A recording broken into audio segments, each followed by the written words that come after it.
He would never give us something which is illogical, which doesn't work. And he gives two examples. Kamoy tzedek v'yosher. Tzedek is like righteousness, straight honesty. And let's hold the questions for just a second, okay? Just to get a little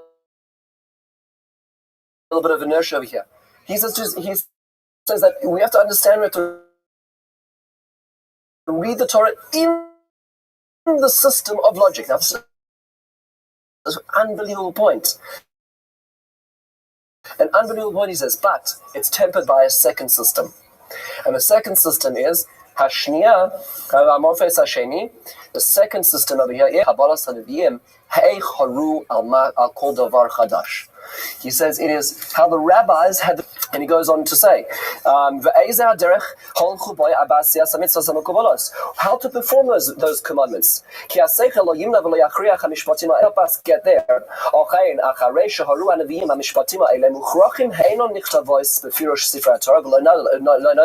These traditions of how to do it are not written in the Torah. So he gives examples. The Torah tells us to pray. But how many times do we pray? So logic's not going to help you over there.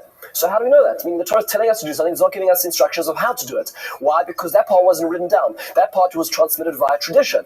So obviously there must be a tradition. Interesting enough, footnote over here, when you read the introduction to Siddur, he tells you how you know that. He actually records that in the Torah it talks about 18 people praying.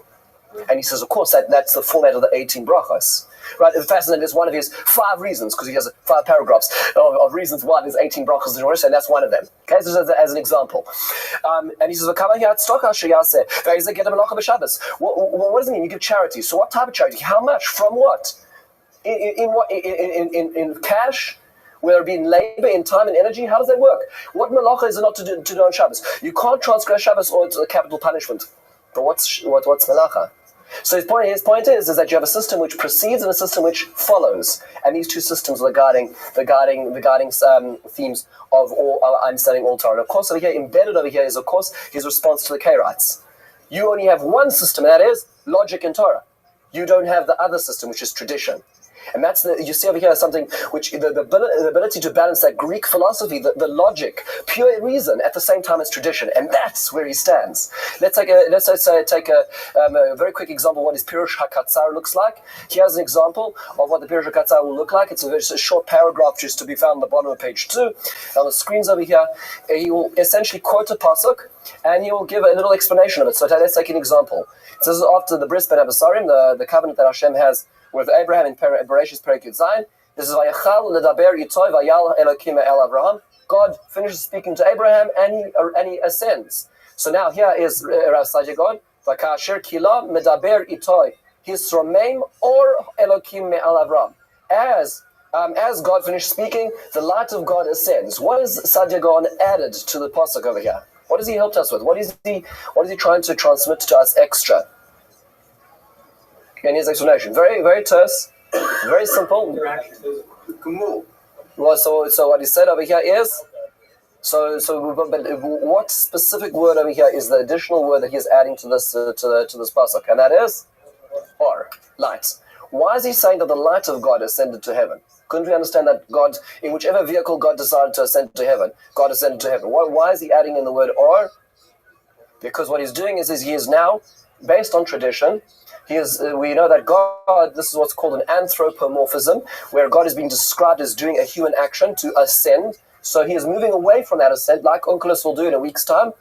He is moving away from anthropomorphism in this particular case. So he is inserting tradition into his explanation of the Tanakh. That's an example of one of the systems, the Morphes Hasheni, which he talked about over here. And he's making it very clear. Remember, in Rav Saadia Gaon's terms, everything is black or white. Everything is very clear. There's no gray area, and there's no anthropomorphism. Therefore, it's the Or Elokim, the light of God, or the cloud of God, or wherever else God is represented in. There we go. So that is an example of the Pirush HaKatzar. One specific idea. Let's go into polemics over here, because as Dr. Abramson said, he was a fierce arguer on the side of traditional Judaism, and that expressed itself in many of his explanations. So here's an example of his Pirush HaAroch. Famous pasuk tells us in the Torah, one of these, which is still practiced in the culture of Islam, more literally, is ayin tachas ayin, shayin tachas shayin, yad tachas yad. So Torah tells us that should you remove somebody else's hand, then what happens is you have a very simple quid pro quo, and you have your hand removed at the same time.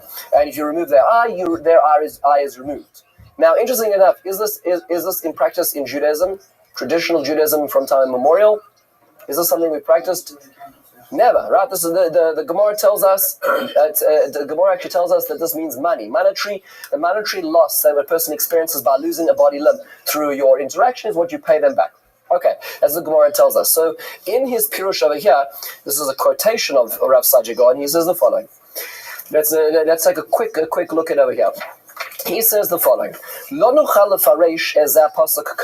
He says, look, this just doesn't work. It can't be you're removing the person's eye. Now, why? If you had to finish the sentence, why? What would you say? Why it isn't? Because why? Why is that we do not practice this? Well, for one thing, it's not practical. Okay, so once again, so the reason that the Gemara gives a lot, the Gemara Baba Kama has a whole laundry list of reasons. What he does not do is he does not quote that Gemara Baba Kama. What does he go to? He goes to logic. Okay, coming back to his introduction, he says the following. As was mentioned, let's say you partially blinded another individual. Right, so don't do this at home without close supervision. He says, so how are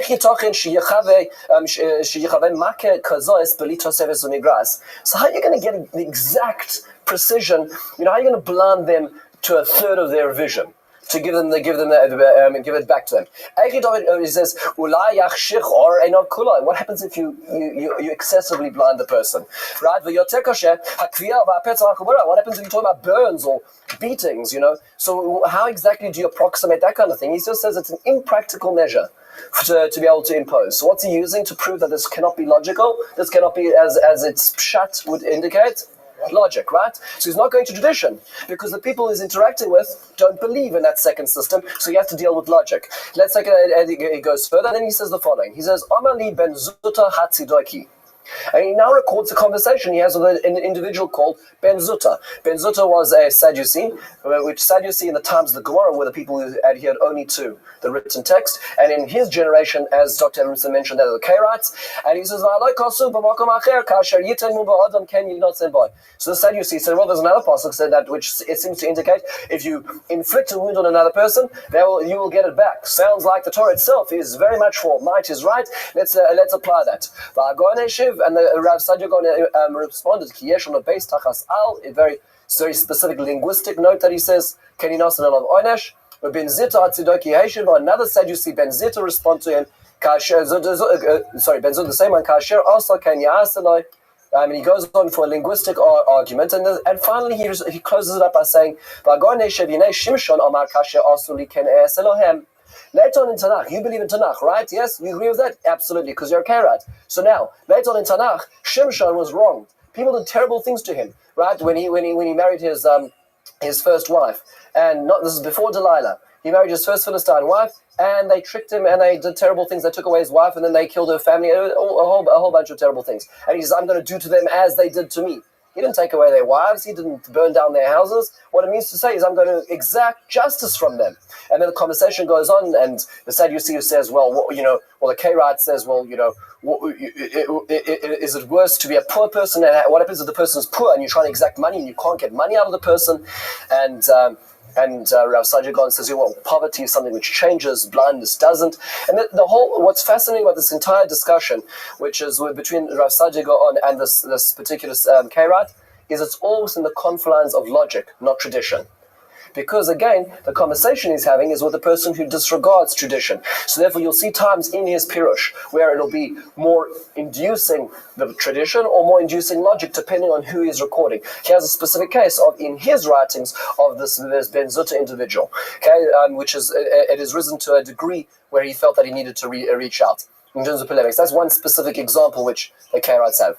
In terms of halacha, one of the biggest jobs that a Gaon had, a person of his stature, was to answer all the letters of all the questions of all the people in his under his jurisdiction. And you have to remember, there were not, as Dr. Abramson said, there were not a lot of yeshivas. There was Surat and Badis and Ahardar. Those were the main areas. and all letters, all questions would be essentially funneled through these yeshivas.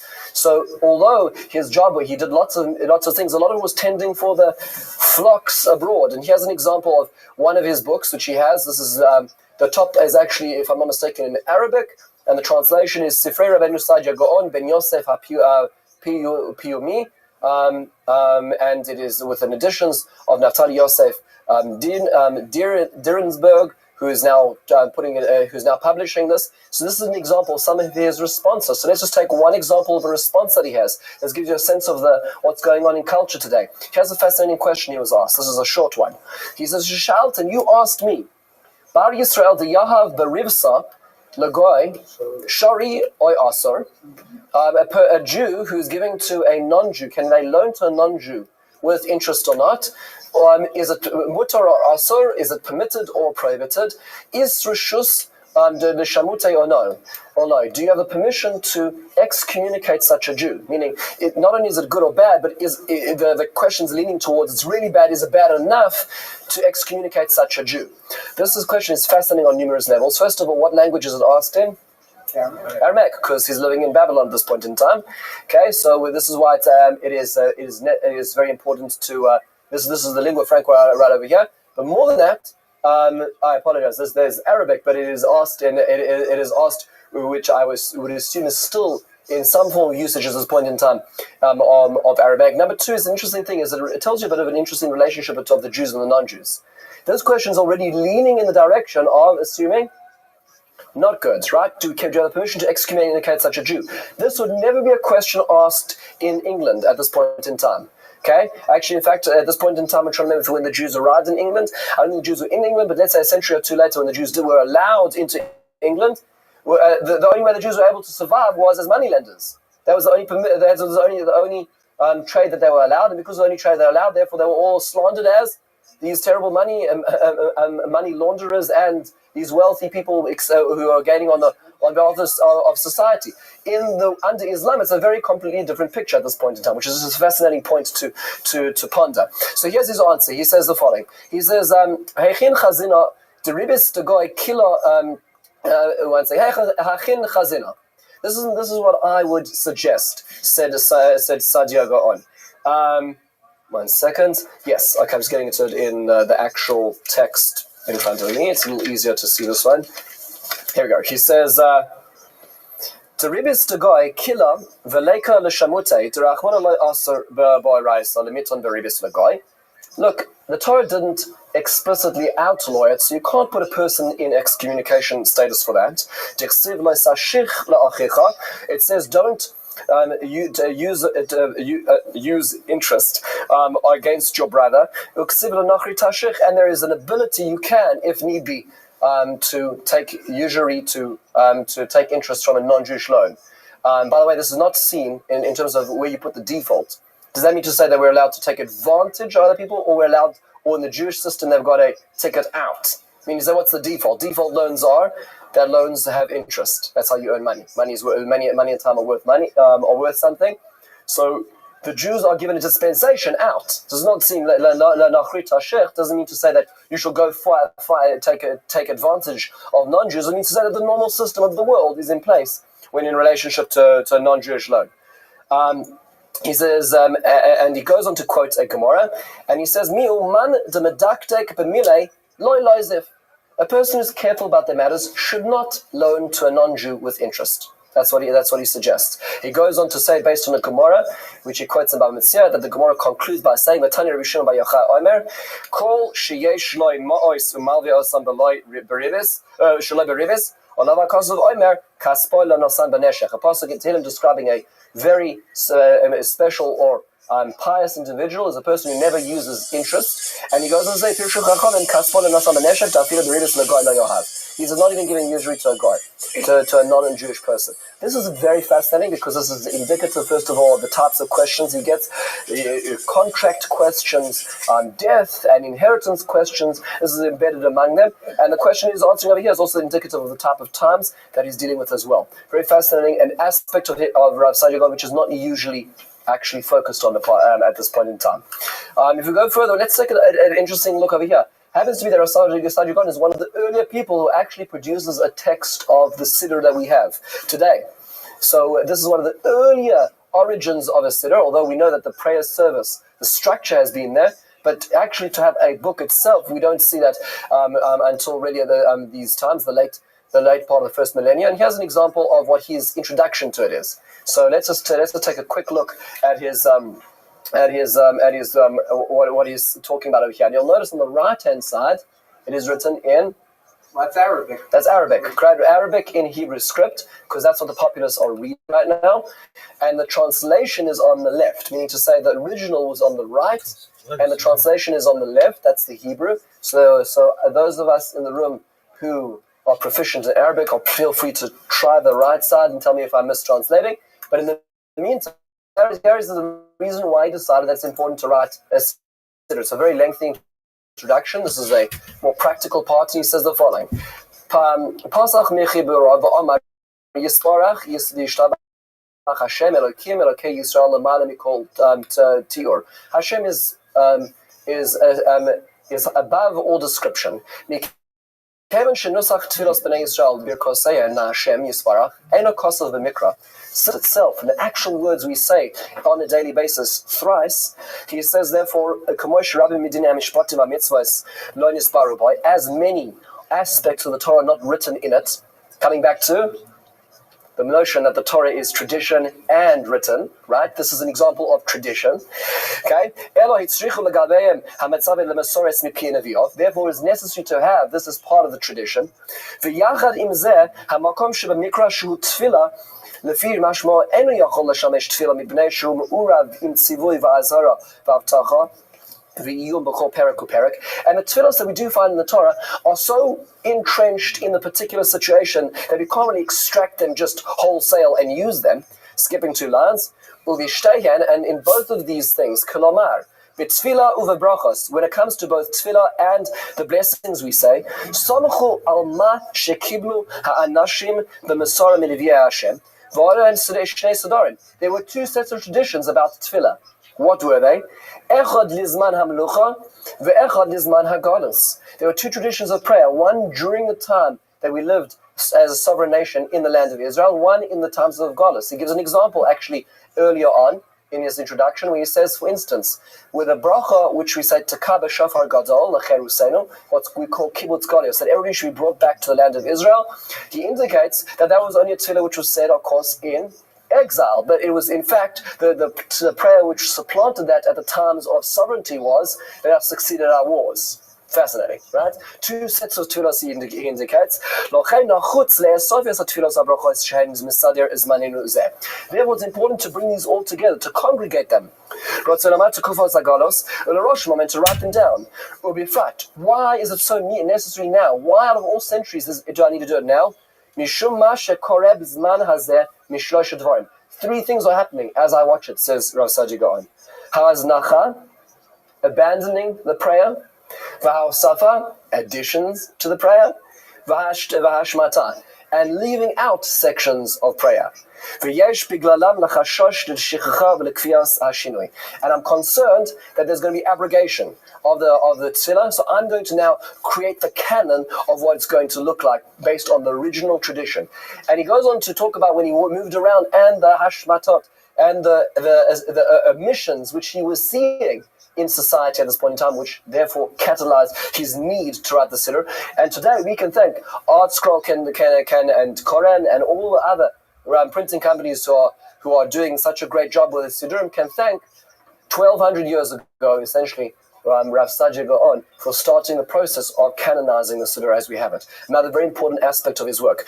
Coming to we left out, I didn't have a chance to get to his dictionary, the 90 words. One example of one of those 90 words, just as an example, is he says the word pre-Eitz Hadar.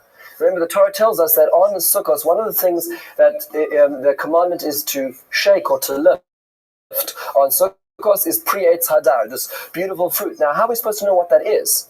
You know, you go to the supermarket and you ask for pre-Eitz Hadar, what are they going to give you? So he notes that the word Hadar, if you in Arabic, actually means a citron.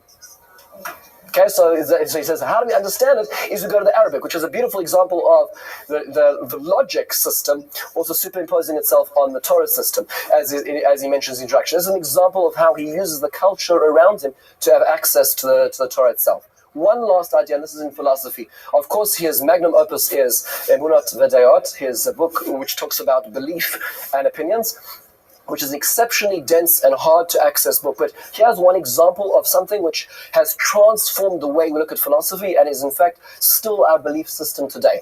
He asks, this is a question actually starts many centuries before him, and it's a pasuk in Yechezkel, which is in the 33rd parak. It says the following: Hatzofeh. Let's say you have a small village, and you have one person who's in charge of watching the village for attackers at night. Ki yireh sa'cherev ba'ah, and he notices that there is a band of thieves approaching the city.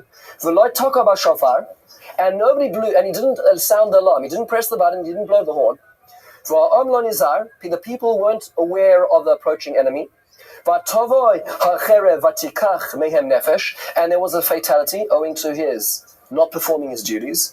Hu ba'avonon yilkach, he'll be killed in his sin. V'damon miyad hatzofeh edrosh. The person who was killed deserved to die, but I will demand recompense from that watchman who did not do his job.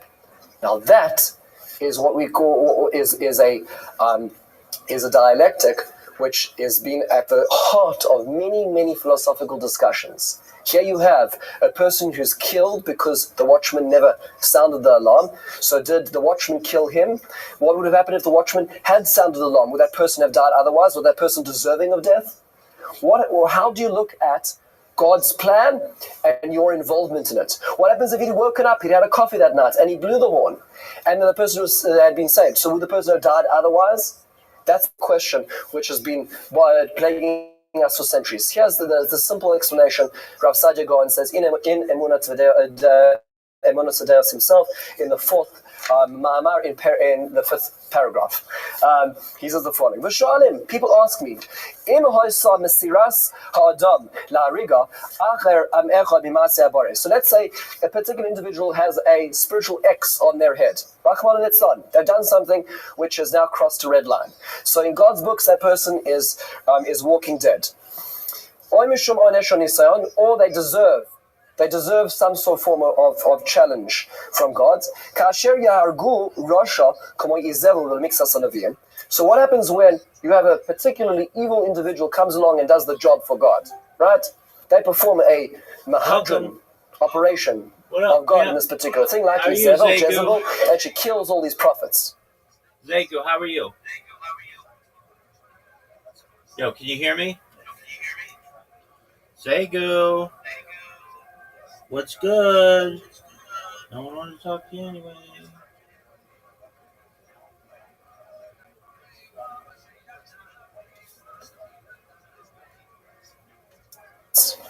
So,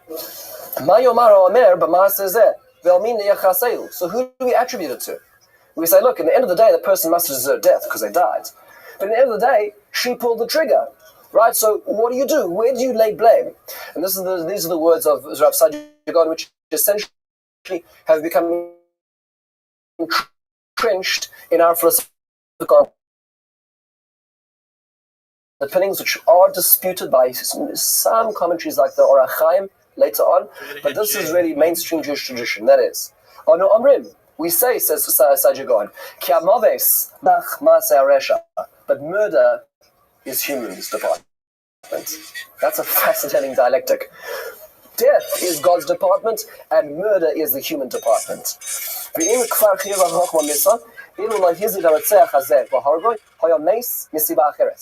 would have died somehow in another way if it weren't for this person letting him in. But you don't want to be that tool. The point is, this is the famous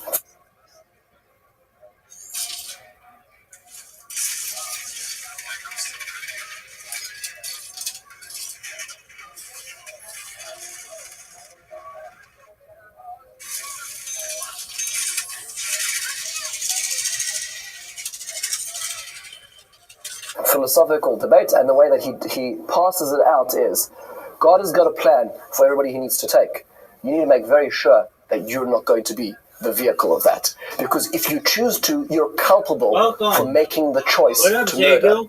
Even though How you living, girl? Do you speak English? You probably speak English better than I do. How are you? Jago, can you hear me? How is your day going?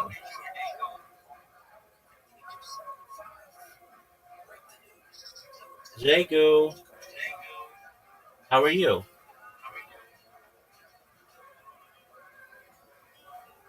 Jago, hope you're having a good day. the death was not in your hands. Which means to say, essentially, if you take the crime scene and you split it into two, and you see the person pulling the trigger is what the person is responsible for, not the death. That's what ROTHSCHILD God is essentially saying over here. And he talks about it in more specific terms, let's say about thievery or loss.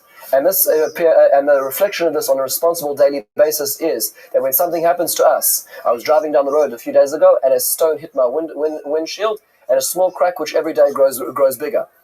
So I can get up there, I can curse and think about that terrible person who on the other side of the street was driving too fast and must have shot up that rock at me, or I can say no. What he did, and in this case had nothing to do with me, was his business. What happened to me is God's business. And passing out reality, therefore, actually now separates other individuals from their harm they caused you, and rather it's your relationship with Hashem, which is a completely different way of looking at life. This is an example of what ROTHSCHILD God does in his philosophy. So what we did is just to get a brief mapping out of what we did. We followed ROTHSCHILD God through some thoughts in his introduction to Parshanot, the two systems he adds to understanding Torah. We looked at it as it expresses itself in polemics as he relates to the Karaites, in the specific instance of Ein Tachas Ein. We talked about a halacha, and we saw an interesting historical aspect of his life as he responded, his contribution of the Siddur as we have it to today, and finally his philosophy and one very specific example of how that affects our day-to-day life today and mainstream Jewish tradition. I hope this has been something which helps us gain at least a little bit of a foothold in the life of somebody who changed our tradition. Thank you very much. That was great, Rabbi. I really enjoyed it. I learned a lot. I forgot to mention one story just to sort of humanize this superhuman individual.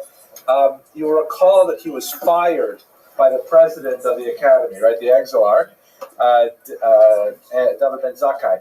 It happened that many years later, after he was fired, he spent 20-odd years with unemployed. David Ben Zakkai passed away and left behind a young orphan child.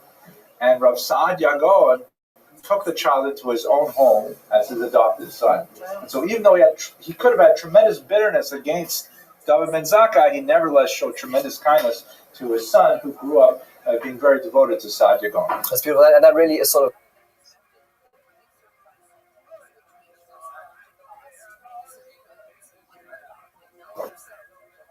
Thanking our kind sponsors, Sharon and Arnold Rosenberg, on the occasion of the Shloshim of Sharon's mother, Marat Bela Basa.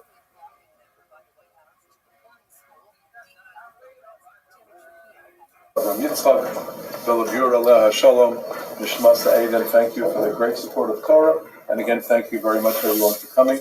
Dr. Abrams. Tonight we're going back in time significantly. We started this series with Rashi because whenever you're learning Torah, of course, you have to start with Rashi. And we're trying to work around some of the major commentators over the first 6 weeks, and then as we move on, we'll explore, God willing, more esoteric commentators as well. But today we're going to look at perhaps the most significant and certainly the most antique of the commentators, and that is Onkelos. Onkelos has a fascinating biography. We only have a few snippets, but they are quite illustrative of a very unusual personality. And he is significant primarily because it's not a commentary that he's written. He wrote a translation. And as Rabbi Teitelbaum will speak about in his half of the presentation, commentary, translation is in itself a commentary. I believe it's Ibn Dawud who says, "Show me a translator and I'll show you a liar." Because translations in themselves have to choose one of many different meanings of text, and that in itself is denying the other possible translations of a given word. So onkelos is always printed on the margin of the text in contemporary Chumashim. It's a translation into Aramaic of the Hebrew text of the Bible, and reading onkelos is actually a religious requirement far above Rashi and many of the other commentators, as we shall see over the course of the next 45, 50 odd minutes. So let's go straight to his biography.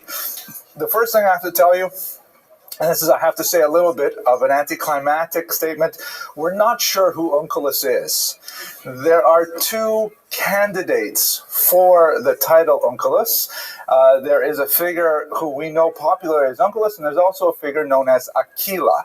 The reason why these two figures are confused is because in some of our sources we have references to an individual named onkelos, and others, also equally respectable sources, we have references to a man named Aquila doing very similar or identical things in their lives. And so there's a debate among scholars that has raged really since the 4th century as to whether these are two people or one people. You note also, of course, the phonetic similarity of onkelos and Aquila.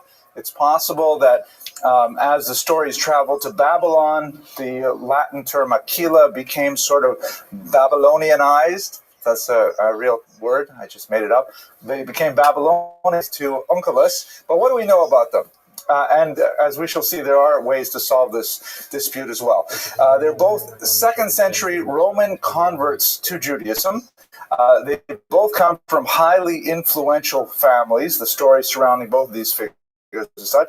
And they are both, of course, great scholars of Judaism who produced very important texts for our purposes.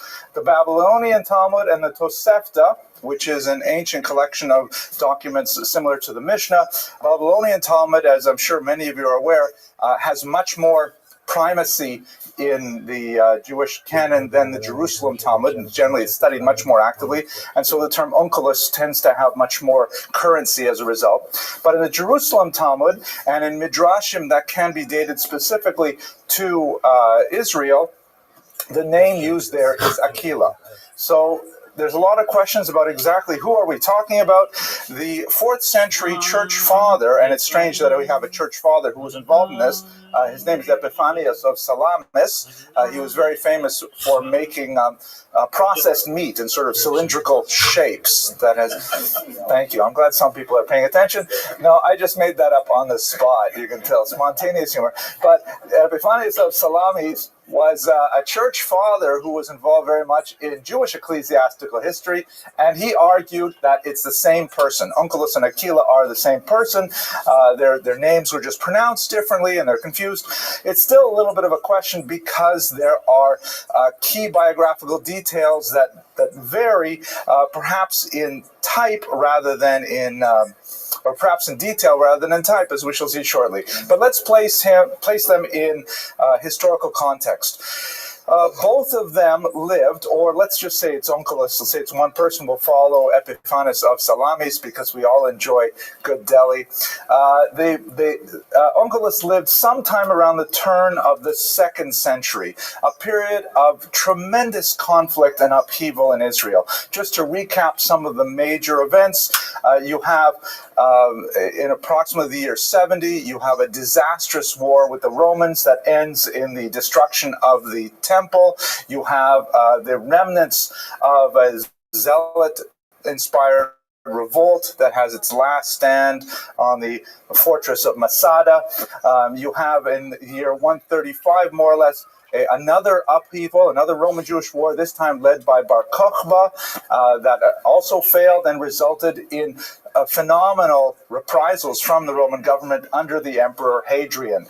It is to this period, the Hadrianic persecution, that we have the story of the Asara Hruge Malchus, the 10 martyrs of the state that we read on Rosh Hashanah and Yom Kippur, the Eila Ezkara, Rabbi Akiva's death, and so on. So a really terrible time. We also have phenomenal messianic upheaval.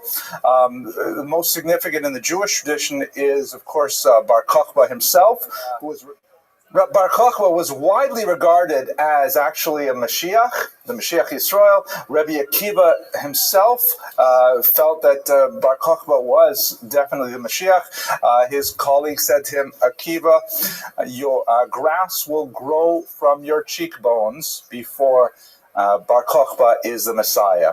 A very cold statement, which in fact turned out to be the case because Bar Kokhba was defeated by the Romans. We also have another fairly significant messianic movement that did not create such a huge ripple effect in its time, but ultimately was much more powerful, and that is, of course, the messianic movement surrounding Jesus somewhat earlier in the 1st century. So this is a period of phenomenal upheaval, tremendous danger for the Jewish polity, and huge risk for the complete disappearance of the Jewish people as a whole.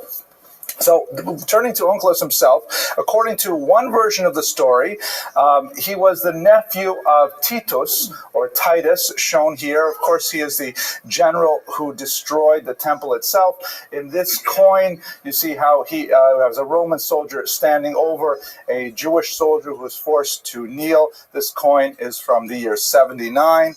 He's also associated with the famous Arch of Titus that commemorates this battle against the Jews and the ultimate subjugation of Israel. And I'm sure you've all seen this very famous bas-relief that is actually sort of on the inside corner here that shows purportedly Jewish slaves taking the menorah and under Roman standards off to the Vatican, where it will be, according to some legend, hidden away forever. Hang on, I'll take questions at the end, okay? So this is, according to one version of the story, Titus was his uncle, definitely a very high-level person related to Vespasian, who would become the emperor. According to the other version of the story, his Midrash Tanchuma says that his uncle was actually Hadrian himself, the emperor that persecuted the Jews so severely in the middle of the 2nd century. As the story goes, he went to Israel and was so impressed. He was at the wall, and someone went up to him and asked him if he'd like to spend Shabbos, and he ended up getting mekareved into or Sameach Esha Torah Chabad, the whole thing, and he ended up becoming a ger. There's a fascinating story that I rather enjoy that is recorded in Maseches Avodah Zarah. I was thinking of maybe reading the whole thing through to you, but basically what happens is he becomes converted, and his uncle, whether it's Titus or whether it's Hadrian, very upset with him. This is what they call in Latin ashanda, that he should, ashanda for the Yud, and so they send a battalion over there to try and bring him back. And the battalion ends up talking with him, and they're so impressed with everything that he does that, in fact, they decide to convert too, and they stay there. And so he sends another battalion, and the same thing happens. In the 3rd battalion, he says to them, whatever you do, don't speak with Onkelos. You can't engage in any conversation, but don't speak with him. And as the story goes, it's not exactly the way it appears in the Gemara, but they walk straight into the base medrash. They pick him up, they walk him out of the base medrash. As he's walking out, he touches the mezuzah. One of the Roman soldiers says, "What's that?" And it was all over. We've all heard that joke. But anyways, these are the kind of stories associated with him. There is also an interesting censored account in Gemara Gittin, which is quite fascinating. In the 13th century, not really for our discussion today, but in the 13th century, the church, thanks to the intervention of some Jewish converts to Christianity, the church discovered the Talmud and engaged in quite active study of Talmudic texts and also engaged in heavy interference with the publication and dissemination of the Talmud. Within a couple of centuries, as printing became popularized, the church was also very involved in controlling the actual texts that would be published as Talmudic. So Jewish publishers tended to engage in heavy self-censorship so that these documents would pass the censor's evaluation and they would be able to be published. And so that means there's a whole bunch of material that is missing from our traditional Talmudic texts from about the 13th, 14th century onward until the 20th century. And among those texts, by the way, are preserved in Talmuds that are studied in Muslim lands, and many scholars are able to, bring them back and put them into modern Talmuds or into collections. Anyways, one of those, the kinds of things, by the way, that would be removed tended to be anything that smacked of criticism of Christianity, the biography of Jesus, Rome in particular, anything associated with Rome. It could have been talking about pre-Christian Rome, doesn't matter. The Jewish printers would say it's safer just to take that whole section out. And one of the sections that they took out dealt with Onkelos' own thought process as he was contemplating conversion to Judaism.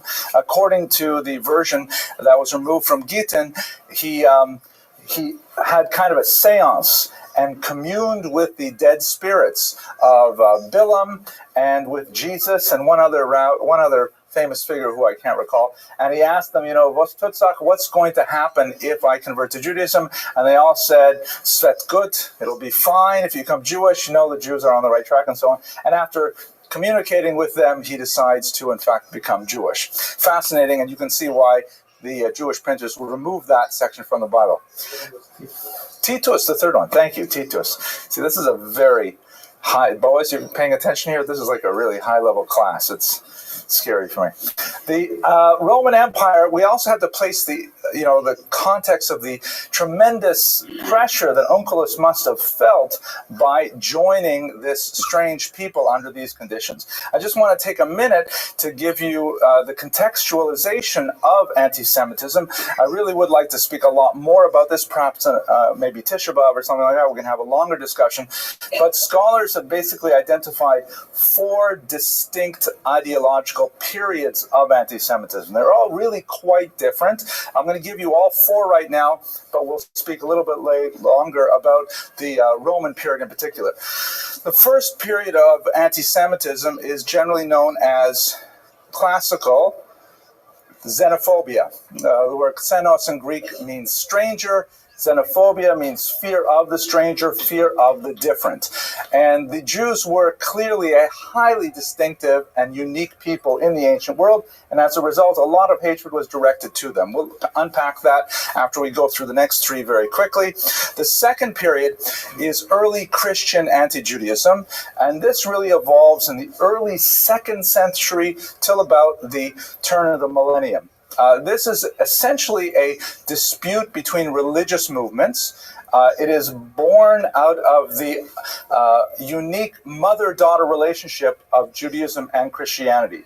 As Christianity is struggling to identify itself as a separate body of faith, it criticizes somewhat harshly the original faith. As Rosemary Radford Ruther, a very important Protestant theologian, once said, anti-Semitism is the left hand of Christology, by which she meant that as the early Christians wanted to promote Christianity, one of the major tools they had was to demote Judaism at the same time. Just like a daughter striving to achieve her own independence has to somehow criticize her mother in order to emerge from the cocoon of that protective maternal shell.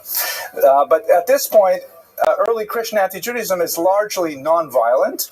It's largely ideological. Imagine kind of like debates between rabbis and priests. Those kinds of things go on in this period.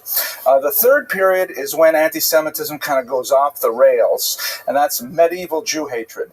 This is something that begins around the turn of the millennium. It really gets a lot of energy with the 13th century, and this is where certain beliefs that are just completely pathological, the idea that Jews drink Christian blood, that Jews engage in vicarious crucifixions of an imaginary Jesus once a year on Passover, all kinds of bizarre folk ideas sort of imported into anti-Semitism. It becomes much more violent. And as I wrote in one of my articles, it's at this point, by the way, that it tends to change genders as well. Early Christian anti-Judaism, the vocabulary is very much about the female, about women, about representations of ecclesia and synagoga. But once you get to the medieval period, then it becomes about men. And the women who are literally pictured in the center of earlier renditions are actually shunted off to the side. And I'd like to talk more about this, but not tonight. And the fourth period, which we enjoy still today, is a form of anti-Semitism that is born out of the late 19th century. And anti-Semitism as an ideology is quite fascinating because it's somehow, like a virus, is able to adapt itself to the unique climate of its host. And it's able to find those kind of like tags to affix itself as a cancerous growth. I'm sorry to use so many medical metaphors when there's so many medical doctors in the room. But the idea is the virus is able to adapt to its circumstances under very uncanny means. So, for example, as religion declines with the Enlightenment, let's say 17th to 18th century, and all of these ideas of like, deicide killing of God and of, in league with the devil and all kinds of things that people no longer take seriously anymore, anti-Semitism becomes secular, and it acquires two distinct characteristics. It becomes very racist in nature, attaching itself to the body of ideas that the Jews constitute a unique race separate from other races. And our genius, by the way, as a race is supposed to be that we are parasites, that we are able to live off other beings until we suck away their energy and move on to a new host. And at the same time with racism, there is the idea of a conspiracy theory, that all Jews are locked together in this conspiracy to enslave Christendom. So those are the four basic periods. But if we focus on our task right now, which is classical xenophobia, none of this was born at this time. The Jews were feared and hated primarily because they were...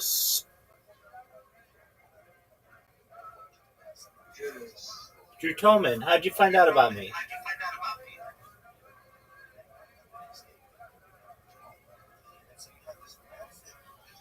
How did you find out about me?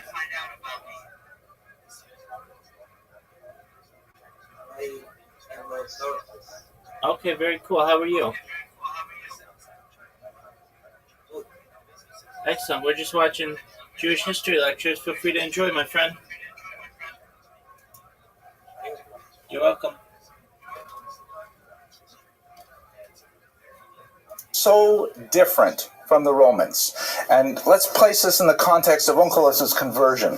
The Romans took off very few days during the year, especially if you were a slave, which was most of the Roman population. You would have off the emperor's birthday, vernal equinox, just a handful of days a year. The Jews were accused of being slothful, lazy, because we took off 1 day in 7. Can you believe it? 1 day in 7, we refused to work, we refused to handle money, we refused to engage in commerce. That was just seen as intolerably lazy. We're unproductive kind of people. We were accused of being impious at the same time because we refused to participate in the civic religion of the day. We refused to just perform the very basic obeisances of just bow down to the idol. What's the big deal, Like, if you can imagine going to a baseball game and there's some guy who refuses to stand for the national anthem. There's a lot of criticism directed at that person because just stand up. What's the big deal? All right, so we Jews would refuse to do these kinds of things that were markers of basic citizenship in the society. We were accused of being clannish, of refusing to associate with non-Jews because we would not eat with them, we would not drink wine with them, we wouldn't eat their food. We have our own kosher food. We wouldn't drink wine with them because of the laws on touching wine that's not completely ruined by boiling. That was a joke too. I thought it was funny. What was the last thing I was going to say, Boaz? We were accused of being misanthropic, of hating humanity, primarily through circumcision, which was considered such an offense to the Romans, especially because of the Greek love of the human form, the human body. All right. So imagine this is the kind of environment in which Onkelos converted. It's like converting to be such a misanthropic, clannish, such a complete Yotze Dofen, off-the-wall kind of exceptional, moving in the reverse of everything that the Romans held dear. So placing it in that context, his conversion really takes greater importance. Two details about his personal Yiddishkeit, which are kind of interesting. He was noted for his scrupulosity. This is a word I've been dying to use for at least 2 weeks now since I've been thinking about this lecture. Scrupulosity is actually used by psychologists who treat Jews, Orthodox Jews, with obsessive compulsive disorder. It's actually a diagnosis because, unfortunately, our religion does include a tremendous amount of details. Wash the hands this way, put on the shoes that way, all kinds of things. And people can fall into nebuch, a mental illness, where they're like completely obsessed with doing it exactly mamish right, which in many ways we admire and we represent in a positive light, and as a result, it can actually push people further over the edge. So, not saying that Onkelos was associated with this, but for example, two things. He tended to be frummer than the rabbis in many ways. He was noted for eating all of his food al taharas hakodesh, meaning he would eat it with the same stringencies as if he were a Kohen serving in the temple, meaning he would not allow any food that had even normal defilement that could be consumed by a regular Jew.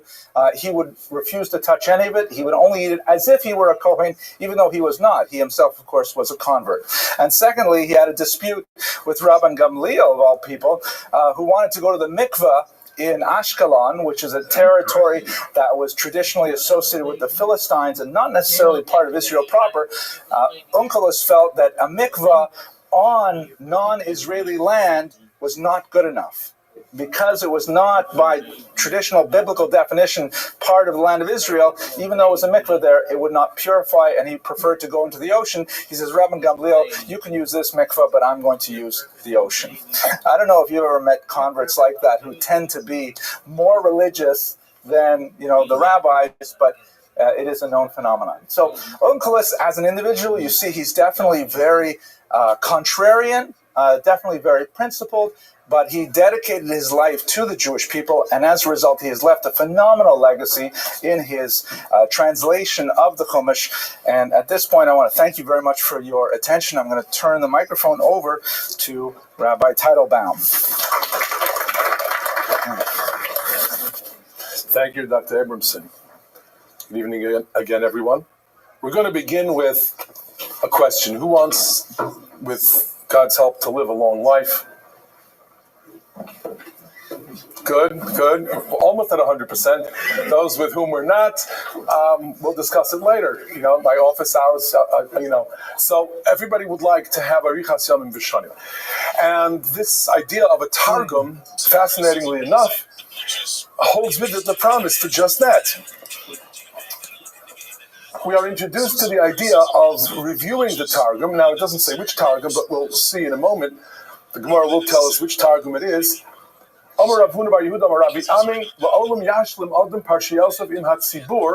We should be complete in reading all of the parshas. Im hatzibur, meaning week by week by week, with the tzibur, the parsha of the week. Shnayim mikra, ve'echad targum. Which may not necessarily have a specific targum attached to them. Shakol hamashlim parshiyos avim hatzibur ma'arichin lo yamav ushnosav.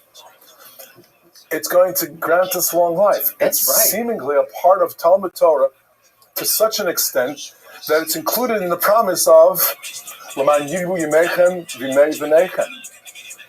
It's part of that promise that HaKadosh Baruch Hu says, and that we believe in, we daven, we say, Kihem chayenu v'orech yameinu. That's what we will fill our days with, and then they will be long days and blessed years. Now, we have to understand that the idea of doing this, Shnayim Mikra Echad Targum, needs to be understood on two levels. Why the number 3, and why the Targum specifically? Can we fulfill this with any translation or any compilation of commentary? We'll get to that, but let's just focus in on the idea of the 3. Shnayim Mikra Echad Targum. Twice the text, once the Targum. The Maral of Prague says, V'yashlama ki matzinu sha'atorah nitna b'har Sinai v'nishnais ba'al moed v'nishtal sha'ba'arvos moav. He says, look, the Torah was given at Sinai, and then it was taught all over again, and then in Arvos Moav, Hayabeir HaTorah, K'dichsiv, Ha'ol Moshe Be'eres HaTorah. So that's why we have this idea of Shnai Mikra Echad Targum. The implication of this already is that some kind of a Targum existed even then. That the Targum has origins that go back to the generation that was the Yotzei Mitzrayim and those who came into Eretz Yisrael. How do we know what it is that we mean when we say Targum? That it is our Targum Onkelos. So the Gemara in Maseches Megillah says, Omer Rabbi Yirmiyah, V'isem Rabbi Chia bar Abba, Targum Shal Torah Onkelos Hager Omro, Mipi Rabbi Eliezer, Rabbi Yeshua. So we have the dating of the Targum, and we have the authorship of Onkelos as the authoritative Targum. Of course, we know that Rabbi Yeshua and Rabbi Eliezer ben Hirkinus were, of course, in the generation immediately after Korban Bayis Sheni. Now, the Gemara goes on to discuss, well, we have rayas, we have proofs that this was even more ancient than anything that could have been taught by Rabbi Yeshua and Rabbi Eliezer in the first century, end of the first century. And the Gemara says, you're right, this is Sinaitic in origin. But Shakchum, it was forgotten, V'chazru V'yisudum. They were forgotten, and then Onkelos Hager once again brought back somehow the ancient understanding, translation, interpretation of Torah that had been with us, that was extant in the time of Hoel Moshe Be'eres HaTorah. And the question is, how did he do that? Now, some of us can't remember what we ate for breakfast, what we ourselves ate for breakfast. How does Onkelos Hager come back with what was the original Targum in Aramaic of some 1400 plus years, 1500 years ago? Ruach HaKodesh. And that indeed is an interesting answer. Ruach HaKodesh in the times after Churban Bayis Sheni, in the days of the Tanoim. Well, there's an interesting Zohar that gets a little bit of a pump from the idea of saying that, yes, must have been some kind of a Ruach HaKodesh, where the Zohar dates Onkelos to Hillel and Shammai. It's an obscure Zohar that says, Yenuchan Avhan the Alma, they should rest in peace, Hillel and Shammai, the Hachi Amr LeUnkelos,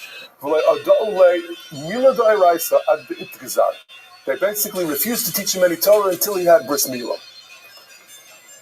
So we know that there were these famous stories of Gerim coming to Hillel and Shammai and saying, I want to become a Jew. One of them was Onkelos. That places Onkelos, of course, much earlier, turn of the first century, well within that period when Ruach HaKodesh, Holy Aphletus, was amongst us, and the spirit of Kedusha obtained amongst the Jewish people. Beis HaMikdash was still Kayim. Now, we were mentioning earlier, as Dr. Abramson said, that there's a question about what exactly is Targum meant to be. So it's Onkelos' Targum. That's what we have to read twice the text, once the Targum. What is it? Is it a translation? Is it an explanation? Is it both? And what do we do practically if we don't understand the Aramis, if we don't understand Aramaic? Halakha and Shulchan Aruch, Halakha Beis, in Lamad HaParsha B'Perish Rashi, Chashuv Kimo Targum. V'Yirei Shamayim, Yikra Targum V'Gam Perish Rashi. This is originating with the Torah's father, the Rosh. Rabbeinu Asher, the great 13th century decisor of Jewish law, laid down a fantastic idea and said, you can't understand Targum, do the Rashi. And that means that the Rosh understood Targum to be far more than translation. Obviously, if you're replacing Targum with Rashi, and Rashi is the farthest thing from translation, obviously Targum has in it so much more depth and has a wealth of information. It is not just translation, it's a compilation of meaning and understanding, and that therefore, if we cannot access it, Rashi might be a replacement. Now, there's an important Taz, the Turei Zahav, who says to us, quoting again from the Tur, V'kasa b'Tur avol im kara b'shar la'az, if you use any other language, which would be the most natural thing to do. English translation. Lo yatsa. You're not able to do Shnai Mikra V'Echad Targum by reading the Chumash, and then English. Not even Art Scroll. That's not English anyways. Sorry. I didn't say that. Yeah. I mean, you can't use any other language because obviously there's an Ruach HaKodesh aspect. You can't replace something which has, first of all of the holy explanation, like a Rashi's bringing of Medrash, bringing of the Gemara, all of the holy tradition of what the pasuk means and what's entailed in understanding the message of the pasuk. And second of all, in terms of just looking at it as simple translation, if one is Ruach HaKodesh, nothing can replace that. Nothing can replace that. We've begun to discuss this challenge of the Aramaic. And it's important to note that early Rishonim conceded that we have a problem with Aramis. They discuss how clearly there were communities, as we read in the Gemara, every Shabbos, the laning was a pasuk, and then a targum, a pasuk and a targum. The cholent were almost as hot, maybe a little cooler, because you would have every pasuk translated by the Meturgaman. There was a Metargim for every pasuk. What happened to that? What a fantastic idea. Don't tell me that instead the rabbi gives a speech, because we would much rather hear from Unclus than from the rabbi. The answer is, V'nira, shehem hoyu regilin lefarish lahamon ha'am shehoyu medabrim aramis. It was done because the people understood Aramaic. But for us, mato eles b'targum, we're not going to read it publicly. And then he says, "Ve'ein lomar nilmod mehem lefarosh la'am b'lashon sheyavinu."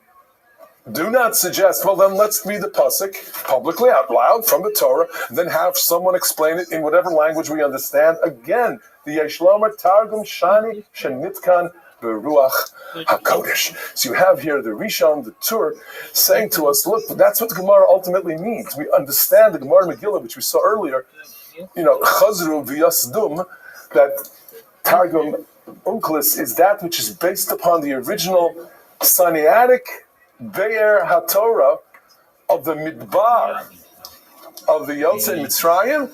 That's because he was granted Ruach HaKodesh to be able to recompose and reconstitute that ancient Targum. But the Taz that you had up before said that if you don't understand Russian, you can read it. Oh, so the Taz says that you can read Peruche HaTorah. And that, but that's indeed what the Taz says there. He says you can replace even the Rashi, but it would have to be not with a translation, but he says B'Feirush or B'Feirushe HaTorah. Correct. Now, we'll move on to something that again indicates to us how unique Aramis really is and why it might be worth our while to struggle through the Aramaic, even to acquire books, translations of the Aramaic. There's a fantastic Hebrew translation of Aramis written by, it just so happens to be an uncle of my father-in-law, Rav Tuvio Wine of Rehovot, composed Yain Hatov al Hatargumim. But there are, I believe, English translations of the Aramaic and commentary on Targum, so that we can really reacquaint ourselves with the wealth of and the treasure of what Targum is all about. The Zohar says a fascinating thing. The Zohar in Lech Lecha says that the Malachim, the angels in heaven, as we know, shun Aramaic. It's a language that's meant to be uniquely ours, and what we express in that language is not for the ears, if you will, of the Malachim. That's a discussion for another time why that's so, but the strong language used in the Zohar is that it is ma'us, it's really shunned, it's something that's very, very negative, if you will, in the eyes of the Malachim. And he says, V'hachi itzrich, and that's how it should be. Because this Aramaic Torah, which is Targum, is ours. It's uniquely ours. The less kino l'malachei Eloi b'hadayu d'Yisrael yatir. And there's no more envy of the Jewish people. Remember that famous Gemara in the Medrash that says that the Malachim didn't want the Torah to be given to us at all. And the answer was, Lo b'shamayim, it belongs on earth. That's where it's lived, that's where it's practiced. And yet the Malachim are envious. So we have not only the practice of Torah, but the study of Torah in a language that they will not be envious of. So that it is uniquely ours in its study, let alone in its practice. And that study, that is uniquely the Jewish study of Torah, that is here on earth, and that is sanctified by the Jewish people in a way that the angels in heaven cannot study, cannot sanctify Torah, is the Aramaic of Echad Targum. Let's take a look at one of the great accomplishments of the Targum. The Rambam in Moreh Nevuchim makes a point over and over again, telling us how incorporeality, the fact that there is no physicality to the God of Israel, that we believe in a omniscient, all-present, all-knowing, makomo shel olam, that is the fill of the universe, that the universe takes up a small physical space within the greater non-physical truth that is HaKadosh Baruch Hu. This incorporeality is something which a ger, a proselyte, would want to teach and show again and again and again. So there's a protective measure that the Targum takes. Anytime there's something that is implying motion, movement, action of a physical kind by HaKadosh Baruch Hu, Targum says, no, let's not translate, let's explain. And you will see in two simple explanations, examples from this past week's Parsha, where revelation takes place before all of the Jewish people at Har Sinai. And the Pasuk says, Hinei anochi bo elecha, I'm going to come to you, ba'av ha'anon, in the thick cloud. And Targum says, ha'ano misgali lach, I will manifest or be revealed, I will be experienced prophetically, my presence will be known. But it doesn't say I'm coming, because that kind of a movement, that's a human anthropomorphism that the Unclus would not even abide in his translation. So it's not a translation. It's a very important kind of explanation, and one pointedly aimed at precluding us from making any kind of mistake about that which he saw all of his life. He doesn't want us to make the kinds of mistakes all the people around him used to make. There are gods that you can imagine, that you can talk to. There are gods you can see, the pantheon of gods, gods you can bow to, gods you can embrace and kiss. No. That's not the truth. That's not the reality. And he's trying to show that again and again. There's another example in the very next page. Ki bayom hashlishi yered Hashem le'enei chol ha'am al Har Sinai. The day of Matan Torah will be a day when God will come down, from the top of the mountain. Yiskele Hashem le'enei chol amo al Torah de Sinai. There is no coming down. There is going to be revelation. There's going to be the vision that we will all have, the experience of Matan Torah. But Unclus is very protective, the Rambam says, of making sure we don't get any of that wrong. So we have an understanding of the truth of HaKadosh Baruch Hu being Hashem Echad. There are halachic implications of what it is that's written by Unclus.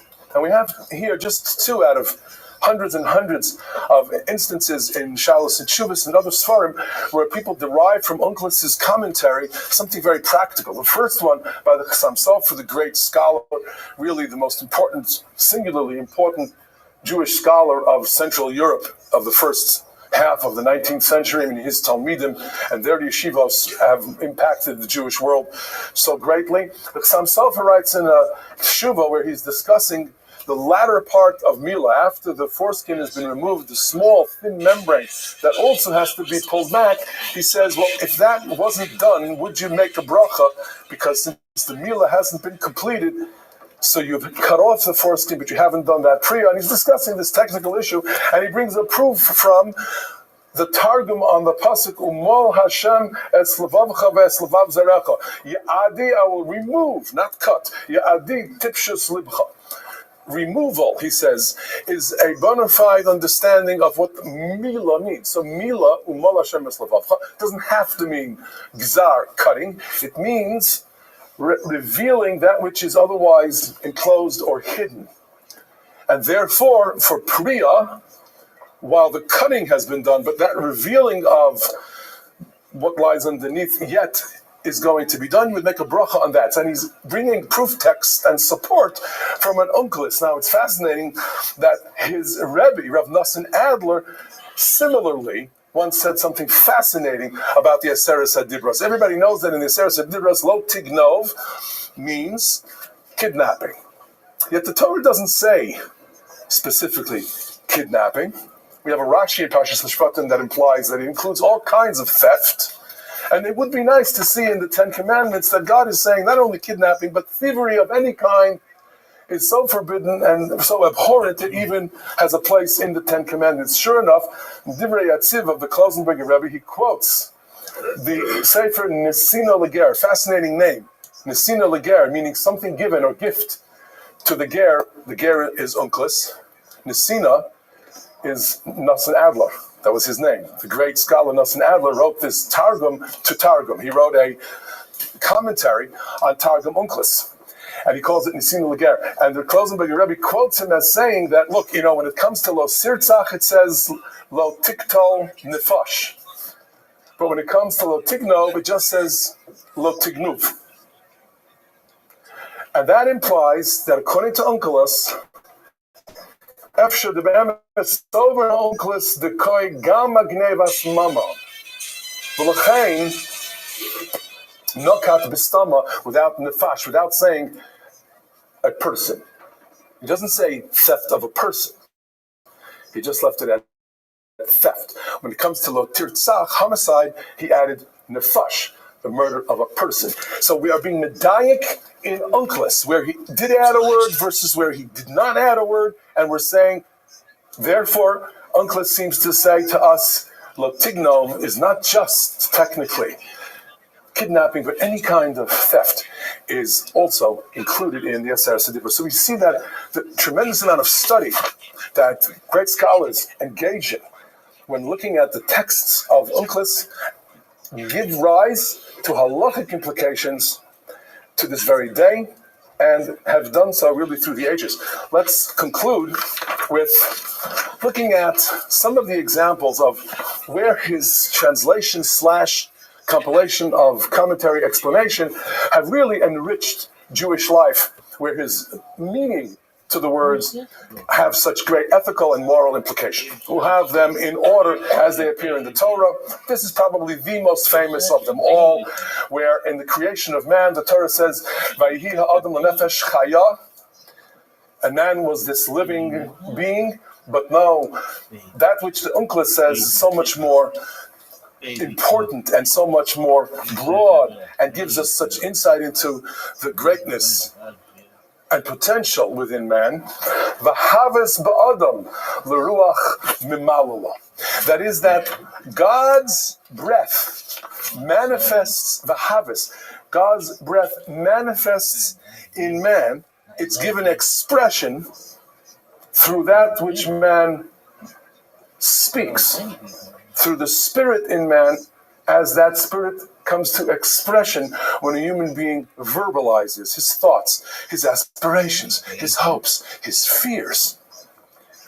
And that is one of the most important of all of Unclis's translations, obviously explanations and interpretations of Torah. We'll look at another one that comes from this week's Parsha, Parshas Mishpatim, where the Torah says, if you see your enemy's chamor, your enemy's donkey, it's breaking down under its tremendous burden, and you need to help the animal, this beast of burden, and the owner of the animal is an enemy of yours. You would desist from or refuse to help this fellow Jew just because you've got some kind of a disagreement with him.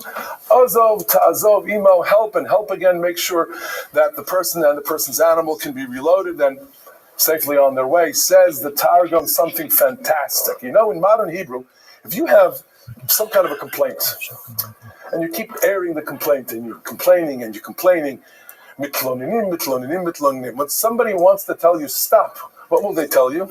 Azov. Leave it alone. Tafsik means stop, but to leave it alone means let it go. Azov.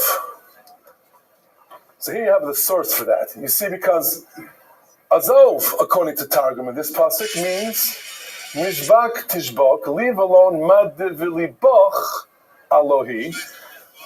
Let go of what you have in your heart. Let go of all of that old, contentious and negative feeling you have in your heart. Whatever it is that you harbor against your fellow Jew, let it go. And help it. So that we have a completely novel interpretation of the pasuk, but one that addresses the fact that you really don't like this guy, and you really don't want to help him. And when the Torah repetitively says azov ta'azov, Targum says, because it doesn't just mean to help, it means azov, let go of, release all of the negative feelings you may have, the resentment that you have, and then ta'azov, go help him. And finally, something that really helps us all of us work hard, all of us trying to earn a living, all of us know we can't take credit for our successes. HaKadosh Baruch Hu tells us very pointedly, we have to remember, it's not it's not because I'm so smart, not because I got my great degree, not because I've worked so hard that I've amassed my fortune or that I'm successful. No, we have to remember,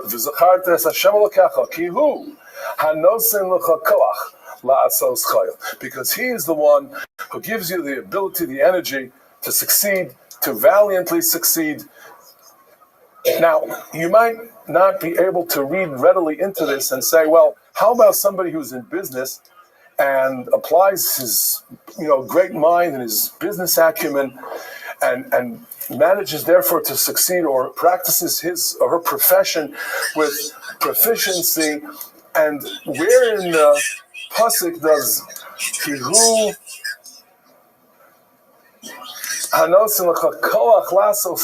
where does it say that it's about my ability to use my mind well and practice my profession or pursue my business pursuit successfully? Says the Targum, and remember, this is Sinaitic in origin, Beruach HaKodesh in the 1st century or 2nd century, says Unkelis, Arehu, Yahev Lach Eitzah Lemiknei Nichsin. The Eitzah, meaning the ideas, the thoughts that allow you to move on to acquire what you need in life. Lemiknei Nichsin means to buy what you need, to acquire what you need, to succeed in your business, in your profession. You know what that comes from? The Eitzah comes from the higher intellect that's granted, the Chachma Bina Das, the Dea Bina Vahaskel, that you daven for in Shemona Esrei, when it's provided by HaKadosh Baruch Hu, that's where and how we can succeed. So we see just from these examples how rich and how important some of the commentary of Targum is, let alone how important it is to recognize it as a basic translation of Chumash, but the accessibility combined with the broad interpretation of Torah that's presented to us through Targum gives us an understanding of how great and important Targum really is, and why we try to access it and must try to access it in spite of it being an Aramaic. If the people in the Midbar could do it, we can do it too. Thank you. Yeah.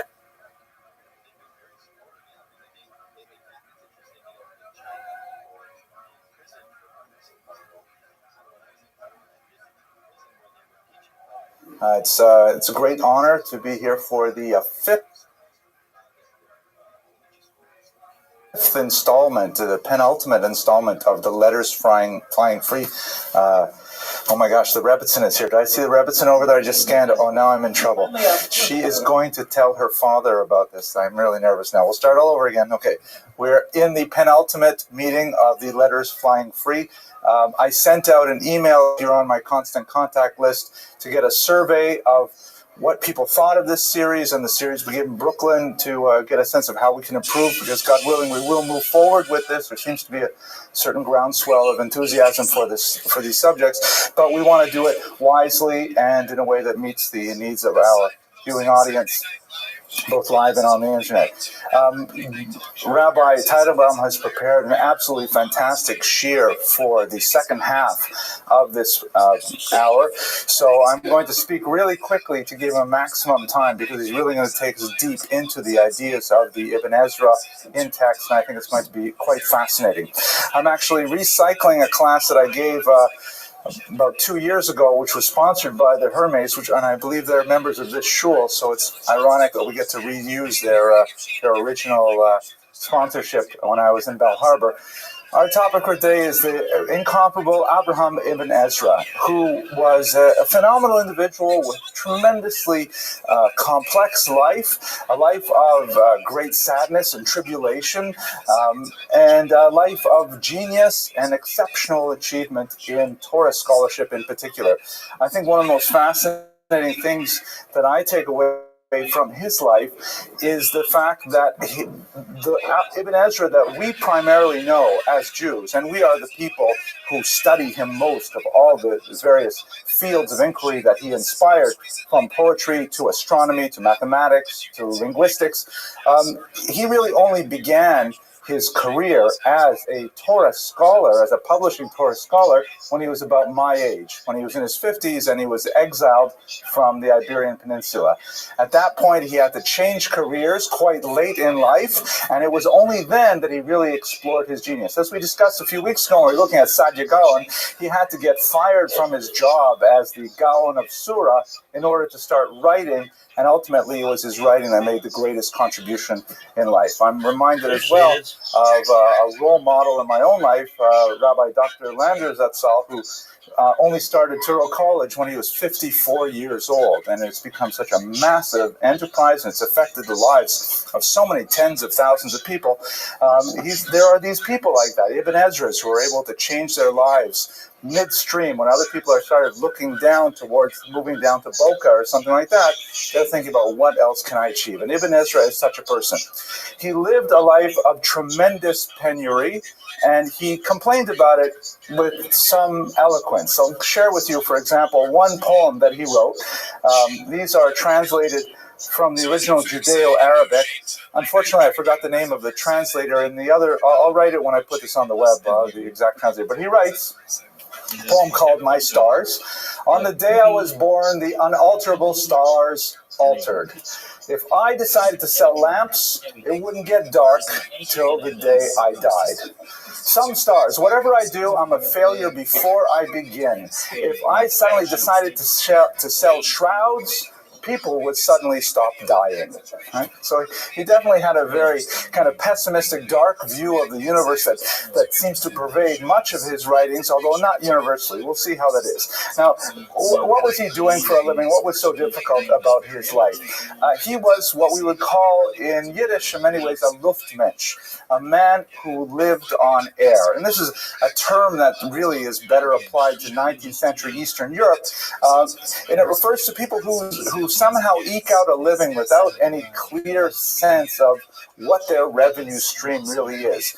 in medieval Spain, in the golden period when he lived, he was a professional poet, and he would, compose works of poetry, which was hugely in demand in Spanish culture, Arabic Spanish culture.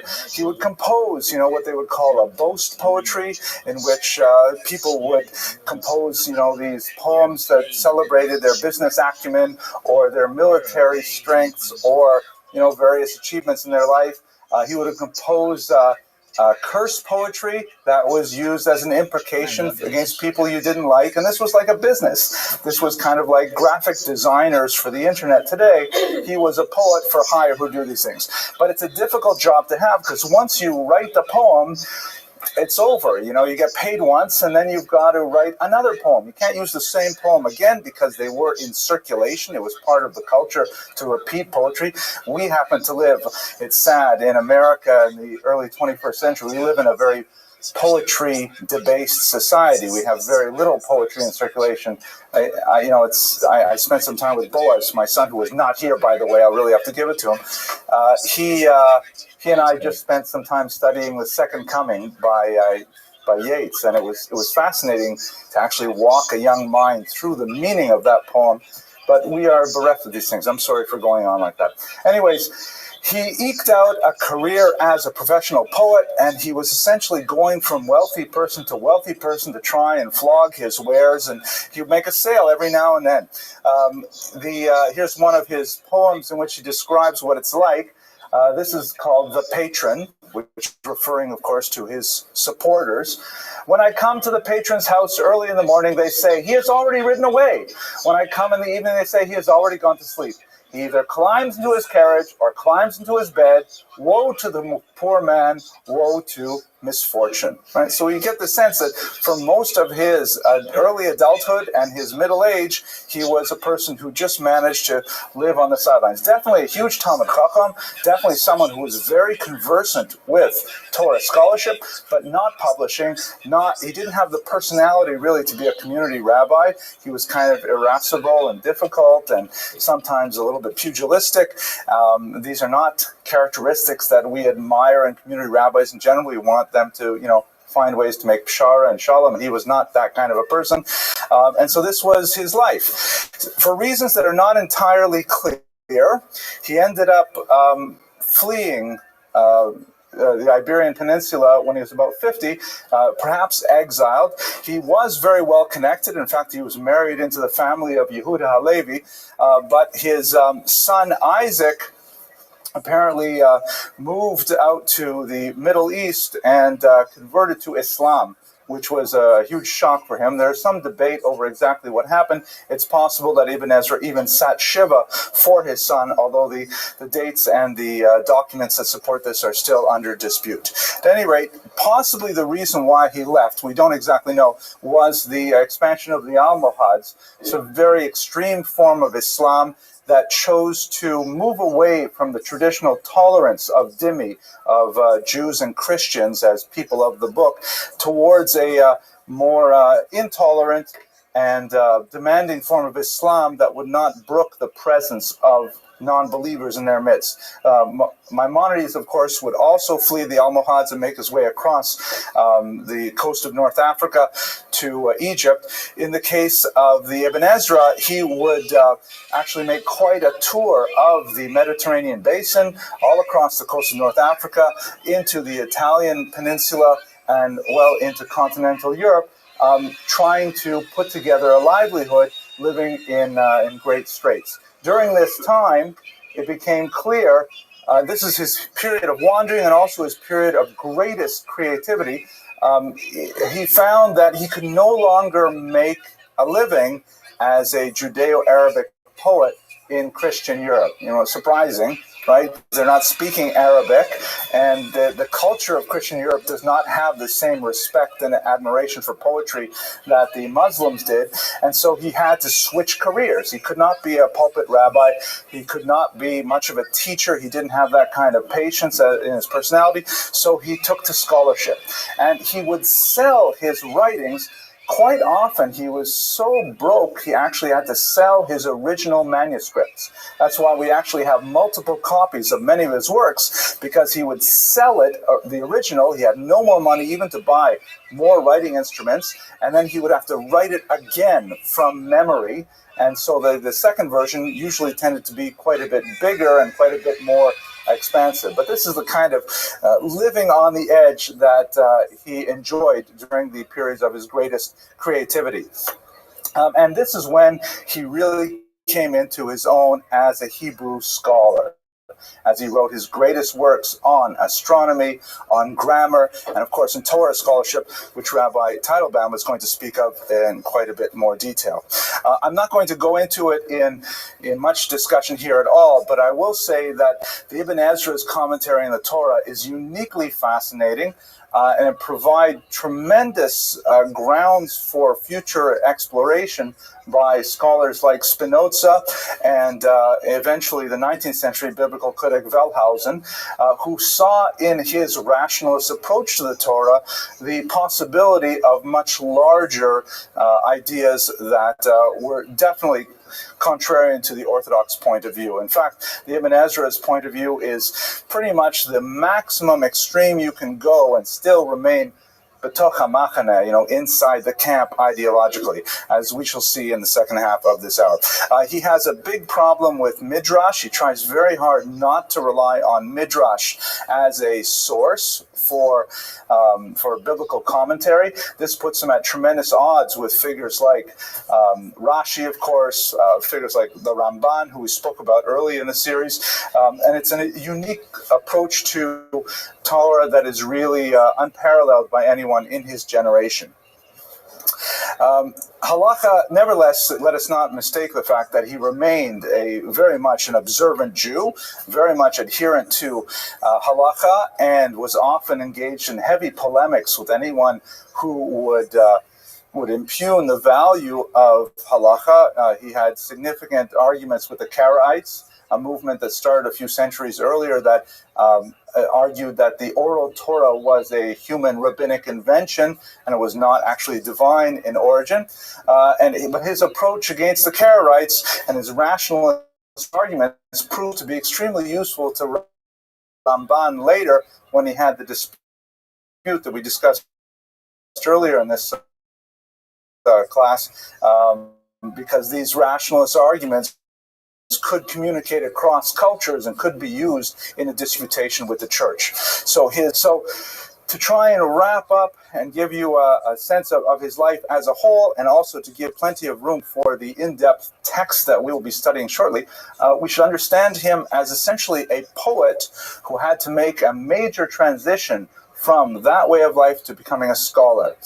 Without having an official position of any kind, he was forced to eke out a living as an independent scholar, composing treatises which he would later sell, often right down to the original copies. But nevertheless, he gained quite a bit of wide circulation with these things. He was canonized as a commentator. We have him on the page of the Mikraos Gedolos, but his opinions, nevertheless, are quite a bit on the extreme of the Orthodox spectrum.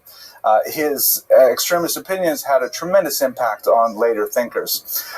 His thought actually crossed over into the Christian world as well. His poetry was translated into Latin, other languages, such that even in the 19th and 20th century you see examples of his work. Robert Browning wrote a poem which cites a Rabbi Ezra, referring to Ibn Ezra. Of course, Ibn means son of, and so it's not quite correct to call him Rabbi Ezra because he is Abraham's son of Ezra. But Browning wrote a beautiful poem, Grow Old With Me, which is an ode of homage to the great biblical commentator. And in fact, even John Lennon in our own times wrote a song that was based on Browning's poem, which later goes back to the Ibn Ezra. His work in astrology, which I can't possibly comment on with anything intelligent, was nevertheless recognized commentator. And in fact, even John Lennon in our own times wrote a song that was based on Browning's poem, which later goes back to the Ibn Ezra. His work in astrology, which I can't possibly comment on with anything intelligent, was nevertheless recognized by scholars of that field as being something quite significant. And if you look over here, there's actually a crater on the moon. Next time you look at the moon, just pay attention to this little red spot here. You can notice it if you look very carefully. You'll see there's a red circle around it. And this is called the Ibn Ezra crater. Here's a close-up of it that is specifically named after this 12th century scholar in recognition of his tremendous achievements in the field. Okay, so I've compressed my remarks because I think it's really important that we study the text. We have a lot of great text to come, and I'm going to turn it over at this point to Rabbi Teitelbaum. To look at Ibn Ezra's magnum opus, which is his Parish on the Torah,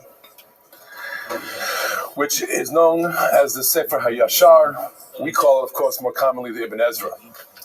And you can see just from his opening remarks how proud he is of the work. On the one hand, you also begin to sense how facile he is in the language in Lashon HaKodesh. He says here, Sefer HaYashar LaAvraham Hashar, to Avraham the poet, U'ba'avosos hadiktuk nikshar. He says that all of my writing, all of what I will be presenting, will be bound by ropes of grammar. So from the onset, he is making it clear that he's going to be a literalist, if you will. U'be'enei hadas yichshar. Those with intelligence will see that this is really the right way to address the Torah and to comment on the Torah. They will see fit to follow in my footsteps.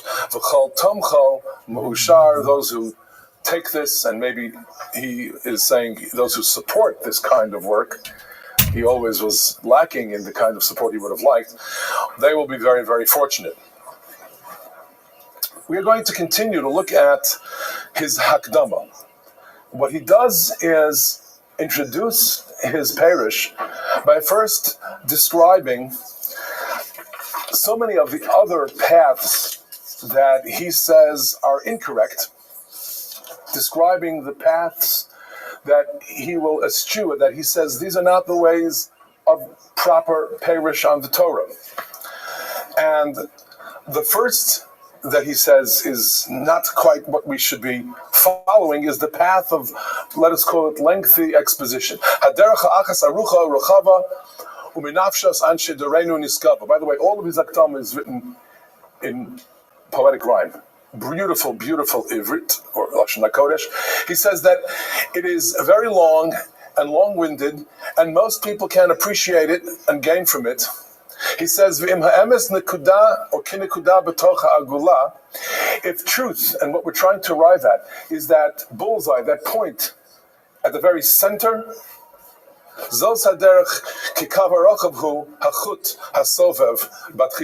then going into expansive, long, lengthy dissertations on Torah, that's like maybe getting at that circle surrounding the bullseye, but you're never really reaching your target. And then he goes on to say, for instance, he talks about Rabbi Yitzchak HaYisraeli, and some of what he wrote. He writes how in other words, he wrote treatises and barely got through much of the Torah at all. He then criticizes Rabbi Sajigon. So he obviously has great respect for Rav Sajigon, but he says Rav Sajigon also in his parish follows this long-winded style without really explaining the pasuk, its true meaning, its basic meaning. He gives an example of Perish Yehi Ma'oros, Hichnis Deos Acheros, L'das Hamidos Haniskaros. He talks there about all kinds of issues about the celestial bodies, things that are not pertinent to the explanation of the pasuk itself.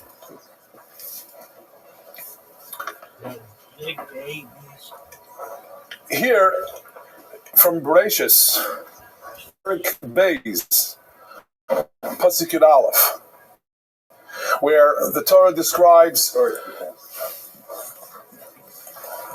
the great rivers. Shema Echad Pishon Hi Asoveves Kol Eretz HaChavila. So Rabbeinu Sadigon identifies this river as the Nile. And how do you know it's the Nile? Asks Ibn Ezra.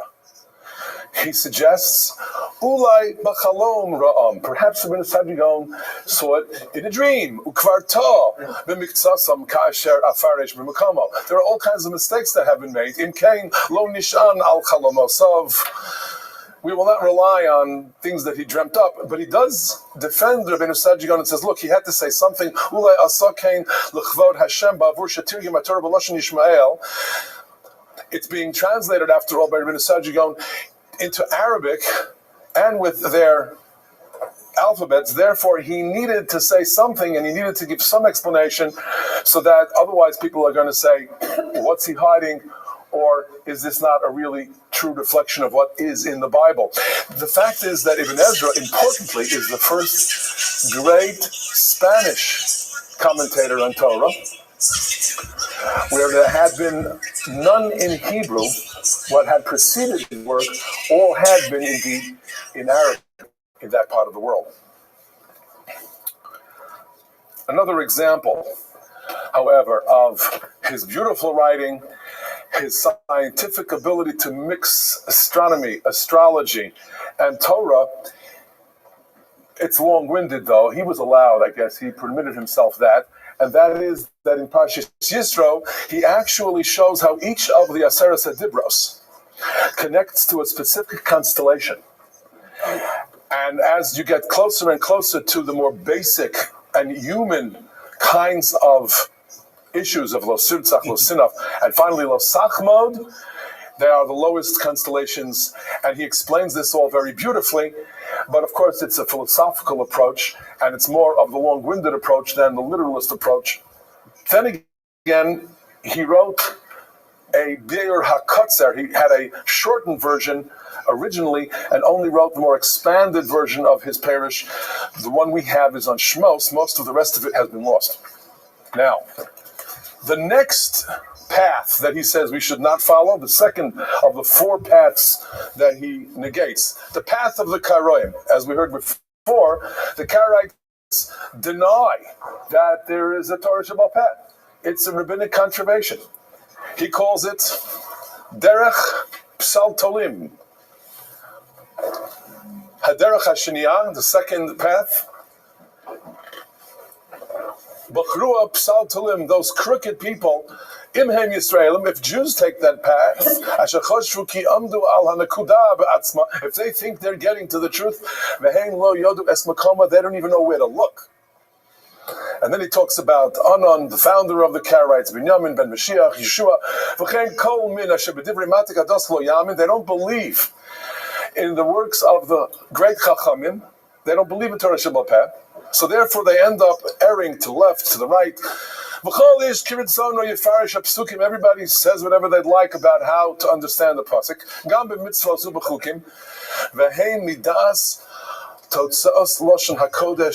And they don't even know Hebrew. So here you see him really saying how important it is to have a real good grounding in Ivris, in Lashon HaKodesh, in Hebrew grammar. Otherwise, you can't possibly come to understand the Torah. But you also see here how he completely and utterly rejects those who would say that, no, we have to just study Torah Sheb'chsav, and Torah Sheba'al Peh is not something that's divinely ordained. You here see that he was an absolutely believing Jew in every way. Torah Sheb'chsav, Torah Sheba'al Peh. Some of the examples in which he says something almost critically, really, it's more than jocular. He is actually ribbing the Karaites. The pasuk says in Bereshis Chavtes, "Ve'enei Leah rakos." Leah's eyes were somehow watery. She was tearing up constantly because the Medrash says she was destined, she thought, to be married to Esav. So here he quotes Ben Ephraim. Ben Ephraim is a character. Ben Ephraim Omar Shehu Chaser Aleph. Rakos is mixing an Aleph. It should be Aruchos, Tamo Aruchos. She had long, narrow eyes, and that was the problem. And the Ibn Ezra says he's wrong. V'hu haya chaser aleph. It is he, Ephraim, who's missing the aleph. So instead of Ben Ephraim, his name is Ben Parim. Anox. Let's go to another example of that kind of, let us call it his rejection, if you will, of the Karaites. You know, the Torah says that in Mitzrayim, that the Jewish people were to eat because they had to leave b'chipazon, they should be dressed and ready to leave Eretz Mitzrayim. So he says, it seems to be a city in Algeria, in Argolan, they eat their Seder dressed that way, ready to go. They're all mistaken. And he says, when Pesach comes, let them go, let them leave.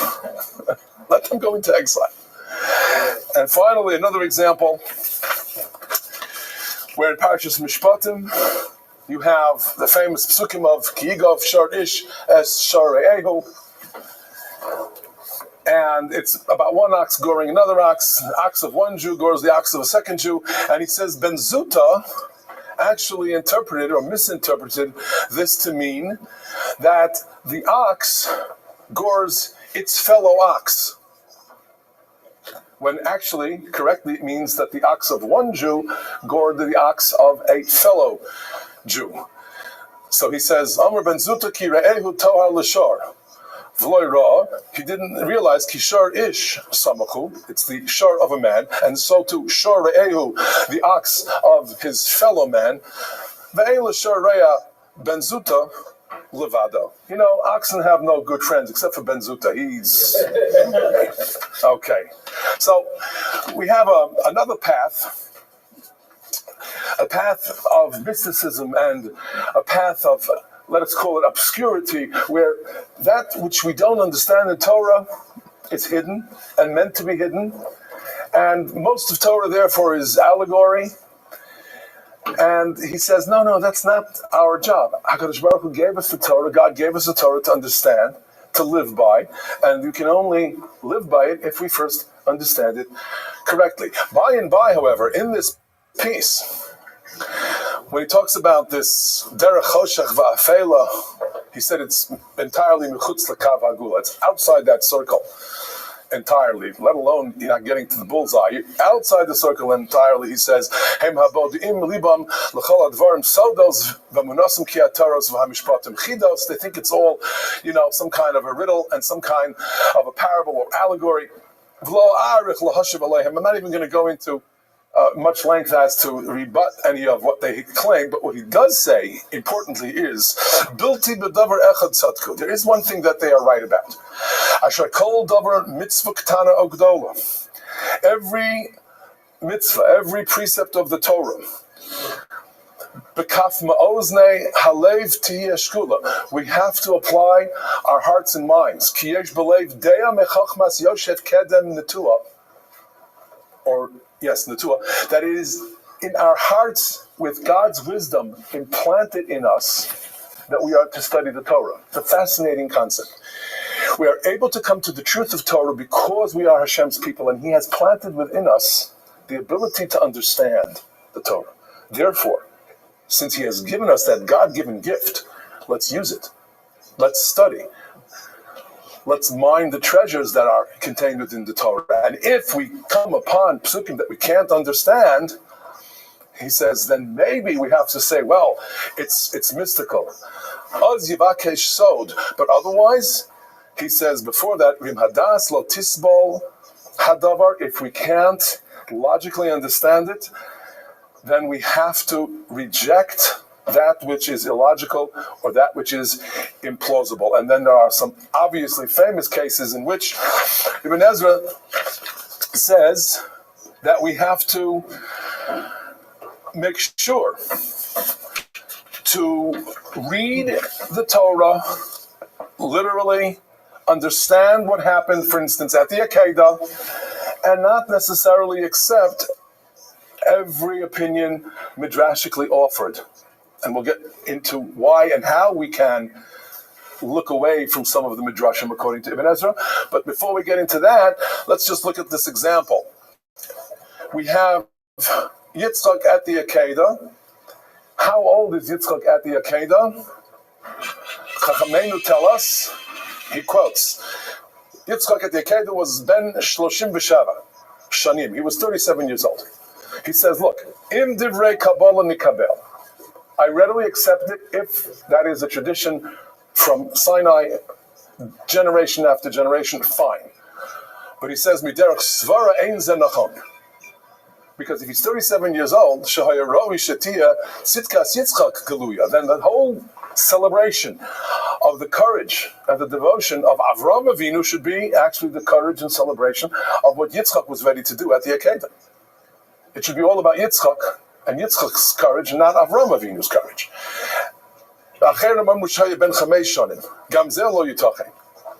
Can't be he was 5 years old, because it says in the Torah, the Torah says that it was Yitzchak who carried all the wood. If he's 4 or 5 years old, how could he have carried the wood? So this is all a very logical approach through which he says it must be that ultimately he was Karov Liyud Gimel Shanim.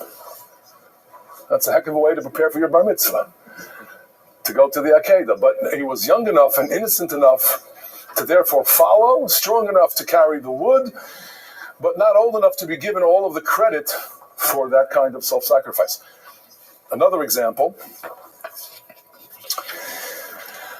famously, and Rashi quotes this Medrash, Atzei Shittim, the great wood used for the crushing of the Mishkan.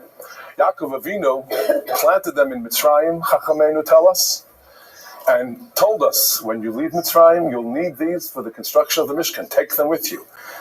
And the Ibn Ezra asks, but how could the Mitzrayim let them go, ostensibly to worship their God for 3 days? Why are they taking all this lumber with them?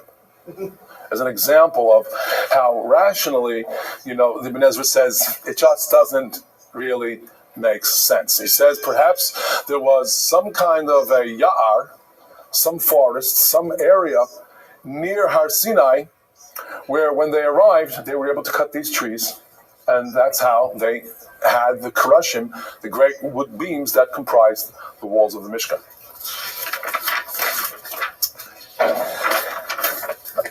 The fourth path that Ibn Ezra says we should reject is the path of homiletics, of drash. And he says, with a very organized pattern in it all, he says, Krov el Nakuda, it's close to the truth. Rodfa Chareha Aguda, everybody runs after Medrash. We all enjoy it, we all learn it and study it. He says, Zos derech hachachamim ba'artzos Yevonim v'adomim. From Greece and Rome, it's been a tradition, shaliyabitu el mishkal maznayim, that they don't use their heads, don't think and weigh the relative value and meaning of the truth of the psukim. Rak yismochu or yismochu al derech drash kelekach tov orinayim. Number one, once you have these midrashim in Sifrei HaKadmonim, why repeat it? If you have it in Medrash, leave it there. If you're going to write a commentary on the Torah, don't just repeat what the Medrash says. That's number one. V'yesh drash hefek drash. He says, secondly, you have so many contradicting midrashim. If you're going to use Medrash to arrive at the truth, well then what's the truth? When one Medrash says one thing, then another Medrash says another. And finally he says, V'yesh lo sod v'einonu mefurish. And so much of it is so hard to understand, is mystical anyway. He uses an example, the famous case, the drash, Torah kadma alpayim shana kadma olam. Torah existed 2,000 years before the world. If there's no world, then there's no physical matter. If no physical matter, so then there's no time-space relationship. How can there be time? How can you say 2,000 years if there was no universe, if there's no physical world? He asks. That's just one example. He goes on to give a number of examples. And of course, this was something that, let's just say, it stirred up the ire of some of the commentators. Here you have a Tiferes Yisrael of the Maharal, where he quotes how Ibn Ezra criticized the famous drash about why the Torah begins with a Beis, Bereshis, because Beis is the letter of bracha. and it's an important idea, and we accept it, of course, as true. And Ibn Ezra says, no, Beis can stand for all kinds of things. And he gives lists and lists of words that are of a negative nature that begin with a Beis. Bitlu hatochenos. Koheles says, you'll come to your old age and your teeth don't work anymore. So it's with a Beis, Bitlu hatochenos. Does that mean that Beis is such a beautiful, wonderful letter? Bal Yida'um. Bal Yida'um means that nations of the world, people don't know, don't understand. They're bereft. So the Beis isn't such a wonderful letter, is it? Says the Maharal Ubavadai, Harav ibn Ezra, Bal Yida'um. He says, the one who didn't know was Ibn Ezra. Bal Yida'um divrei chachamim hanemonim. He says, because ki divreihem heim emes b'chachma. Hu lo haven. He did not understand divrei chachamim. So there's tremendous criticism that Ibn Ezra invited by being so adamant about not following drash, not getting involved in it, not basing our religious life, and not getting so involved with it, not just in commentary, but in philosophically guiding our lives based on so much drash. Ibn Ezra, was not one to really feel that's the way we have to build and construct our culture, our religion. Pru-Revu, we take it that the Torah says that it is a mitzvah. In the Minyan HaMitzvos, that's another area, by the way. He did not say that we are bound to believe that there are exactly 613 mitzvos. He says that Pru-Revu is actually just a blessing. Umilas pirdi v'rivya ba'adam brachahi. Kamo b'brias hamayim. Rak hi mitzvah ha'etikuha kadmonenu. Zichronum levracha. Rather, it is written as a mitzvah by our rabbis. V'samu zeha pasuk zecher ladover. This is a typical Ibn Ezra in that he says, look, the literal interpretation of the pasuk is not, we have a commandment, be fruitful and multiply, have children, but it is a mitzvah. If rabbis in the Talmud say it's a mitzvah, then it's a mitzvah. But they have that by tradition. It's not because the Torah literally said so. Another example, the rehabilitation of Nimrod. What kind of a person was Nimrod? Oh, he was a very, very negative person. He used his powers to threaten mankind, not just Avram Avinu, but, it was Amraphel, he is Nimrod, and he was Hechalios Gibor Ba'aretz. As Rashi says, he was doing whatever he could with his Gevura rebelliously against the will of God. Well, according to Ibn Ezra, he says, Hechel Laharos Gevuros B'nei Adam Alachayos, Ki Haya Gibor Tzayid. He was a tremendous hunter. V'tam Lefnei Hashem doesn't mean against God. It doesn't mean that he would say, I'm powerful, God is powerful, maybe I'm more powerful, as you might wish to interpret it. He says, Shahaya Bona Mizbechos, Umala Osam Hachayos, Olol Hashem.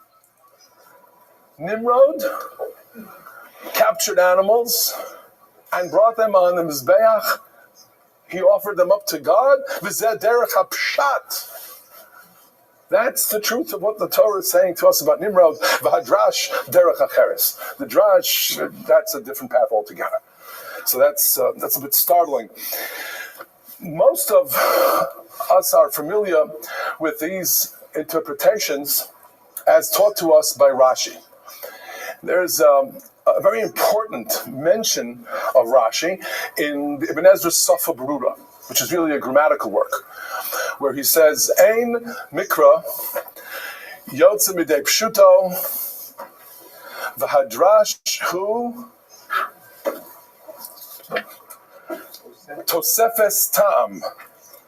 It is just an added flavor, an added sense of what the Torah might be telling us. V'hadoros haboim the generations that followed, Samu called Drash Iker V'Shorish. They've made so much out of Drash.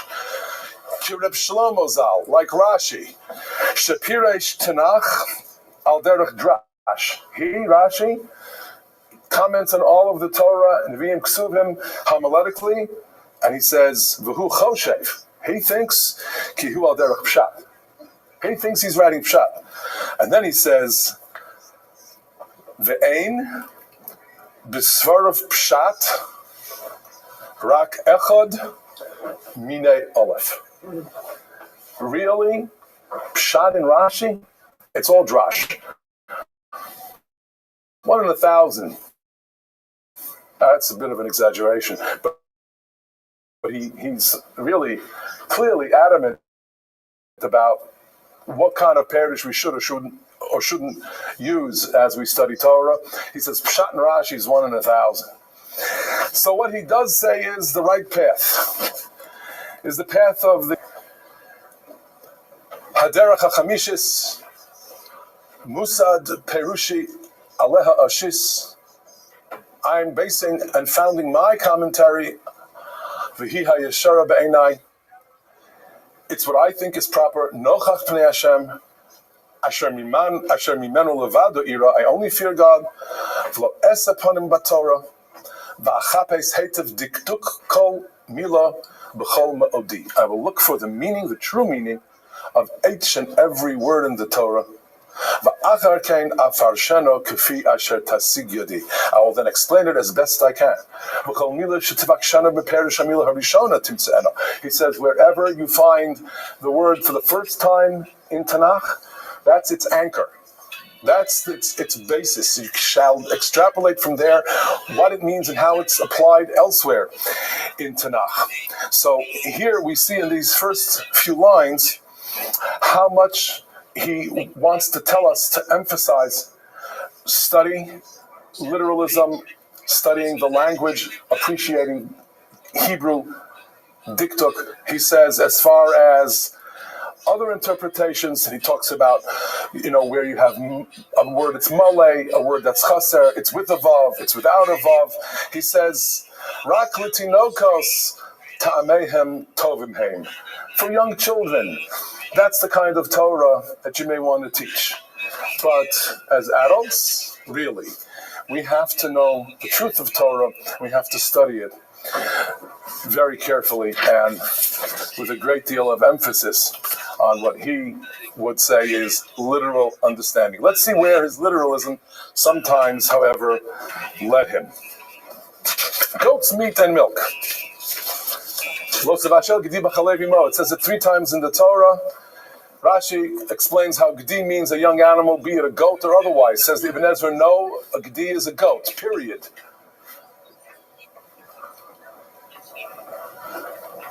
Rabbi Shlomo Amar ki gedi hu hakatan harach.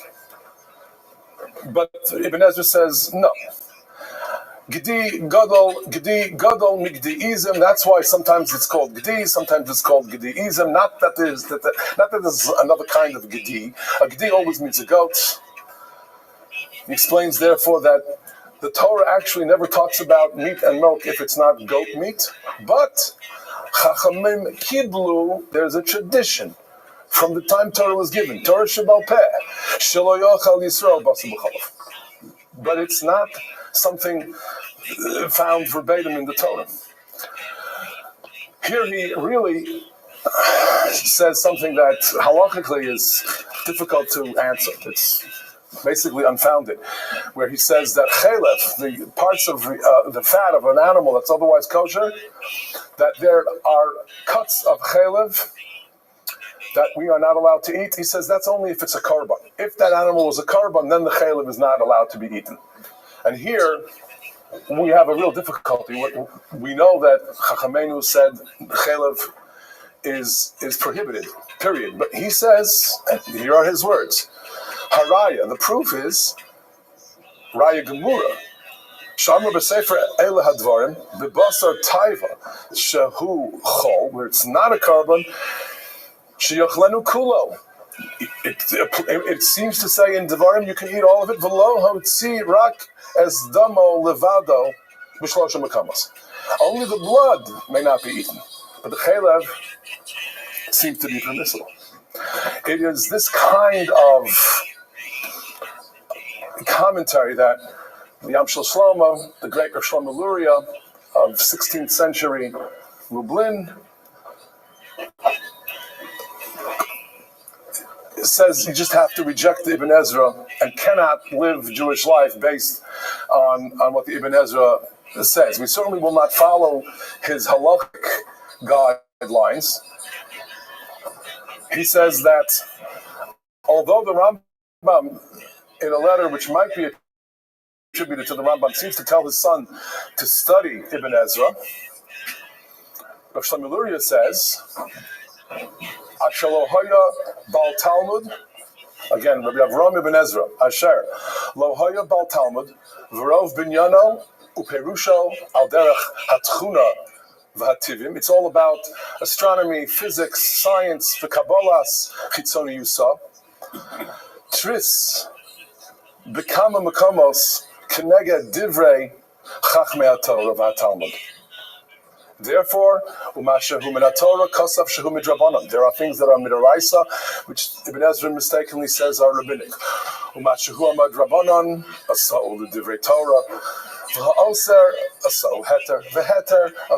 So he has tremendous problems with Ibn Ezra. He was not alone, but he was very vociferous. This is in his introduction to his Yamshel Shlomo on Maseches Kulin. A final example of this literalism, and one that's a bit shocking. The Torah says, How you living, pimp? Can you hear me? Yo, Doug, no one wanted to fucking talk to you anyway.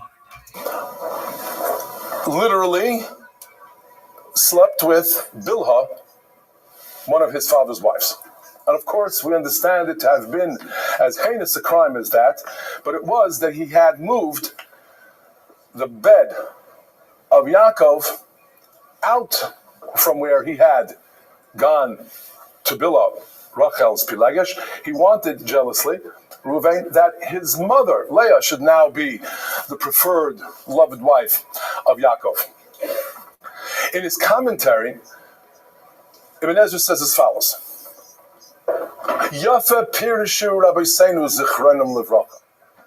They commented and they did a beautiful job on explaining what it is that happened. V'chosa klon arun, quoting from Mishlei, one who covers shame is clever.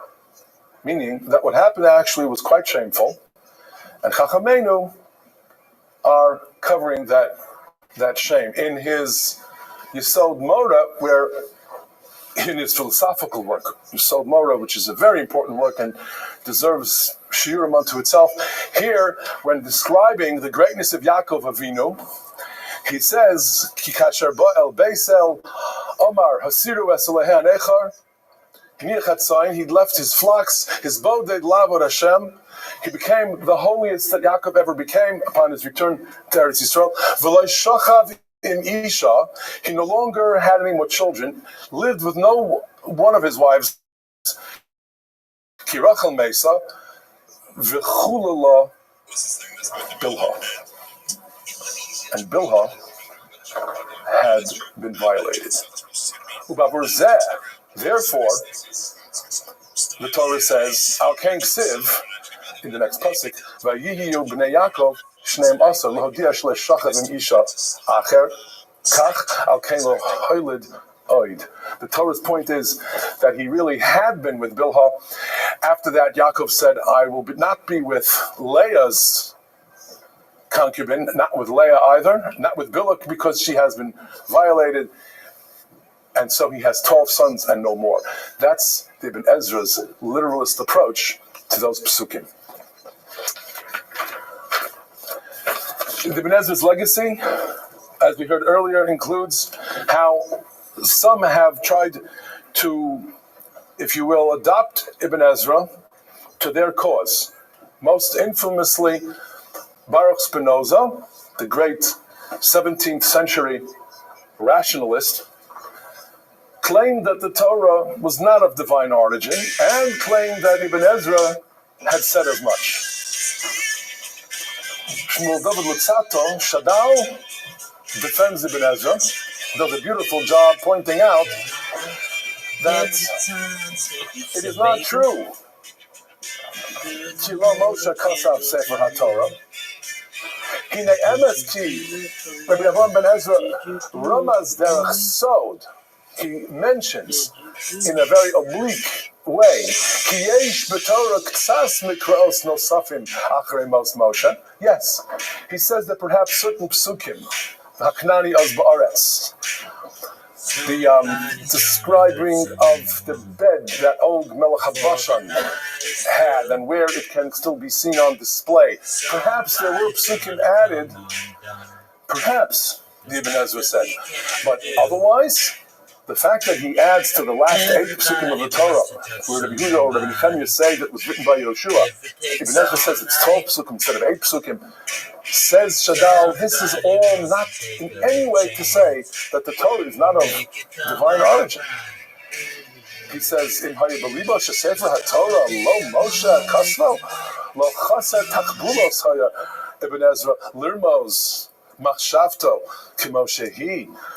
And so he says, "Chalila to say that Ibn Ezra can be used to support the likes of heretical Baruch Spinoza." And that's a very important point, because what he did that way, Shadal, was make it clear that with all of the controversy surrounding, swirling about Ibn Ezra's literalism, he was a God-fearing, faithful Jew with complete and abiding respect of Chachamenu and of Torah Shebaal Peh. Yes, it was a nuanced view in which he would say, look, there is Midrashay Agadah, which we do not have to take at face value, and there are Midrashay Halacha, which we will always take literally and follow completely, because that's what HaKadosh Baruch Hu expects of us. And finally, I just want to point out that another great expression of how Ibn Ezra, say what you will about him, is a force to reckon with. We've been studying the Hakdama of Ibn Ezra's commentary. Let's look at the Hakdama of Nachmanides, of Ramban's commentary, where he's praising Rashi. He calls him Lo Mishpat HaBachora, B'dvora Behege B'Havasam Eshke, etc., etc. He does not discount Ibn Ezra, though. He says, "V'im Rabbi Avraham ben Ezra tihiyah lanu tochachas negula." We will openly disagree, and even vehemently so. V'ahava misutares, or misutara. But we will also keep love, if not necessarily always expressed, but we harbor a great love and appreciation for what Ibn Ezra has done and what he leaves us in his masterful commentary, having us understand Torah and its language with so much more depth, with so much more clarity. That is the legacy then of Rabbi Avraham Ibn Ezra.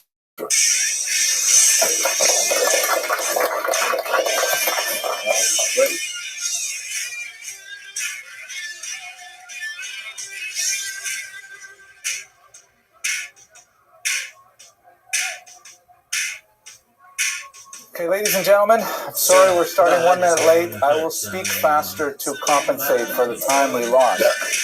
Tonight's talk is really fascinating. I think a very unusual figure named Rabbi Levi ben Gershom, known by the Latin term Gersonides, or son of Gershon, as we've seen with Maimonides, Nachmanides, and so on. It's a fascinating figure who really, in many ways, encapsulates the nexus of Jewish and scholarly non-Jewish work in his century, in the High Middle Ages, and the kind of research that he produced, both in the secular realm and in the Jewish realm, are really amazing when you understand the context of 12th and 13th century France in particular. So my goals for tonight are to give you just a sense of the backdrop. We're going to concentrate on the ecclesiastical history and on the economic history of the Jews at that time, just to give you a sense of the kind of environment in which he operated. And then I'm going to highlight a few of the areas in which he was active as a scholar, and I'm going to basically leave aside all the Jewish research, which is really quite fascinating and controversial, and I will leave that to my very capable colleague and friend, Rabbi Trump. So that is the plan for tonight. Okay, let's get started straight away then. So here's a great picture of him. This is obviously an Israeli stamp from 2009. To commemorate Gersoni's contributions to astronomy, and he is associated with the development of this interesting navigational instrument called the Jacob staff. I did a little bit of reading on Wikipedia to figure out what exactly is a Jacob staff, and I'll explain it to you when we get a little further into this talk. But basically, it's a really fascinating navigational instrument to measure distances using solar bodies and a few other kind of cool things. His years, 1288 to 1344. That's like the high Middle Ages. It's the point of time in history when the church is at its peak. And I want to just really emphasize that because so much of our topic is going to revolve around that. One of the great struggles in the High Middle Ages is the conflict between the church and the state, between the churches, the popes, and the kings. It's a tremendous amount of conflict. The churches generally try to stick with dogma and ideology, and that is generally not so good for the Jews, although in some interesting circumstances they actually would come to the defense of the Jews when dogma was favorable in that way. Whereas the temporal powers generally saw the economic utility of the Jews and tried to enact legislation that was appropriate to draw more Jews and encourage their settlement in European regions. We shall see that there are a lot of tensions involved in that between church and state, and the Jews eked out a very difficult existence quite often in the 13th century in particular as a result of this conflict. Let's go ahead. Okay, so first of all, here is just a quick overview of some elements of church history.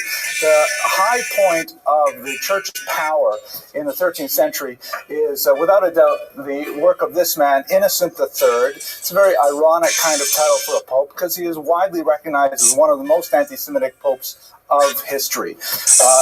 He was quite obsessed with the Jews, and he enacted a lot of legislation, papal legislation that was adhered to through much of Europe that restricted Jewish activity on a social and an economic and on a demographic level as well. Perhaps the most notorious of his innovations was a series of codes enacted at the Fourth Lateran Council early in the 13th century that, among other things, required Jews to wear distinctive dress. One of the most common expressions of that distinctive dress is this conical hat shown here that is known as the Judenhut, or the Jew's hat. It was not a complimentary look. It tended to accentuate the features, and it was kind of like a silly sort of hat that was designed to make the Jews look ridiculous and also to stand out from others, because Innocent III was very concerned about the social fabric of that would allow Jews and non-Jews to mix readily, and so the Judenhut was designed to be a specific marker that would help Christians avoid commerce with Jews, both intellectually, economically, and socially. He also, later on, the Fourth Lateran Council developed other forms of distinctive Jewish dress. The Jewish badge was developed at this time. It was not, contrary to popular opinion, the yellow Star of David. That developed much, much later. It was typically a coin, a round badge, sometimes worn in the back shoulder blade and sometimes on the shoulder, that was usually yellow in color. And it was a reference to the coins that Judas received for betraying Jesus. That was supposed to be the metaphor there. Also sometimes shown are tablets Like the round top tablets, the Shnei Luchos Habris of the Ten Commandments, were sometimes used as a badge. But the Judenhood is perhaps the most popular. And it's actually a boon for art historians, because that means whenever we look at these kind of medieval images, we can always pick out who is a Jew. Here you have a Jew conversing with some ecclesiastical figures. Here's another picture that shows the Judenhood in a form that you may see more familiar today. What kind of hat does that look like? Oh, it looks like a clown hat. That is a strange irony of history. That's not the answer I'm looking for, but it does look like a dunce cap. Right, that's what we call it in Canada, dunce cap, because it was like, that's like the hat of shame, right? It's like the opposite of what you put around dogs' necks. You just turn around, put it on the head, kind of thing. And like the witch's hat, right? Because Jews in the 14th century in particular were very much associated with the devil and with witches, and so we have kind of secularized it and kind of made it fun with witches and Halloween and Broadway shows and things like that. But in reality, it comes from the Fourth Lateran Council, and it shows its expression into first in Jews and then to other nasty people that we don't like. Here is one of the other developments in this period of time, the 13th century, was the evolution of disputations. And you'll recall we discussed in the very first class the great disputation that the Ramban was involved in 1263. These were a regular feature of the 13th and 14th century. Even going into the Tortosa disputation in the 15th century was an ongoing occurrence where Jews were forced to participate in these debates, which were show trials of Judaism. Judaism always was meant to lose in these debates. The dispute that Ramban participated in 1263 was quite unusual in that he really won the debate and humiliated the opposing side, but in reality it was usually something that Jews simply could not win. They had to endure it, and the consequences of these debates were typically forcible attendance at churches to listen to sermons, sometimes ritual humiliations like a yearly slap on the face to the head of the Jewish community on the eve of the holiday of Easter, things like that. In this shot, of course, you can see this woodcut. You can see ecclesiastical figures here, and Jews wearing the Judenhood, again, easy to identify them. The ecclesiastical figures here are using hand gestures, which in medieval art are very aggressive and polemical. Pointing like this is considered to be a very strong gesture of instruction, of didactic instruction. And the Jews, meanwhile, are not making eye contact, and they're kind of like looking to their books, trying to figure out how to respond to the critiques and so on. So that was a feature of the 13th century. There's one guy pointing over here. Yeah, I thought you'd point that out, but that's a hard question. I'm not sure why. Okay. And finally, you have the ongoing attack on the Talmud in the 13th century, which is really quite nasty. We haven't explored it too much in these classes, but in the early 13th century, the church, as it were, discovers the Talmud. A convert to Christianity named Nicholas Donin explains to Pope Innocent III, hey, you know why the Jews aren't converting to Christianity? The whole thing is because they have this secret book that the church can't read because it's written in Aramaic. It's not written in Greek or Latin or even Hebrew. And if you read that book, you'll see there's so much indoctrination there.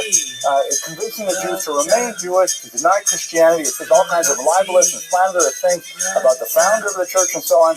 And so Innocent III gives him the nod, and there's a lot of investigations. The disputations go along with it, and ultimately the Talmud is burned. And these are precious manuscripts. These are not, bound volumes that are mass-produced. We're talking about handwritten manuscripts of incredible value, according to the records of the early 13th century. In 1242, some 42, or maybe it was 24, I may be reversing numbers, wagon loads of Talmudic manuscripts were all burned in Paris. An incredible array of documents that lost forever. So that was the first major one, yes. So these are kind of like the anti-Semitic, church-inspired, anti-Jewish legislation that occurs in the 13th century. Definitely a very inhospitable environment from that perspective. Let's move. So that's kind of like the ecclesiastical legislative environment. Let's look at the economic history of the time as well.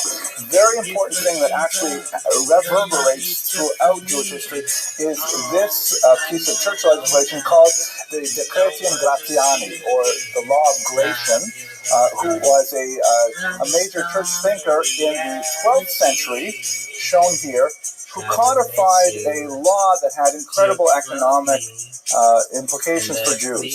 Basically, he read Book of Devarim the same way that Jews read it. When there is a prohibition on interest, it has that phrase that says you're not allowed to charge interest to your... What's good, girl? There you go. I was just singing the Supremes. Do you know the Supremes? Yeah. Of course you know the Supremes. The Supremes are amazing. Excellent. Well, you go take care of Papa, and I'll be here tonight, God willing, to play you in bowling. Alrighty. See you Excellent. later. Take care. Alright. To your brother. To the stranger, you may charge interest, but not to your brother. Oh, of course. So Jews read that as the and Muslims too, incidentally, read that as a prohibition of interest between co-religionists, that Jews may not charge interest one to each other.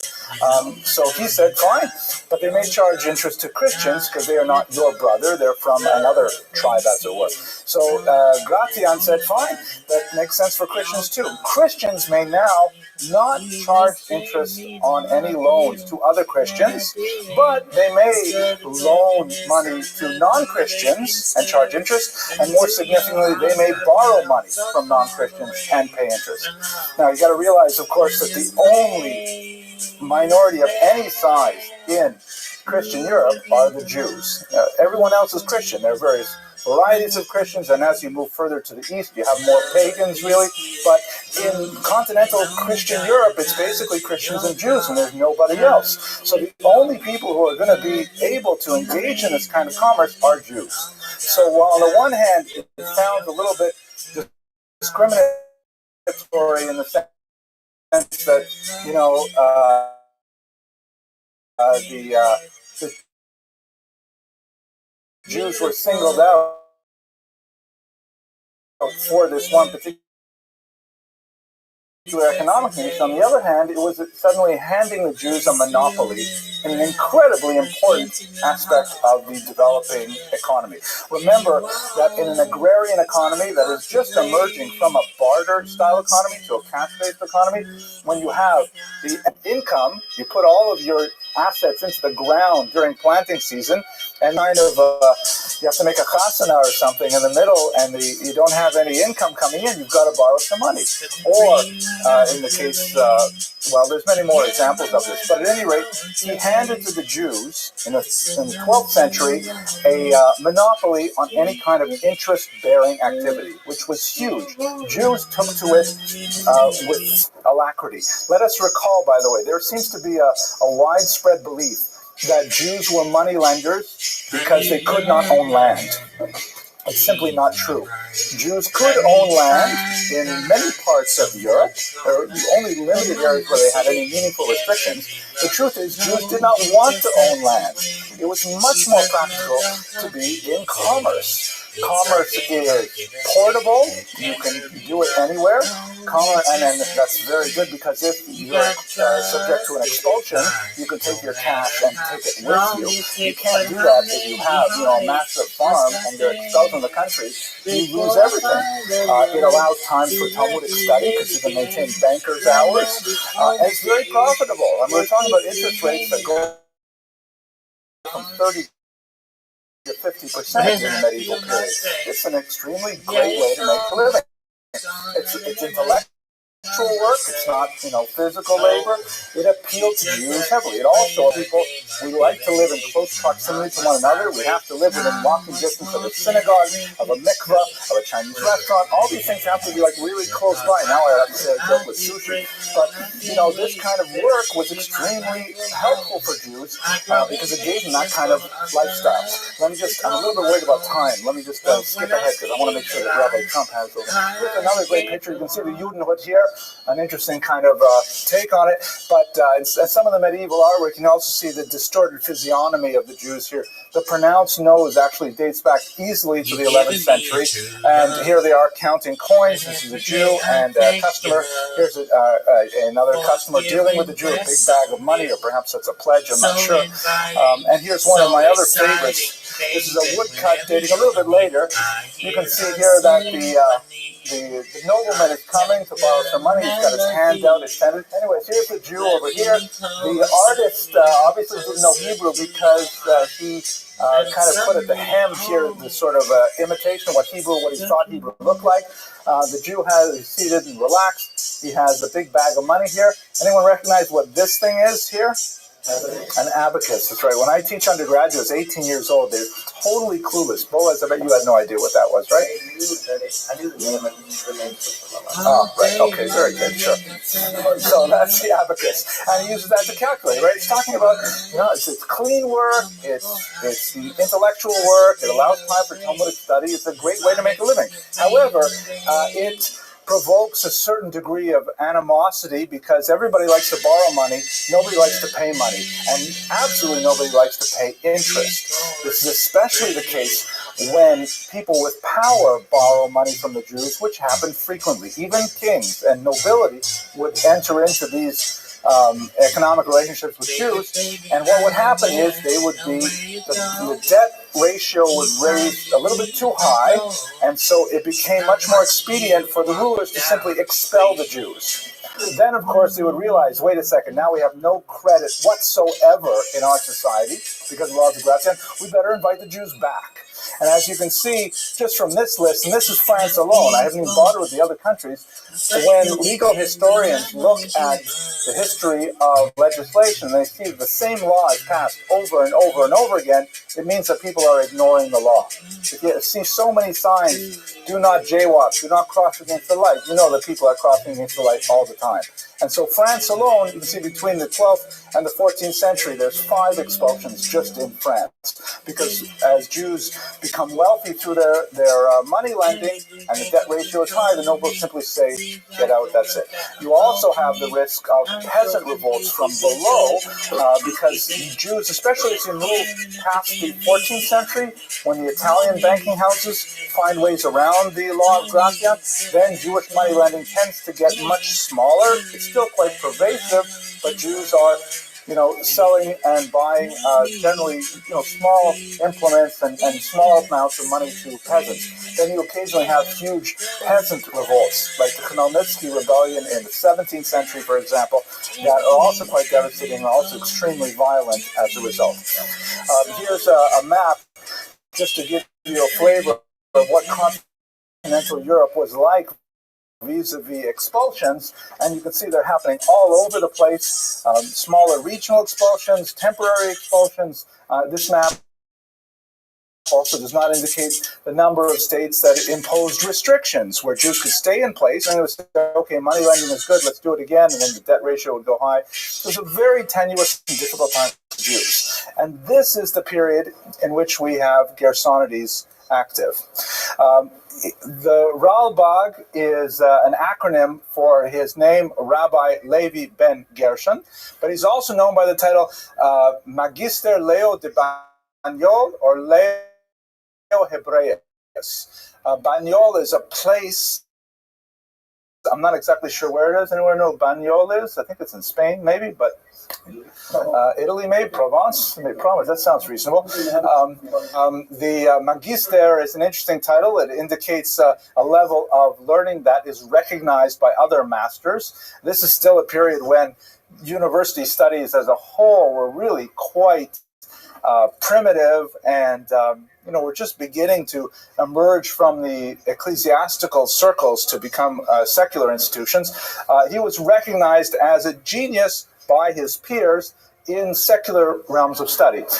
In math, he wrote a very important work called Maseh Choshev, also known as Sefer HaMispar, the book of the number, which was translated into Latin, and that's the way that we have it today. We apparently do not have the Hebrew original, but the Latin translation is De Numericus Harmonicus, on the harmony of numbers. very poetic kind of approach to mathematics. He's also known as a very important conduit of philosophy. And this is a role that many Jews played in the Middle Ages because of their linguistic affinity for the Semitic languages.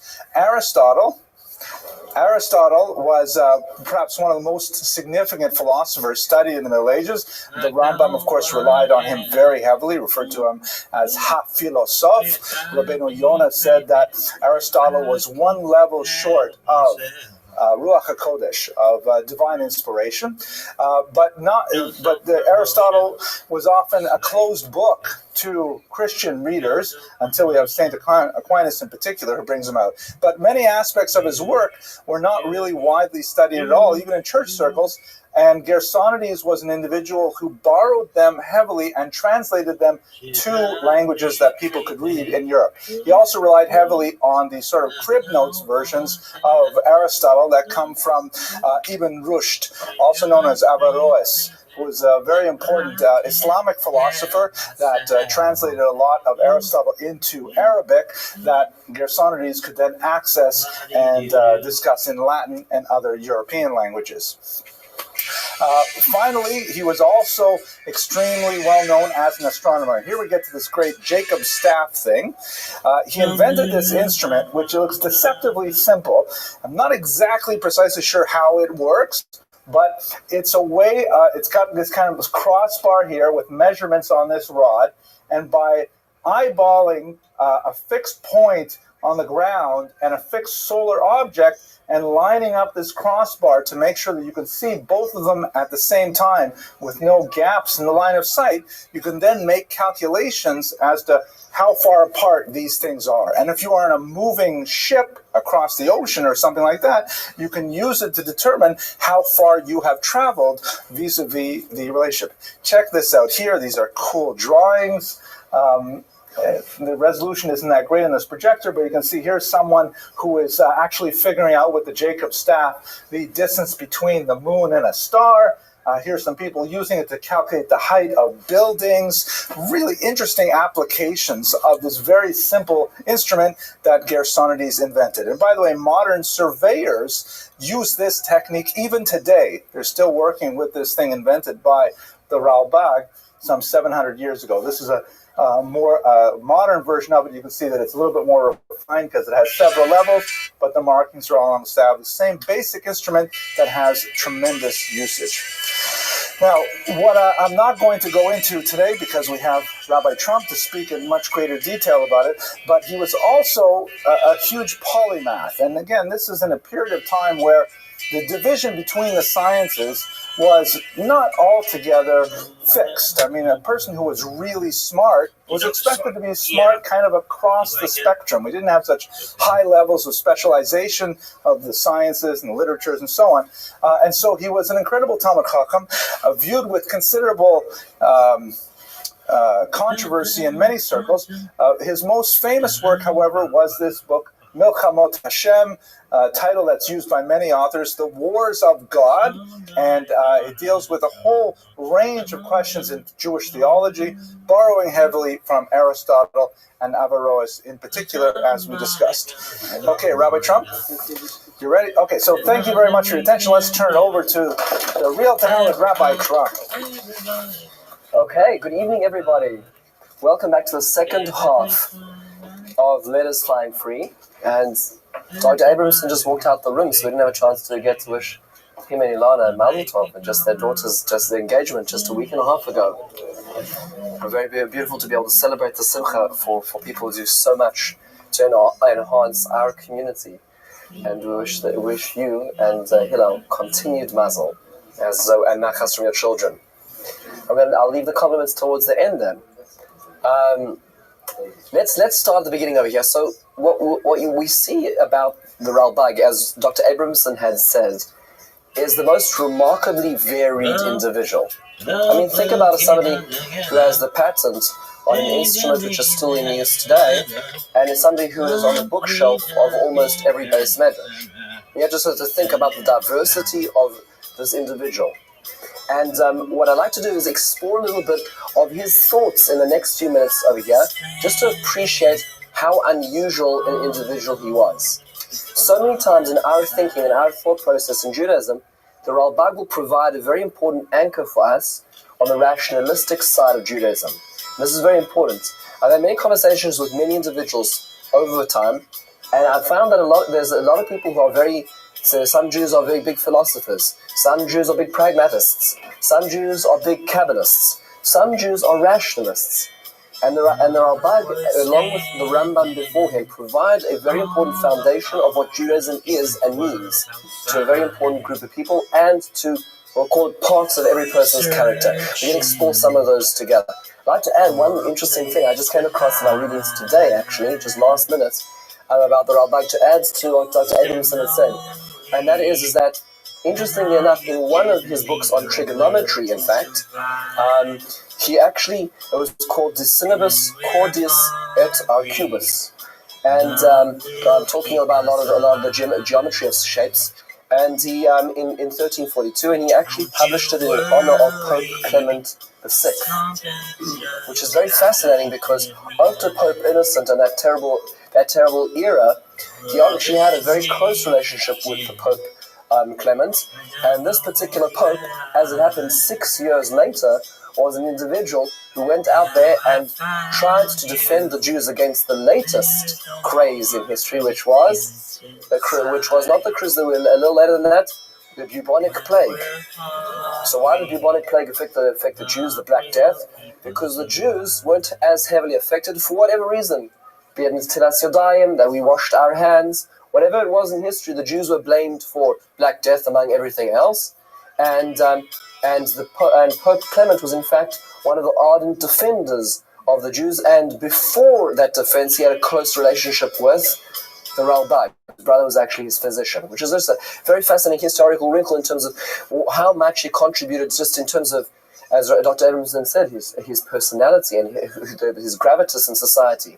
Let's start at the very beginning. There's so many different works that the Ralbag works on, and as we saw with the works of Sadia Gaon, it is incredibly organized, orchestrated, point by point. In fact, when he starts writing his introduction to the Torah, he gives you the rubric and the schema for his books, his later books. He says, I'm going to write. And he tells you point by point of what he's going to write. A very, very incredibly organized individual. So here we go. Let's start at the beginning over here.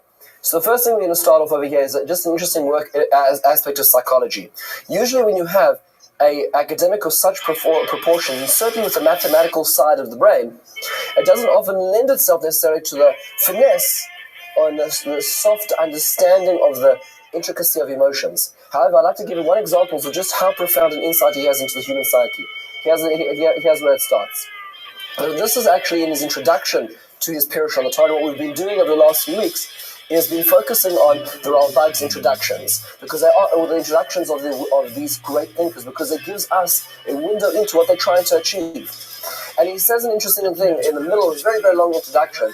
He talks about a particular facet of his writings, which in fact is very infrequent in any other writer. What he's about to describe is something we don't find elsewhere in a lot of writings. And here's what he says. I'm not going to read the whole thing, but he says, and behold, Hiskamnu b'birenu, ze levaer hato elois, hamagios v'parsha, b'midos, u'v'deos, u'v'mitzvos. What he says is, I'm going to write, at the end of every section, that's the way he does it, I'm going to write a to'eles. A to'eles literally means an outcome, a positive lesson that we can learn from sections in our Pirush. Now remember, when he's going through here, the actual section of the Torah, he's very didactically analyzing words and context and meaning. But he says at the end of that, I'm going to write a section called To'alos, these lessons that can be learned. By To'alos, I'm ideal to him kiyad sichlenu, to the degree that I'm able to, I'm going to support them in Talmudic literature. So I'd like to give you an example, just of one of these examples. This is why it's so beautiful. You can go to Pirush at the Ralbag as a regular mefarish, as a regular commentator on the Bible. But then you can go to the end and have a completely different perspective on the same thing he already commented on because of these To'alos. So here's an example. The context of this next excerpt is in Parashas Vayishlach. So here we have the beginning of Parashas Vayishlach. This serves, of course, as a very important metaphorically as well, in terms of in terms of the relationships of Jews and Christians as well. Because remember, Vayishlach is the parasha where you have Jacob is returning from his exile in the house of Lavan, and he's going to now encounter his brother. And a lot of parasha spends the time preparing on how they're going to interact with each other. So he says, I want to tell you something important about this interaction, and that is the To'eles Harishon Huba Midas. The first one is a psychological insight. He says the following: if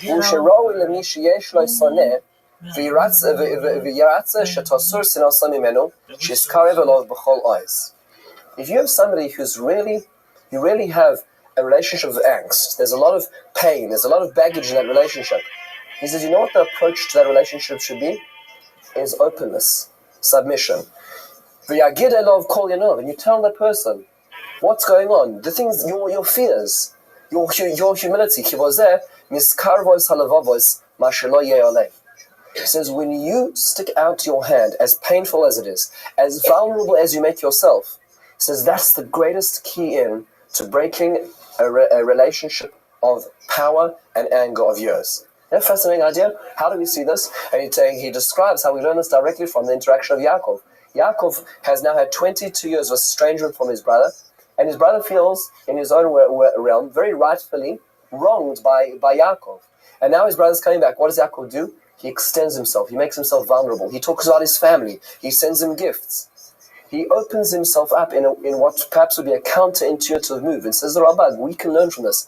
How many times in relationships do we have a relationship where the response is to harden?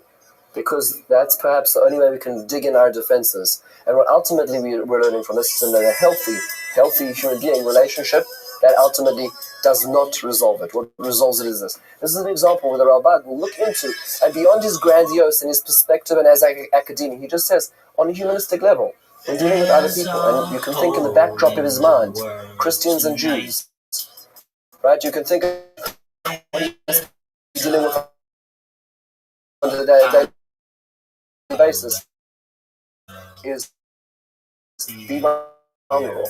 There's a very counterintuitive point, but something which has great impact in life today.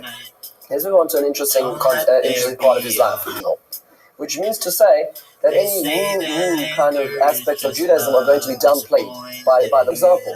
When we talk about supernatural beings, so who are supernatural beings? Examples. So let's say any council we have in angels. Are there angels in the Bible? The answer is absolutely. The Bible talks about angels all the time. There's angels who are explicitly visiting Abraham by his tent. There are angels who are struggling with Jacob later on. There's lots of angels in the Bible. So how do you work with that? We are coming now from the camp of the Rabbi, who's heavily influenced, like the Rambam was, by Aristotelian philosophy. And the world of the spirit is something which is completely devoid of any physicality. So how do you have a spiritual being having any physical interaction with a human being who is completely or almost at least interfacing on a physical level? So here's what he says. This is his commentary on the parasha of Vayishlach later on, where Yaakov struggles with an angel. He says the following. This is in the third source. He says, "Nishar Yaakov levadai," and Jacob remains alone. So he's busy bringing over his extra belongings over from the side of the river. And what happens? What happens to Yaakov? An apparition appears where? In his dream, which means to say, take a snapshot of what's going on over here. What position is Jacob in at this point in time? He is horizontal. That struggle that's going on is in the head. It's not in the nighttime. It's not with some stranger. He says, and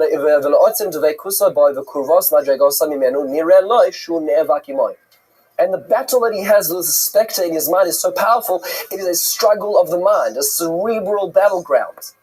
And then he goes on to say, we're not going to do this, and he says, so how is it that Yaakov the next morning was limping? After all, if he didn't have a real battle with him, with his angel, then so what's going on over here? How did he develop so he goes on in a very logical framework. He says two suggestions. He talks about, that when people are, let's say, having a terrifying nightmare and they feel like they're falling, he says you can measure that their muscles tense up as they are in that REM cycle. as they're falling, because it has physical symptoms to the psychological experience that they're going through. And he talks about other aspects and relationships of man and wife where psychology can affect physics, which is fascinating, because what he's saying is over here is that Yaakov woke up with a psychosomatic injury from a psychological. What's good, son? We've been waiting on you. What's new? Yo, dog. Can you hear me? Can you hear me? Yeah, no one wanted to fucking talk with you anyway.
Damn, bitch.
Yo, dog. How are you, pimp? I'm well, thank you. What's good with you? How are you? Oh, what's good with you? What's new? Nothing? Did you watch the UFC? Why not?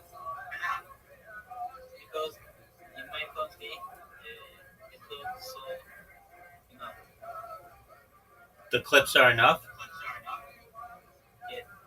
Okay, did you watch any clips? Okay, very well. Well, I'm glad you're here, and I hope you have a wonderful day. Where are your friends? You're welcome. That's okay.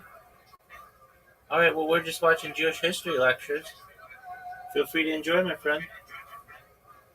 Experience. You're welcome. When we're in school, we're always drawing pictures. We're going to leave the questions to the end if that's right, Yoda.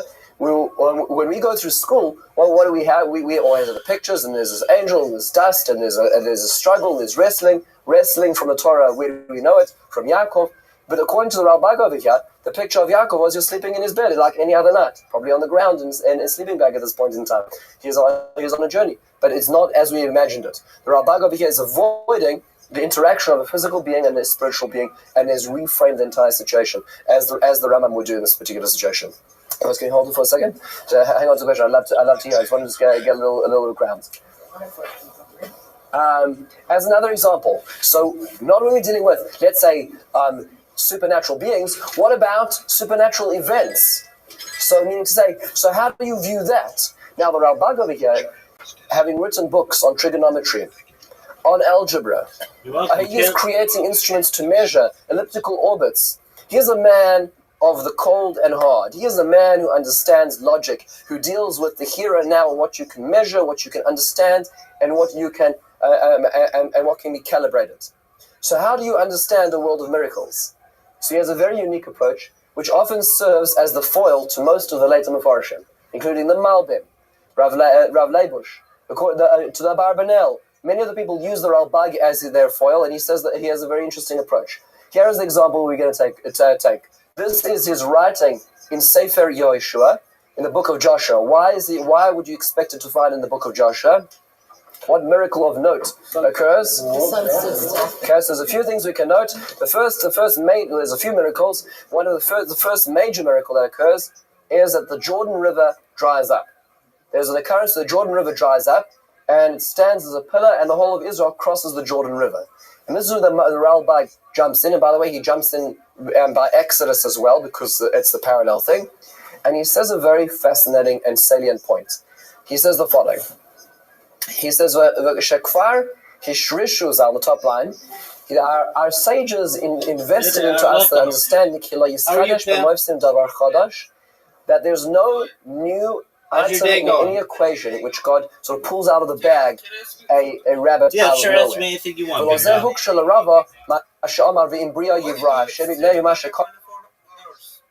For world peace? For world peace?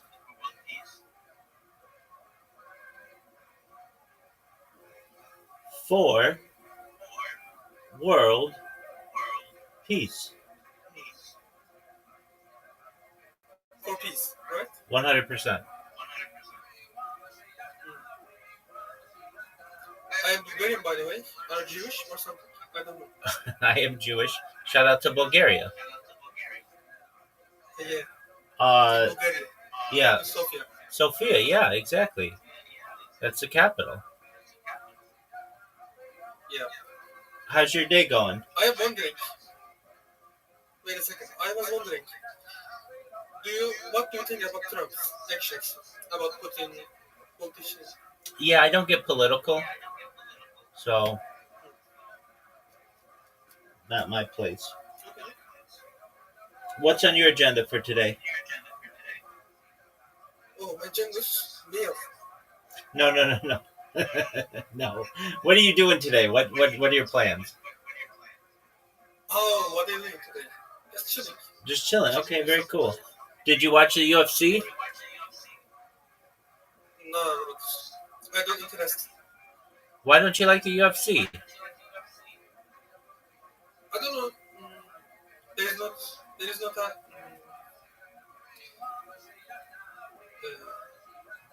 I don't know. That's okay. I don't interest. No interest at all in the UFC? No. All right, that's cool.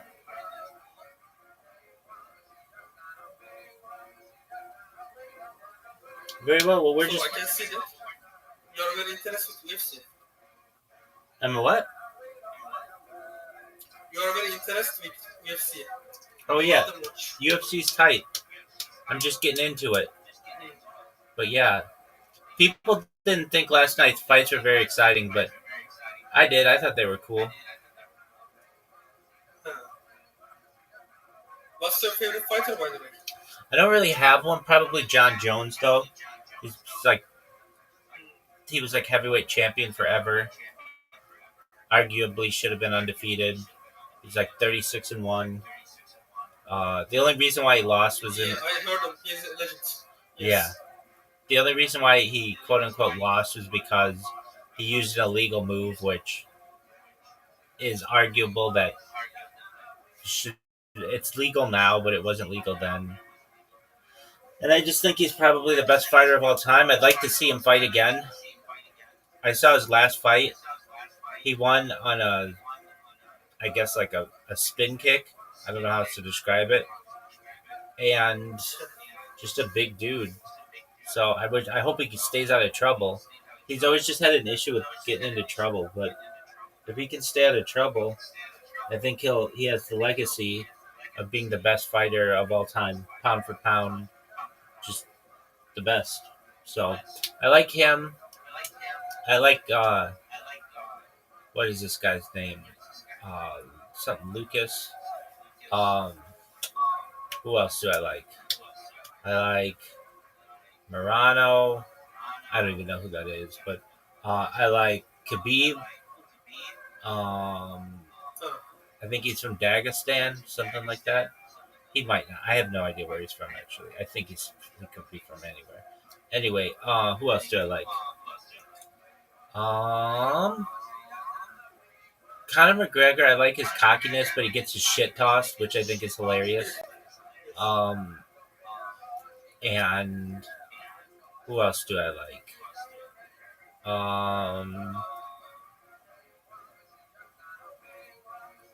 I think Khabib and Islam are the same person, so yeah. Who else do I like? I don't know. That's like everybody I know. There are others. There's like Sean Strickland. I don't really know too much about him. There's DDP. He got his shit tossed last night. There's a guy who won last night. Krevia or something. I can't even remember his name, but he did really well. He's the middleweight champion now. He won of 25 minutes that they fought. He controlled the other guy 21 minutes, which is just like a lot of time. And he landed like 549 punches, which is the most, and it was like a record, the most amount of punches landed. So that was pretty cool to see. His name's like Kavorka or something. I don't know. Anyway, it's hard for me to remember these guys' names because they're just kind of foreign. But Yeah, surely. yeah, but yeah, it's cool. Do you like soccer? Soccer, yes. Very well. I watch What other sports do you like? basketball sometimes, but mostly soccer. Okay. Not American soccer. Football. Wait. You mean soccer, not American football? Yeah. Okay. What position do you play? Yeah. I don't play neither, but Oh, you don't play. You just like to watch. Premier League or La Liga. Something. Yeah, absolutely. Do you play basketball? Nah. Okay. Do you play any? I watch Do you play any sports? any sports. No. I'm just a viewer. You're just a viewer. You've never played any sports in your entire life. I did, of course, but in childhood. Okay, well, what? Okay, well, in childhood, what position did you play in soccer?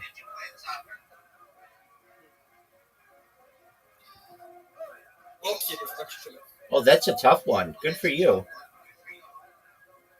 Excellent. Yeah. Okay, so you're a goalkeeper, and then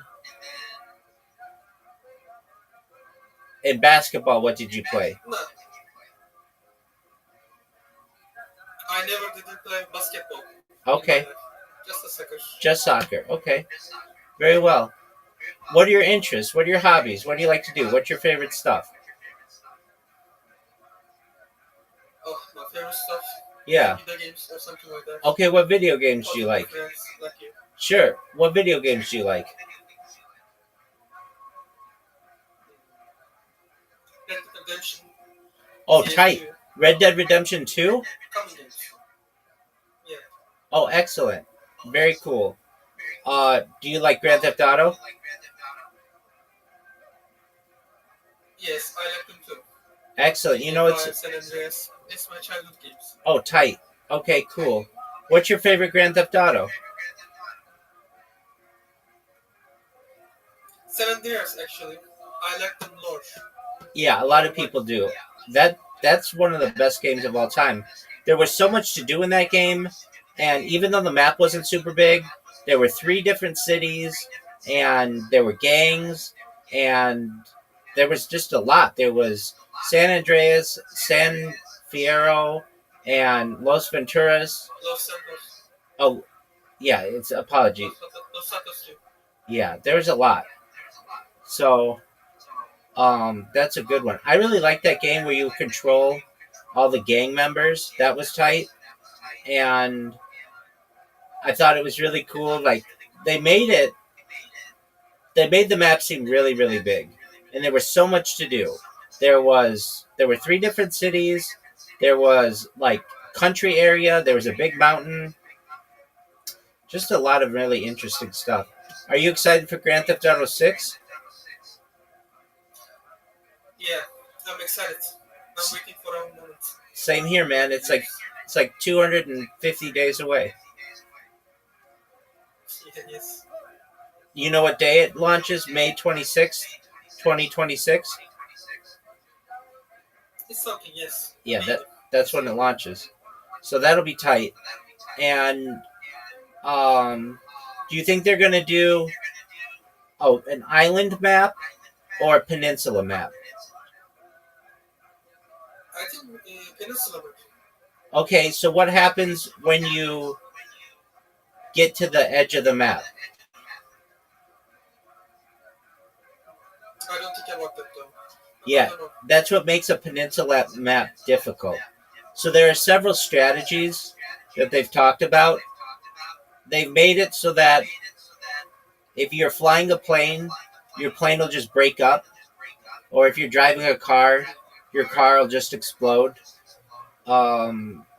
They've also talked about making it so you just hit a wall. It's just like an invisible wall. You can't go any further. They've made arguments that,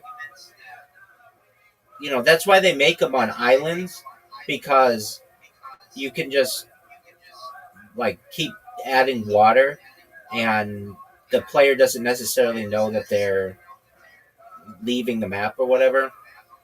But eventually, because it's a peninsula, you have to either have the land continue or it needs to stop you somehow. So I don't exactly know what they're going to do, but they're going to do something. At least with Red Dead Redemption, they had mountains. You know what I mean? They have mountains that stop you.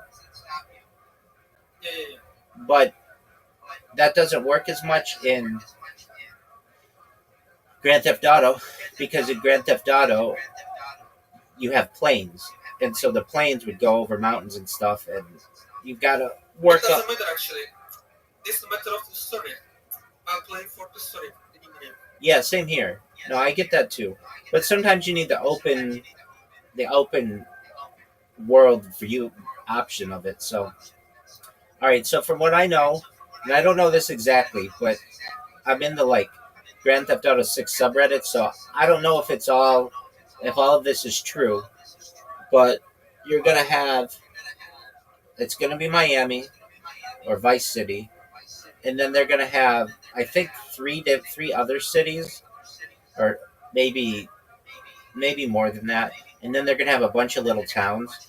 They're gonna have like Tampa Bay, and which will be on the western part of the side, and then they're gonna have like the whole coast is gonna be like cities.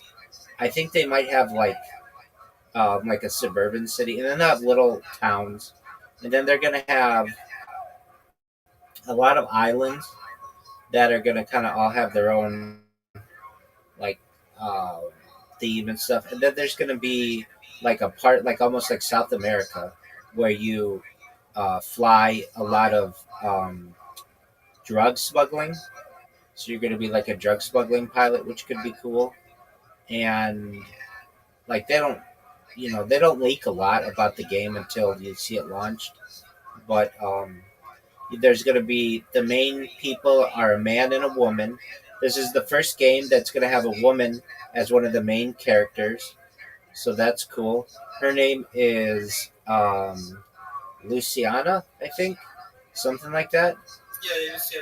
And um, I don't And know. another male guy is. Yeah, I don't either. I forget I his don't name. know either.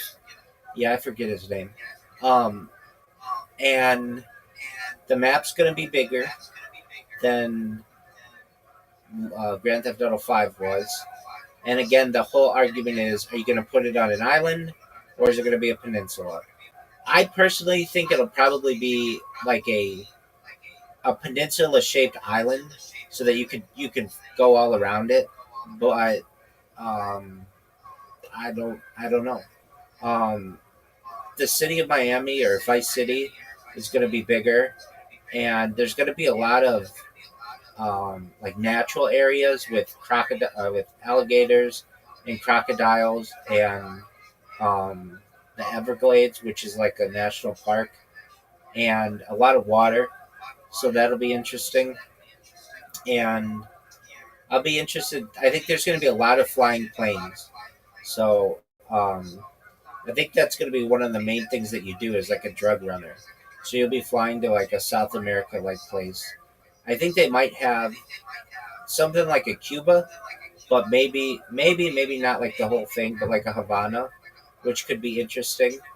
And not a lot of mountains, so they're not going to have. Florida doesn't have mountains; it's the flattest state, and that kind of it will be different than San Andreas. Um, so that's what I know. There are going to be a lot of bridges and speedboats are going to be big, like cigar boats. And what else are they going to do? Helicopters will be big. They're going to have like gated communities that are going to be big, and golf courses. Gated communities and golf courses. There's always been a rumor that they would have kids, but I don't think so. But I think they will have dogs and animals, and I'm almost certain of that. And um, a lot more guns and a really cool soundtrack.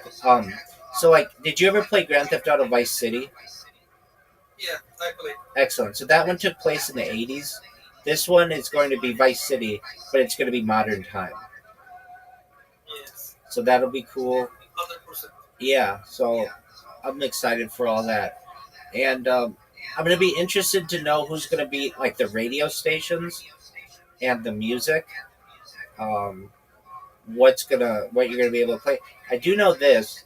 They're going to have something where you can add your Spotify to the game so you can listen to just your own music. If that's, I mean, I don't know, some people will be interested in that, so that's cool. Um, there's not a lot about the game that has leaked out yet, though, so that's what I know about it. Do you know anything more than what I just said? No, I can't edit. I can edit edition. Yeah. but it's like it'll be here sooner rather than later, so that'll be cool. Okay, so you like uh, Grand Theft Auto San Andreas, and do you like uh, Grand Theft Auto Liberty City? I, Yeah, a lot of people don't, and I'm kind of in agreement with you. I know I played it and I know I beat it, but it doesn't stick out in my mind as like being very memorable. Um, Vice City was. Vice City was. Vice City is my favorite game maybe ever. Um, really for the music. The music was amazing, and it was just a lot of fun. I really like Vice City. I like. I didn't really like Liberty City. Did you ever play Grand Theft Auto 3? yeah, Yeah, I play them too. yeah. So that one was a game changer. That was like revolutionary. And while a lot of people don't think it's that good of a game now, it at the time was like just extremely game changing, um, revolutionary. So then they had Grand Theft Auto Vice City, which was supposed to just be like an add-on, but they made it their own game, and they made it in 8 months, so they made it really quickly. But that was revolutionary, Yes. especially with like the music aspect of it, and even though it wasn't that big of a map, it was supposed to be bigger, and they were supposed to do a lot more with it. It still was just an incredible game, I feel. Uh, okay, and they did a lot to make the map seem a lot bigger because they like closed down the bridges. When the bridges are closed down, like it makes it a lot more difficult to get around. Um, and then we had Grand Theft Auto, uh, Liberties. No, then it was San Andreas, I think.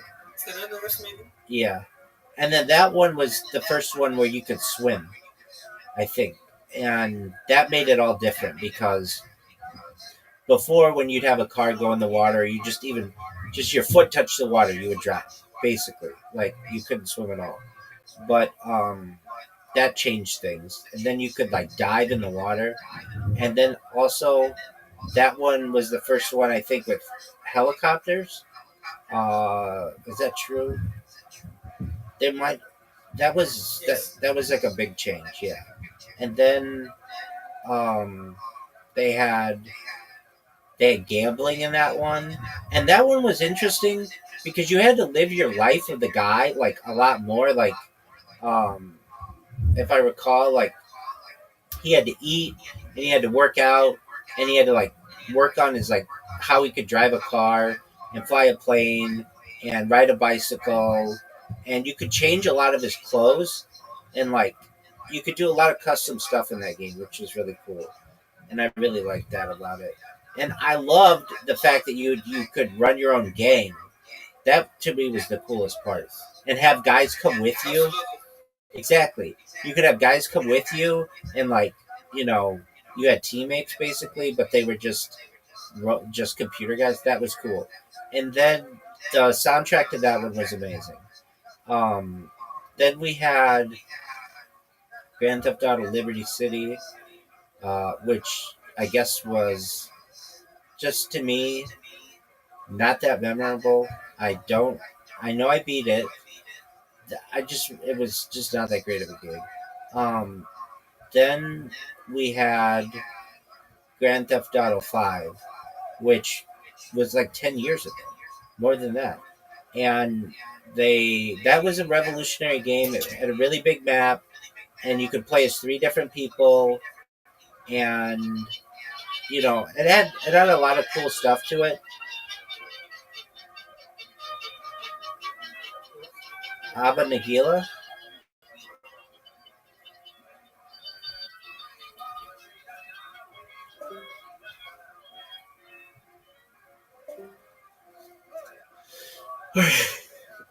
That was fun. Hey, Rabbi, you want Boris with some more Grand Theft Auto talk?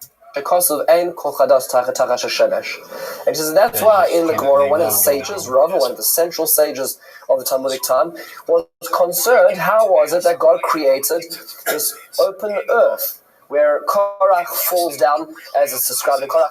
How could this be that there's a new aspect of creation the Gemara has to deal with that? And then he goes through a number of examples. In the midst of his examples of miracles, and we'll deal with them in just a second outside, he says a very interesting point, and this is really essentially his argument by the underline. Ser atzmon. God will never create a self-konutomar asiyas meruba hakoter shovel etzaloi. So he says, for instance, God will never create a square where the diagonal is equal to one of the sides. Right? I mean to say that's a self-contradictory fact. God has set certain rules in motion, and although God did not call it Pythagoras when he created it, that means to say that will exist irrespective of what will happen later on in reality.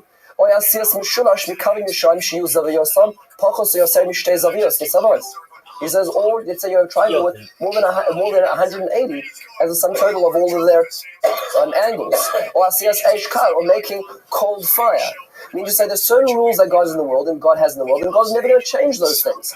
And therefore, our perspective on miracles is we have to re-understand how a miracle is happening. So for instance, he says, what about Korach? So it sounds like the Chumash describes the ground opens up and closes over Korach. So what's going on over here? So he says, well, we know, and we've done research, and we've seen that there's certain parts in the land where there's an instability, and we already see that from that area of the land is smoke rising, which is an indication that we're on the Rift Valley. And lo and behold, the Sinai Peninsula is on the Jordan Rift Valley, which goes all the way down the right side of Africa, down to where I grew up in South Africa. We actually see the end of the Rift Valley, just close to Pretoria, which goes all the way up the side of Africa. It's one of the tectonic plate shifts, which goes through Mitzpe Ramon, all the way up through Israel. It is a tectonic plate. So he says there was such an area. What was the miracle? The miracle wasn't that God made something supernatural occur.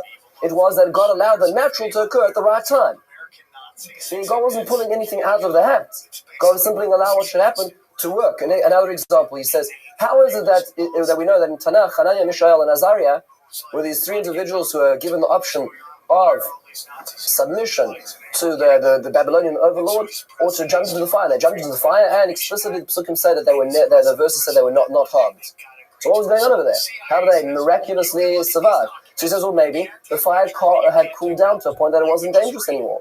Maybe that they anointed themselves with some sort of oil which prevented them being burnt. I mean, this is the degree that the Ralbag was saying this. Now, certain people don't read the books of the Ralbag because of this. This is an example of where people feel this is too much poetic license the Ralbag has in reading Tanakh. How did let's say Exodus? That was a pretty big lights and show. How did that occur? So he says the following. He says, here we are. As an example, he says, in this last paragraph, it would appear to me, he says, look, water not flowing is not something new to us. He says, he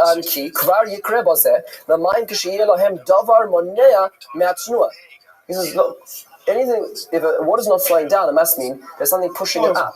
Right, so for instance, he doesn't use this example, but when you're driving on the highway, the raindrops go up your windshield. Why?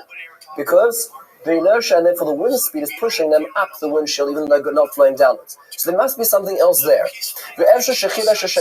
Maybe God created, but Moifes, ba'avira saloch l'mayim geshem safiri av moneh hamayim me'hirida. He said there must have been some sort of heavily pressurized mist that was pushing the water upwards at the right time. Right?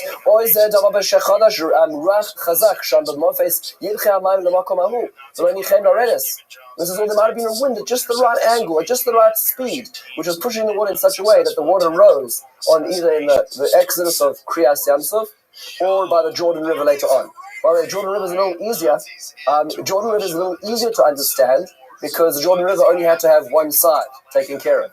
Meaning when you stop the river, the other side disappears. So the Jordan River, in fact, interestingly enough, I read a paper that have documented the times when the Jordan River has stopped running throughout history, and a number of times in the last century, in fact, where there was particular incidents, whether it be trees falling down or winds blowing in such a way that the Jordan River dried up. And you think to yourself, oh my goodness, how can we even think about that? That's just such a that is such a heretical way of looking at the Bible. And the answer is, as Gersonides, the Rabbi himself believes that that's the way Hashem interacts with the world. Was there a miracle? What was the miracle? It wasn't that Hashem was breaking reality, it was that he was using reality at the right time. It's true that it could have happened. It's true that there was water pressure and air pressure and wind, but the beauty of the miracle was that Hashem facilitated all of that at the right moment for the right amount of time and closed again at the end. That's what the Rabbi says. Very different way of looking at it, and this is just so important to appreciate. Sometimes we like to have a Judaism, we like to have a philosophy system which fits just the way we think. And it's important to remember that there's a very broad spectrum of thinkers in Judaism, and to some people this resonates a great deal, and to some people it does not resonate a great deal. But remember that it's part of the spectrum, and to some people this is the way they understand the world, and this is what the Gersonides understood the world to be. And this is very important to understand this is part of mainstream Jewish thought over here. This is an example of, again, he's addressing the supernatural, not in the foul form of beings, but in the form of actual miracles. Another example later on, we're not going to go to the actual text itself, but as somebody mentioned before, and the sun standing still. The sun stood still in Joshua. Now, as far as you go, and as academic as you want to be, there ain't no way the sun is standing still, right? Everything is moving. Everything's moving around everything. Gravity is still always in operation. Nothing just stops. Do you know how fast the Earth is moving? You know, it doesn't just stop. So the Rabbi said, and he says, if it had stopped, it would mean that Joshua was in fact a greater miracle bringer than Moses, right? Because nobody's ever stopped the sun before explicitly in all of the Bible. So what happens?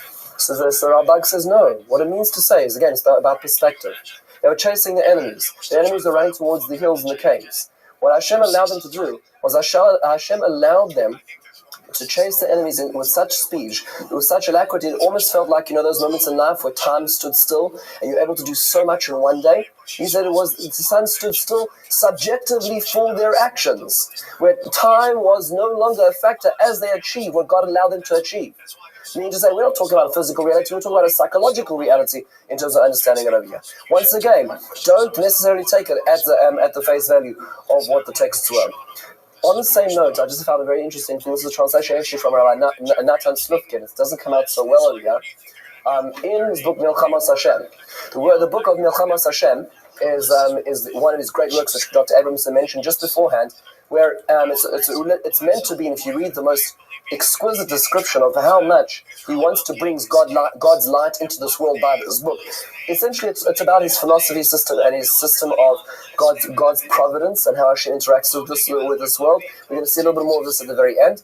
But in amongst this, he has very interesting things, and he talks about the hierarchy of life forms, which is very fascinating because Rabbi Slifkin over here is addressing evolution, and is there space for evolutionary thinking within Jewish sources? And the Rabbi himself says absolutely. The Rabbi talks about tiers of life forms, talking about how humanity is the greatest form or developed life form, which is already talking in the terms of the evolutionary chain that we have over here, well, a number of centuries well before Darwin came along to describe that there was these movement or progression from one to the other. The way the Rabbi looked at creation was a tiered progression as well, which is the most fascinating insight as well, just in terms of the newness of his thinking. Let's move on to another really interesting point over here, and that is over here in terms of Parshanut. The Rabbi is a very interesting person in the following regard. The Rabbi is what sometimes you may call is a very normal Parshan. Very normal, very chilled out Parshan. What I mean by that, here's an example. So what we just did recently actually in the Sefer Shmuel is that the name Shmuel comes from the words, from the root what? Or where does Shmuel's name come from? The prophet Samuel. What is the root 3 letters? It is not Shama that God heard. It is all that May Hashem from God She'iltiv. I borrowed or requested him from God. So the Rabbi says, but if that's true, then what should his name be? His name should be Sha'ul, requested. That's the most direct expression of the root of the word Sha'al. So the Imamar Omer, if somebody would question and say, Sha'al Ra'ui, Imkain, Shetikrei Shmo Sha'ul, Omar no Loi, Kilo Yadakta Kul Korei Hashem et Kol Kach. He says, Not everybody was being so medactic. That's what they meant. Right? It was figurative language. They meant it. It sounded good. Right? They know what it came from the word Sha'al, but his name wasn't Sha'al, it was Shmuel. It was beautiful. What the Rabbi is essentially saying is don't make a castle, don't make an enterprise on such a small deal. Some things you can just let slide. Meaning to say the Rabbi is very much a linguist, but at the same time, just certain things. Meaning just don't necessarily build the whole structure on this type of insight. Just as an example, there, he as opposed to perhaps the Ibn Ezra would be somebody who would be willing to let certain things slide, which is actually a very unique perspective.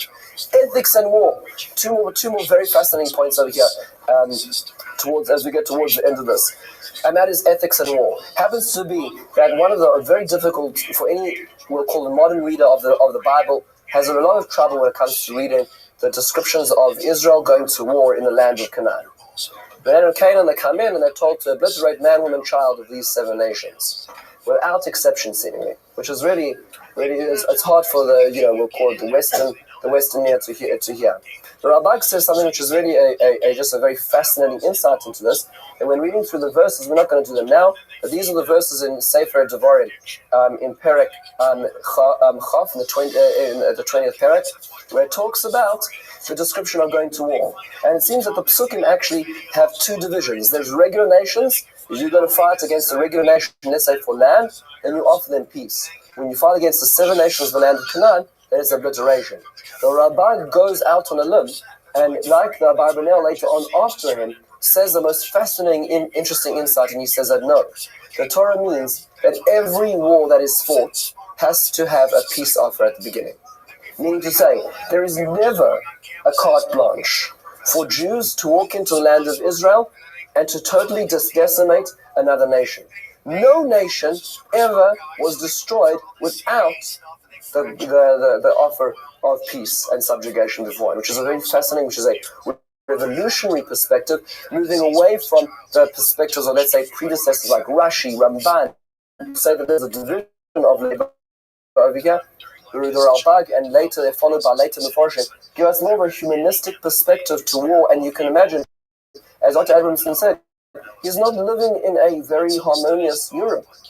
But at the same time, he's very much a forward thinker, and that perspective informs the way he understands, in fact, the mitzvahs of Yishuv Haaretz, the way the land is settled. Last and very, very fascinating point, and that is about suffering and providence. I'm talking about the book of Job, of Eov. This is a translation of his introduction to the book of Job. The Rabbi says something which is quite remarkable. And I've found that there's many different systems of dealing with suffering and injustice in this world. And what he suggests over here is something which helps some people and makes it worse for others. Okay, so just what he says is the following. In brief summation, he says, look, that there are bad things which happen because people bring them upon themselves. Meaning to say, let's talk about, on a more pragmatic level, a person who's got a life where they eat lots of sugar, they consume a lot of sugar, don't do a lot of exercise, have a lot of fatty foods, and there's going to be symptoms or consequences for that type of lifestyle. So the person can say, God, why am I suffering? And the answer is, well, because of the lifestyle you led. So that's a simple model of it. And he says spiritually as well, there's types of lifestyles which work like that. He says, but then there's things which happen which are beyond that, which clearly cannot be the workings or doings of the individual themselves. So he says the most fascinating insight, and this is where he says it. He says that there are types of things which is what he calls mikra, which means to say there's a system in place in the world, and that system, in fact, operates without specific relationship to individuals. Meaning to say, there's a cause and effect. The nature which God put into place is going to work in a cause and effect nature, in a cause and effect way. And sometimes we, as the populace, may be governed as a nation by Hashem's providence, but as individuals, we don't have that providence necessarily all the time ourselves. Now, it goes into how a person can eject themselves up into it. But on the default, the person doesn't necessarily have individual hashgacha, which is what he suggests in the introduction to the book of Job, which means to say, his suggestion over here, which is a profound suggestion, is that some suffering, some misfortune didn't have a target. This is what he's suggesting in the book of Job. This, to some people, is something which is most, in a certain sense, liberating. Which means to say that sometimes when things happen, it wasn't because I was bad. It wasn't because that was targeted and destined for me. It wasn't because that something I did was terribly wrong. It's the way it was. For some people, that's devastating because that means to say that there are moments in time when I'm outside the sphere of that protection. Okay? Not that you can't get back into it, but there's sometimes where I'm ejected from that bubble of hashgacha, of divine providence, which is the most terrifying description. Just read his own words over here. At the end, he says, in this way, it's possible to maintain this sublunar forms of existence whose survival depends upon the uniform elements found in the substances that compose them. The cause for the unity in the sublunar nature is the impact upon the substances from heavenly bodies. We just say there's a system in motion over here. From this standpoint, then we can deduce that such calamities strike us at a point over here, meaning this is, to me, is a fascinating point in the sense that this is the convergence of both philosophy, mathematics, and psychology all at once. Whereas perspective on the human nature of suffering, at the same time as the academic, we will call the scientific side of how the world operates, and as well at the same time the philosophy of the rationalistic Rabbi, all converging into one point over here when he forms this. I think this is most fascinating for the following reason: is that if we think about this, or we covered over here, we covered a few very interesting and salient points. We talked about the psychology of the Rabbi. We talked about how his insight into making amends with other people, as an example. We talked about interacting with supernatural events, angels, miracles, and how he sometimes waters down those events from it being in the same grandiose as we may have naturally read it. We talked a little bit about war and ethics and dikduk, the Rambam's willingness to be able to also read the Tanakh more laissez-faire, at the same time as also his perspective and his forward thinking in terms of ethics and morals. And finally, we concluded with a much more heavier note, which is the notion of there being a system of Hashem's interaction with this world, which is the flip side of the coin of miracles, which is that there is a system which is always moving. And sometimes that system doesn't specifically notice the individuals. Once again, very, very salient points of a great thinker who still adorns our shows today. What I'd like to say is just to start at the end, is just to say a very big thank you. Thank you so much to our very own and one and only Dean Hillel Abramson, who put together what was really a remarkable series. I personally have grown tremendously just from the experience of having learned and prepared for this, and I hope that you, everybody in this room, and everybody in the global classroom that are watching and continue to watch this astounding series of 6 have learned from this and will continue to gain. And we thank Hillel and Ilana for their incredible investment in this community. I want to also thank our film crew on staff, Boaz Abramson as well, who doesn't just do filming but does questioning as well, which we'll address in just a moment. And this has really been a very exciting moment. Anybody has questions about furthering this opportunity, please speak to us afterwards. At this moment in time, let's take questions, if that's all right. Dr. Abramson, you want to... Yes. These incredible people, these kinds of geniuses, I can only imagine that they must have had a patron or somebody, taking care of the minutiae of their lives. And secondly, who are their incredible wives? Because behind every great man, and of course it's Women's Day. Absolutely. Now, International Women's Day. Shout out to International Women's Day. You're right. I think that's more directed to Dr. Abramson, actually, the historical side of things. But right. I know that he did. I know that he did actually get a lot of patronage for his inventions and his writings because he was so well sought after. I think one of the kings commissioned him to write.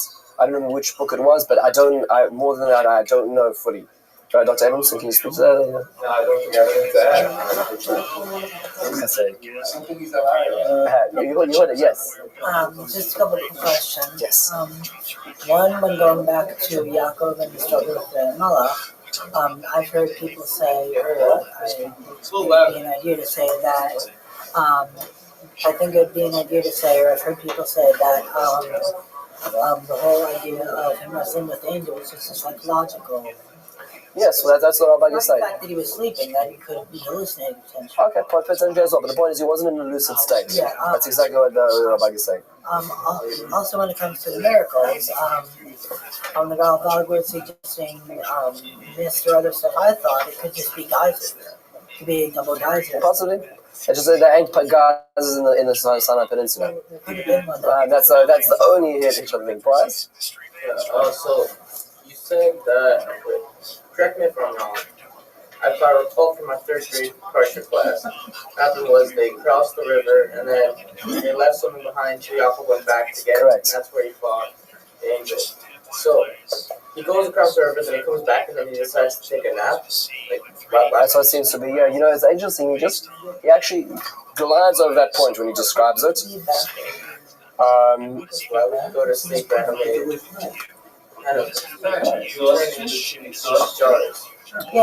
It could be. It's very possible that the Tanakh doesn't go to the level or the stakes or pain to tell us every stage of his going to bed schedule. So it could be that it took it for granted that we knew that this was now in a sleeping state. It could also be another possibility is addressing a point more full on.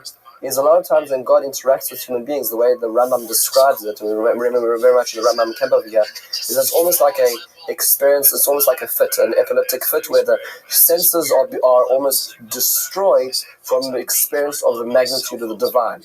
So it could have been that he didn't fall asleep, but that as the way he describes this prophecy set on, and when it set on, he collapsed. So that's why we're not being described as yeah. There must be multiple theories that say that the beings were epileptic or something. Like the whole epileptic kind of thing seems like it could somehow have some. Yeah, but remember, we're looking anachronistically. We're saying all we have today is epilepsy to be able to look at. When it happened in those days, we're talking about not so much as a medical condition, but rather a description of a human being, or a physical being that cannot. What was that? Yeah, they used to call it true, but I'm just saying, like, there are different subsets, meaning to say that prophecy experience in those days was a bigger subset than what we call epilepsy today. Epilepsy today may be our only perspective into what it means to be for a human being to be in such a state. The Rambam describes it as being that is the typical nature of experience of the divine, simply because it's like the car when you're going too fast in a car and the car starts shuddering. The car can't take the motion that it's in. It's too much. The body can't take. That's what's going on over there. It said that he followed him the whole night, right? Mm-hmm. So usually you sleep the whole night. So I don't know. Probably he fell asleep or he fainted or something.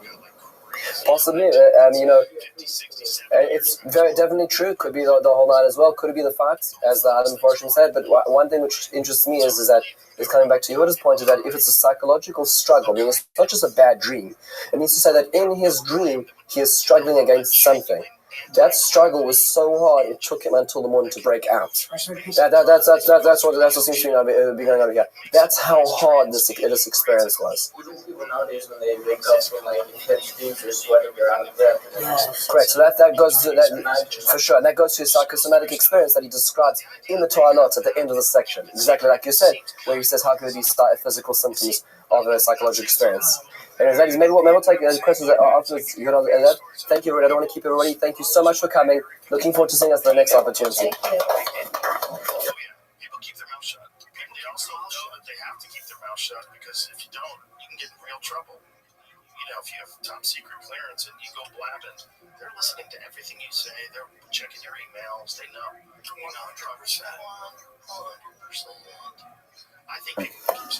Welcome to another series of Letters Flying Free. This is a very exciting series that we came up with last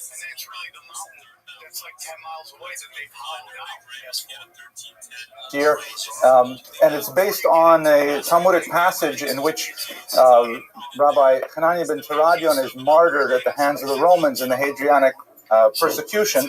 They wrap him up in a Sefer Torah. You're all familiar with this, but for the sake of the internet audience, I will repeat it.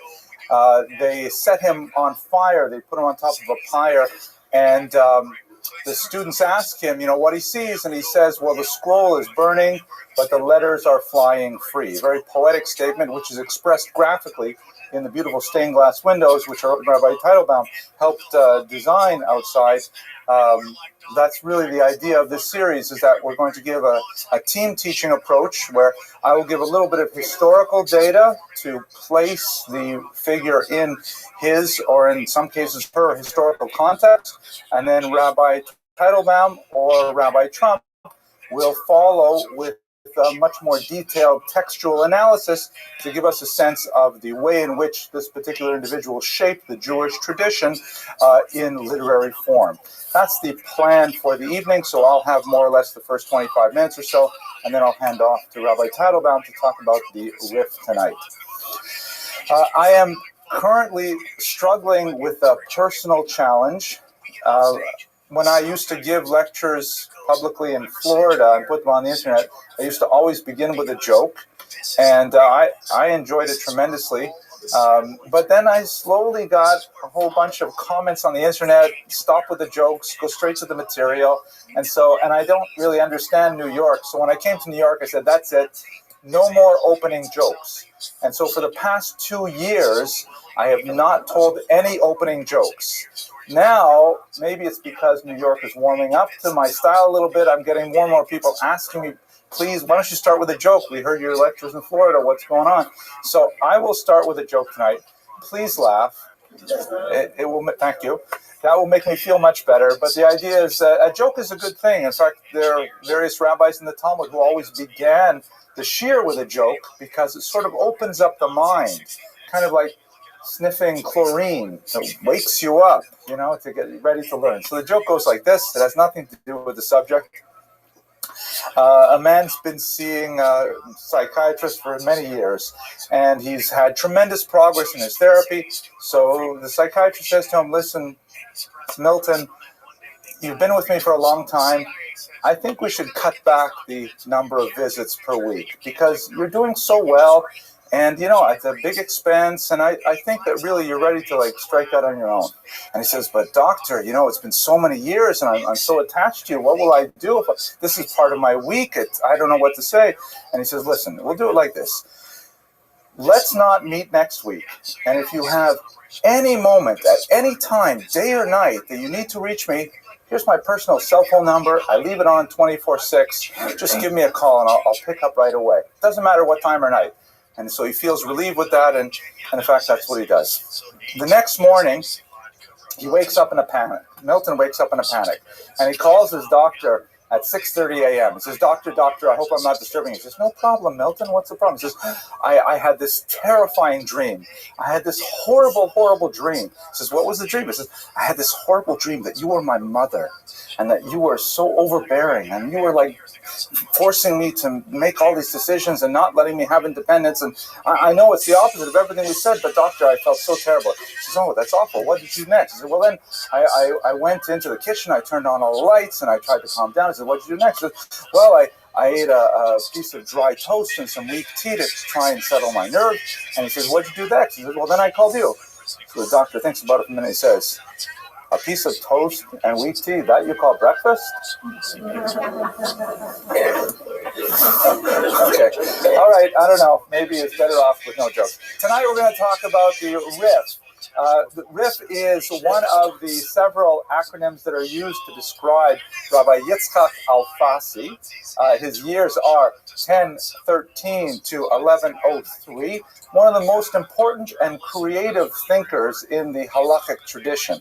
I won't spend too much time speaking about the content of his thought because that's going to be handed over to Rabbi Teitelbaum. But my goal for the next few minutes is to give you a sense of where he comes from historically, place him within the broader contours of the world as the Rif knew it, and then we'll get, I think, more of a sense of what his unique contribution truly was.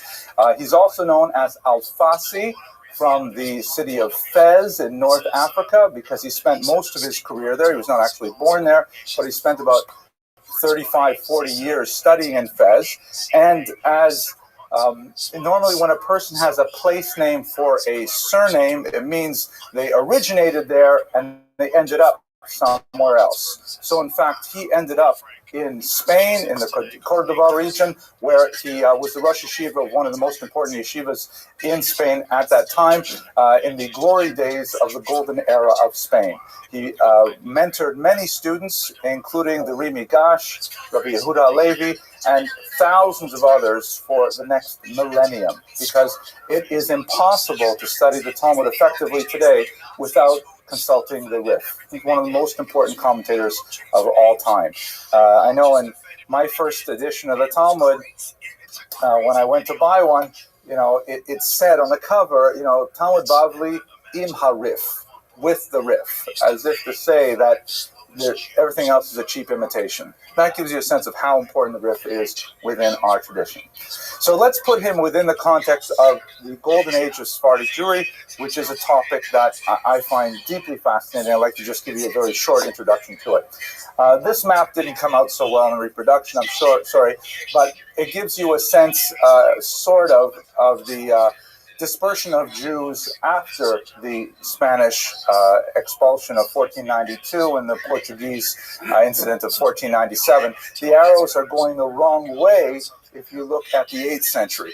Basically, the Iberian Peninsula is controlled up until the early 8th century by an extremely vicious Christian kingdom called the Visigoths that practice brutal forced conversion of Jews and an absurd degree of persecution for backsliding new converts to Christianity, including a strange punishment called del calvatio, which may be shaving one's head or possibly scalping them. Horrible kind of persecution at the time.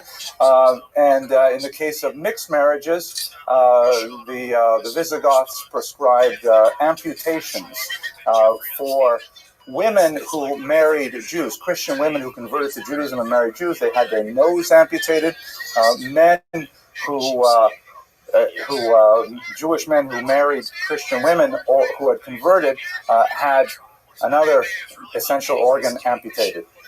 So it was a really horrible time, and the Jews were hating it. It was absolutely awful. Many fled to Navarro, to north of the Pyrenees, to France, elsewhere in North Africa, but they were just waiting for the Muslims to come along and take over the peninsula, which they did in the year 711. A very memorable date here in America, of course, is commemorated with a chain of corner stores so that we can remember the great Muslim conquest of the year. Thank you. It was widely believed through Christian historiography of much of the Middle Ages that the Jews had invited the Muslims. That is most likely not true, but when the Muslims came in, the Jews definitely aided them, primarily in the form of holding on to the cities that the Muslims conquered, manning the garrisons and managing local municipal government so that the Muslim armies could go on and conquer other areas and force the Visigoths out. Shortly after that, you have the onset of a golden era where the Muslims in Spain actually demonstrate a unique level of tolerance to the Jews that was, incomparable, certainly since maybe biblical times, and one would say it hasn't even been matched in America in some ways. But that's what we're going to discuss tonight. So the Rif himself comes from North Africa. He lived for a while in Kairouan, which is over here, not to be confused with Cairo, Kairouan, and then over here in Tunis, in the city of Fez, where he spent most of his life, and they ended up in Lucena here in southern Spain. So that's the trajectory of his career. The reason why the Spain got such a huge takeoff in terms of its scholarship, everyone recognized this famous photograph here, of course, of Moshe ben Hachanoch. No, just joking. That's actually the skipper who, went out on a 3-hour cruise. And the real question that I have is, why did Ginger have so many outfits for a 3-hour cruise? And what kind of professor is it who who can't figure out the basics of getting off the island when he has all this equipment and know-how. I mean, that's one of those great historical puzzles. At any rate, Spain, if you saw in that poorly reproduced map a minute ago, is on the periphery. I'll go back to it for a second. The periphery, because this is where the center of the Jewish world is at the time that the Al-Fasi is working.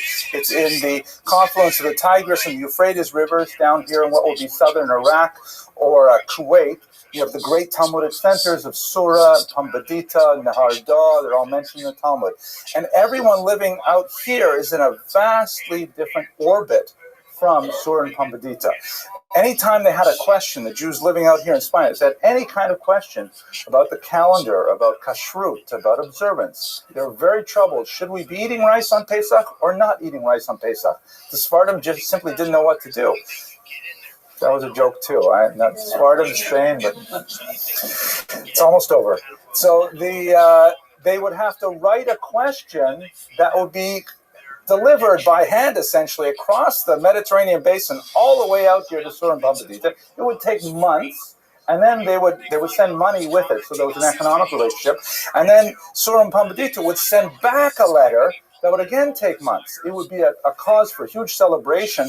We have descriptions of the ceremonies that were held in these Spanish communities when a letter came back from Sura or Pumbedita. They would gather all of the townsfolk in the synagogue. They would sit in special cushions, and they would bring it out in a special, wooden box that was specially made for delivery of the letter. The Rav of the Kehillah would receive it. They would have a special knife that was used to open up the seals, and then they would read it really, really fast to get to the bottom, and then they would spend months afterwards, and then it would be Kiddush, and they would spend months afterwards deciphering the deeper meaning of the letter. So Spain was way out here on the orbit, but there was a bizarre circumstance when a Talmudic scholar named Moshe ben Hanoch was shipwrecked and captured by pirates, and he was held for ransom. This is actually a fairly common occurrence in the Middle Ages. Ransoming captives happened all the time. There are large discussions of it in the Talmud and in later poskim.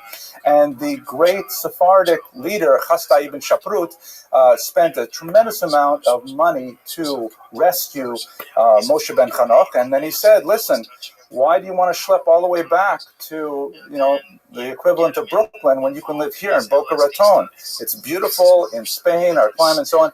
Moshe ben Hanoch stayed, ended up establishing a new center in Spain that ultimately, for reasons which are beyond what we're going to discuss today, became the new center of gravity, eventually eclipsing Sura and Pumbedita within about 300 years. So it all happened because of that one mitzvah of rescuing the shipwrecked individual.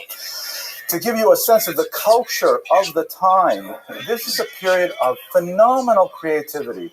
The Rif is writing halacha in a very, very unusual and distinctive way that would shape the intellectual tradition, but there's so many things happening in Spain and in the Spanish orbit that are attracting Jews to the Iberian Peninsula. The Rif was really caught up in a massive migration of Jews to the peninsula.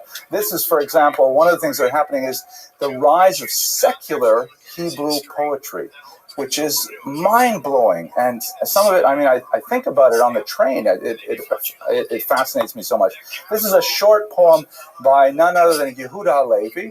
And by the way, one of the very special things about the Sephardic genius is that unlike really any time since the biblical period, you have figures who are absolutely stellar in their religious creativity and their religious piety and the things that they contribute intellectually. And at the same time, they are the masters of secular culture and affairs. Shmuel HaNagid wrote a fantastic commentary in the Talmud and was the chief general of a Muslim army for 16 years.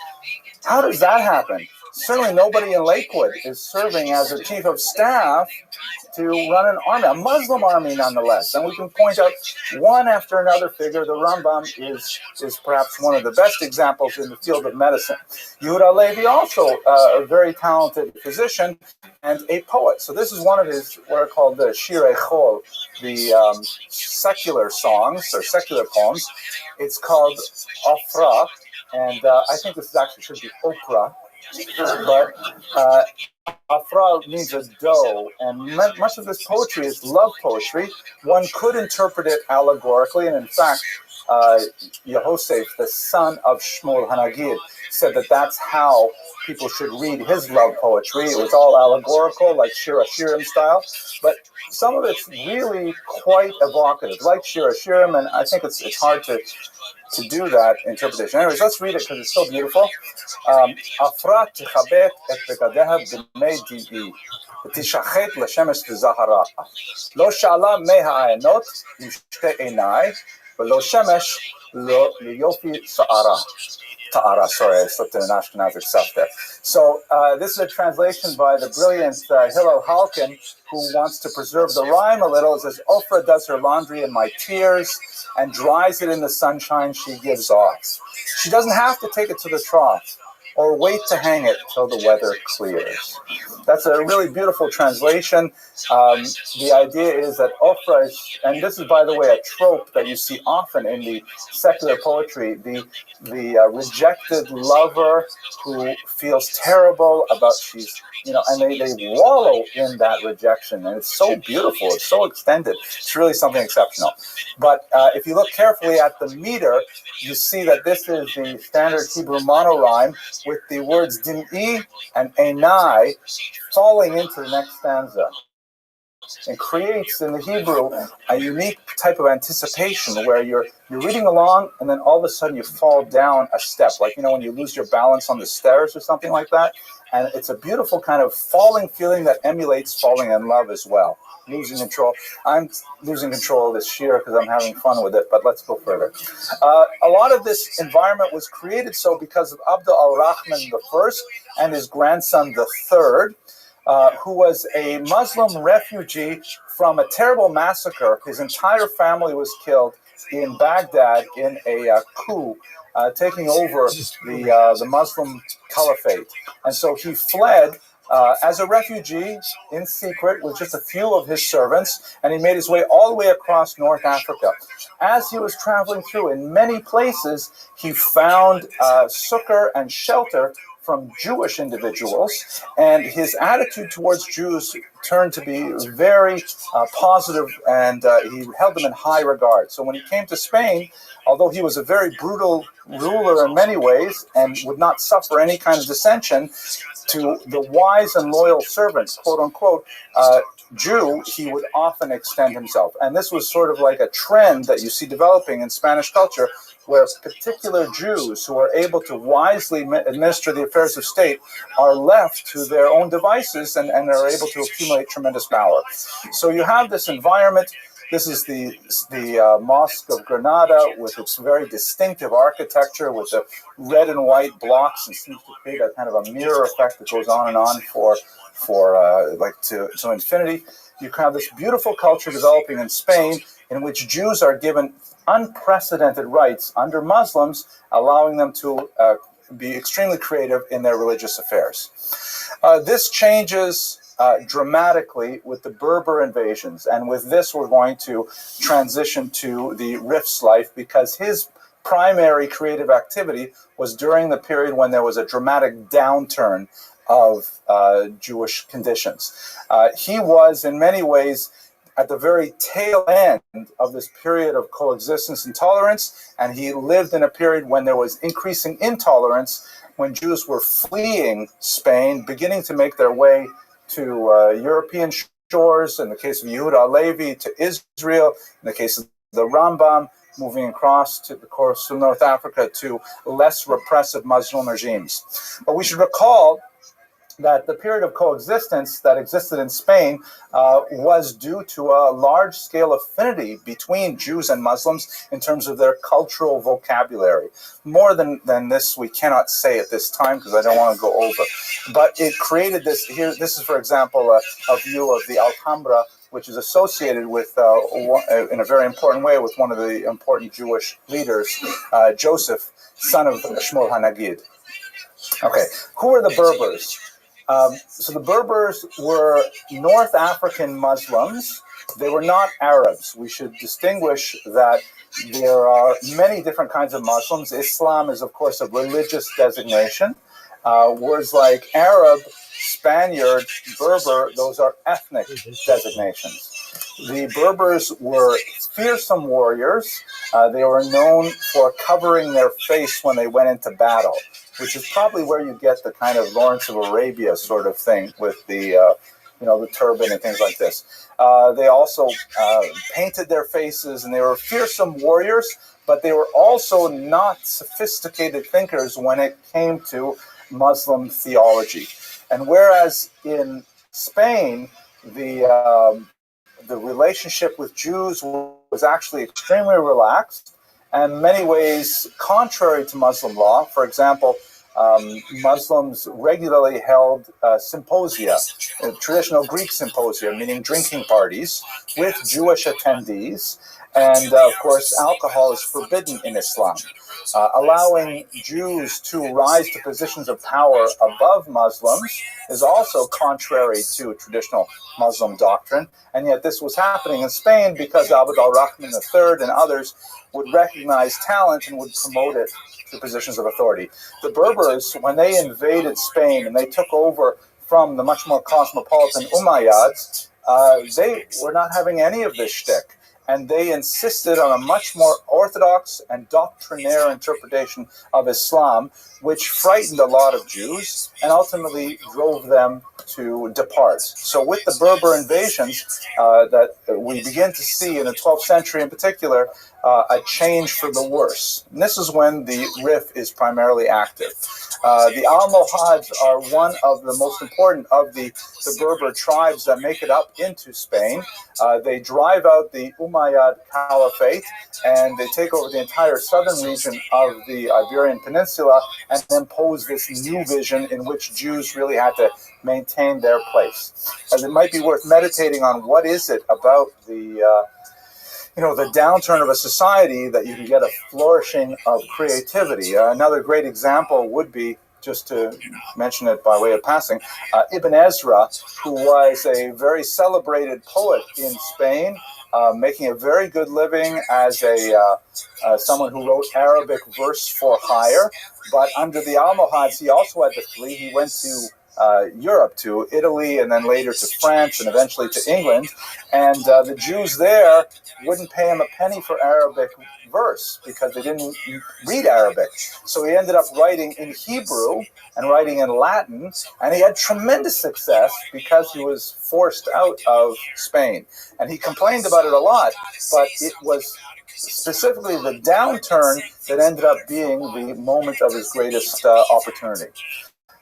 So what ends up happening, let's go to this map again. So as I mentioned before, the Rif makes his way from North Africa, spends about 35, 40 years in Fez, and then eventually comes up to Lucerna, which is over here in the center of the peninsula.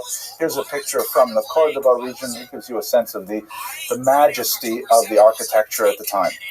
As a man, we don't know a lot about his family life. We don't know much about his wife, for example. We know that he had at least one son.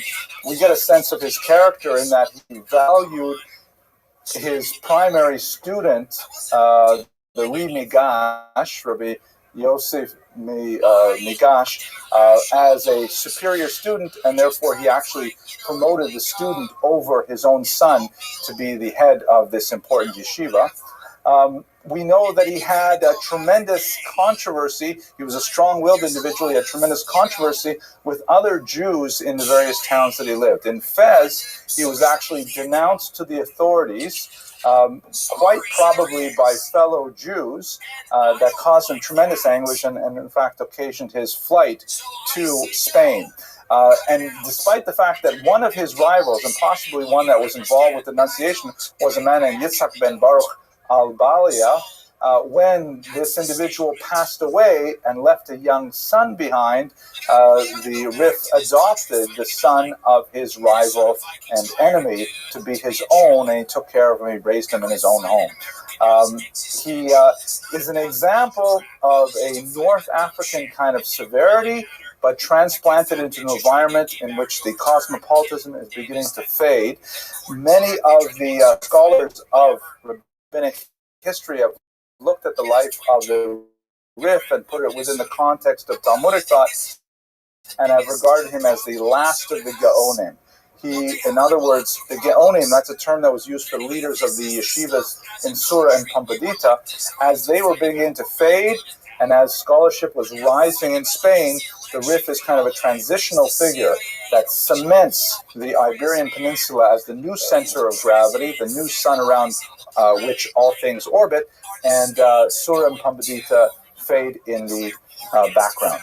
So with that, I'd like to thank you for your attention and your endurance. It's a tremendous boost to be here in this Kehillah and to be speaking with you about these things that I find so fascinating. And I'd like to hand the microphone over now to Rabbi Teitelbaum. Thank you, Dr. Abramson. Good evening, everybody.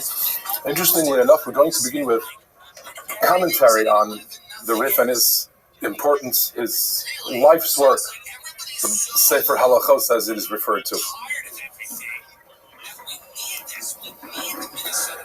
The Tzedel Aderech of Menachem ben Aharon ibn Zerach was a very unique kind of halachic work.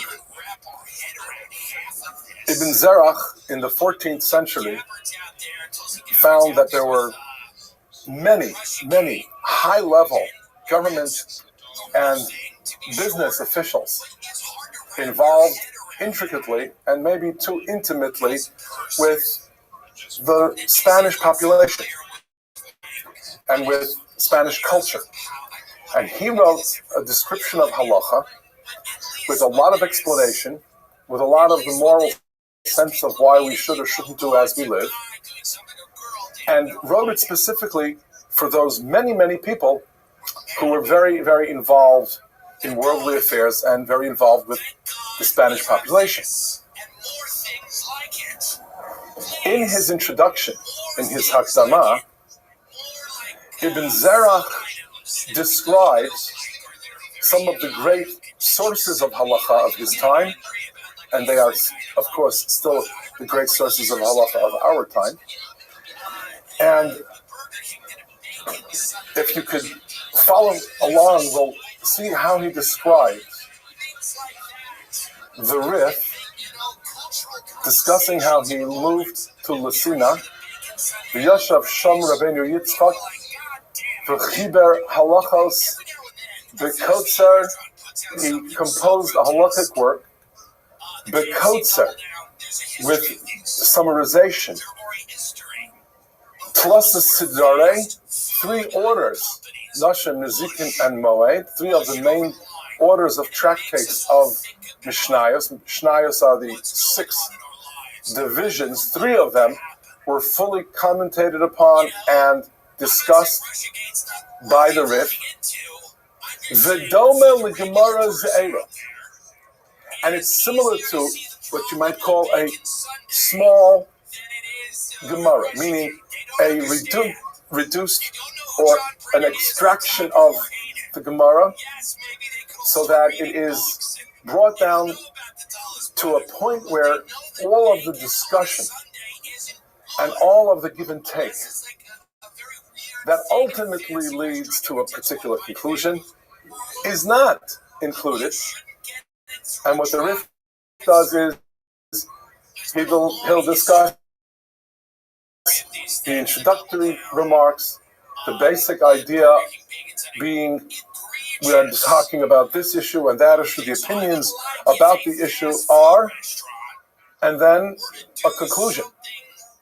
So that we understand that the place from whence the halacha is derived is this page of the Talmud.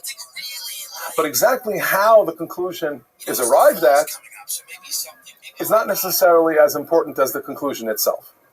And therefore, the masa umatan, the give and take, all of that which goes into the why and the wherefore, he removed and then got down to the pertinent, practical conclusion. But along the way, he does explain why he believes the conclusion should be as it is. In many instances, it is a unique conclusion. In many instances, it is an interpretive conclusion, meaning that he interprets a passage of a particularly important interpretation of certain halachos, and we're going to look at one particularly. And it's different from the way Rashi interpreted, perhaps,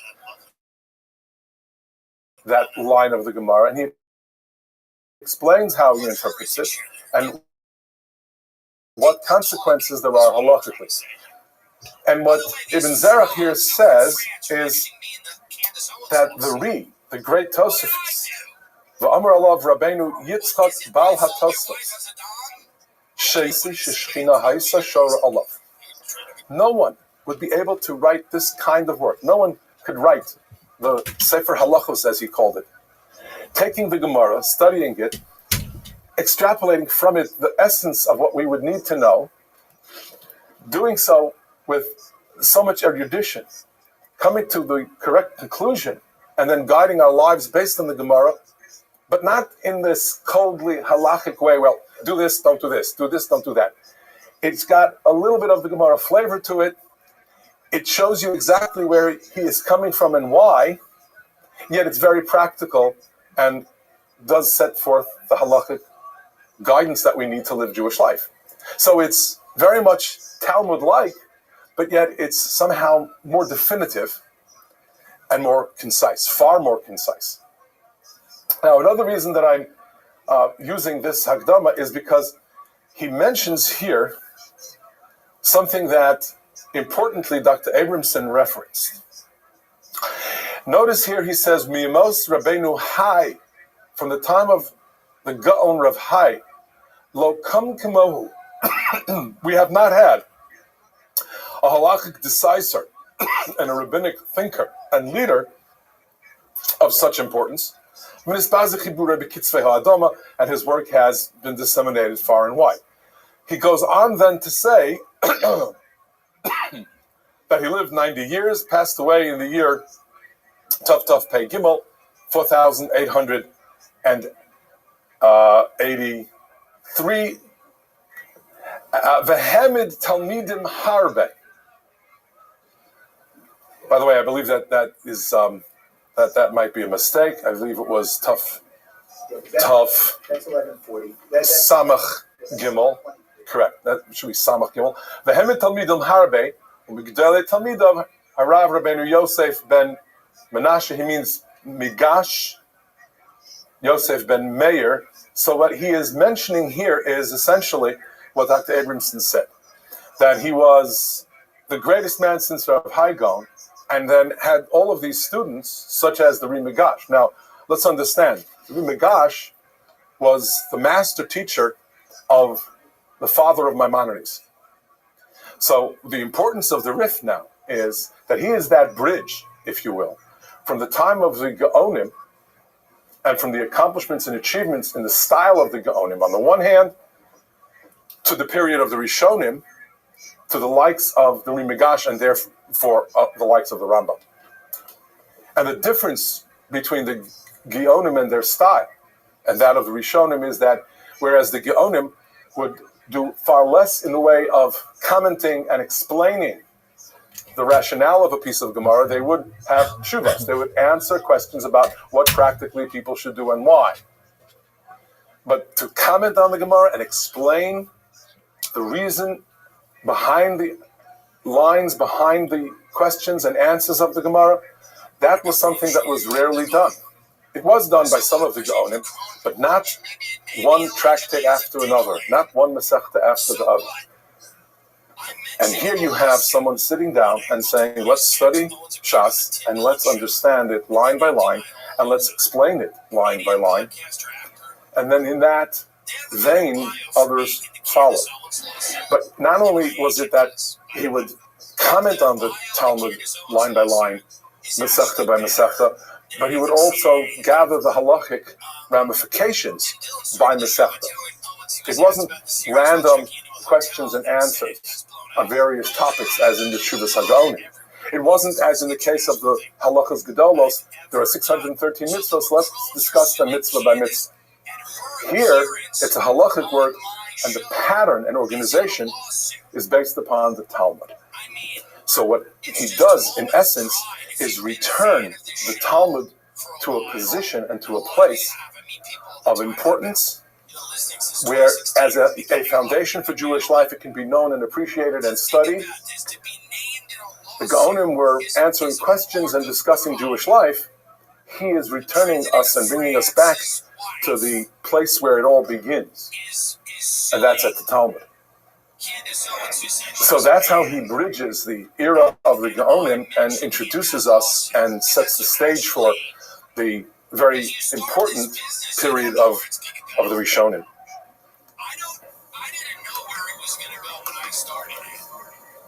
Here is a sample page of what the Rif looks like in the Gemara. It looks very much like a page of the Talmud. That was not his doing, but because of his vast success, you have those who published the Talmud treating his work like the Talmud itself. After all, it was the Talmud, the summarized Talmud, so it's been treated that way by those who published the Talmud. So you have the Rif here, and then the Baal Rif to task on many, many issues, controversially so.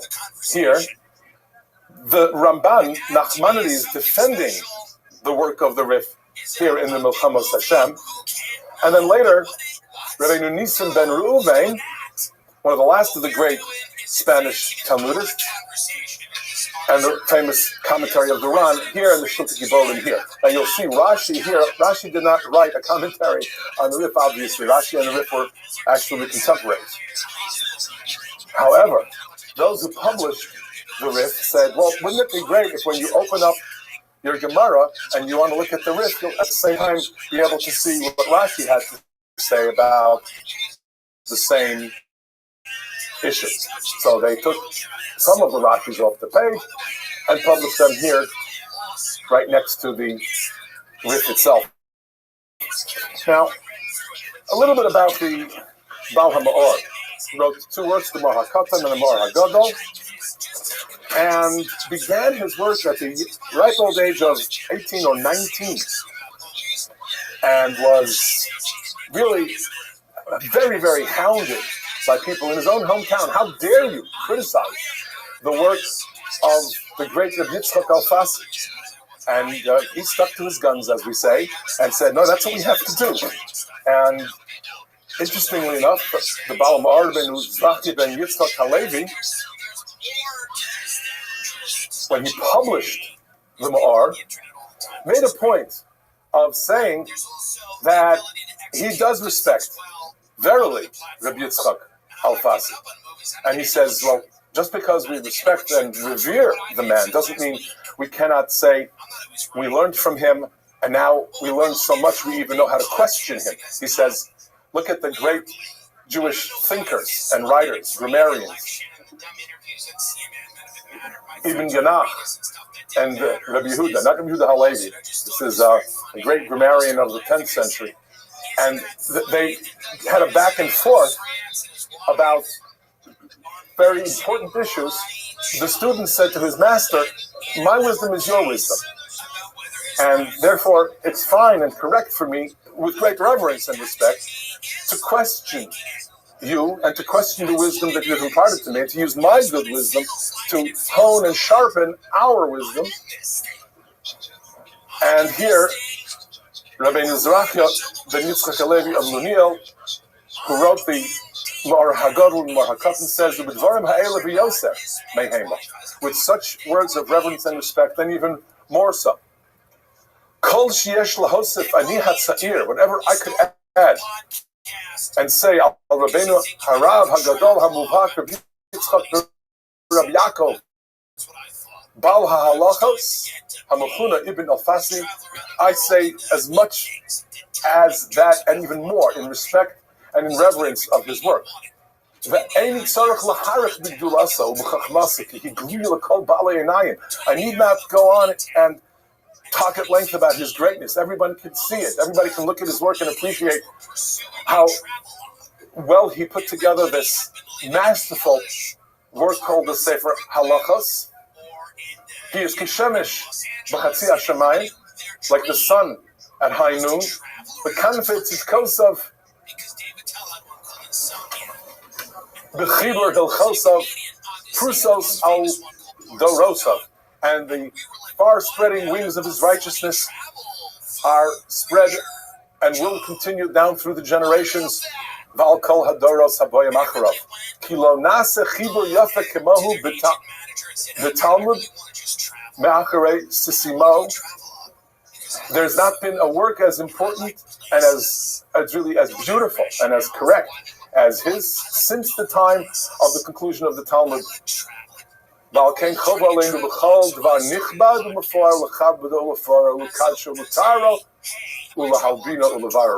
have to sanctify it and we have to purify it and whiten it, meaning let's take it and see if there's any way to make it even better. So that, yes, he wrote a way of, this is a way of saying that I'm going to write something that's going to even be an improvement on what the Rif has to say. And then, of course, as we said, the Sefer HaMilchamos and many others would rise to the defense of the Rif, and that's again very important because what you are beginning to see then is this cross-pollination of ideas that really had not happened and that had not come to such a degree of prominence until the time of the Rif, meaning that the Rif provoked so much Talmudic thinking and so much Talmudic examination and elucidation, and that was unprecedented.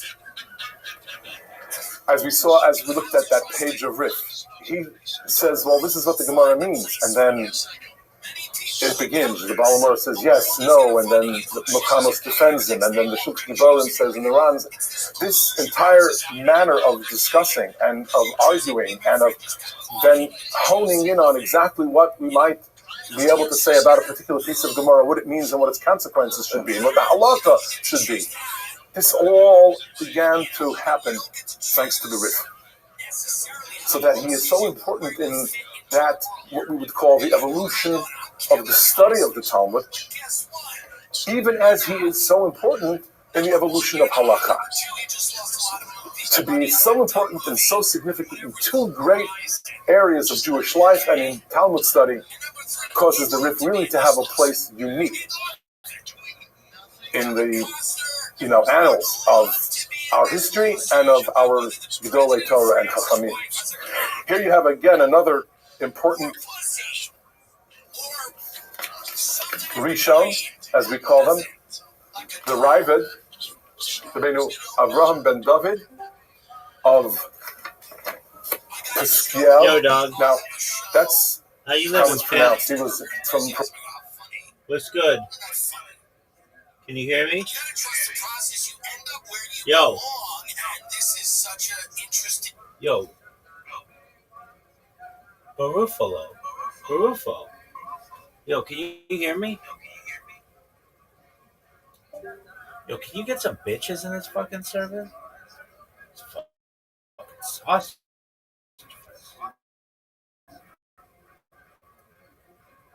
Really? I have more girls in this server than I ever thought I would in real life. I mean, I'm shocked.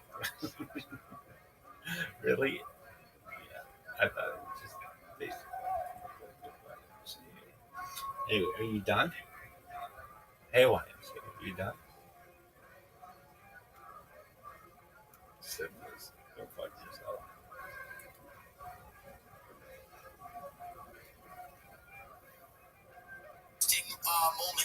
Provence, and the pronunciation, I went online to try to figure out how in the world do you pronounce it. I know that in our yeshiva and in all of the, but Paskveris is somewhere in Lita, that's in Lithuania maybe, but it's not the real correct pronunciation. So it's Puskier.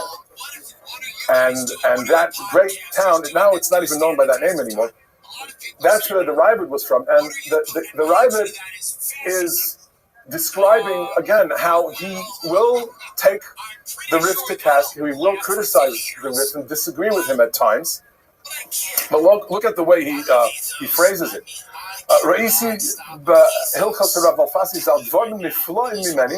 He says things that are so wondrous and difficult for me to understand. Perhaps it's mibli ra'os einai. Perhaps because I can't see straight. He says humbly. Kasher tichena einei haroeh kasher yistakel be'ein hashemesh mipnei chalishus tiv'o. Perhaps it's because when one looks at a bright sun, you just can't. We had that eclipse a couple of months ago. You can't look at the sun. And the danger of looking at the sun in its eclipse is because the sun is so powerful and has certain rays that are so dangerous for us to look at. But when you have no eclipse, you can't look at the sun. But then if you can't see it, you can't really understand it. So what he's saying is that the brightness of the rift can be compared to the bright shining sun.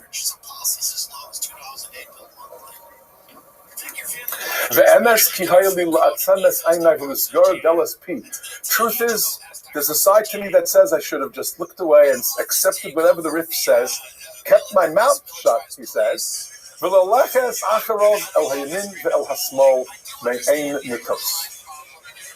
There's a side of me that says I probably should have just followed whatever Rabbi Yitzchak says, and to the right, to the right, to the left, and not even question him.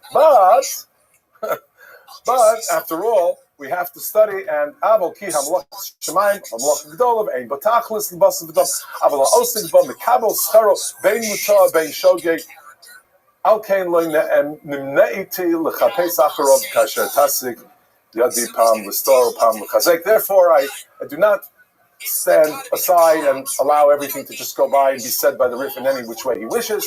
I will comment, I will criticize, and of course we know the Rabbi was really the one who criticized mostly. The Rambam, we'll talk about that, God willing, in a few weeks.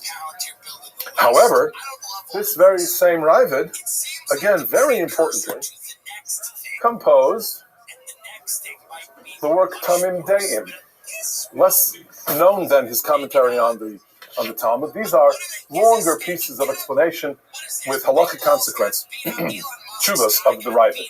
And in the Tamim Deim, he is using Rabbi Yitzchak Alfasi endlessly, constantly relying upon how Rabbi Yitzchak Alfasi examined the Gemara, how Rabbi Yitzchak Alfasi ultimately concludes with halakhic conclusions based upon the Gemara, so that with all due respect to the Hasagos HaRavid, you have here an example of almost an entire book of tshuvos that base themselves on the work of the Rif. Let's take one piece of Gemara in Maseches Brachos Daf Chaf Aleph as an example, so we can understand what it means to take a piece of Gemara and then, I don't want to say boil it down to its essence, because that's an oversimplification. But to take it and extract from it the most pertinent parts of it, and then derive the halacha, and then present that in this concise form known as the Rif. Here's the Gemara Chaf Aleph in Maseches Brachos. Amar Rav Yehuda.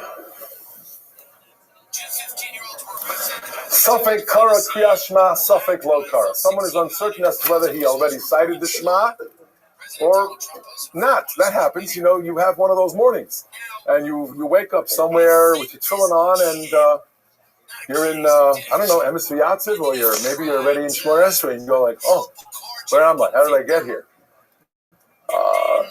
Now you don't know. Did you say Shema? Did you not say Shema? Well, what do? Do you go back and repeat it, or do you not? So Rabbi Yehuda says in the name of Shmuel, ain't no choser. However, Safek Amar Emes V'Yatziv, if you're not sure whether you said the blessing that follows the Shema, that you have to repeat when in doubt. And the Gemara then goes on to explain my taima. Why? Because Kriyas Shema is Drabanan, the Gemara supposes. That's the explanation for Rabbi Yehuda. And Emes V'Yatziv, which is a description of Yitzias Mitzrayim, well, there's a pasuk that says,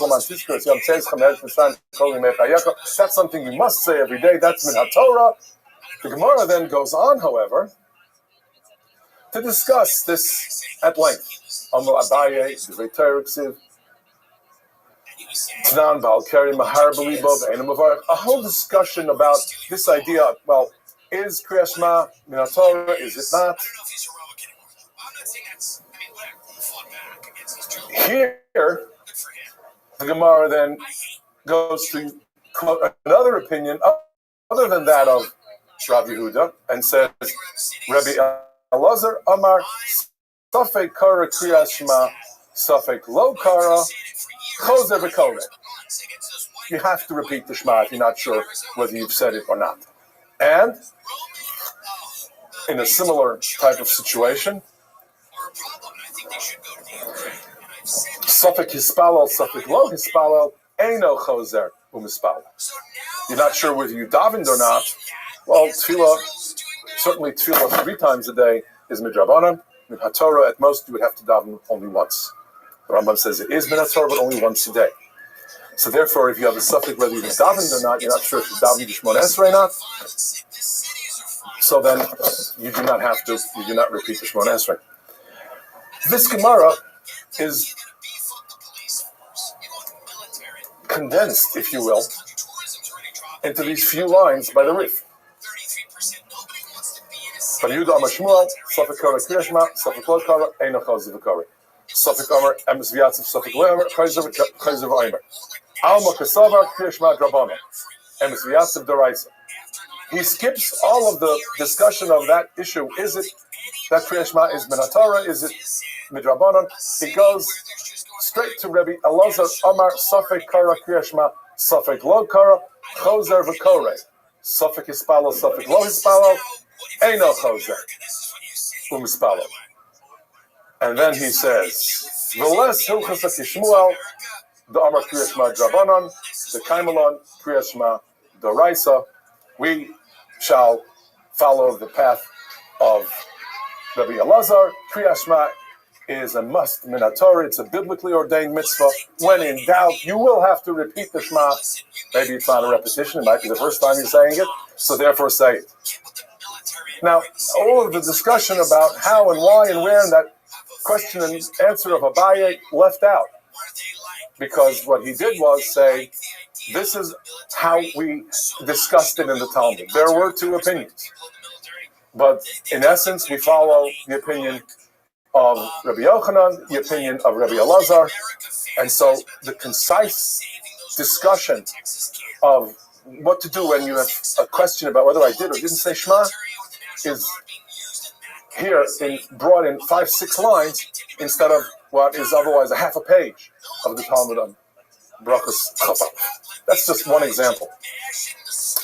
Now here you have another example. We have Hanukkah coming up, and we have a question about what to do if your Hanukkah menorah blows out. You lit it properly, you put it where it should be, and you lit it all properly. Some circumstance out of your control, something unforeseen, and the Hanukkah candles blow out. You may relight them, but you don't have to.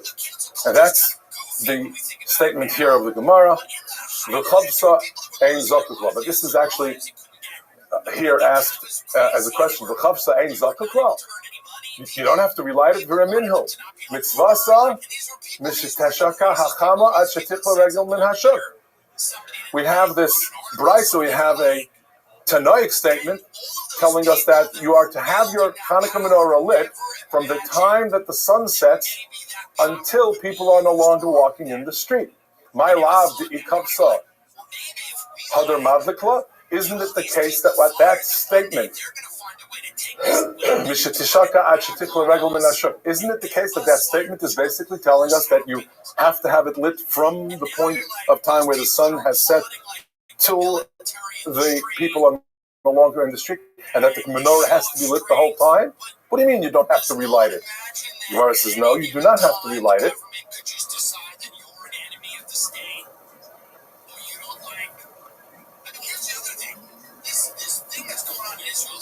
Lo, that is not the case. The Eloi Adlik Madlik. All it means is that if you have not yet lit, you can still light. That is, if you have not lit at the very beginning of that time period, sunset you have, the next half hour, hour and a half until nobody is in the street any longer. So that you don't have to interpret the words Ad Shetichla Regel Min Hashuk to mean that you have to have it lit and burning until then. It means that you can begin the process of kindling the menorah until then. That's the first answer of the Gemara. V'inami l'shiura. Alternatively,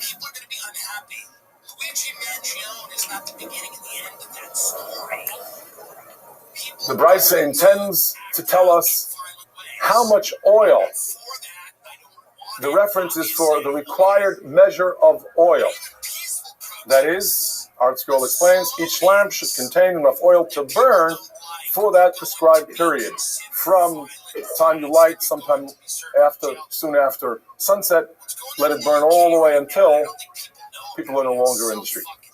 That's how Rashi understands this particular second answer. But let's look at the Rif. Again, he brings the question quite concisely. And he says, it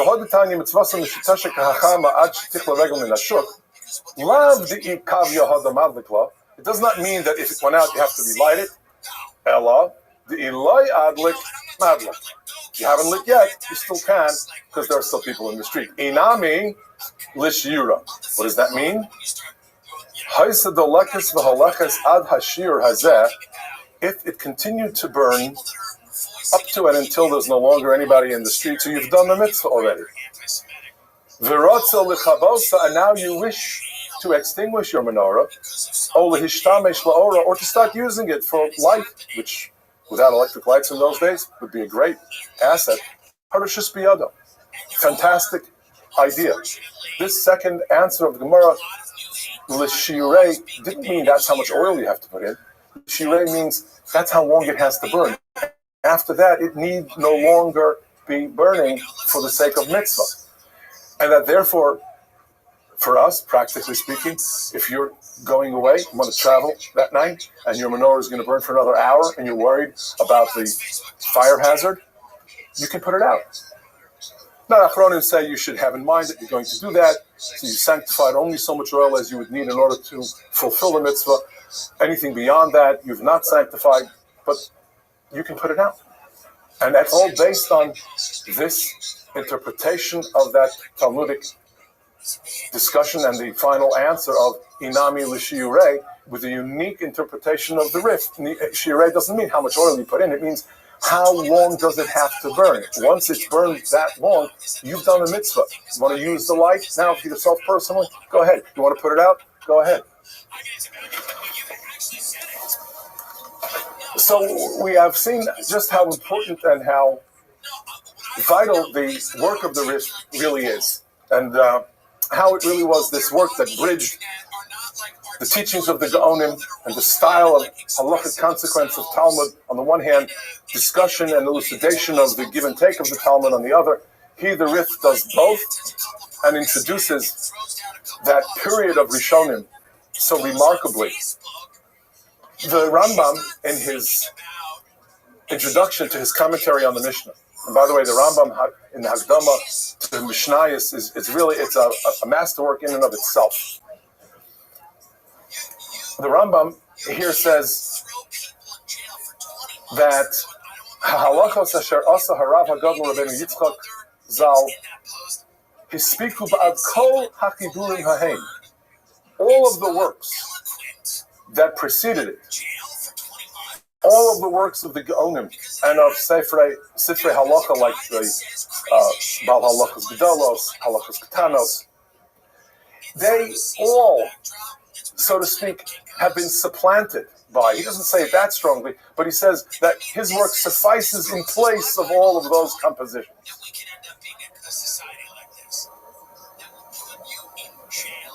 Mipnei shehem kololos l'chol to'eles hapsokim v'hadinim shetzorach aleim b'zmanenu zeh v'tzoni loma zman hagolos, because he has included in the order of those Masechtos a discussion about practical life derived from the Talmud, the practical life, everything we need to know in our lives based on the Talmud, with explanations of why he has decided as he has decided, all in his Sefer HaHalacha, or Sefer Halachos.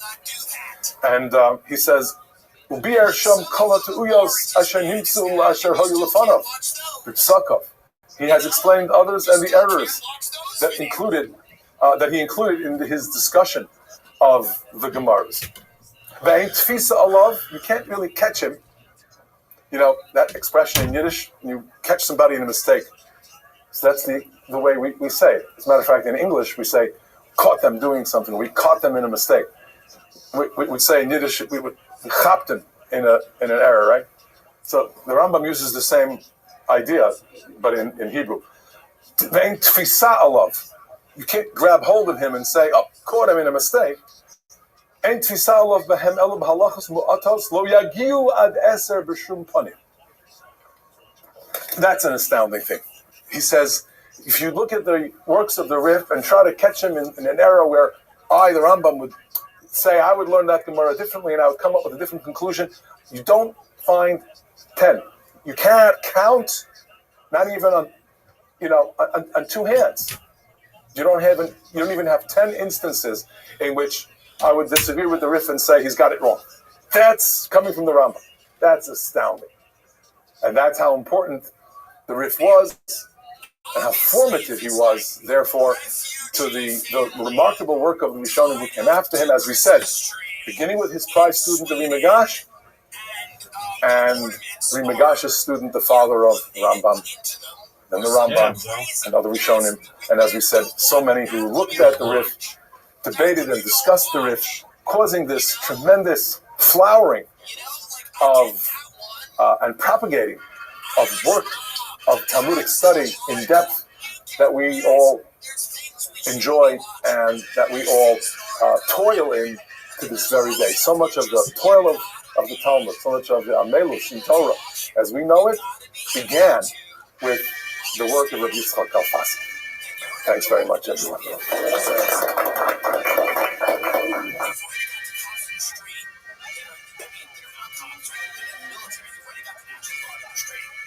They already have all your information, DC, and now they just have to decide what is and isn't over the line. That should scare everybody. You're fucking nuts, dude.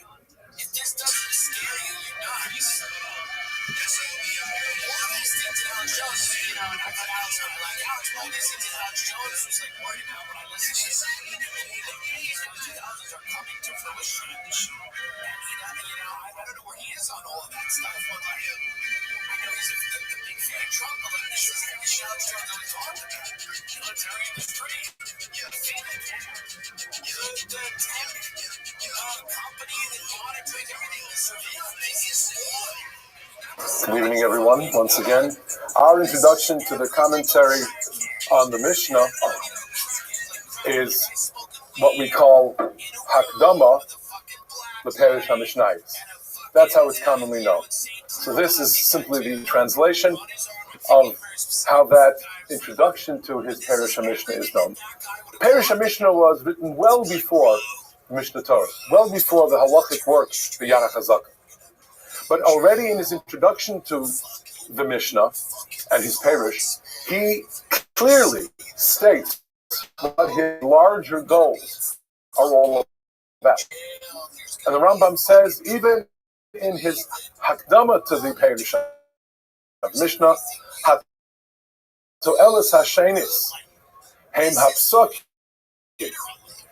The second purpose of my writing, briefly, but yet in a sense fully, all of the Mishnayos, I'm going to explain, and there were more parts that he did and ultimately wrote, but that are not published, some that were lost. He says, my point is, psukim. I'm doing it so that we can arrive at the final opinion. The halachic, baromni nifsuka halach, so that we will be able to know how does this Mishnah translate into Jewish life, practically speaking. And then here, again from the introduction, the Perish HaMishnayos Hakdama, Kasher Yizbara Le'ishahu Mimine Ha'adam Hadas V'Hama'aseh. Fascinating way for the Rambam to say what kind of people he hopes to help develop. Look at that language. When a person realizes, when it is clear to him that he is of those who are of both good thought and deed, he's trying to develop people who are of da'as and ma'aseh, people who have a certain intellectual quality, people who live a life with direction, with thought, which of course means you first have to study and then turn it into ma'aseh, then turn it into action, into deed. That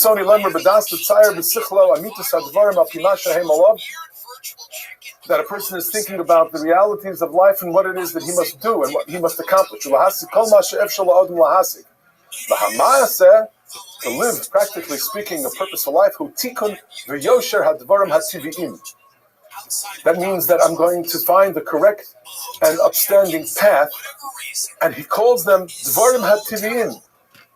With all of nature around me, with all of the natural created world being used in a constructive way, the way God Almighty intended. Notice the universalistic leaning of the Rambam, that it is not just only about how you lead specifically Jewish life, how you lead life, and how all of the world is intended to be guided to a particular set of goals as the Almighty understands. And then here, he says, V'al kain ha'ish, again, this is in the same hakdama of the Rambam to his Perish HaMishnayos, V'al kain ha'ish she'yeh al inyan zeh hu hatachlis v'hu ha'chet.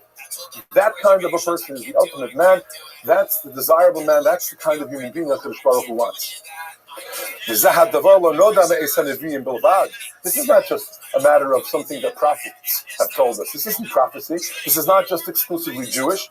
He says, "Aval chachmei ha'umos hacholfim, v'asher lo rou hanavim v'lo shamu chachmasam, kvar yodu gam hein, she'ein ha'adam shalom elek she'yikolol hadas v'hama'aseh." A whole human being is a human being with thought, and then that thought directs a purposeful life. So you see that the Rambam is talking consistently about das, ma'aseh. You have to have knowledge, and we have to plan then how to implement that knowledge and turn it into ma'aseh. That is what he is already thinking about as he writes the Perish HaMishnah. Meaning that the Rambam, years before he wrote the Yad HaChazaka, was clearly intent upon getting to the Yad HaChazaka. And so right before he writes the Yad, he composes the Sefer HaMitzvos, as was very common in his era and before, Sefer Mitzvos Gadol, the mitzvahs of Rabbeinu Sajigon, to compose the order of mitzvot as one surmised the 613 might be, and to explain them. But the Rambam already has in mind to begin with an order of mitzvot, and then to continue with a much larger and more detailed description of how to fulfill those mitzvahs. And he says as much, again, in the Hakdama, to say for a mitzvah, he's already talking about the Yad HaChazaka. Mipnei shekadam lanu hachibur hamafursim asher karonu also Perish HaMishnah. V'hoyse kavanasenu b'chibur hahu l'katzer biur ha'halacha min HaMishnah.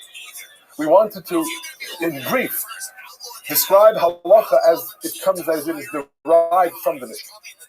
We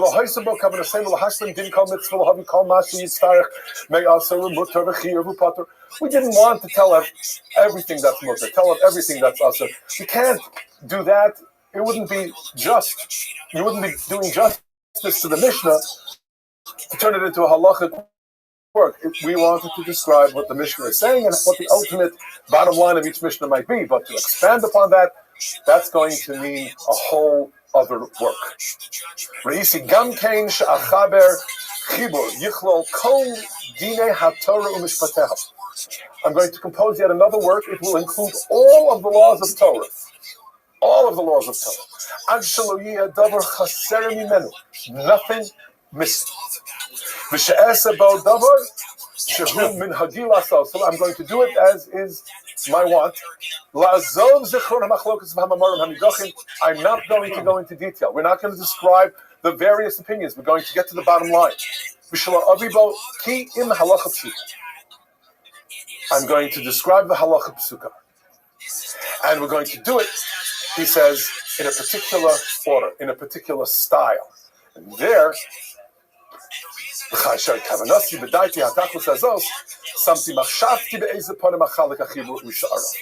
There we have his saying, I'm not going to follow the Talmudic order.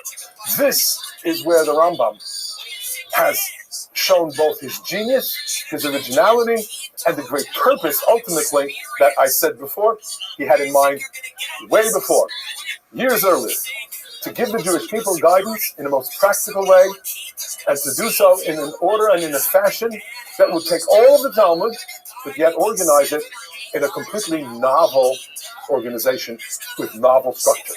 So he says, I thought about, should I, shouldn't I, use the Masechtas, use the process of Shas and the orders of the tractates of the Talmud, and I decided not to. He says instead, Nirali, Shehatov Shetiyah Chalukaso, Sheyusam Halachas Makom Masechtos HaMishnah, instead of that which would be the halachas brought out of a Mishnah, and then the next halacha brought out of the next Mishnah, I will follow what the Torah did in Torah Sheba'al Peh, what Chazal did, what Yehuda HaNasi did in Torah Sheba'al Peh. There will be a overall book called, let's say, Maseches Beis. First parak, second parak, third parak, and within each parak there will be individual halachos, Makom Mishnah, where in the order of Shas you have Masechtas, Prakim, and then Mishnayos within each parak. I will similarly have a structure of that nature, but I'm not going to follow the order of the Masechtas. I'm not going to follow the order of Shas. Ad Sheyomer Bo Hilchos Sukkah, in its own compendium, in its own chapter. Hilchos Lulav, in its own chapter. Whereas in Masechtas Sukkah, we know you have a discussion that varies from this to that, from one halacha to the other, from one area to the next. I will separate them. Hilchos Tefillin, Hilchos Tzitzis, Hilchos Mezuzah. B'sha'achalik haklal leprakim v'halachos k'mo she'ta'aseh ha'mishnah. At derech mashal.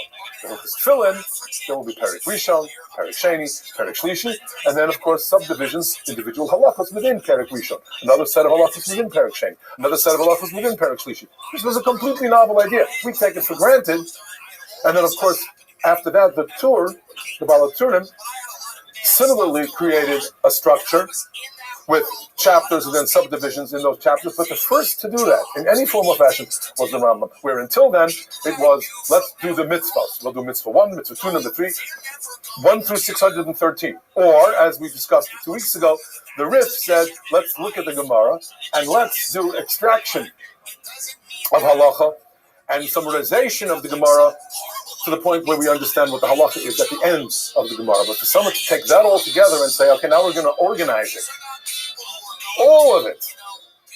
And he says, point blank, I'm going to include the halachas that are for our times, that are, while we do not have a Beit HaMikdash, and we're going to include all of the halachos in Kachim and Taharos that will be, God willing, put into effect when Meher Yibana HaMikdash, even though today it's not going to be of any practical consequence. So he says we're going to organize it in this way. And he says I'm going to be very brief. Now, on this issue of his brevity, it's not only brief, but it's fluid. And it's in the language of the Mishnah. So it comes across as being something so natural. And it's very clear as one learns the Rambam that it is the Talmud from which the Rambam flows. But it flows. And that's the genius of the Rambam. The fact that he did not cite his sources, as was mentioned by Dr. Abramson, that was very controversial. In 2 distinct letters, one in which he absolutely defends his position, he says that was done because the simple point of this all is to live a certain life and to do it naturally and with ease and comfort. Not so much to question and doubt and query, as much as to live and to implement Jewish life according to these guidelines. There was a second point, a letter in which he did concede, after much of the criticism landed at his doorstep. He said, well, I could have included what the sources were, but that's really something that God wanted. It was the Almighty who said, let it be the Rambam as we know the Rambam. Because, as we're going to see, as we look at the picture of the page of Rambam, we're going to see that what turned out to be this, let us call it, I don't want to say an error on his part, this decision on his part not to have his sources cited was a fantastic source of study, of toil, of amelus and Torah that goes on and on and on to this very day. Where from did the Rambam cite? What is his source? Why did he choose this source rather than that? And this is the toil of the typical yeshiva student, because the Rambam is so respected for the cogency of his work that obviously when he has an opinion, we must find what the reason for that opinion was. Finding that reason, looking for that source, delving into the other opinions of the Rishonim and into the original sources of Midrashic literature, the Talmud, that has become so much the expansion of the Rambam's work. There are hundreds of works on the Rambam's Yarach HaZakah.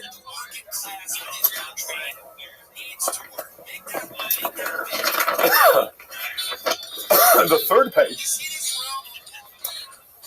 is again a description of the Rambam's intentions when he puts together the Yad and writes these halachos. He says, "Uvazman hazeh takfu tzaros yiseros v'dach kasha es hakol." Unfortunately, there is so much pressure of the times, the difficult times in which we live, as was described, the oppression at the hands of Umot Ha'olam, of the Almohad, and it was so much because of the disappearing of common knowledge of Torah. And here he doesn't say it, but elsewhere he basically implies that the Gaonic works did not suffice. Therefore, of the Chochmas Chachamenu, Uvinas Nivonenu Nistatra, understanding is lost. We don't have people who are able to teach. I'm going to set the teachings we need down in writing. Mipnei zeh na'arti chotzni ani Moshe b'Rebbi Maimon hasfardi v'nish'anti al Hatzur Baruch Hu, relying on HaKadosh Baruch Hu, uvinosi b'chalelu hasfarim, having studied all these books, all of the original sources, re'isi l'chaber dvarim b'spardim b'chalelu ha'kibudin, and taking together all of that which I have studied, I'm going to compose the laws of Isur, Mutar, Tameh, Tahar, Imshar, Dini HaTorah, Kulan Berloshen, Brura, in a clear Talmudic Hebrew, B'derech Kitzara. Ach Torah Shebal Peh, Kula, Sdura B'fi HaKol. So that Torah Shebal Peh, in an orderly fashion, will become something that all of us can partake of and all of us can live by. And here, in the next paragraph, he says something that's very important. He says, everybody, young and old, will know what the law is and how to live Jewish life. No one will need any other book. No one will need any other sefer.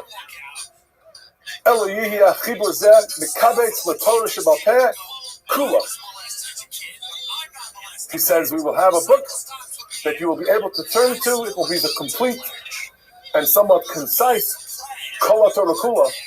Hence he calls it Mishnah Torah, because that's what Mishnah Torah was. Mishnah Torah was the repetition of, and in a sense also some abbreviation of, the earlier Torah. Hence Chumash Devarim is known as Mishnah Torah. He calls it the Yad HaChazaka because that's how Moshe Rabbeinu is described at the very end of the Torah. So what I'm trying to say is that Moshe ben Maimon understood who he was. He really understood what a monumental achievement this would be. And he was unashamedly telling us, I will write this composition of halacha that you will be able to live by. Now, imagine somebody saying that I'm going to take all of the Torah, Shibach Sav Shibal Peh, and lay it out before you in an organized fashion that you will be able to live by. Anybody else would have said something like that, and we would say, that's a bit presumptuous. The Rambam knew who he was.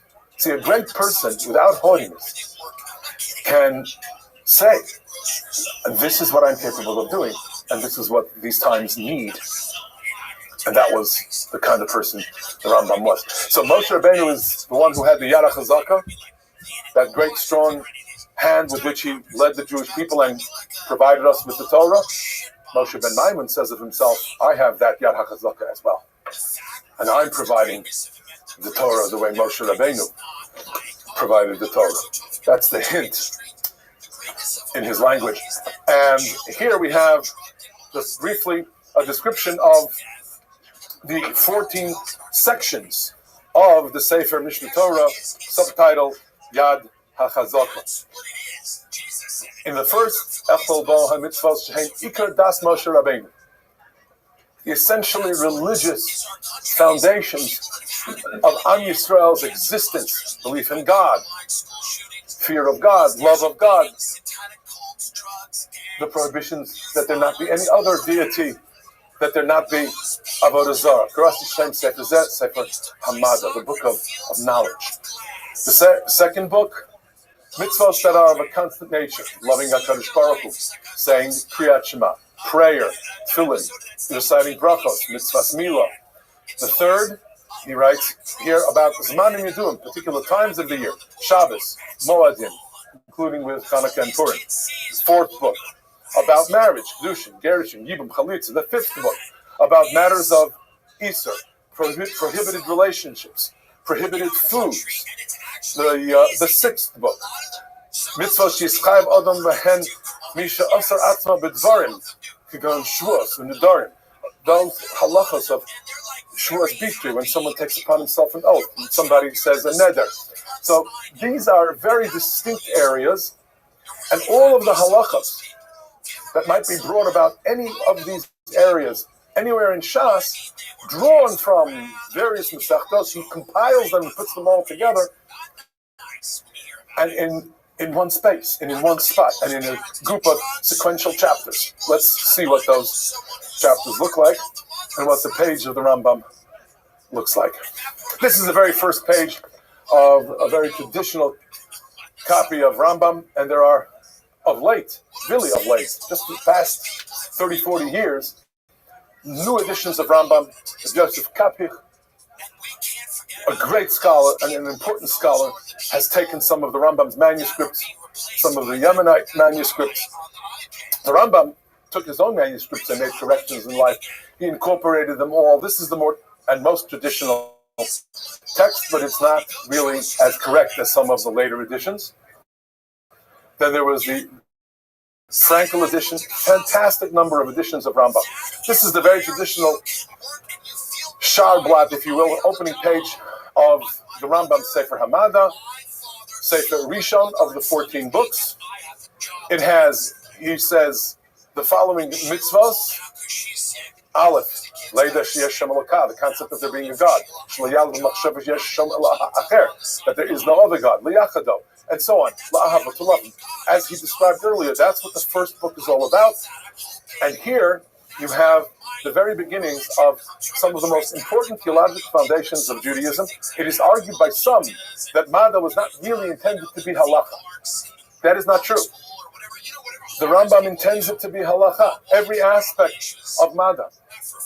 Because the Rambam says that if a human being is of a certain nature, as we saw before, that human being has a certain das, and then he has to turn das into maisa, into action.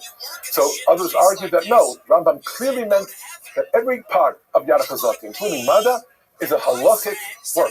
Halacha does not exist independent of thought, philosophy, purpose in life.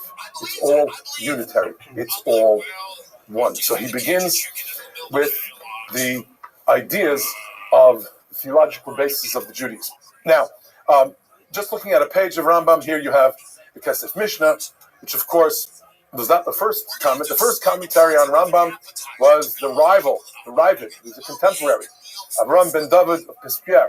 He was, of course, one who wrote with respect but great vehemence about those points where he differed from the Rambam, and his Hasagos are published along with the Rambam. Here we have another page. We'll talk about Hilchos Tshuva in a moment, but let's understand that the Kesef Mishnah predominates throughout the Yad. Kesef Mishnah was written by Rabbi Yosef Kairo. Rabbi Yosef Kairo no doubt took inspiration from the Rambam and said, now that the Tur, Yaakov ben Osher, has reorganized halacha into the Shulchan Aruch, I'm going to take what I've learned from Rambam and incorporate it into a Shulchan Aruch based on the structure of the Torah, but with a great emphasis placed on what the Rambam's decisions were.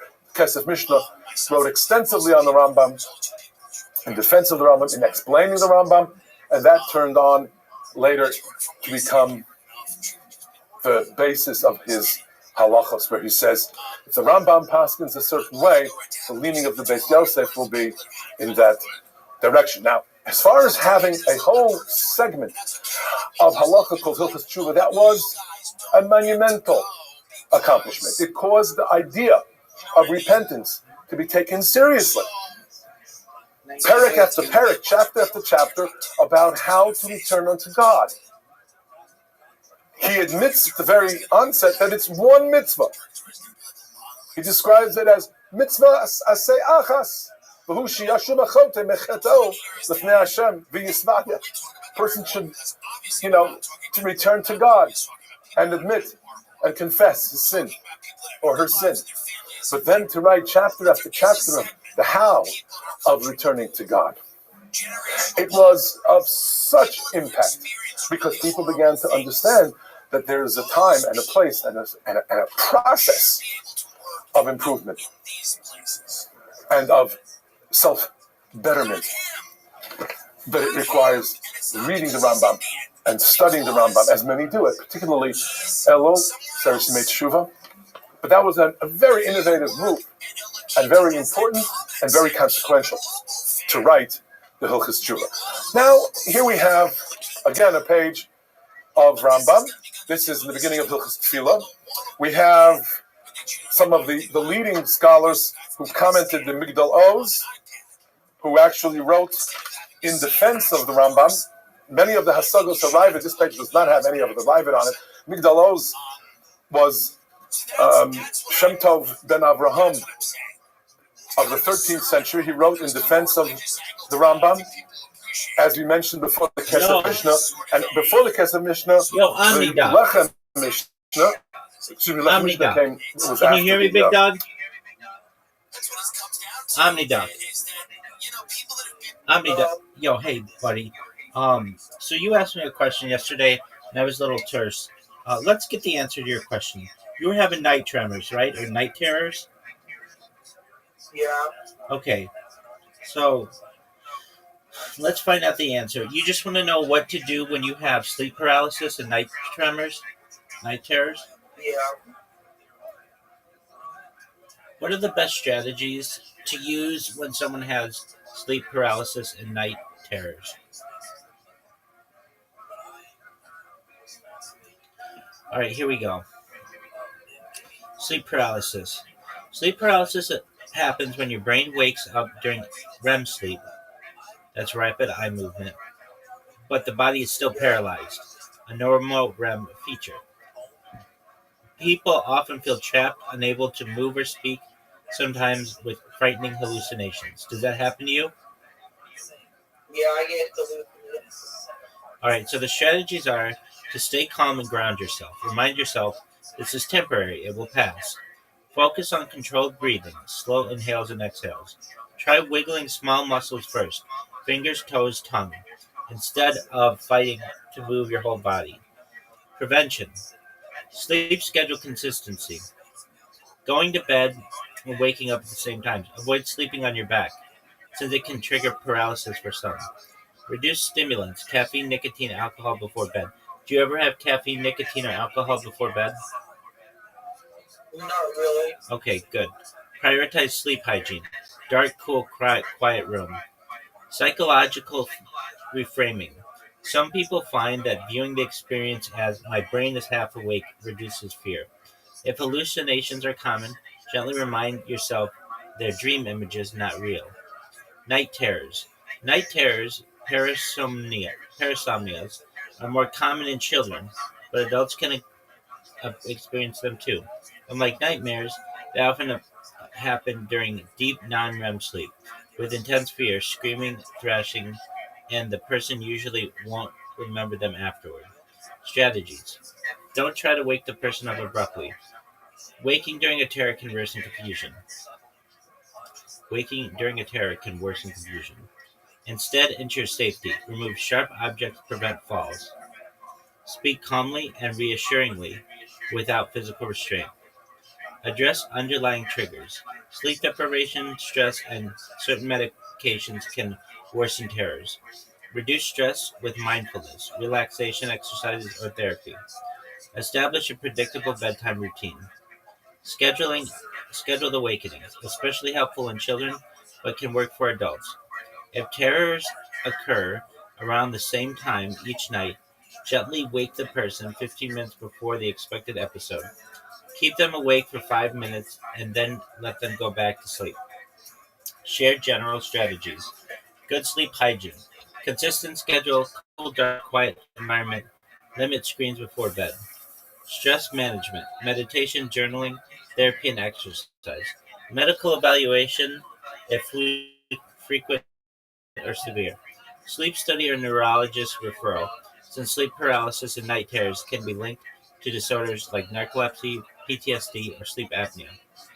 Quick emergency advice. If someone is thrashing or screaming during a night terror, focus on safety and calm reassurances rather than waking.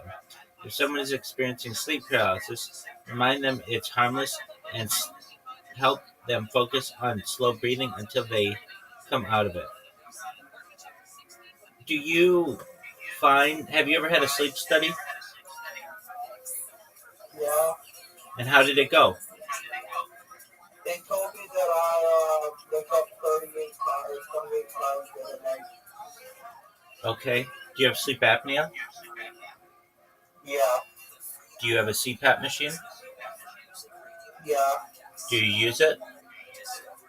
yeah. Good for you, dude. All right.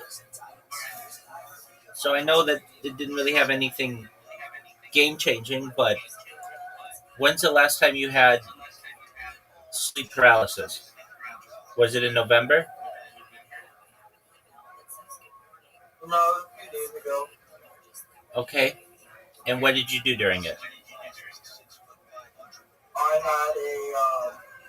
I had like a thing that looked like my dog, but was standing on two legs, drinking my blood from my throat through a straw.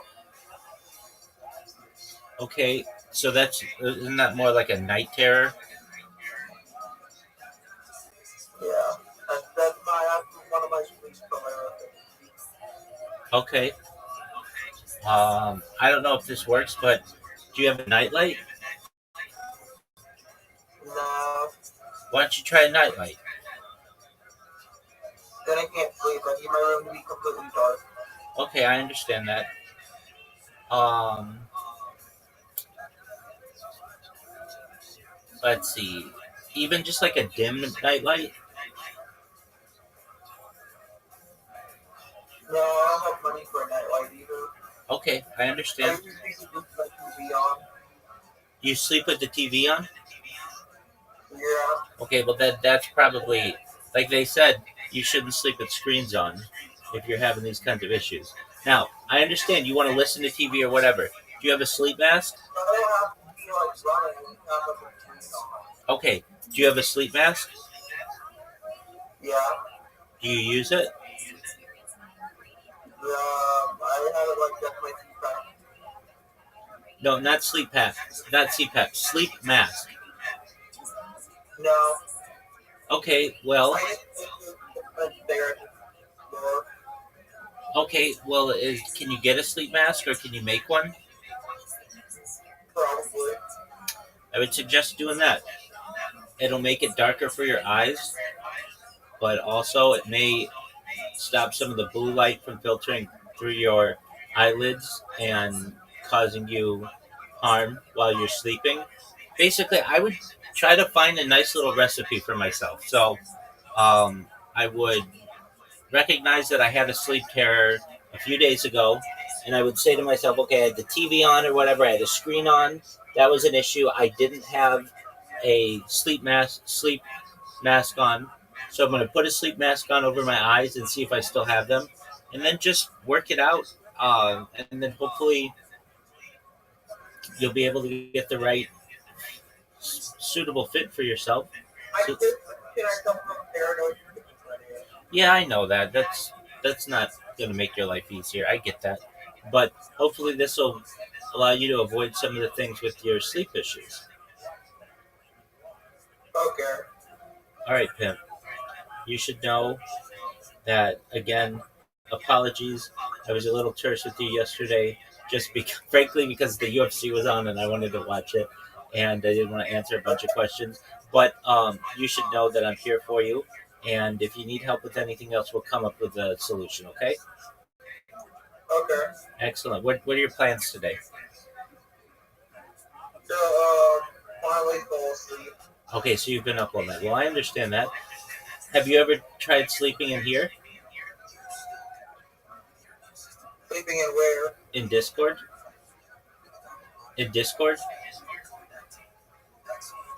I think I have. Okay, well, I'm gonna sleep. You want to sleep? You want to sleep in here and see if you get better rest? No. I have to go to the upstairs. All right. Well, you go do I it. have to. Have you been up all night? Only since like 3. I know how it is, big dog. All right. Well, you go do what you need to do, and when you're done, come in here, and we'll get you to sleep. Okay? Okay. All right, Pim. The Commissioner was born I really about 15, 16 years before the Beis Yosef passed away. He was born in 1560 and wrote in Salonika with tremendous insight and what we call lumdif into explaining the Rambam. So these are the basic commentators on the Rambam on the page. Of course, there is also the Maggid Mishnah, Vidal of Toulouse of the 14th century. Let's look at the structure of the Rambam here. And we'll use Hilchas Tefillah to appreciate what the Rambam did. Tefillah is a mitzvah. He here says that in Hilchas Tefillah we will have this mitzvah to pray to HaKadosh Baruch Hu, and the bracha that the Kohanim have to give is yet another mitzvah. Now, we could just say, well, there's a mitzvah to daven. But that's a bit oversimplified. The Rambam took all of the issues surrounding tefillah and divided them into appropriate chapters. Within each chapter, he proceeds from A to B to C to D. Let's take a look at what the Rambam did and how he did that. He says, "Mitzvah saseh lehispalel b'chol yom." It's a mitzvah to daven every day. Shenema, quotes from the pasuk, "Avaretem es Hashem Elokeichem." Mipi hashmua lamdu, meaning there's a tradition to understand that those words mean tefillah shenemer lo avdu b'chol avavchem. What is avodah shebalev? What is the heartfelt means of serving? How does one serve God with one's heart? That is through tefillah, through prayer. So he introduces it with thought and with a feeling for what it is that tefillah is. It's not just the cold do's and don'ts, but it's the how-tos that are the crux of what he's going to get to. Halacha beis. So who has to daven? Lefichach, Nashim, Avodim, Chayavim B'tefillah. The fact that the Rambam said that Nashim, women are to daven just like men, very consequential. To this day, it has been so decided halachically by the vast majority of Achronim as well. Here, in Halacha Dalet, he explains how and why it came about that we have a Siddur. That we don't just pray any which way as I want, as you need to. Everyone should pray his or her own way. No, he explains how it came about that people could not express themselves in Lashon HaKodesh. It did not any longer flow or roll off our tongues and out of our mouths the way it used to when the Beis HaMikdash perhaps stood. Certainly during Bayis Rishon, people would be able to converse with each other and express themselves to the Almighty in Hebrew, more so than after the Golus. And therefore we have a standardized Siddur. So he explains this early on. Let's look at the beginning of the second chapter. So after he has described how Chachamenu gave us the Shemona Esrei, the original 18, he then begins Perek Sheni with a description of the 19th bracha and explains how it came about that there's a bracha V'lamal Shinim, and he describes how Rabbi Gamliel's times were challenging because of the minim those we would call politely sectarians, who were mostly Jews originally, but then Christians who were oppressing us. And then he goes on to describe how every day, b'chol tefillah, sheb'chol yom mispal adam ksha esrei brachos elu al haseder. And he then goes on to say that there are times when you would have the abbreviated bracha known as Havineinu. That's in Halacha Gimel. So there's a rhyme and reason to how these halachos are ordered. Finally, in the third parak, getting a little more specific, he begins to describe Tfilas Shachris. Tfilas Shachar, Mitzvah Sheyasu L'Spala. What are the times when you begin davening? What is the earliest you can daven? Im Hanei Tzakama, preferably when the sun rises. Uzmana until at Sof Sha'ar Riviyis Shehi Shlishis Hayom. Till the end of the 4th hour, which is the third of the day, dividing the day, of course, into what we call Sha'ozmanios. Note, he left out the opinion, and we should not take it as one that we will ever use, the opinion of the Chachamim, who say that you can daven Shachris until noon, until Chatzos. That's a dangerous thing to tell somebody, because, what do you mean? I don't have to daven early in the morning, I have until noon. No, you don't, because as the Rambam, and before him others, and after him everyone, says, no, you have to daven by Sof Zman Tefillah. But he doesn't get to that in the first parak. He gets to it appropriately in parak Shlishi. So here he starts to talk about first Shachris, then Mincha, and then he'll talk about Tfilas Arvis. The magnificence of the Rambam's organization and the fluidity with which he presents, without anything being difficult or without it being, so to speak, I don't want to use the word, but I have to. There's no other word that says it. Without a kvetch. Meaning that it flows, and it flows naturally. That is, that this is how we live, and it's not difficult. And it's something that is correct, and naturally so. All of this is so unique, and so original, and of course so impactful, because after the Rambam's work, everybody understood. Now we have codified the Torah, Shebachsav, Shebal Peh, and then taking up or picking up where the Rambam left off. You have the later codifiers. How are you? Mostly the Shulchan Aruch, Yosef, about whom Ty, how are you, big dog? Ty, who took that idea of codification. Oh, that's fucking great. To the next What's level. good in the hood? This is the monumental work of the Rambam. Dog, you're looking it's at the central work of the Rambam. Absolutely. How'd you find out about me? Seen, it was. Oh, tight. You're from Kick? Oh, you're absolutely right. Do you mind if I tell you about myself? Absolutely. I'm Rabbi Rothschild. Apologies for my bots. I stream my life 24 hours a day, 7 days a week, 365 days a year for world peace. I've been doing so for more than 3.5 years. The Economist magazine stated that data is Earth's #1 resource in 2018. It overtook petroleum. Has anyone here ever seen the movie The Truman Show or the television show Big Brother? Excellent. Well, that's essentially what I do. I have been doing this since the pandemic. We've seen the death of a queen, the birth of AI, the coronation of a king, and everything in between.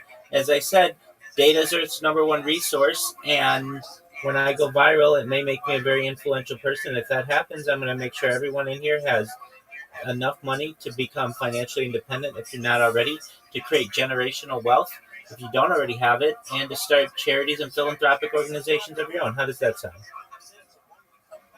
You're going to choose the money. Excellent. I talk about some other things that are important to the world, things like ending world hunger through the use of technology such as agricultural drones, floating greenhouses, saltwater greenhouses, things like hydroponics, vertical farming, cloud seeding. I want to help end world thirst. I'm sponsored by a cryptocurrency that's worth about $100 million, and one of the things that we do... Hey, just one moment, dog. One of the things that we do is we build... Dog. I'm not here to answer questions until I've gone through my spiel. Then I'll answer all your questions. I talk about things to end world thirst, like building... Are you going to let me talk? Like building wells in Nigeria, which we do. Dog, calm down.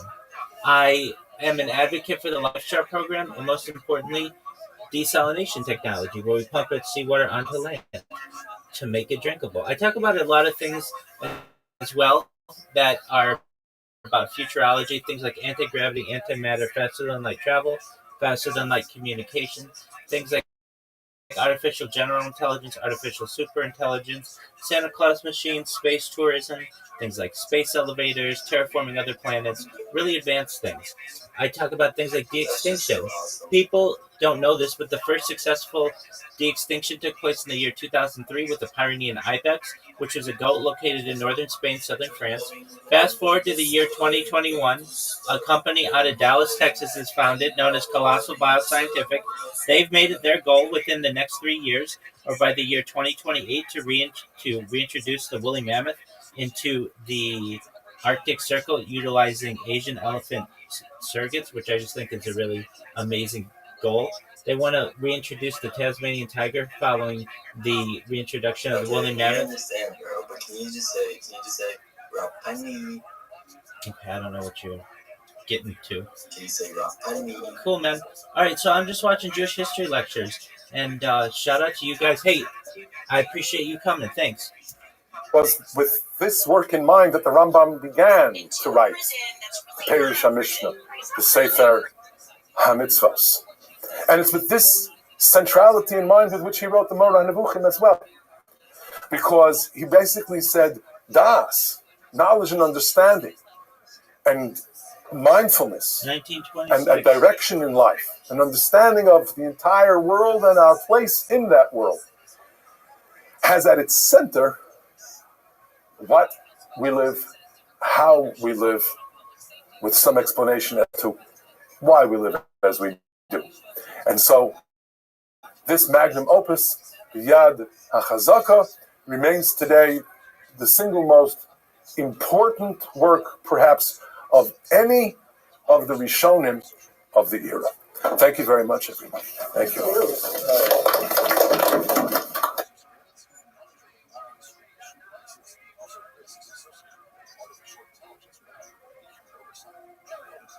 Helemaal op in je favoriete muziek met deze AirPods. Bestel ze in de computer.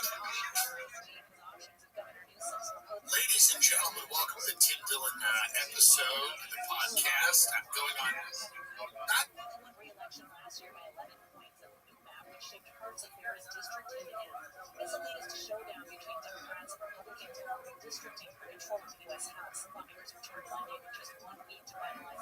Ladies and gentlemen, welcome to the Tim Dillon episode of the podcast. I'm going on not too many hours of sleep. I had a lot of fun with Tony Hitch and Virginia Rosa last night in Manhattan at the Stand Comedy Club and Restaurant. Free ad for those dirtbags whom I love, who own that club.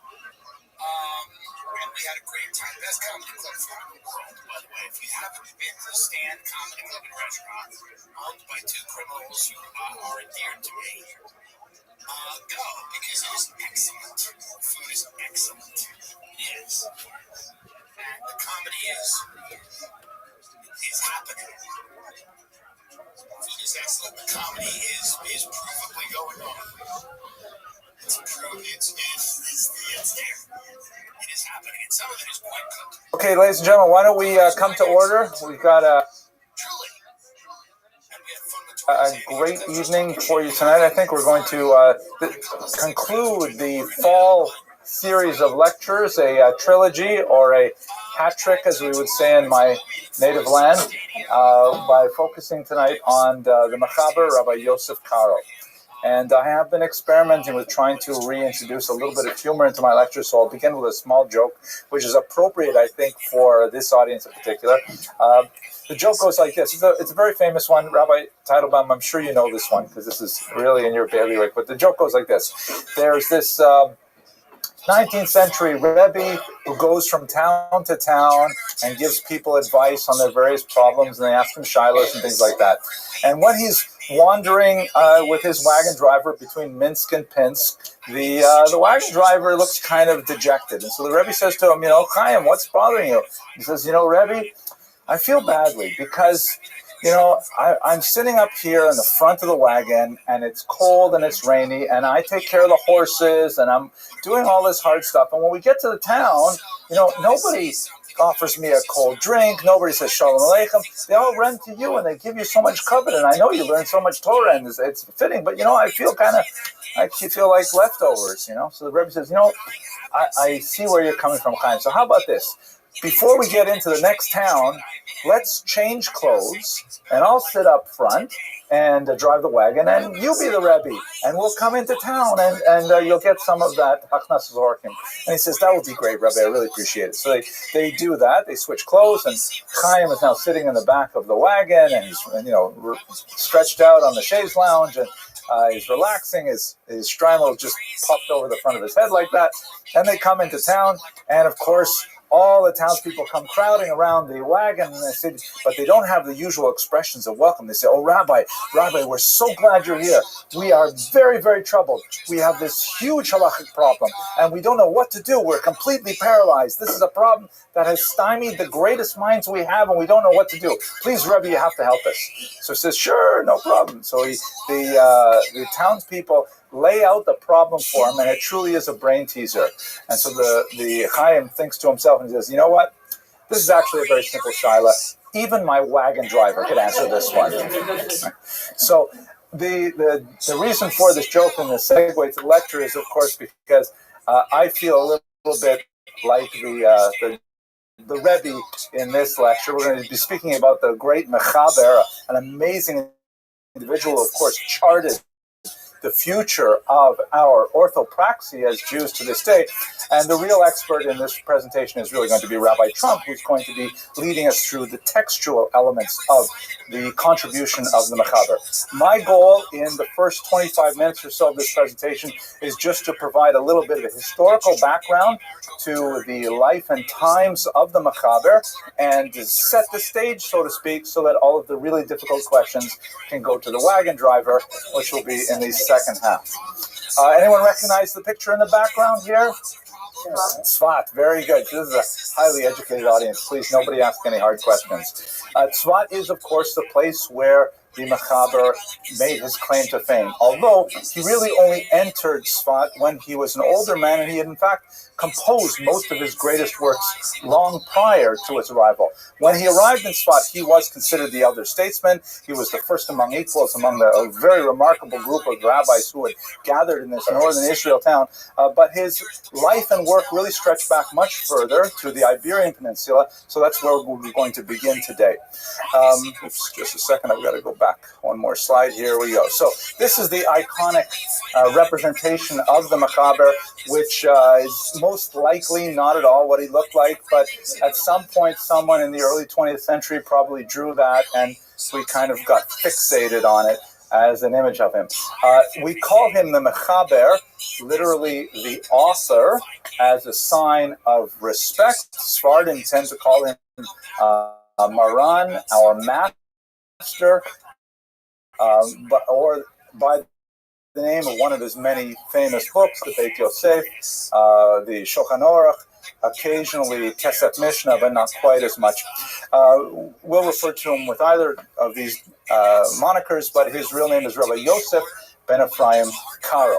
His years are 1488. That date should be fairly significant. It's 10 years, of course, before the expulsion of the Jews from Spain, and he died at a hoary old age in the year 5775, so we just remember his yortzeit. Obviously, I don't know who types these things, rabbis, but he died in 1575. Sorry about that, kind of rushing.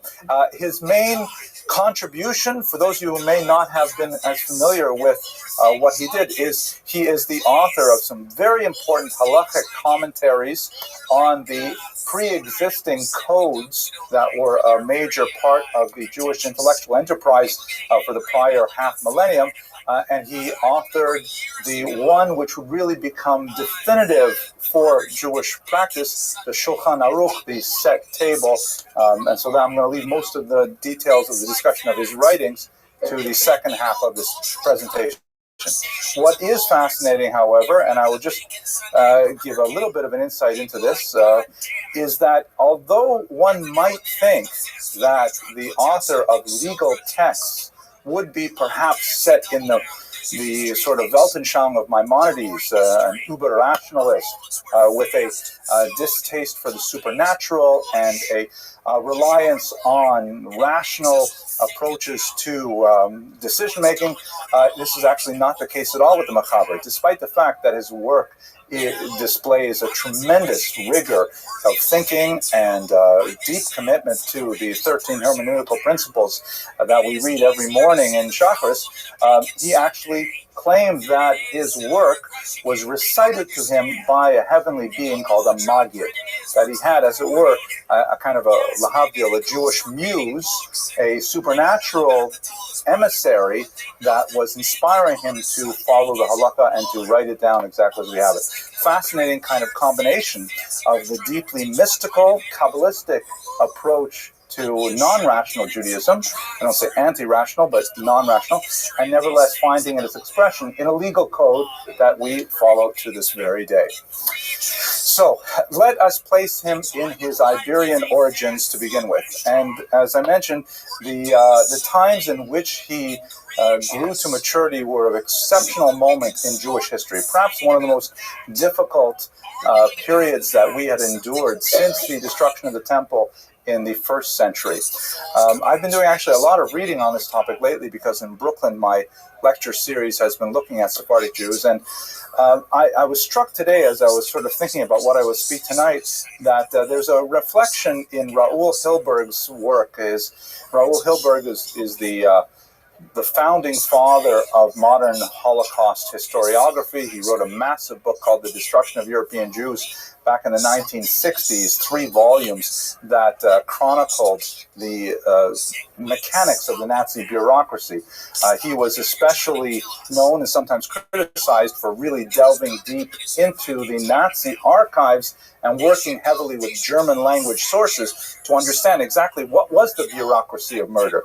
And in the introduction to his work, he says that it was basically just like the Spanish Inquisition and expulsion.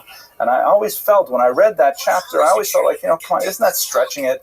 We're talking about 500 years difference, very different kind of environment, totally different motivations, and I always was, I was relieved when I got past that chapter into the other materials, which were actually depressing on their own, but for different reasons. But the more I read about the Spanish Inquisition and the expulsion, I actually see the wisdom of Raoul Hilberg's association of those two events. The Inquisition, the persecution of the Jews in the 15th century was so intense and so inexorable and so unavoidable that you feel the same kind of pendulum of doom swinging that you would see in the 1930s in Germany.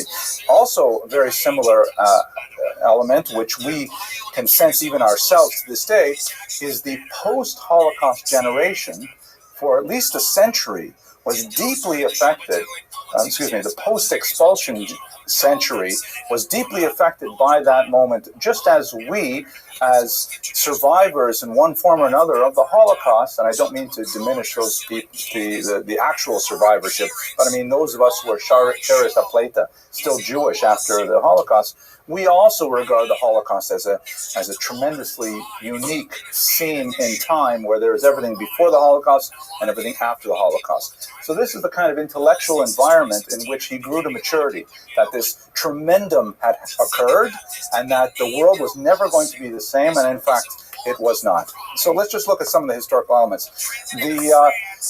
The mechanics of the last few decades of the 15th century were shaped largely by this man, Thomas de Torquemada of Segovia, who is the chief inquisitor to the monarchs Ferdinand and Isabella of Spain. Like the Nazis, Ferdinand and Isabella were slaves to their ideologies. And historians, including Bibi Netanyahu's father, who pioneered this field, still argue over whether this was more a religious imposition on the Jews or whether it was a political imposition on the Jews.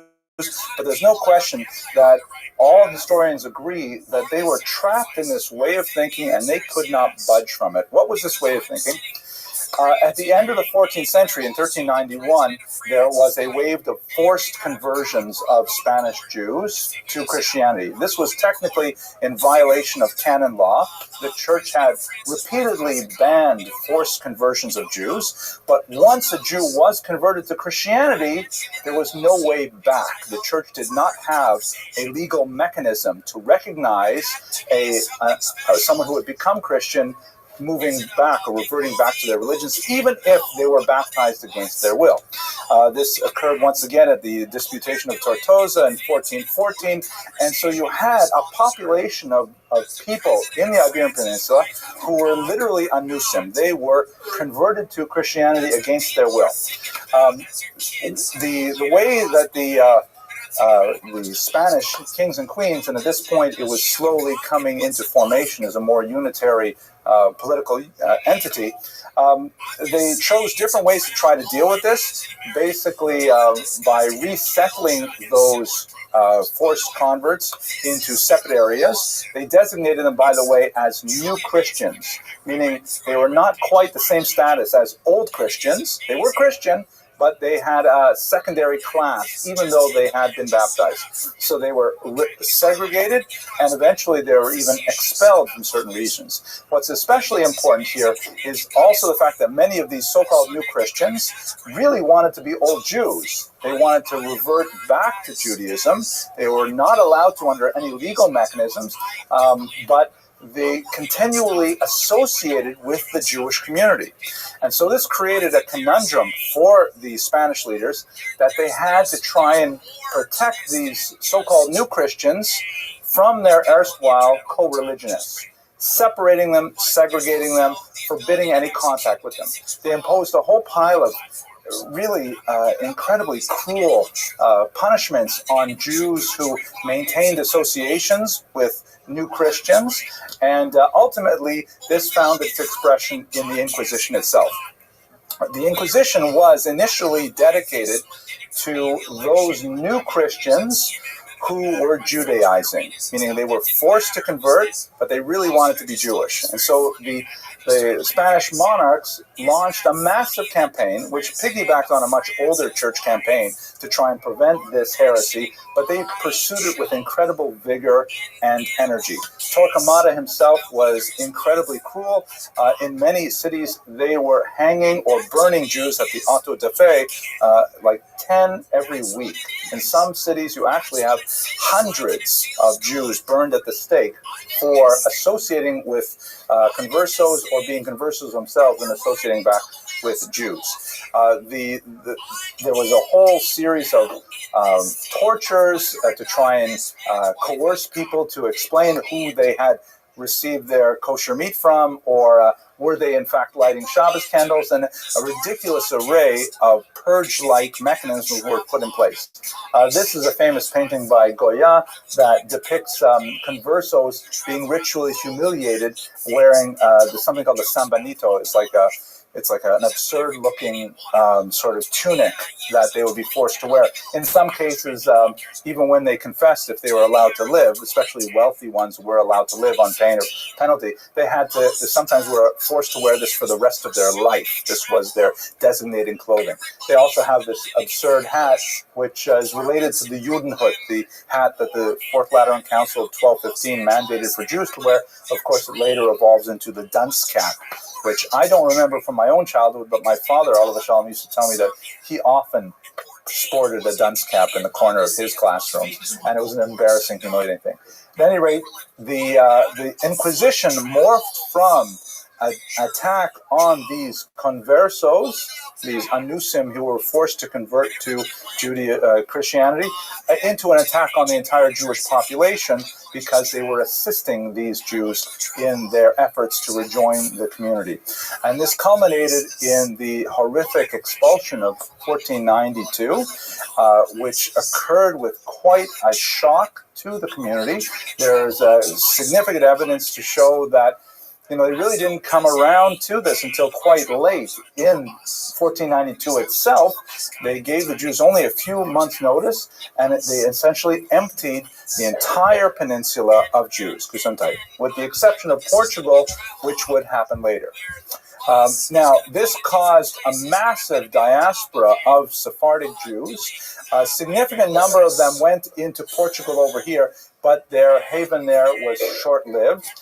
They were only allowed to live there with some safety for 5 years, when under pressure to form a dynastic union, the King of Portugal agreed to expel the Jews who were living there as well, although it was kind of he didn't want to lose the material benefit of the massive number of Jews who had become refugees there, many of them quite wealthy. Just think for a second, the economic upheaval of removing a wealthy urban element from the peninsula.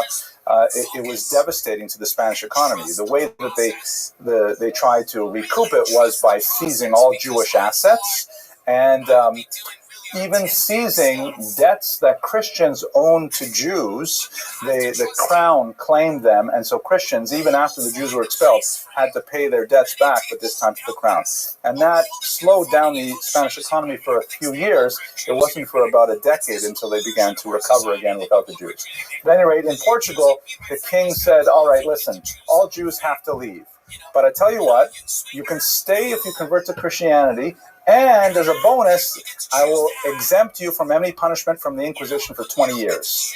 In other words, if you want to remain in the country, all you have to do is this silly little baptism thing that we don't take terribly seriously, and we will not examine your private behavior for 20 years.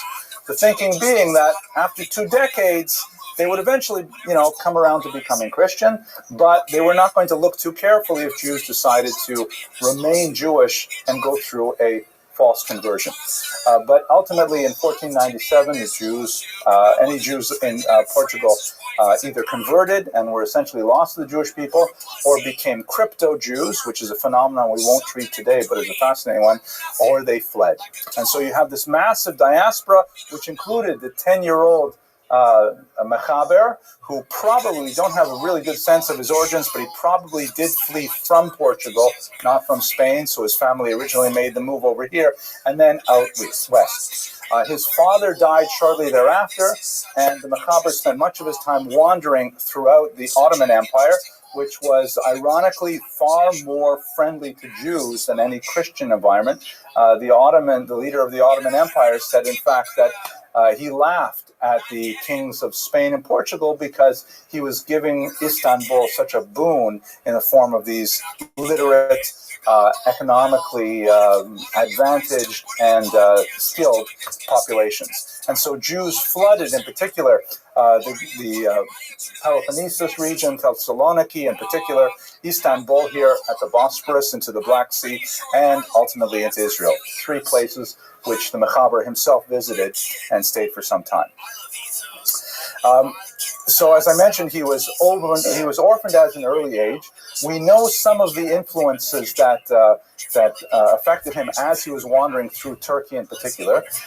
He was present at the burning at the stake of Shlomo Molcho. He was a rather fascinating individual that I would love to have some more time to speak about, but he was essentially an individual who portrayed himself as a Mashiach, as a Jewish Messiah, probably somewhat deranged, but or possibly he was inspired. There's a fine line between those things, and he was ultimately burned at the stake by the church. This is, by the way, his rather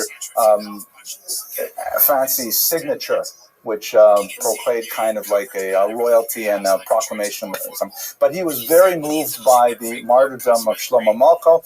He also met several Kabbalists while he was in Greece in particular, and he formed an especially close attachment with Shlomo Alkabetz, the author of Lecha Dodi, the father-in-law of the Ramak, the brother-in-law of the Ramak, the Rabbi Moshe Cordovero, and ultimately the grand teacher, as it were, the teacher of the great Arizal. So he was very much associated with these, all of whom, by the way, were exiled Sephardi Jews who are like living as expats in these other countries decades after the expulsion, still lamenting their fate, trying to figure out what it means, and gathering together because they had linguistic affinity in Spanish or in Portuguese, and thinking about messianic thoughts inspired by people like Shlomo Molcho. We know only a little bit about his family life, largely through his own references. He mentions 3 different fathers-in-law from which we derive that he must have been married 3 times. We do not know the dispositions of those marriages. Possibly he was a widower 2 times over. We do know that he buried 3 of his children during his lifetime, and 3 of his sons survives him. Other than that, we do not know a lot about his personal family life. His major activity was primarily in his period of wandering. Like many of these greats, Ibn Ezra as well, much of his writing was while he was wandering from place to place. But by the time he settled in Tzfat, which is this rather amazing phenomenon, Tzfat is a city that is, this is actually an entrance to his shul. You see his Beis Maran, the house of our master, of Rabbi Yosef Karo, the Magid. His merit may protect us. The Tzfat was this unusual moment in time where you had an explosion of Jewish creativity that was virtually unparalleled in all of Jewish history. And what is the reason for it? Did I tell anybody the Abramson rule of history? If you don't know the reason, the answer probably is money. Exactly. Thank you. Obviously, this is a graduate student in some highly prestigious school. Tzfat, it's a place that is not mentioned anywhere in Tanakh. It has no Jewish history to speak of in the vast majority of the sources that we have. But the Ottoman Empire, which had recently expanded there, granted tax credits, tax breaks, to incipient industries, particularly in textiles. Textiles is a favored field for Jewish merchants, and so a lot of these Spanish and Portuguese Jews were attracted to this place. It happens to be a very beautiful place. It's about 7,000 meters above sea level, and it's got this kind of like, special air to it. And the early Kabbalists who gathered there, which included Shlomo Alkabetz and the Ramak, his student, they created essentially a form of spiritual tourism, because what they would do, and I'm not making this up, this is a really amazing thing, they would go on these self-imposed exiles called Gerushin. The Ramak actually recorded a book called Sefer Gerushin. A friend of mine is going to be translating it, God willing.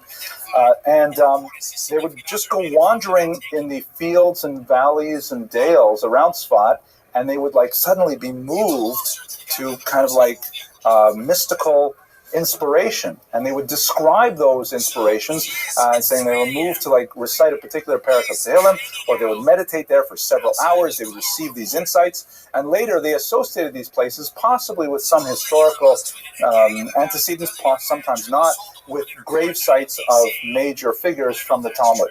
And so the rumors that these great Kabbalists were doing these things attracted more Kabbalists to come there, including the Arizal, who came from Egypt to be able to study at the feet of the Ramak and Rav Yosef Karo and others.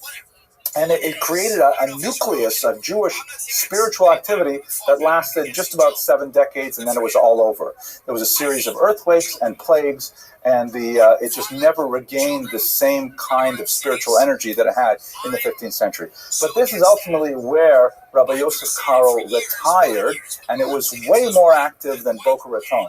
It was incredibly active with great minds. If you can imagine, in this tiny little village, you have crowded in there all of these Nobel Prize winners. That there's the Ramak, the Al-Sheikh, the Rav Yosef Karo, the Arizal. It's overwhelming, and there's a whole story that I think will take us a little bit too far afield to really explore. But there was a discussion led by a man named Rabbi Yaakov Beirav to actually take advantage of the gathering of such great minds and reinstitute smicha that had really lapsed sometime in the ancient period, and to try and declare that the rabbis who were present in Tzfat would in fact be able to begin a new smicha movement.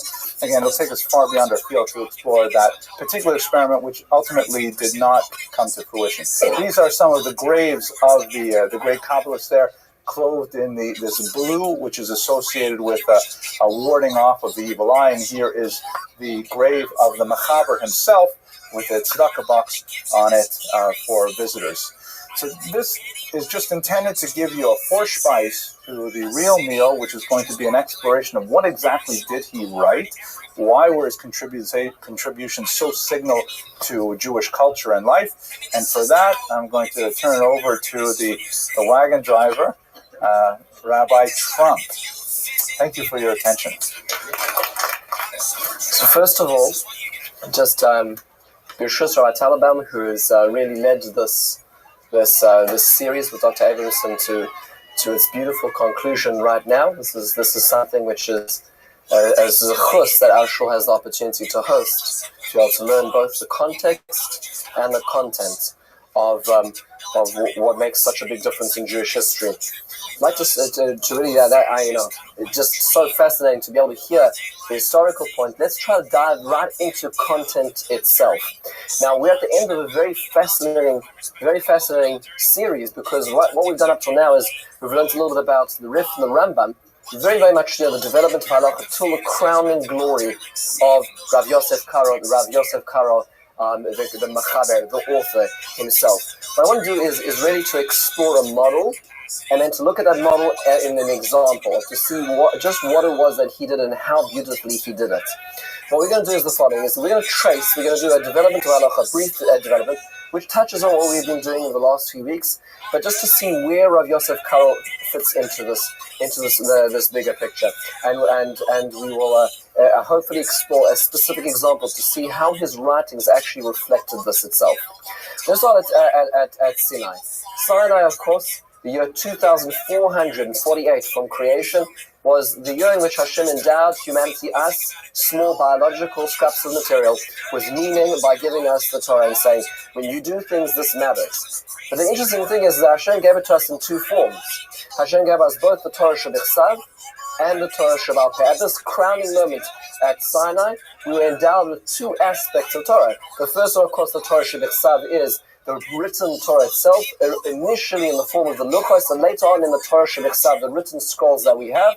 And there's a debate as to whether the whole Torah was written and given at the end of the Sinai experience, the desert experience, or whether it was written in sections and put together at the end of the 40 years so that we could have it in one piece or in sections. But nonetheless, the Torah Shebechsav and anything which was added to the canon, the 24 books of Tanakh, Torah, Nevi'im, and Ksuvim, is included in the divinely inspired writings of the prophets and of Moses. This becomes the Torah Shebechsav, the written Torah. What most people forget is the other side of the equation. That is the Torah Sheba'al Peh, the oral Torah.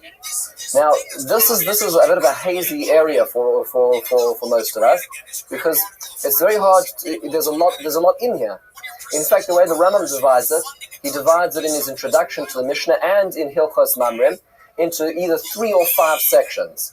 On a more basic level, on 3 sections, he basically says that there are 3 parts of the Torah Sheba'al Peh that which is given. There is the accompanying tradition as to explain what was written in the Torah. So the Torah says Pri Eitz Hadar, when it talks about this fruit, the oral tradition tells us that fruit is the citron, not the mango, not the banana, not the apple. It just means the citron. So we know that. It wasn't a matter of debate, it wasn't a matter of deriving. It was what it was, and we transmitted that from year to year, and that's why there's no community in the world that shakes the mango. That's section number 1 of Torah Sheba'al Peh. Section number 2 of Torah Sheba'al Peh is, in fact, is what is called the tools of expansion, which means God gave us what we call the Yud Gimel Midos, the 13 principles that Rabbi Shmuel talks about, where we're able to, it's sort of the toolbox to expand the concepts beyond here. It's not just making the camp with what we had, it's taking the raw resources, using certain logical tools to expand the Torah Sheba'al Peh even further. That's a separate section which is done over the stages of later Jewish history. And finally, the last section is what's called Gezeros and Siyagim. So, the perimeter fences to protect the Torah Shebechsav. All of these things were incorporated in the oral Torah. Written Torah and Oral Torah, both given at Sinai. And this is how it was for centuries. For centuries, we had the written Torah was all we had written, with the exception of a few notes here, a few notes there. There were no volumes, there were no books. It was all orally transmitted. Until many years later, when we reached the times of the Mishnah and the Gemara. The Gemara tells us in Gittin that unfortunately around the time of the destruction of the Beis HaMikdash, in the years ensuing following the Hadrianic persecutions, the Bar Kokhba revolt, there was a real fear. This was about the time that the Smicha was being obliterated. There was a real fear that this would be lost. This transmission from generation to generation, from father to son, from mother to daughter, this was going to, at this point in time, completely be lost if something wasn't done drastically. And the Gemara records, they had to commit it into writing.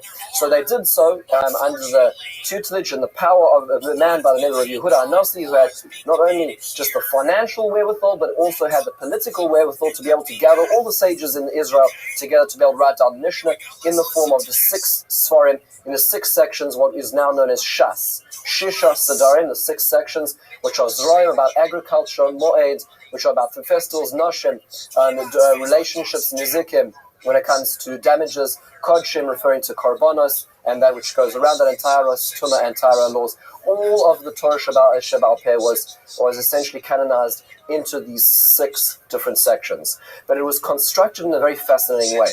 And as we know, for anybody who's learned Mishnah and Gemara, it is not exceedingly easy. And part of the reason is because it is what's called inductive learning as opposed to deductive learning. Inductive learning is like in Lahavdil, when you talk about mathematical induction. So if you have a series which says 2 and 2, 4, 6, we know by induction that the next number is 8. Because we can induce the formula is n plus 2. That means whatever it is, plus 2 is the next one in the formula. We haven't been told the rule, but we can induce the rule from the series that we've been given.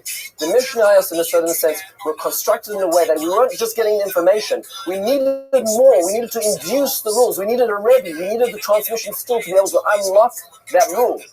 And in a different way of looking at the way I try to describe it, for those who are not from the Southern Hemisphere, anybody's trying to study how to play cricket, as an example. Don't know if Dr. Emerson counts in this regard. But if anybody wants to learn how to play cricket, so one way of learning the way to play cricket is you open up the Encyclopedia Britannica and you read what it is. Another way of doing it is you watch a cricket match and you hear the commentator talking about that was hit for a 6, we passed the 3rd slip. On the way back, the batter just missed getting into the crease before the bails were knocked off. And you're all foreign language.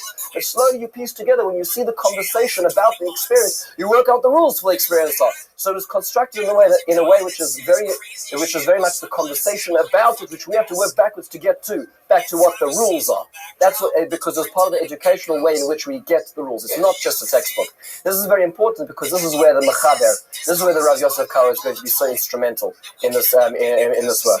A few years later, 300 years later, the process was still under such threat that the following conversations about the Mishnah in these 6 silos was still at loss of being lost, and under the guidance and the redaction of Rav Ashi and Ravina to the later 5th generation Amoraim, sages of the Gemara, they took those writings, those conversations about each Mishnah, and they formulated the Gemara, the Talmud, into essentially 36 volumes, which are most of the Masechtos or Shas in those 6 silos. And this became, of course, the canon in a certain sense. Once it was closed, there was no more Gemara. There were commentators on the Gemara, but this is it.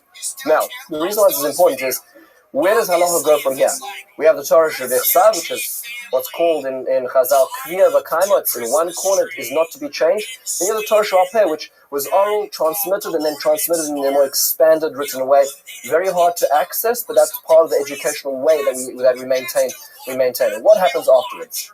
So we see over the generations what we call the codifiers on the page.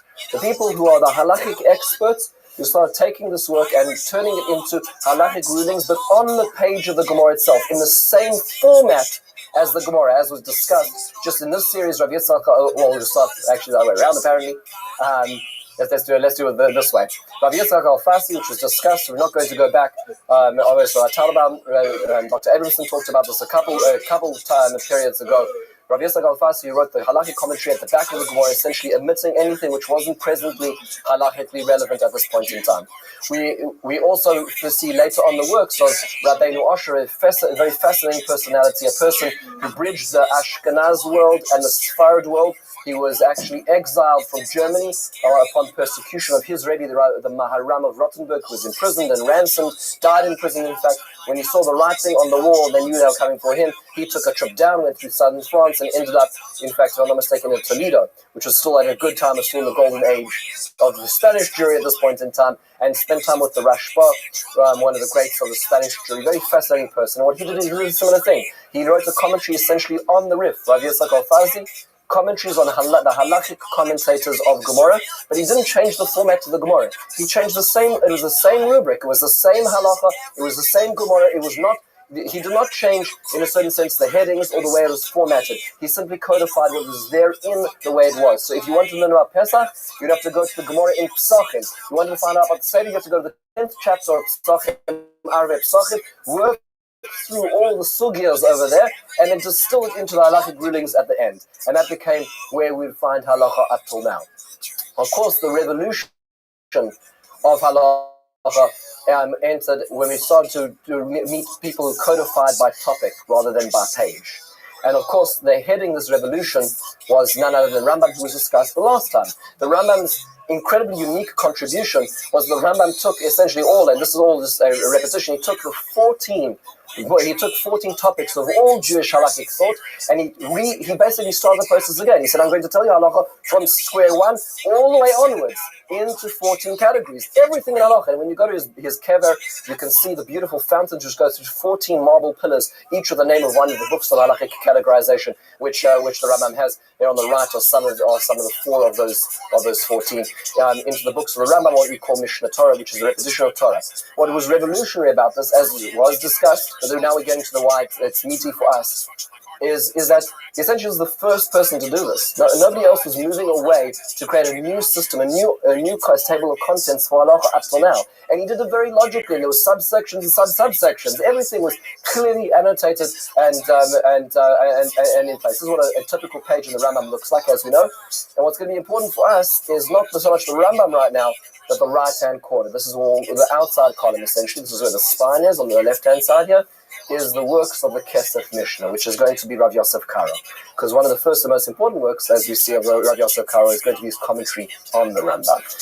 Moving in this direction at the same time, another person who contributed to this new work called the reformatting of halacha was a person by the name of Rav Yaakov ben Asher. We know him in a more familiar setting as the Baal HaTurim. You know, when we always hear those gematrias, and and everything, so you say, oh, that's a Baal HaTurim. The Baal HaTurim did write gematrias on the Torah. He talked about lots of numeric coding in the Torah, but that was by far paled in comparison to what he really did. Those are very relevant and wonderful to read. For what his significant contribution to all of Jewish history is a set of books called the Arba Turim, the 4 columns, essentially. What he did was, he said, as opposed to the Rambam, he said, let's take all of halacha and put all of contemporary halacha to the exclusion of Beis HaMikdash, to the exclusion of laws which pertain to Eretz Yisrael and the mitzvahs HaTziluyos Ba'aretz necessarily, to exclude certain things which relate to Tumah and Tahara. Things which are not relevant to us, he excluded, like his father, who was in fact Rabbeinu Asher, the person who wrote the commentary on the Gemara, the halachic commentary. And instead what he did is he set up these 4 sections, what he called Orach Chaim, the way of life, which was about ritual life, Even Ha'ezer, which was about relationships, Yoredeh, which are more ritual, relates to Nida, Avelus, Shchita, Ta'arav, Basa B'chalav, and then finally, of course, Choshen Mishpat, business law. Those are the 4 sections of all halacha. What's fascinating to us, of course, is if this is a page of Tur, where the Tur, Rabbeinu Yaakov is writing his commentary in the middle, of course, the important commentary we're going to look at over here is on the right-hand column, which is the Beis Yosef, also Rav Yosef Karo. It is fascinating that Rav Yosef Karo was the commentator on 2 of the newest formattings of halacha.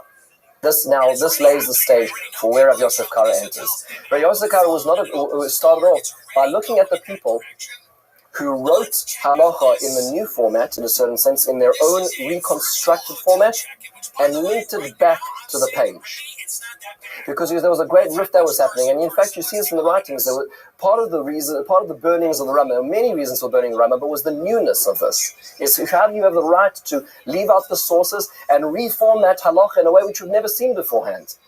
So one of the works that Beit Yosef did, what the Rabbi Yosef Karo did, was to say, let's take what we have, the Gemara, and let's find how it leads into and connects to these new formats, these new silos of halacha, whether it be the 14 books of the Rambam or the 4 books of the Torah. So this is, in a certain sense, the background to what Rabbi Karo was trying to do.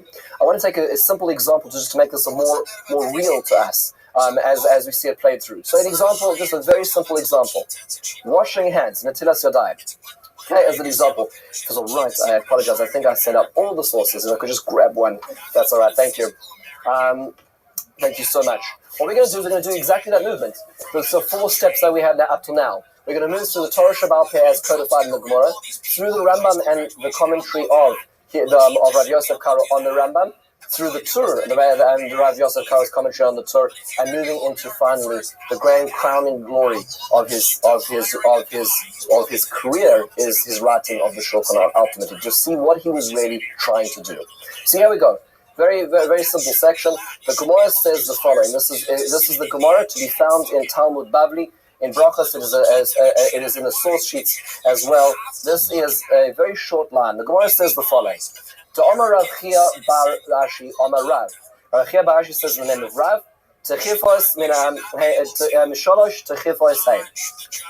there are 3 times one has to do something immediately, meaning there's 2 activities which need to be proximate to one another. When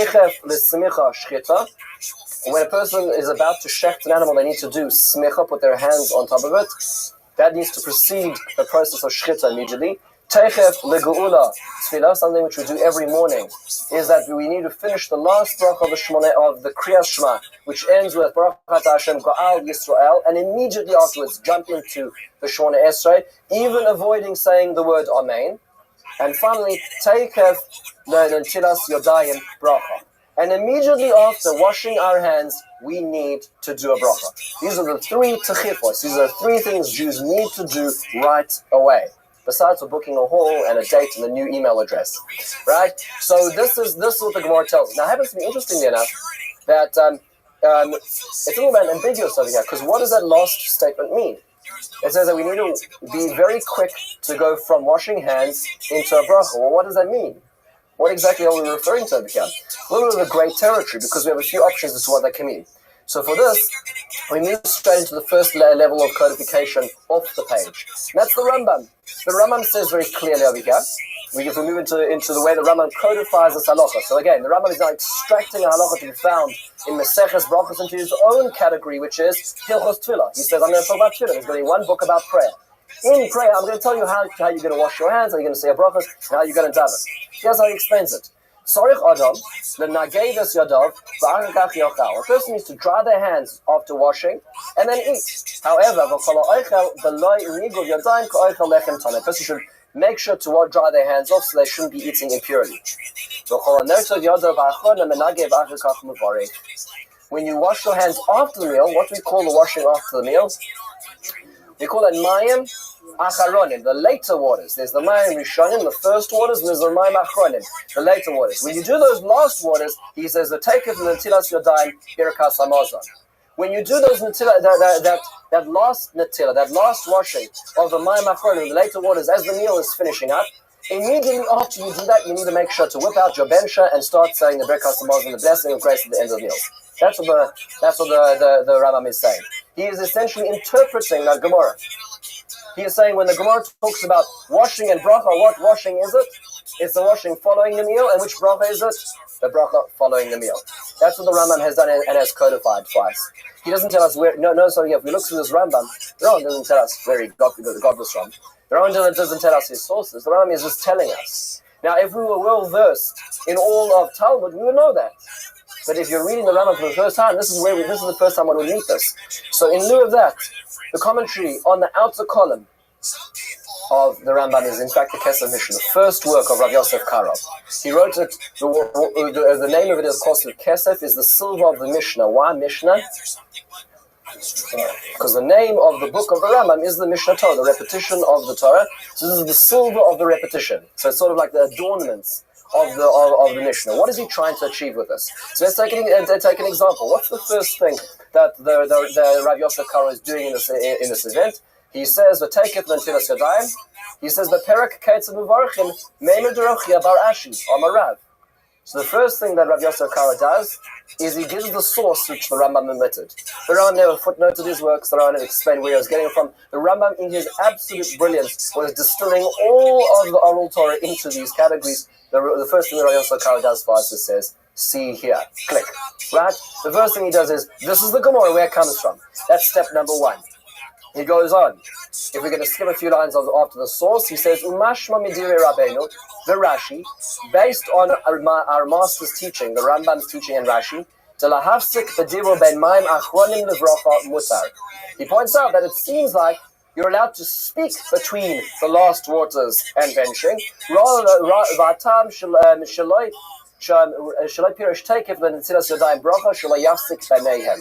And so he goes on to explain that the only hefsek, the only break, which is be a real break, is eating, not speaking. Speaking is fine until you actually lift up and pour the cup for Birkas Hamazon, but it is eating which is going to be the problem. So what the Beis Yosef, or the Kesef Mishnah, Rav Yosef Karo, is doing in this particular situation is he's given us the source and a little bit of an expansion, a little bit of a nuance in the way the Rambam is reading it to exclude talking as being a break in this particular instance. Okay, this is what he has contributed to the explaining of the Rambam. And he writes this for all the books of the Rambam. Let's go a little further.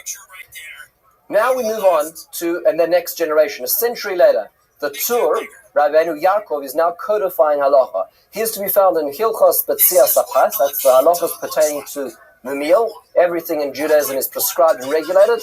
So here we're talking about the meal. And here is what he says. He goes on to give us a very clear description. He says a person should wash their hands and immediately say amotzi. He says, however,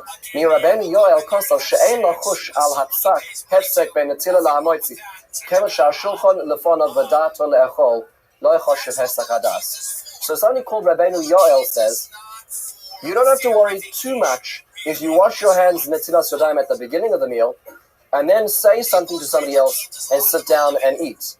Why? Because the table's there, the food's there, your mind's on the food, you're about to get to the meal. That's not considered a break. Don't worry so much about the break between the first Netilah, the first washing and the meal. The only time you need to worry about it is the second washing and the last bracha. You see, there's a little bit of ambiguity as to what the Gemara really meant. Did it mean the washing and the birkas hamotzi at the beginning of the meal, or the birka or the netilas yadayim at the end of the meal and the birkas hamazon? Rabbeinu Yoel felt there was no problem making a break at the beginning of the meal, and he quotes as well. He says the following. He says, "V'chein pirush Rav Alfas," and so says Rav Alfazi. That's the Rif, Rambam Zal, and the Rambam as you saw it. However, Va'adoni avi harosh, my father, my teacher, my master, the Rosh, Rabbeinu Asher, Zichron Livracha, quoting his father, he says, my father was very careful to only speak in ums. No, that's not what he meant. My father was very careful not to communicate at all once washing hands and then eating the meal at the beginning, which is the practice that we have today, right? We don't make we don't speak, we don't do anything else between washing and having hamotzi. In fact, he had a trick. When he would sit down to Surim Acherem, that he would be the last person to wash. As I like to say to my guests, there's an ancient Chinese saying that he who washes first speaks least. Right, when it comes to washing. So what the Rosh would do was he would make sure to be the last person in the line, so that his break between washing and saying the bracha on hamotzi would be in fact very minimal. We're seeing an interesting thing over here. What's emerging in this halachic work of the Tur is that there's a debate. Is there no breaks at the end of the meal and the washing in the end, the last bracha, or is there no breaks at the beginning of the meal between the Netilas Yadayim and the Hamotzi? A debate. The fascinating thing about the Tur is as much as the Tur is in a certain sense coalesced all of halachic liturgy up to this point into one place, he very rarely ruled on it.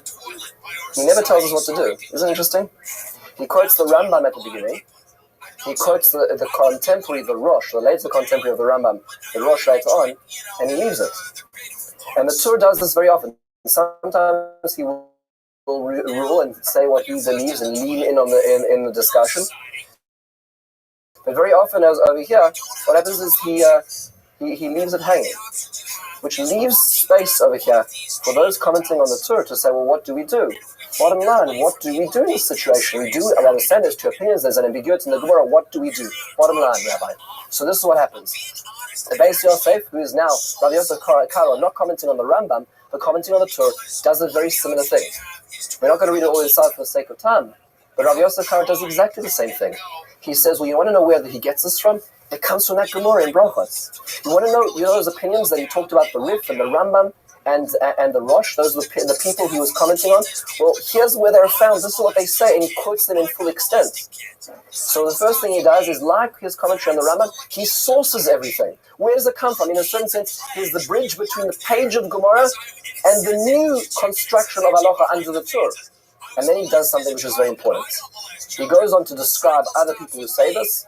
He quotes, in fact, a Yerushalmi, which seems to indicate that if a person doesn't speak between Netilas Yadayim and saying Hamotzi at the beginning of the meal, they're going to have a good meal, which seems to suggest, like one of the signs, and he says the following, V'chein nachon la'asos lihizayer gam b'mayim rishonim.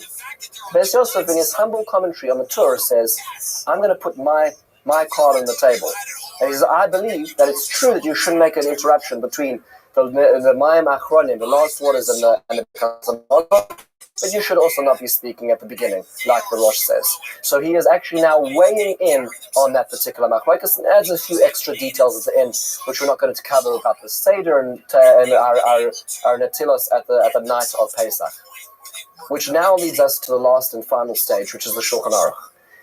To appreciate the Shulchan Aruch, we need to appreciate the journey along which the Rav Yosef Karo has moved. He has explained the sources of all the Rambam. He has contextualized the entire Tur, all 4 volumes of it, which now turns into the many, many volumes we have at the back of the shul right now, because of his commentary, which has expanded way beyond the short paragraphs that the Tur had. And finally, after all is said and done, the most remarkable sefer which has changed all of Jewish history is the Shulchan Aruch. What does he do in the Shulchan Aruch? Here's what he does. This is now Rabbi Yosef Karo talking in the same format, in the same schema as the Tur. He uses the same 4 books, the Orach Chaim, the Even Ezer, Yoredea, Even Ezer, Bochosh Mishpat, but now he shortens it to a statement which is the following. In this particular section, Yesh Omrim, there are those who say She'enot Tzorich Li'izayim Mil'asik Ben Nisila Lamotzi. There are those who are saying that we don't have to be so concerned about making a break between our first Netilas Yadayim and meal and saying Hamotzi. And there are those who say that one should be careful. In one short sentence here, summarized centuries of scholarship. And if we had read the Tur and the Rambam and the Beis Yosef and the Kesef Mishnah, we know exactly who he's talking about now, and we know exactly who he's referring to. And then he gives us the Torah of desire, and in 2 words, he tells us, you should be careful. What is commonplace in all of our meals today is as a function of the fact that he said the Torah of desire. This is the way we're going to do things. Ladies and gentlemen, we've decided halacha is this way. And he says you shouldn't wait to span that it takes to walk more than 22 cubits unnecessarily. What the Shulchan Aruch has done over here is he has distilled a history into a very simple, into a unified psak, into a unified direction of learning. This is a simple example of that process of formation of halacha to what we have today. Of course, after the Shulchan Aruch, we're going to have blossoming of scholarship, of centuries of scholarship, exploring the Shulchan Aruch himself. But nonetheless, this became the format. It's almost like this is the bottom of that funnel of halacha, which has been distilled throughout the centuries into one coherent psak. Taking into consideration, with deference, both sides of the debate, but actually telling us what to do. That's where the Shulchan Aruch comes into. Simple example of what he did over the centuries. What a remarkable contribution to Jewish history.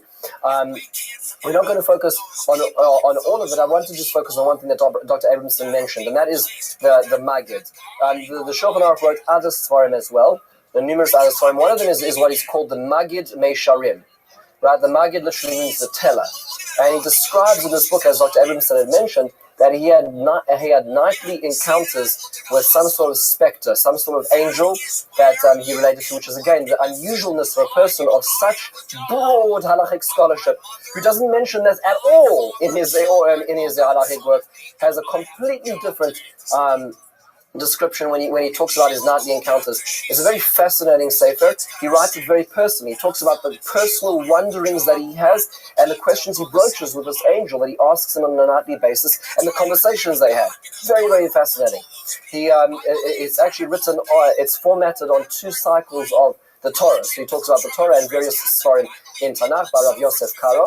In fact, if you go for a walking tour in Tzfat today, they can show you the house where he used to stay when he was visited by the Maggid, and every step, every stone in Tzfat has a special history to it. And this is very much in this milieu. What is fascinating is he describes at the beginning of the Sefer of how he merited to have this angel join him. And the angel sort of came and visited him and then stopped visiting him. And then when the angel came back to him, he said, well, how can I ensure that there's a continuity of this relationship? And the angel said, you're very involved in halacha. You're very involved in the codification process, the end result of halacha. Don't forget Mishnah. Don't forget to keep learning Mishnah, which means keep going back to the page, coming back to the conversation. Don't lose track of the end result and thereby lose the context in the Torah Shabbat Peh from which that came. That's how you're going to ensure a relationship with me, to the angel. Just a very fascinating reconnection over here. And in this, just as an example, this is a section, a very short section that he has about his Kabbalistic metaphysical wonderings that he broaches one particular subject. He talks about death as an example, just to give you a sense of just the broadness of what was going on. He has one particular conversation just as an example. Shalal Shishi on Chofei Teves, so he's talking about, he says, Chalamti, I had a dream, Shaya Doresh Es Alech Lifnei Hashem Ba'aretz L'Chaim. I was thinking about a particular pasuk, I will walk in front of Hashem in the lands of the living. And as we say in Hallel, Yakar Beinei Hashem Amavsa L'Chasidav. It is precious, or it is hard for Hashem, it is weighty to Hashem, the death of those who are his chasidim, his pious. K'lamar Mishum Dekoshe Beinei Hashem Misas Chasidav. He says it is hard for Hashem when those who are righteous die. He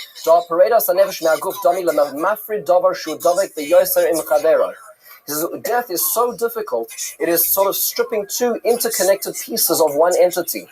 Dugmas mafshit or me'abas. It's almost like trying to take skin off meat, because the 2 are really one entity. Therefore, he says, to mihai salik imhayach umehach salik imhai mishumhachi mai avira kodshabrichu. What does Hashem do? He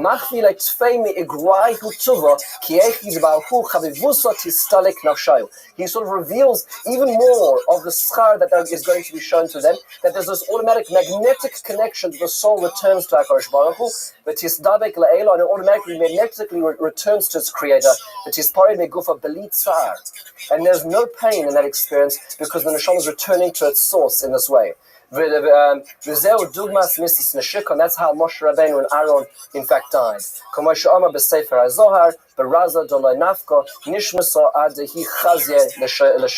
That the soul doesn't leave until it sees the divine presence among it.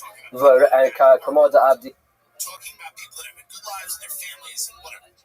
But there is a segment of people in our country, the poor, generational poverty, people that have experienced really horrible things. Those people should be able to work in these places. And not him. Not him. And it's not because he's Indian. It's because he's somewhere else. If you work at La Quinta, as that comment said, keep it local, fam. And you want a little local flavor in the La Quinta. But this is going to be good. Let me tell you what this is going to work. People don't want to walk in and they cheat on their wife. They like them. There's a guy from Pakistan on an iPad. instead of having to see an actual person. But I think you should have to look in the eyes of an actual person. So that's what I'm saying. It was kind of a sermon a little bit. There was kind of a religious angle to that. I think people appreciate because there was sort of the circle for the fish. That's what it comes down to is that people that have been through it should get to work at an American kind of motor lodge. Well, they're not going to be doctors, and they're not going to work at Goldman Sachs. I'm sorry. But you're not qualified to do that. You're not qualified to do that. They're not qualified to do that. They're qualified to produce a podcast, but they're qualified to do this. This is what they're qualified to do. I mean, I don't know what to tell you.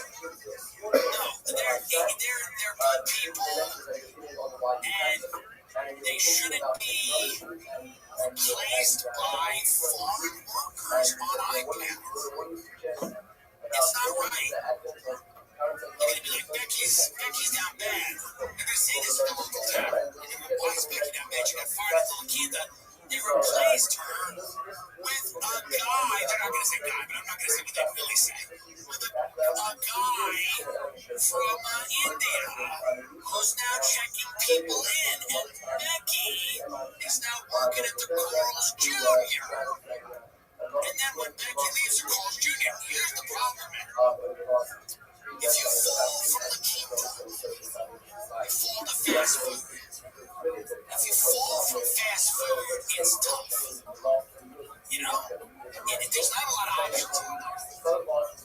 Maybe everyone will just be an ice. Maybe that's what it is. Maybe the end of this country is everyone joins ICE. Maybe that's the only job now that you can get is ICE.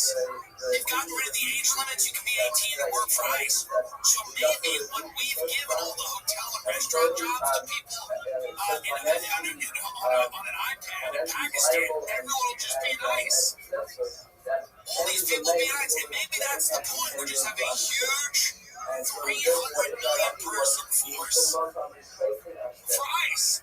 And we've kicked all the immigrants out except for one. There's one family of immigrants trying to blend in, and everyone's in ICE, and we're just trying to get them.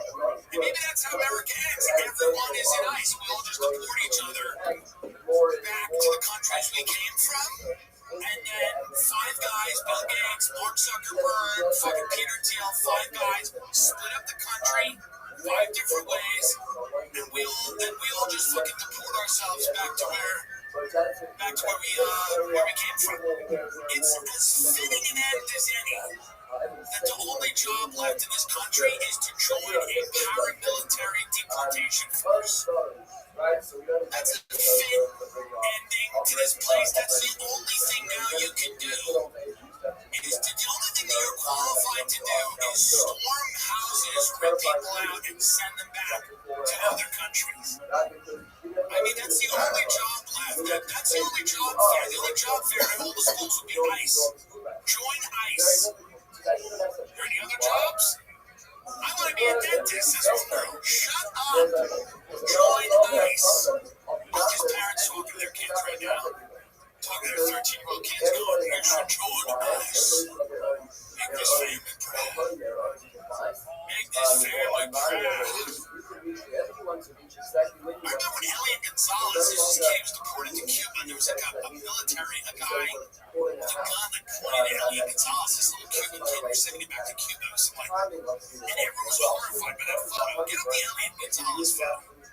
Everyone was horrified by this photo. This kid, he was like clutching his dad. He was terrified. And then like these stormtroopers came in. Right. So here's the famous Eliot Gonzalez photo, right? This is the famous Eliot Gonzalez photo that made people go, oh my God, how insane is this? This is probably being used as an ICE recruitment photo, but this isn't right.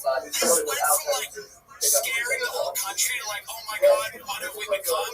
Now people are cheering this and they want this. They want like more of this. They're like, you're not going to grow up and work in a Lakita. You're out. What up?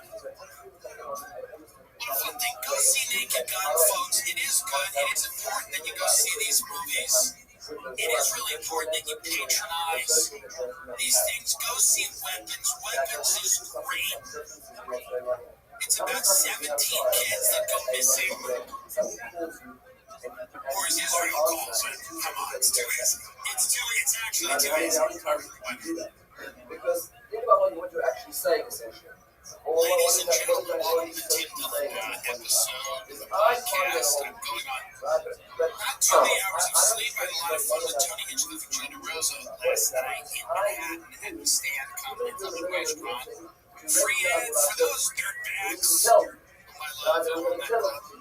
And we had a great time. Best comedy club for the world. By the way, if you haven't been to the Stand Comedy Club and Restaurant, owned by two criminals who are endeared to me, go, because it is excellent. Food is excellent. It is. And the comedy is happening. Food is excellent. The comedy is proven going on. It's true. It's there. It is happening, and some of it is quite good. Some of it is quite excellent. Truly. And we had fun with Rosa and Hinchcliffe just talking shit, having fun. Had a couple of cigarettes, which I no longer do, but the throat. And tomorrow opening for Louis at Forest Hill Stadium.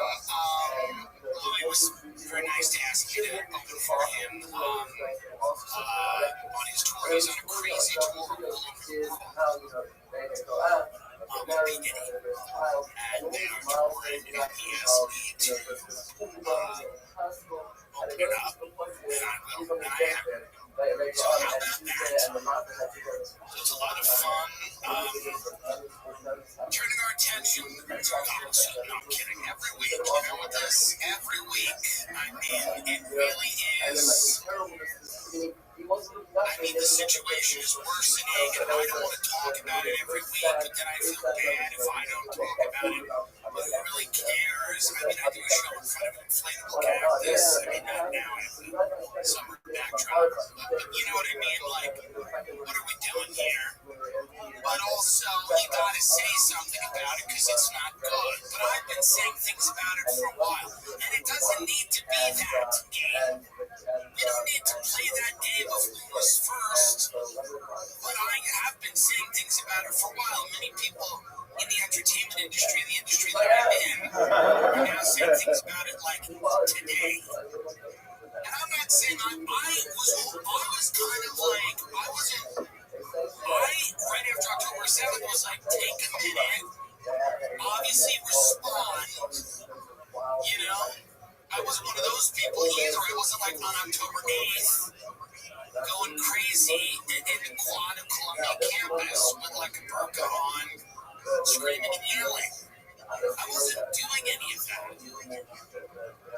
I am a rational adult who just kind of like, you know, you wake up, you have an oatmeal, you know, or whatever, and then you kind of go about your day.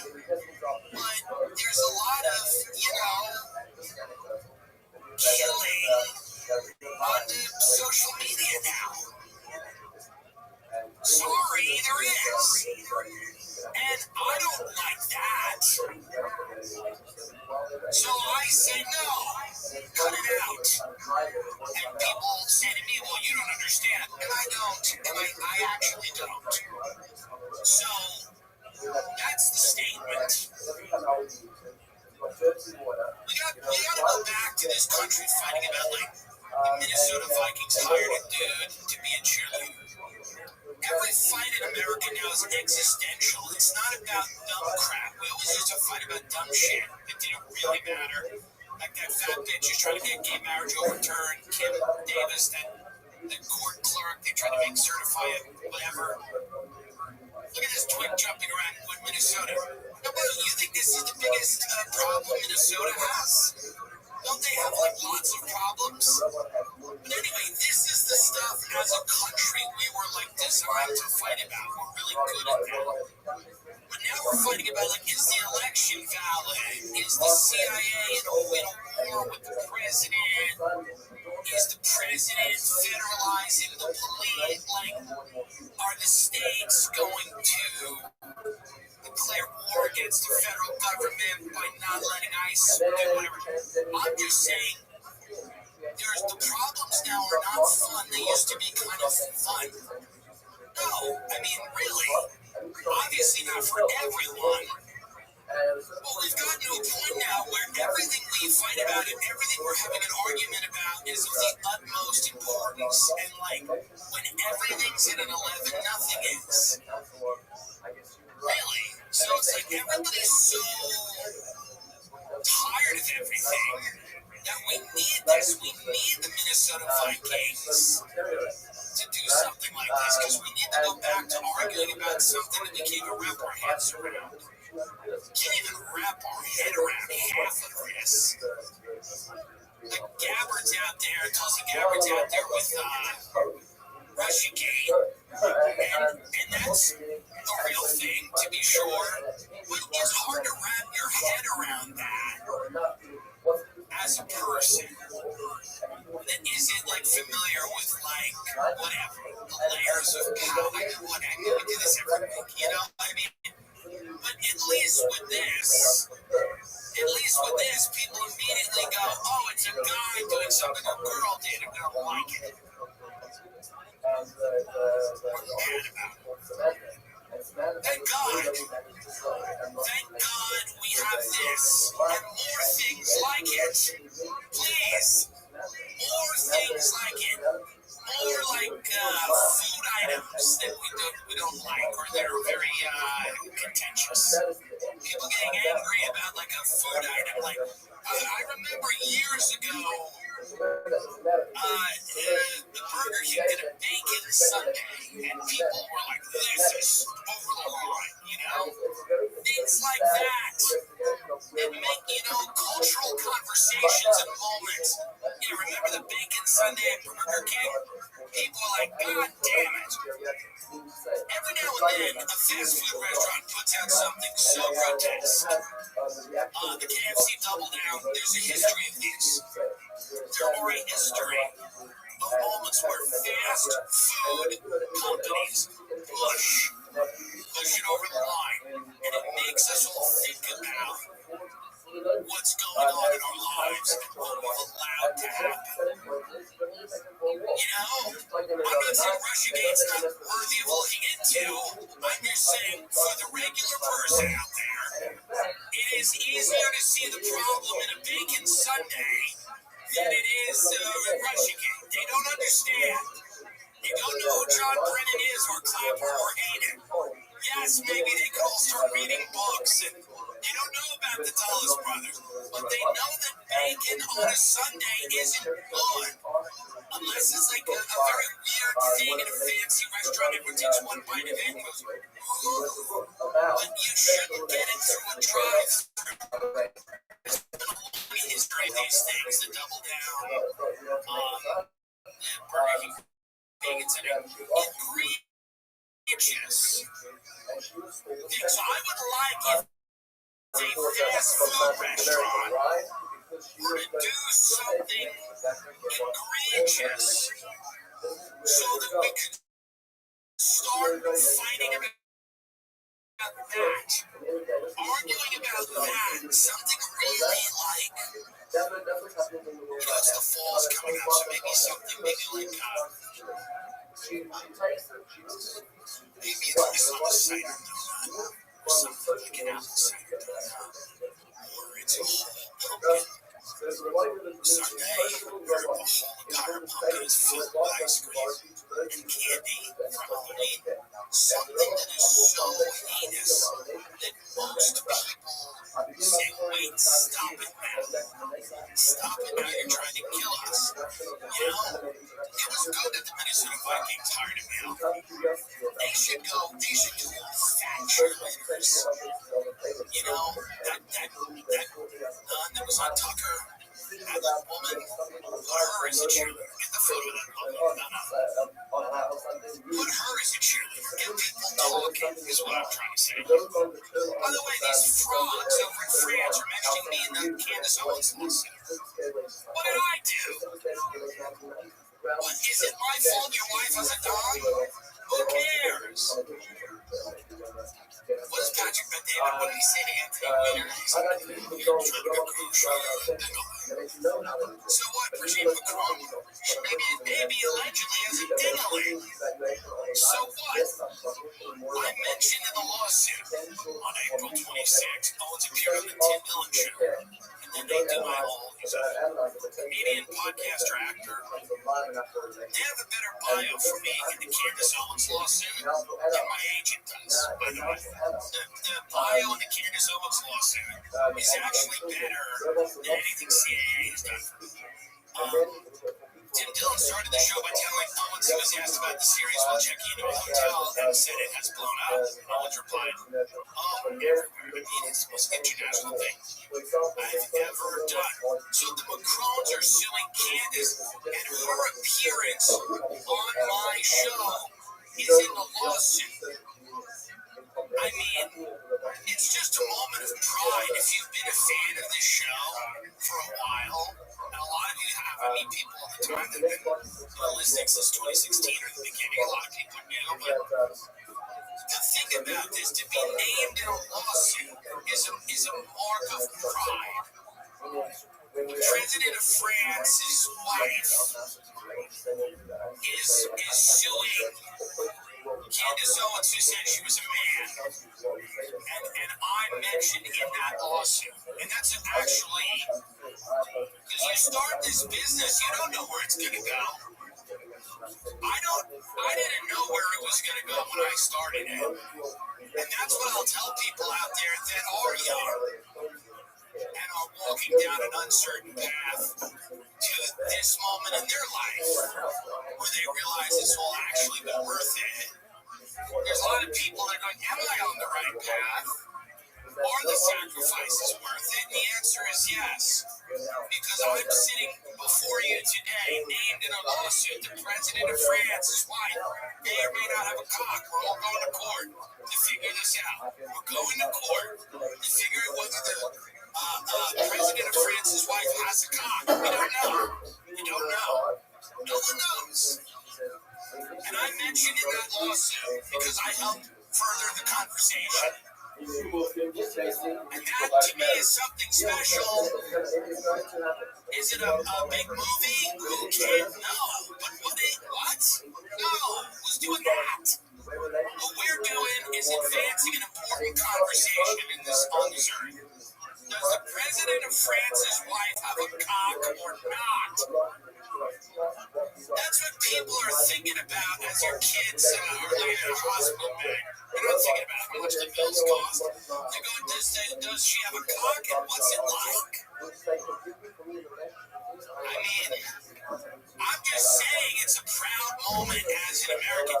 Dylan discussed MK Ultra and similar programs. By the way, this is in a lawsuit. It's truly amazing. I read through it. I read the pages where I was mentioned. And it is amazing. Just take a minute. Just zoom out for a minute. Okay? Because, by the way, and even though I was being facetious about movies, Weapons is amazing, and Naked Gun is great.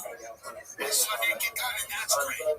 So I am not as black-pilled on movies as I was. I do believe in I'm working on stuff, and other people I know are working on stuff, very talented people. I think there's more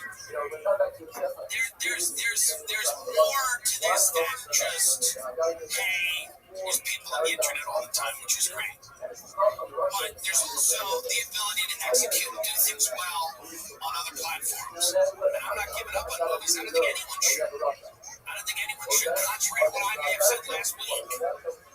I'm not always right. But when we look at how big podcasting has gotten, weirdly, I don't know why this one did it for me in the election. I'm interviews on CNN, none of it mattered. My friends were in arenas and stuff, that didn't matter. It was this lawsuit. I just thought it was very funny. And I started laughing. I said, isn't that funny that the president of France and his wife are mentioning my show in a court case about whether his wife has a cock? And that to me is making it. That's what it is. That's It feels good. I'm in this thing. And we're riding till the wheels come off here. I'm in deep now in this thing of whether or not this man's wife has a cock.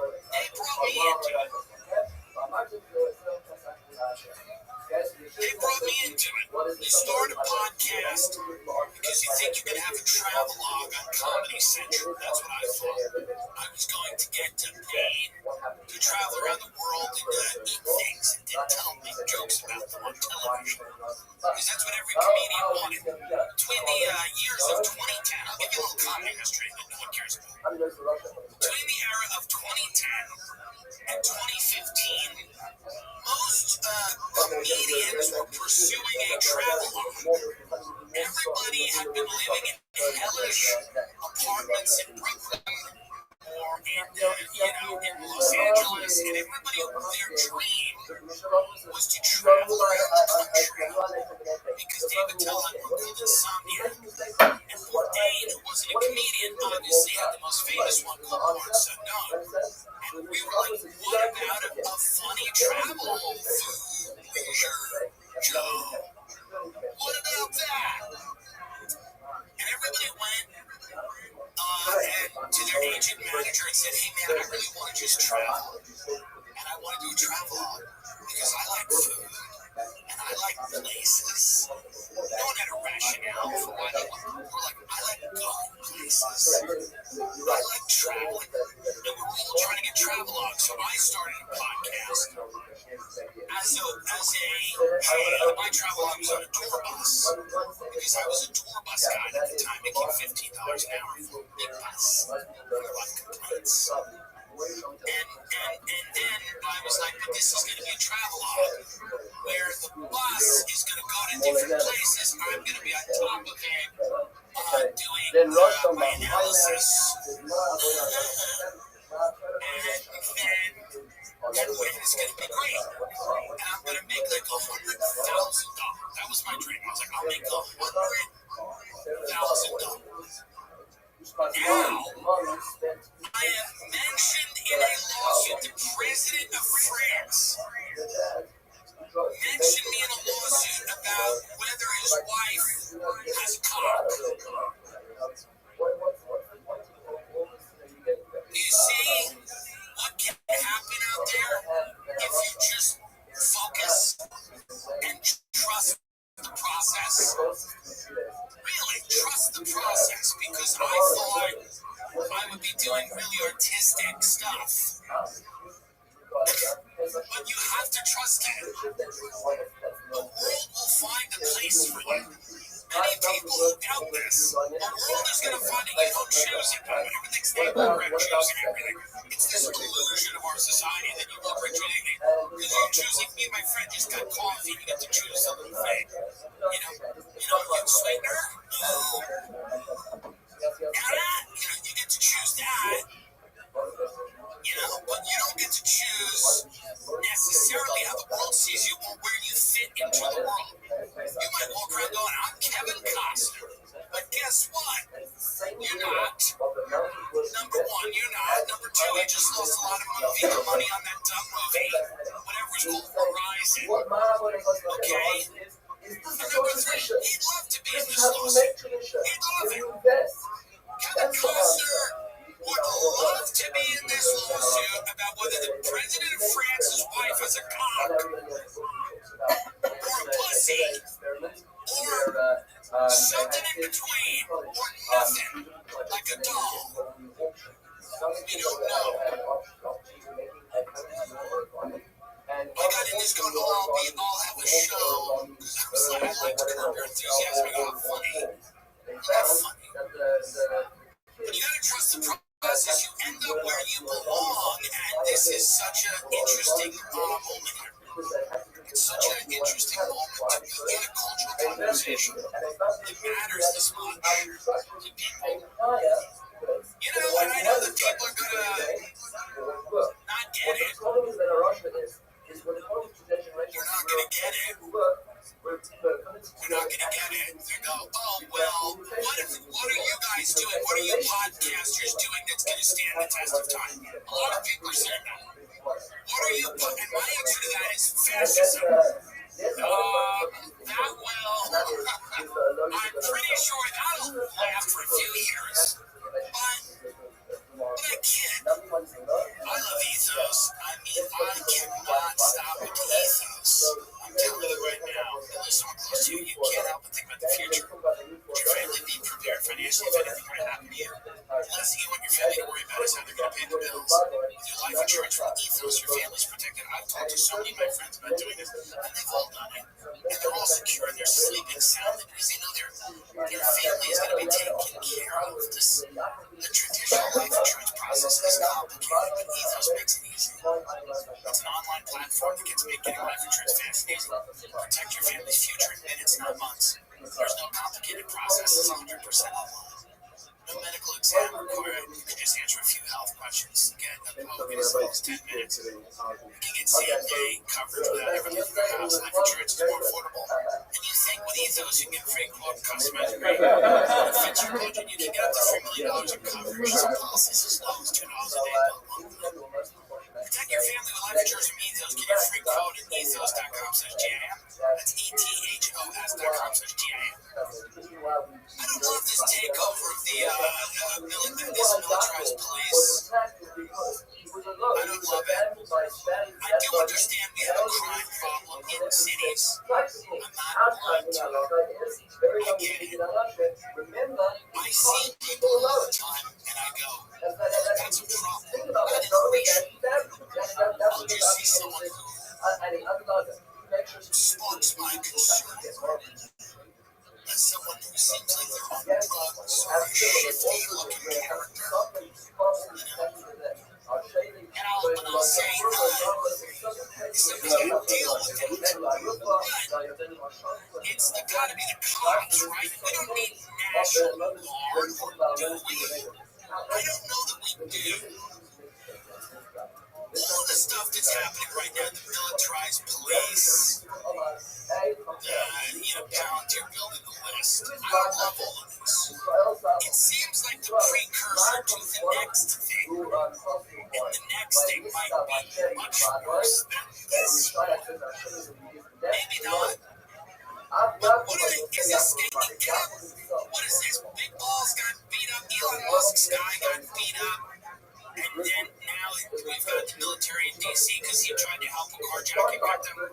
Well, that's your first mistake. I don't get involved.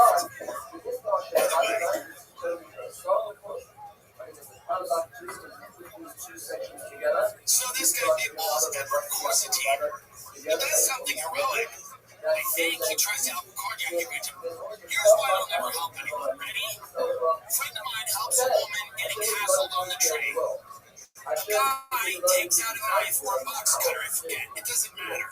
He slices my friend's face. My friend then is in court with this guy. The chick he was helping goes and testifies on behalf of the guy who was roughing her up. That was all I needed to hear. A 19-year-old man known as Big Balls played a key role in the initiative to shrink the government was assaulted over the weekend in Washington. He was assaulted by 10 juveniles at DuPont Circle around 3 a.m. on Sunday, according to a police report. Two 15-year-olds were arrested as they attempted to flee the scene. A black iPhone 16 valued at $1,000 was also reported stolen. President Donald Trump posted a photo on his social media. Now, I think this kid, not a kid, he's a dude, this guy. I think he tried to help a carjacking victim, and then he was assaulted by all these children. Well, that's what happened. Corsetti told the officers the assailants approached him outside his vehicle while he was with a woman, identified and reported as his significant other, and made a comment about taking him. He told officers that he got the other person into the vehicle just before he was attacked. So he's at 3 a.m. He's hanging out outside of his car. Supposedly Elon Musk tweeted, a gang of about a dozen young men tried to assault a woman in her car at night in D.C. I don't know if that's true. Because the big balls guy is saying he was standing by his car. And he was saying, a bunch of kids went up to him and they're like, we're going to steal your car. Whatever. Point is, I don't know if he's heroic anymore. I'm not saying that's, whatever. Fought back against his children. Good for him. I hate children. Violent children running around cities. I'm so against that. I crusaded for years, not years, but months against that white gang in Arizona, the Gilbert Goons. Roman bands of children that are violent are a problem, and I think they should go to the Ukraine. And I've said that. And I don't. So now, having seen that, is what Israel is doing bad?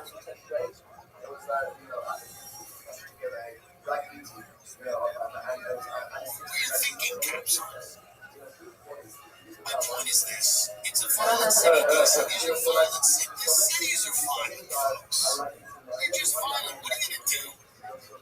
I don't know if you got to beef up the police force. You know, military. No one's going to want to visit this country. Tourism's already dropping. Vegas hotel rooms are down like 33%. Nobody wants to be in a city where there's military everywhere. It's like after 9/11.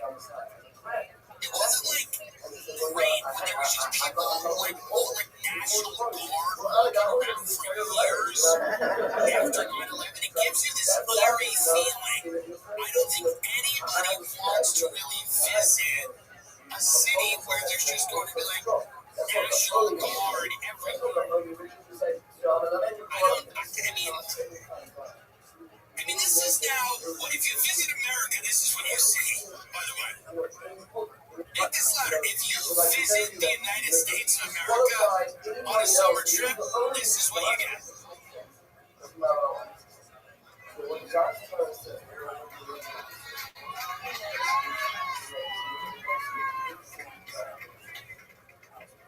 What are they doing? I mean, it really, listen, you need cops, but you gotta just have cops. Get with the military anymore in the city. It's like this country really does have a fascist kind of wet dream where they like the idea of the military so much. Now, we don't need a military. I respect the people in the military.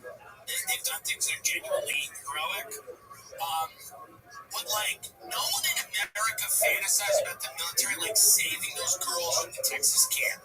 No one thinks of the military or the National Guard being used in that capacity. Of there's a girl being taken by the river. Got her. No one thinks that. Everyone thinks about these guys just mashing the skull of someone on the street. And nobody thinks that will ever be them. Nobody. It's like when all the canceling was going on and the people that were on the top were getting people fired and trying to get their banks to debank them. And the cancel culture is kind of goofy when we think about it now.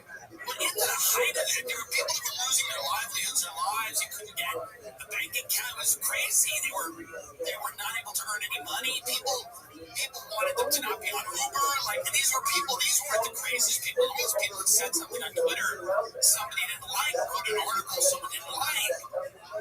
And all those people that were wielding that power never imagined that maybe that power would be used on them.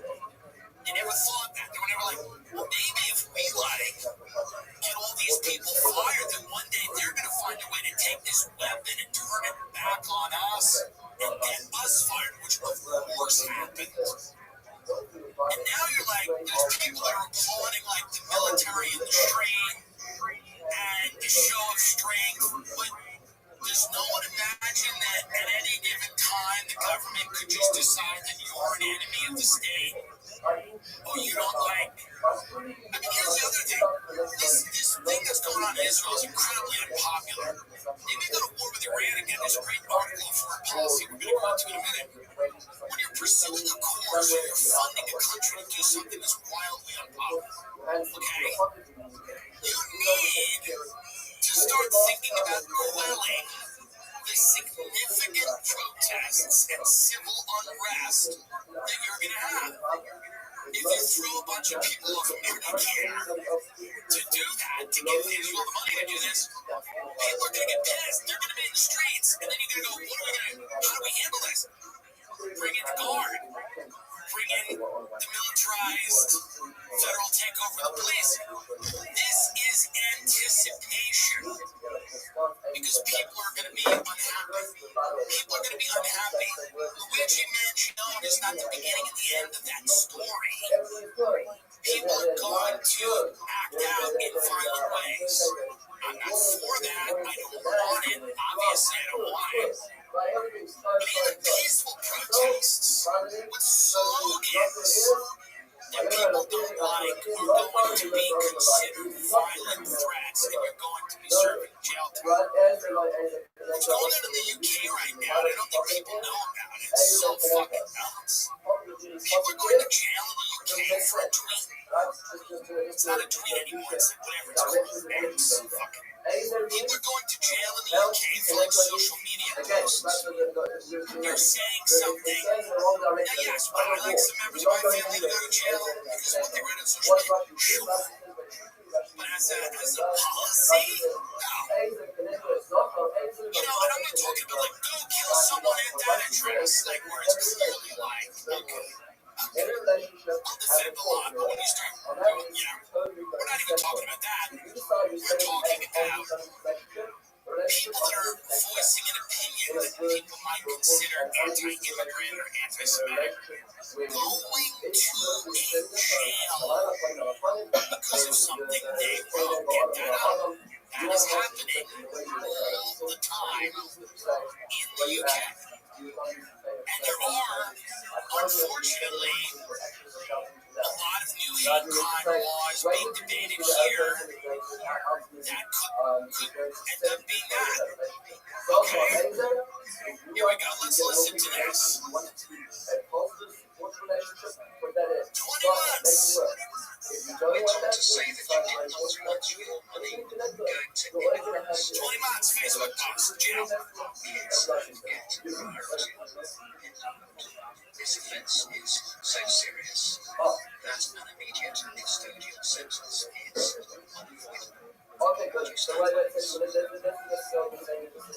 The sentence that I pass has been reduced by 1/3 to reflect your guilt. The sentence is 20 months in prison.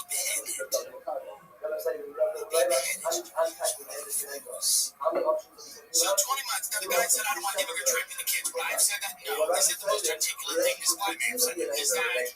Hold on, wait a minute. I mean, it's about it, but you actually said it. No, this quote tweeted. No, these are not articulate people. The people that are on the internet are not like articulate people that are really good at like expressing themselves in a way that's always helpful and constructive. You know, when my aunt has a couple of Percocet and throws down a couple bottles of white gin and goes on Facebook, you know, she's not thinking about if she's going to hurt people with her words. That's what she's doing. That's part of the game. That's part of the game. You can't throw people in jail for 20 months. I don't want my money going to immigrants or regular kids. Now, maybe there's some other things in that post I didn't see, but from what I heard, it's not eloquent. But jail for 20 months? Because of that? Dude, as a guy that says crazy shit with sunglasses behind a fucking desk, in front of a seasonal backdrop that's printed in a Kinko's, do you think, I mean, this crosses my mind all the time, that we can end up being in a society like this, that will put you in jail for a social media post or something that you say, and then like, you're not even allowed to watch. There's things in print you're not even allowed to watch on. They will literally say our hate crimes laws prevent prevent you from watching this video. Now, some of the videos I get, and if it's like, I don't know, like, say like a kebab shop owner being burned alive or something, not good. Okay? Let's not do that. But some of them aren't as bad as that, and you still can't watch those. You know? You still can't watch those videos. Obviously, if it's like refugee family tied up to Christmas tree in Sweden, and the ornaments are, into them or something crazy. Yes, don't watch that one. You don't watch. That one you don't watch. You know, like I get that one. Irish mob attacks halal court. We get, yes, there's things we shouldn't be watching. There's things that aren't good. But then there's a lot of stuff you gotta be able to watch it. You gotta be able to understand that you're an adult and you should be able to, because they've already got the cops on the street that are, they're not cops, they're in the military. They've already got the National Guard on the street. They already have all your information in D.C. And now they just get to decide what is and isn't over the line. That should scare everybody. You're fucking nuts, dude. If this doesn't scare you, you're nuts. All these things that Alex Jones, and I've had Alex on, I like Alex, all these things that Alex Jones was like worried about when I listen to him in the late 90s, early 2000s are coming to fruition. And I don't know where he is on all of that stuff, but like, I know he's a big fan of Trump, but like, this is everything Alex Jones always talked about. Military in the street, the FEMA camp, the tech company that monitors everything, the surveillance. This is all of that. Not to sound like a fucking nut, this is everything a crackhead. And I don't even mean a crackhead like crack, but a guy smoking weed in a room with a fucking black light and a fucking, insane clown posse tattoo on his arm. I'm thinking a very specific guy I was friends with. But this is everything that guy would have talked about. It's like, bro, there's gonna be military in the street. You're gonna be in jail. Fucking thoughts, man. If you just say, bro, you're gonna be in fucking jail. There's gonna be a fucking company that monitors everything you do, bro. Like, this is literally the wet dream of every conspiracy theorist that has ever lived, and it's happening now. And the people you think would be upset about it are cheerleading. I think it's great. So isn't that fun? Isn't that a fun one? Hymns. Can't stop snoring their blankets in, but when it comes to performance, they've got you covered. Take control of ED with personalized treatments made with proven ingredients described by licensed providers. Through Hymns, you can access personalized prescription treatment options for erectile dysfunction like hard mints and sex RX. Plus, climate control if prescribed. Hymns offers access to ED treatment options ranging from hard mints. Good morning, colleagues. Now, I know you're busy. It's the first day of classes for the year 2019 and happens to coincide with the penitential month of Elul for 5779. And you're really busy, I'm sure, with 1,000 different things. But walking onto campus this morning, a beautiful September morning here in Brooklyn, New York, in this holy city, and of course, all throughout Toronto University, students will be beginning classes for a new academic year, hoping to greet their future cheerfully and with great promise. So I couldn't resist. I have to share with you just a short message, hopefully to inspire you and to share with you the excitement I feel as we begin this great new enterprise of a new academic year. It occurs to me as I reflect that I have actually never left school for any September since I've been 6 years old, with the exception of 1 year when I was kind of like trying to find myself in my college years. But otherwise, I have been in school in September every single year for my entire life since the age of 6. Now, why is that? You might say it is a failure to launch, and that's certainly quite possible.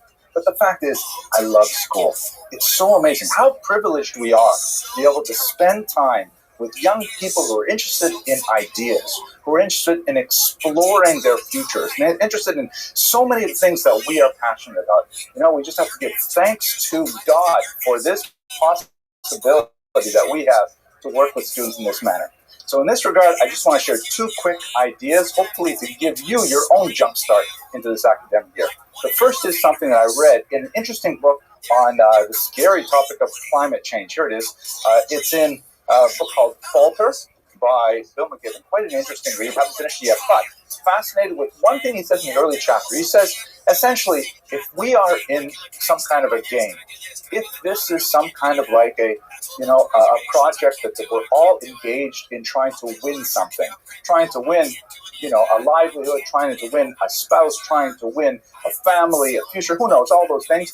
What is the game? What is the object? And he posits that the object of this game that we are in is to maximize dignity for all its players. And I thought that was such a fascinating way of looking at life. We're trying to maximize dignity.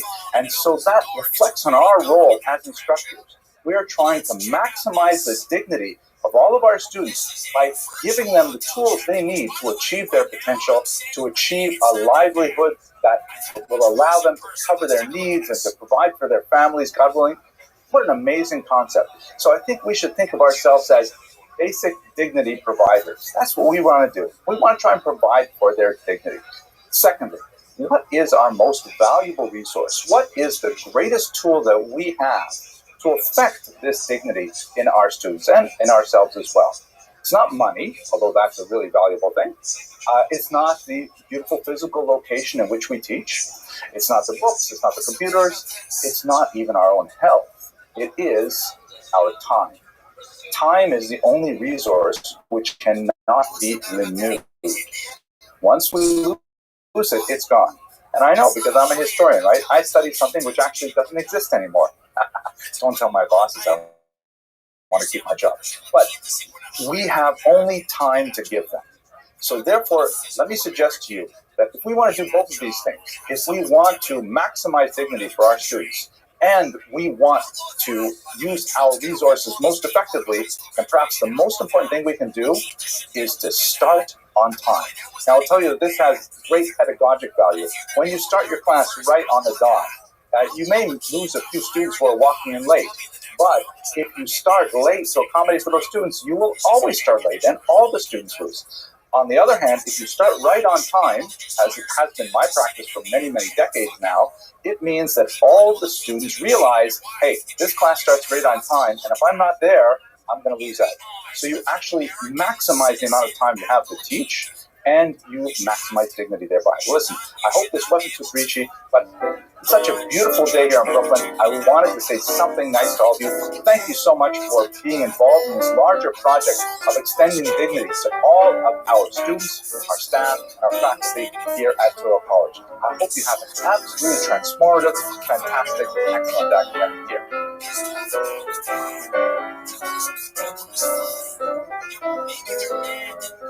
It's not an American joke. What are people mad about? Let's see what people are angry about. I don't even get it. I don't know what would bother people other than the fact that it is this is beyond ridiculous. That's wild. Gotta keep it local. Maimonides was one of the most amazing thinkers that the Jewish people has ever produced in over 3,000 years of history. He was a brilliant halachist, someone who knew Jewish law extremely well. He was a popular leader who provided counsel and support to Jews in far-flung regions all across the Middle East. He was an extremely talented physician, and of course, he was a brilliant philosopher.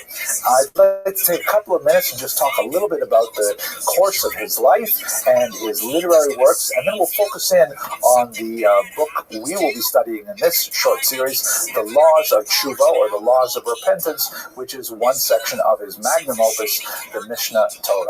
So Maimonides was born in 1135 in Spain, and his family was forced to flee from an Almohad persecution when the atmosphere there began to sour for Jews. He spent many years wandering across the coast of North Africa, briefly lived in Israel before they finally lived in Fez.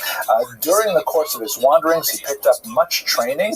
He was educated in Tunisia, for example, and he spent quite a bit of time studying medicine. This served him in good stead because after the death of his father, and particularly after the premature death of his brother, who was supporting the family in a shipwreck, the young Maimonides had to turn to a career in order to step up and provide for his family. He ended up becoming a physician, and of course his career was stellar in nature. He ended up becoming the physician to the Grand Vizier of Egypt himself.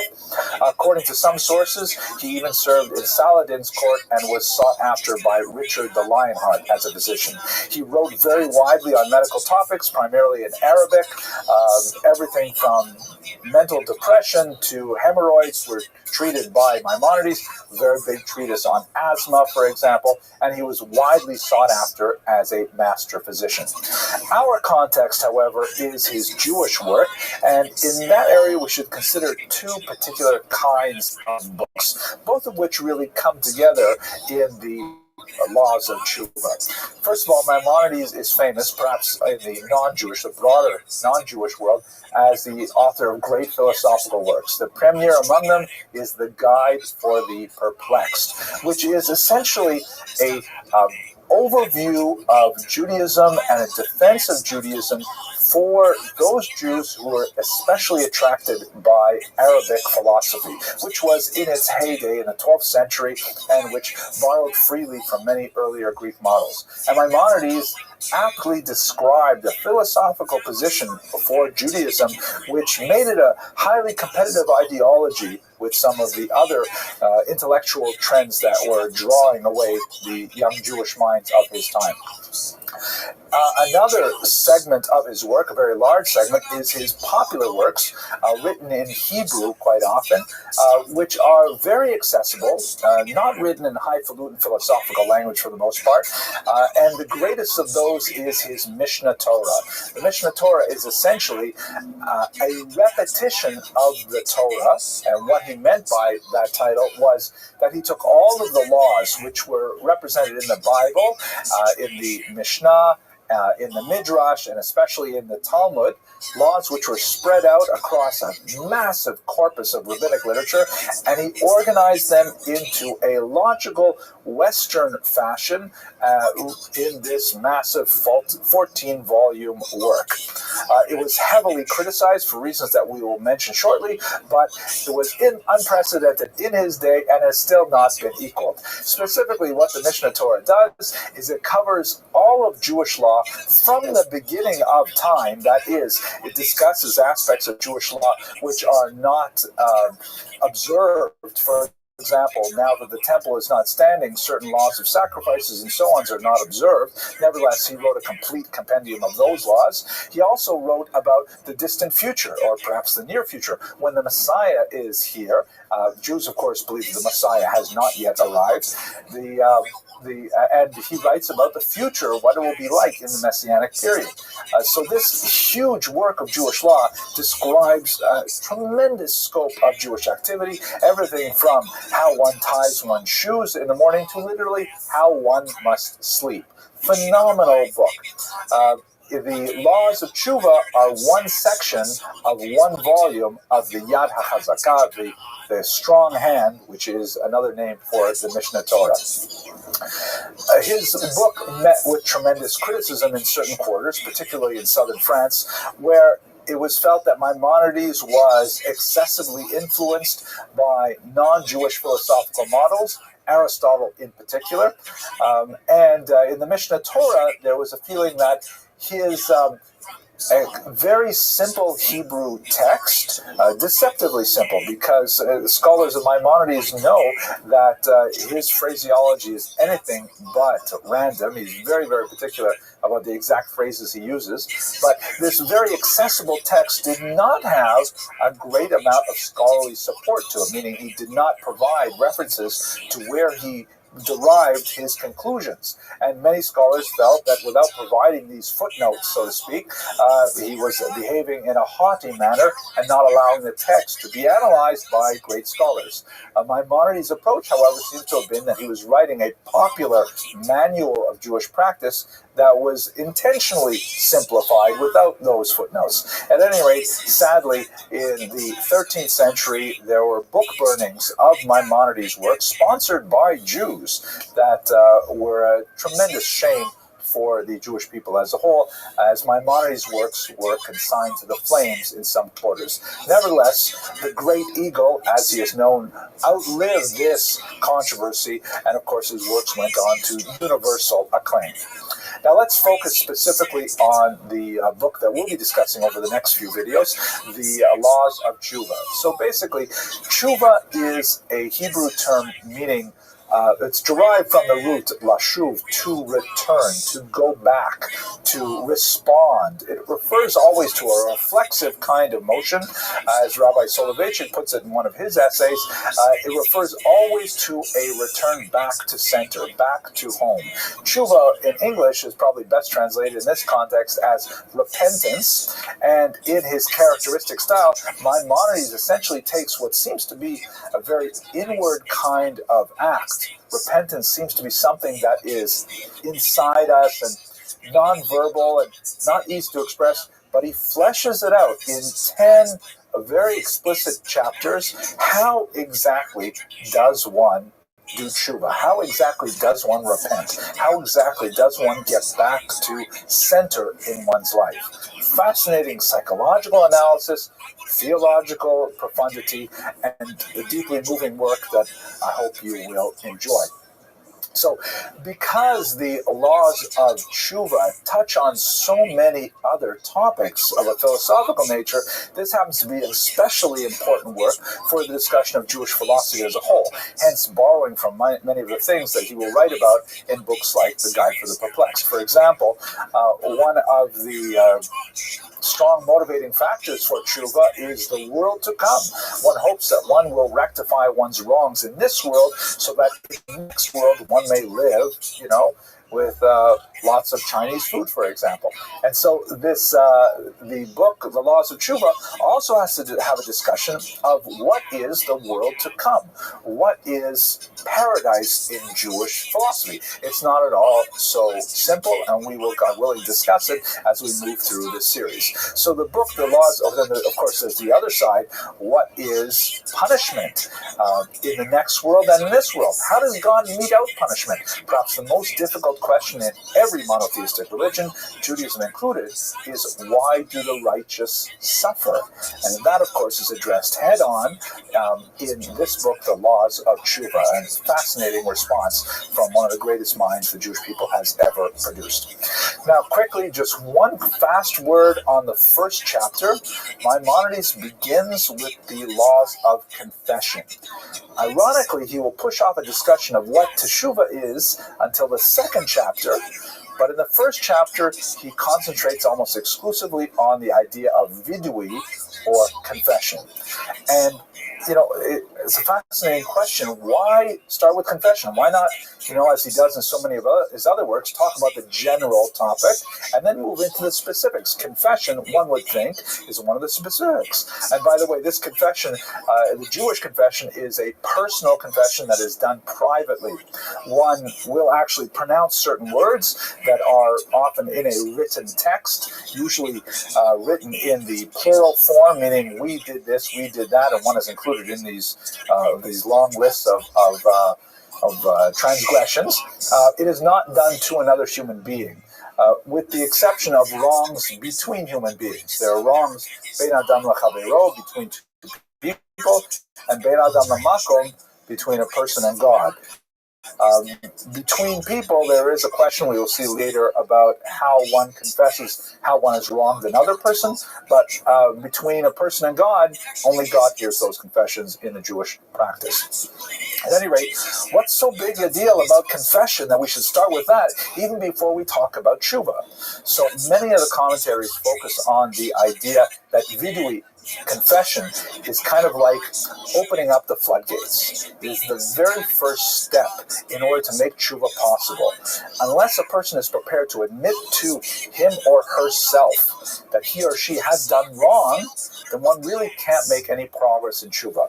One has to have a searing self-analysis. One has to look carefully at oneself to review one's actions from an objective perspective as possible, and if one finds those actions are wanting, then one must confess. And this, like opening up the taps, allows the cleansing waters to flow, allows tshuva as the process to begin, and will take us into the next chapters of the book. I hope you found this useful, and please try the second chapter.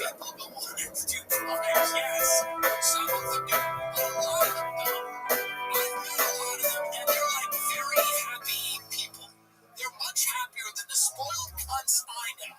And that'll tell you something. They're really happy, some of those people. Have you ever met someone? I know people. Hello, I'm glad you're back for the second chapter of Maimonides' Laws of Tshuva.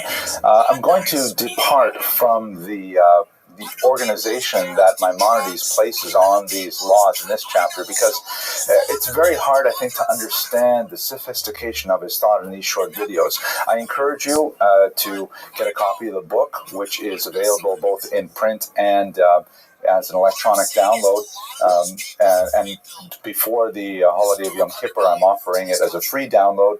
So please visit my website. I'll put the little URL on the bottom here so you can pick up a copy and follow along for yourself. But for the time being, let's concentrate on Chapter 2. Maimonides does not give chapter titles to the laws of Tshuva, but just to try and encapsulate the main ideas into a single word, I found is kind of useful for my own thinking. There are several halachot in this chapter that deal specifically with how to ask forgiveness, but in many ways, I think the most profound element of forgiveness discussed here is how to forgive oneself. And that's really where we have to begin, because Maimonides gives us in this second chapter a useful working definition of tshuva, and more significantly, a definition of who is a Baal Tshuva, who is someone who has already mastered tshuva. So let's get right to it. First of all, what is tshuva? I don't like to translate that into repentance, because the word repentance is really very narrow in the English translation.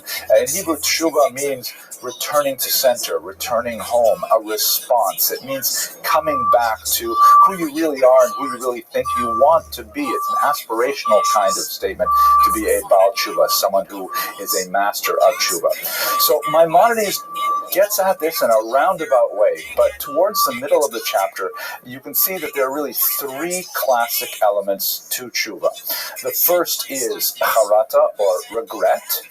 The second is vidui, or confession.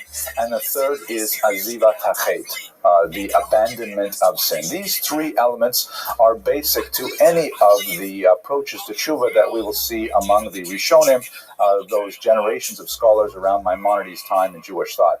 It is interesting to note that many of them expand significantly on several areas. For example, Rabbeinu Yonah, a rough contemporary of Maimonides, lists 20 different levels of regret. Just regret alone has 20 different expressions, which is pretty depressing. So Maimonides kind of glides over that and concentrates on the other aspects of it. But once again, the basic three elements are regret. You regret what you did. You confess what you did, and this confession, again, is a private confession. It's one that a person makes only between him or herself and God. Some exceptions, if they wronged another person, you'll have to see inside the book to see what those exceptions are. And then finally, azivat hachet, the abandonment of the sin.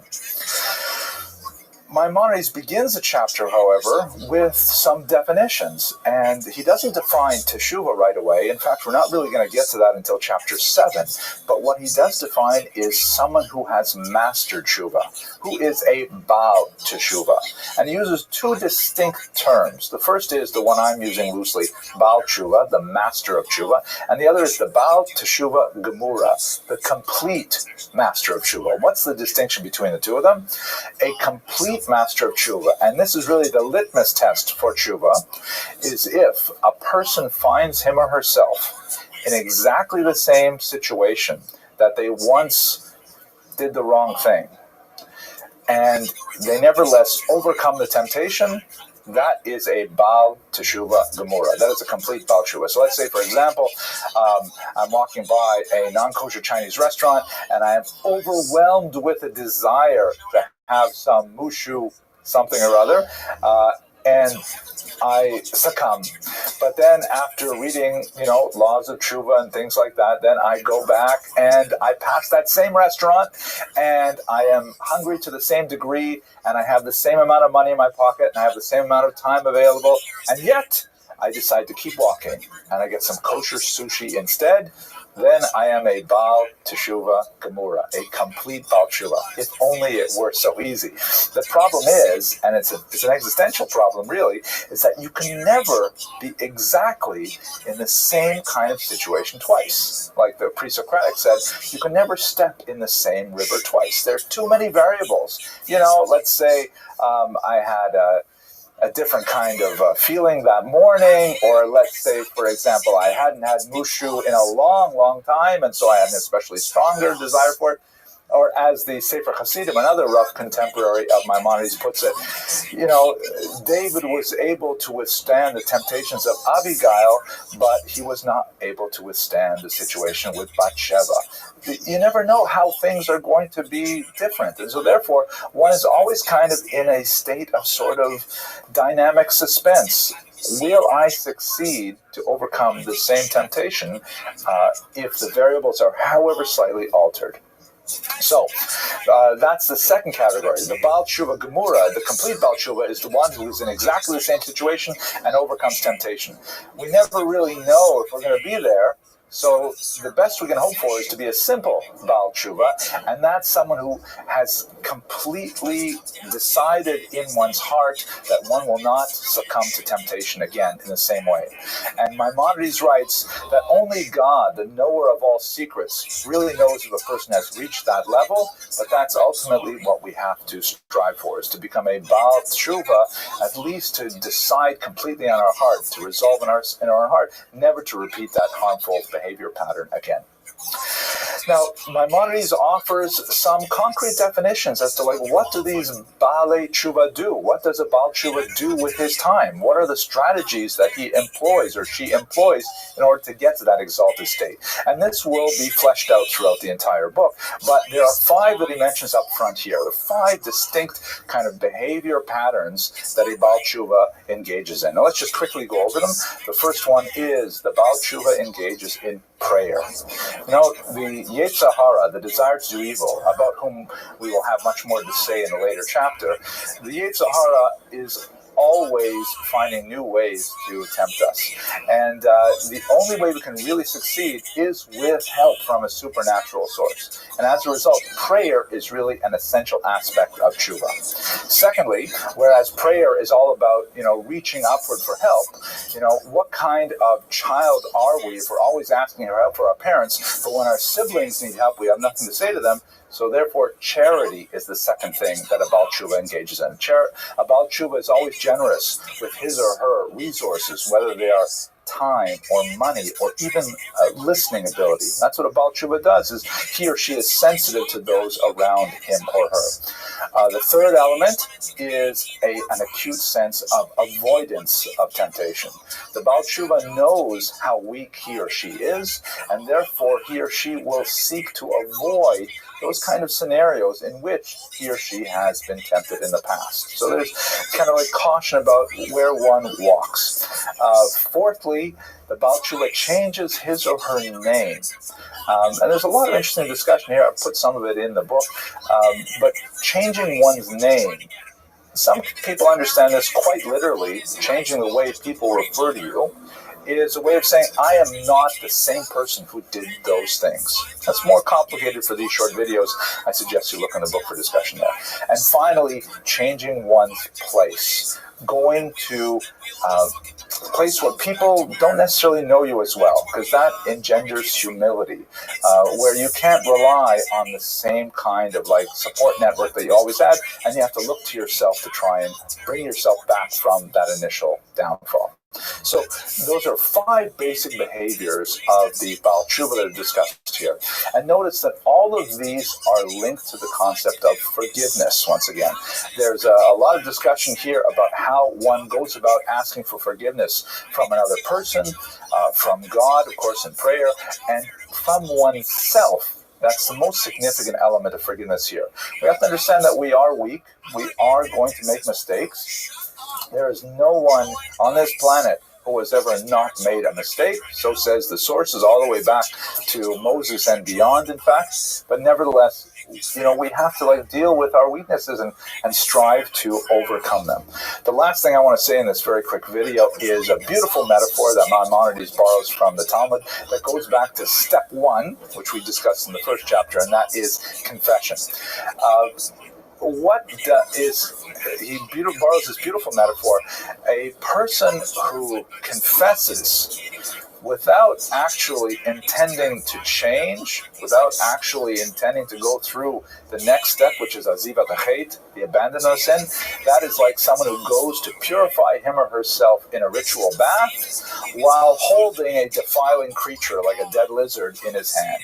So if you want to go into the mikvah and have the cleansing waters of the mikvah bring you to a new state, which is part of Jewish thought of what a mikvah does, ritual bath, then you really have to let go of the lizard first. You have to let go of your commitment to commit that transgression.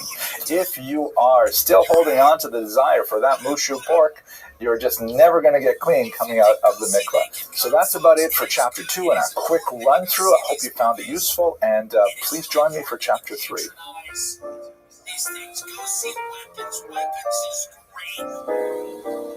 It's about 17 kids that go missing. Or as Israel calls it, come on, it's too easy. It's actually too easy. All right, bye-bye.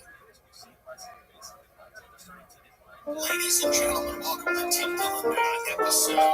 The 3rd chapter of Maimonides' Laws of Tshuva is perhaps the most significant, most well-known of all the chapters, because Maimonides sets up with a Talmudic image of the structure of a human being and the structure of the universe. Specifically, it says, basically, if you look at an individual human being, whatever righteous deeds that person has performed accrue to his merit, and whatever negative or harmful deeds that person has performed accrue to his demerits. And on Rosh Hashanah, the day of judgment in the Jewish calendar, every single human being is marched before God, and God looks at the balance of their good deeds and their bad deeds, their positive aspects and their negative aspects, and he does what appears to be a simple mathematical calculation. Those who have a majority of good deeds are called tzaddikim, the righteous. Those who have a majority of bad deeds are called rishoyim, or the wicked. And those who are apparently 50-50 are called beinonim, or intermediates. Now, he also clarifies that, some individual good deeds may carry a tremendous amount of weight, even though they're only done one time and in one place. They're still extremely important, and they knock out many of the negative deeds that may have multiplied over a long period of time. But basically, there are those 3 structures: the completely righteous, the completely wicked, and the intermediates, the beinonim. Then he goes on to say that those who are judged on the positive side are written down in the book of life. This is all familiar to anyone who's studied anything about the high holidays, and written down for the coming year. And those who are on the negative side are unfortunately not written in the book of life, and their decree is sealed on Yom Kippur, what is going to happen to them negatively in the coming year. And those who are in the middle, they're kind of like hanging in abeyance until Yom Kippur. Hence we have the 10 days of Tshuva, the 10 days of repentance between Rosh Hashanah and Yom Kippur. In an academic setting, I like to say that, Rosh Hashanah is the exam day, but if for whatever reason, you have a valid excuse, you didn't show up for the exam, you were in a car accident, whatever, so then you have makeup exam day 10 days later where you can take the exam again. Now, and Maimonides says, however, that the way we're supposed to look at ourselves is as if we are all Beinonim. We're all in the intermediate category, meaning don't look back on your year self-satisfied, saying, oh, I did all these good deeds, because perhaps some of those bad deeds that you inevitably did are of huge importance and tremendous consequence, and they would wipe out most of the good things you did. So therefore, he says your mental attitude should be that you yourself, all of us, are Beinonim, are intermediates, hanging in the balance in that 10-day period between Rosh Hashanah and Yom Kippur. He goes on to say that this is the same for an entire community, an entire nation, an entire world, and in fact the entire universe. And since the entire universe in those 10 days between Rosh Hashanah and Yom Kippur is hanging in the balance, every individual act a person does could conceivably tip the balance for the good or conceivably for something awful. And that's what charges the so-called Yomim Noraim, the days. They're often translated as the high holy days, but really the word Norah means like terrible, in the sense of terrifying. So the days of terror, the days of fear, those 10 days, they're really crucial because that's when we're going to seal the fate of the universe for the coming year. It's a really big deal. He ties this into the shofar. The shofar is extremely important because it is a cry of alarm. It's a call to war in ancient culture. And it's a very simple instrument that's capable of a huge range of sounds, from wailing to an angry shrill blast to a cry of anger to a protest. It's all kinds of things, but basically attention. This is really the important part of the year where you have to make it or break it for the coming year. It's a very powerful section of the laws of tshuva that I think helps focus my thoughts going into the high holidays.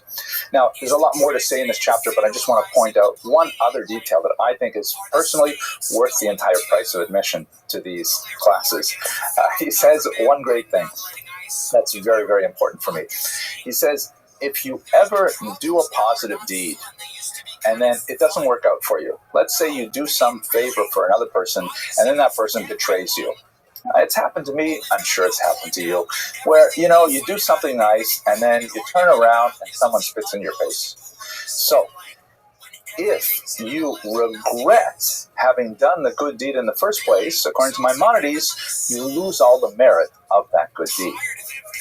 So, for example, a friend of mine, a colleague from back in Florida, she was telling me how, and I described this in the book, by the way, she was rushing on a Friday afternoon to deliver a Shabbos meal to a family that was in need. And she put all the food in her car, and she got out, and she was rushing over to this other family, and she came to a stop sign, but she made a rolling stop right in front of a peace officer, of course, and she was pulled over, and she got a big ticket for running through a stop sign and so on.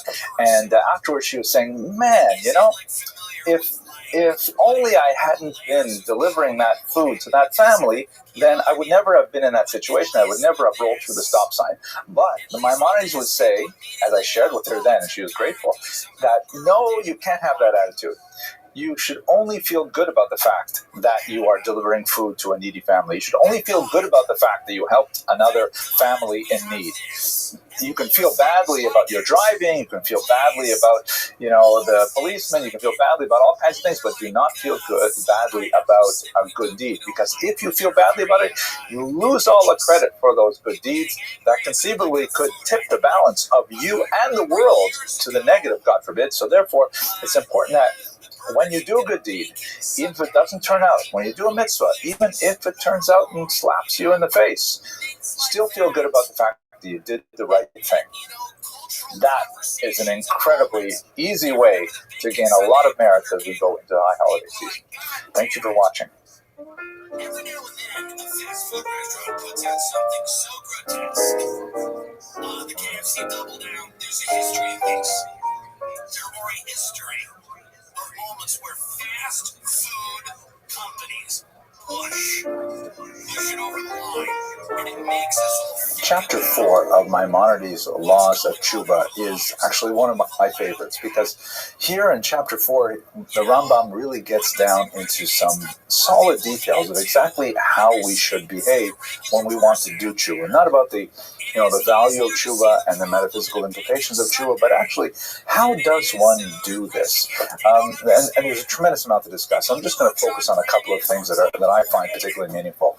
It seems that a lot of what the Rambam concentrates on in this chapter is about, things that get out of control. Like, for example, when you say something negative about an entire community or a large group of people, and then you realize, oh my gosh, I shouldn't have said that. I really regret that. Now, how do you fix that? How do you go back to each individual person and say something, a word of apology to them? Like, for example, you say something bad about, the community of Los Angeles or of New York.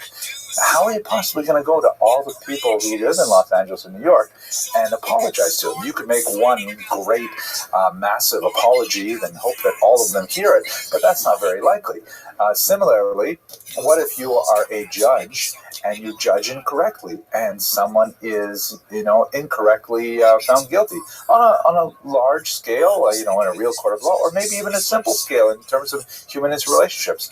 Who knows what implications that false accusation may have in the future, how it may play out in the future, and you have simply no way of knowing how the implications will, be realized. And you can't chase down all those things and apologize properly. So a lot of this fourth chapter is about, controlling the limits of one's sin, such that you don't get into the situation where, oh my gosh, it's impossible to do tshuva on such a large scale.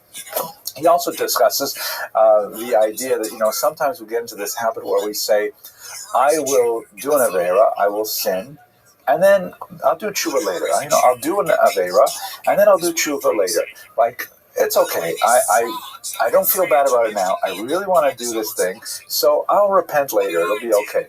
And you know what? The Rambam says that is in fact an impediment to doing tshuva, because you're going to have to do tshuva for having that attitude. Similarly, what if one has this attitude of, well, I'm going to do the wrong thing now, but don't worry, it's coming up to Yom Kippur, and on Yom Kippur I'll do tshuva before then. Yom Kippur will take care of it. This kind of attitude is definitely not helpful to tshuva, and that's on the front end of the Avera. That's on the side where, I could avoid doing this thing wrong to begin with. The Rambam also concentrates in chapter 4 on various types of behaviors that close oneself off to the possibility of tshuva. For example, maligning one's teachers, or laughing at people of authority, or refusing to accept rebuke. All these kinds of attitudes are very caustic and have a negative, very deleterious effect on one's ability to do tshuva in the future. And finally, my favorite section is when the Rambam draws our attention to a series of behaviors that we might not take very seriously as being sinful. But in fact, it is that lack of sensitivity that is in itself an impediment to tshuva. Let me read to you, for example, a few of them. I really like these. Okay, for example, in the fourth halacha of this chapter, he goes through a list of 5 things that, these are common behaviors that people just don't take seriously. They don't think that they're really negative behaviors. And, we could spend a lot of time talking about each of them. But let's just look at the last 2. One who honors oneself through the downfall of another, saying that it is no sin because the other person is not present and will not hear and be embarrassed. Instead, one merely praises one's own good deeds and intelligence in contrast to the deeds and intelligence of the other person, with the intent that people should notice who deserves honor and who deserves disdain. This is like something we all do. We all kind of look at it. Other people say, oh, I'm way better than that person. But that is something that blocks us from tshuva. It prevents us from being spiritually sensitive enough to be open to the possibility of change that teshuva represents. Finally, one who suspects the innocent, saying that this is no sin. What did I do to him? Did I do anything other than suspect him? Perhaps he did something wrong, perhaps he didn't. One does not realize that it is a great sin to consider a decent person to be a sinner. Meaning, when we look down on other people, even if we don't say anything, even if we don't voice our thoughts whatsoever, that in itself is an act of pushing ourselves up at the expense of another, and that is just a roadblock to tshuva. By elevating ourselves at the expense of another, even if it's something we do completely internally, that itself is a kind of personal feel-good measure that is ultimately a roadblock to tshuva. We have to see ourselves even in the behavior of those who do wrong, and understand that, under certain circumstances, that can be the same kind of fault that we have. That sort of attitude, that sort of openness to the reality of the possibility of failure is the kind of healthy attitude that, according to Maimonides, allows for appropriate tshuva. It's a really complicated chapter, I think quite fascinating, quite insightful, but it requires deep meditation. Anyways, thank you for listening, and I hope you'll check out the next chapter. Truly amazing. Like I read through it. I read the pages where it was mentioned, and it is amazing. Just take a minute, just zoom out for a minute, okay? Because by the way, even though I was being facetious about movies. Hello. I suppose you are here because you want to watch another Jewish history video, and I'm really grateful that so many of you do enjoy these videos, and I think it's fantastic to have a relationship with you in the comment section and things like that. But I want to talk to you about something different today. If you've only been following me for a while, you may be surprised because I only really talk about this once a year, but basically it is my annual revision and republication of a book that's very dear to me, my translation and commentary on Maimonides' Laws of Repentance.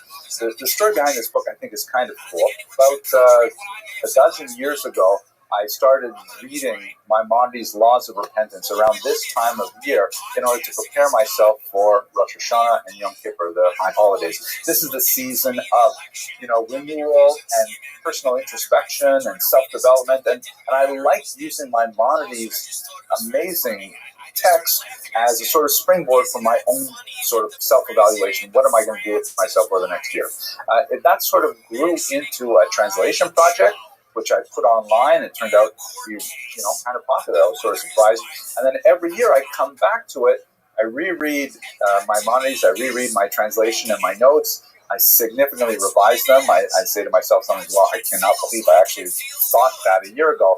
Now I know something so much better, and I'm worried about what I'll write next year. But at any rate, I do this every year in memory of my late father, and it's something that I treasure very much.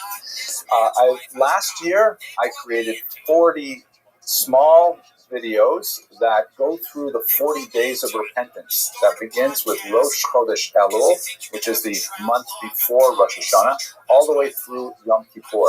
And I'm going to give you a link here where if you want to watch those videos, you can find them on YouTube on a separate channel because they're not history videos. I didn't want to mess them up with these ones.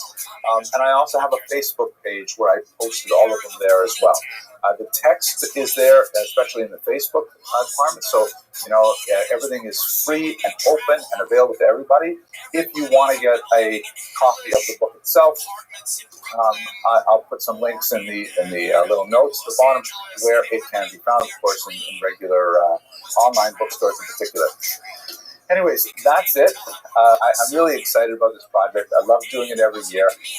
Some of you have found it very meaningful, and I'm just really grateful to be able to share this wisdom of Maimonides with you.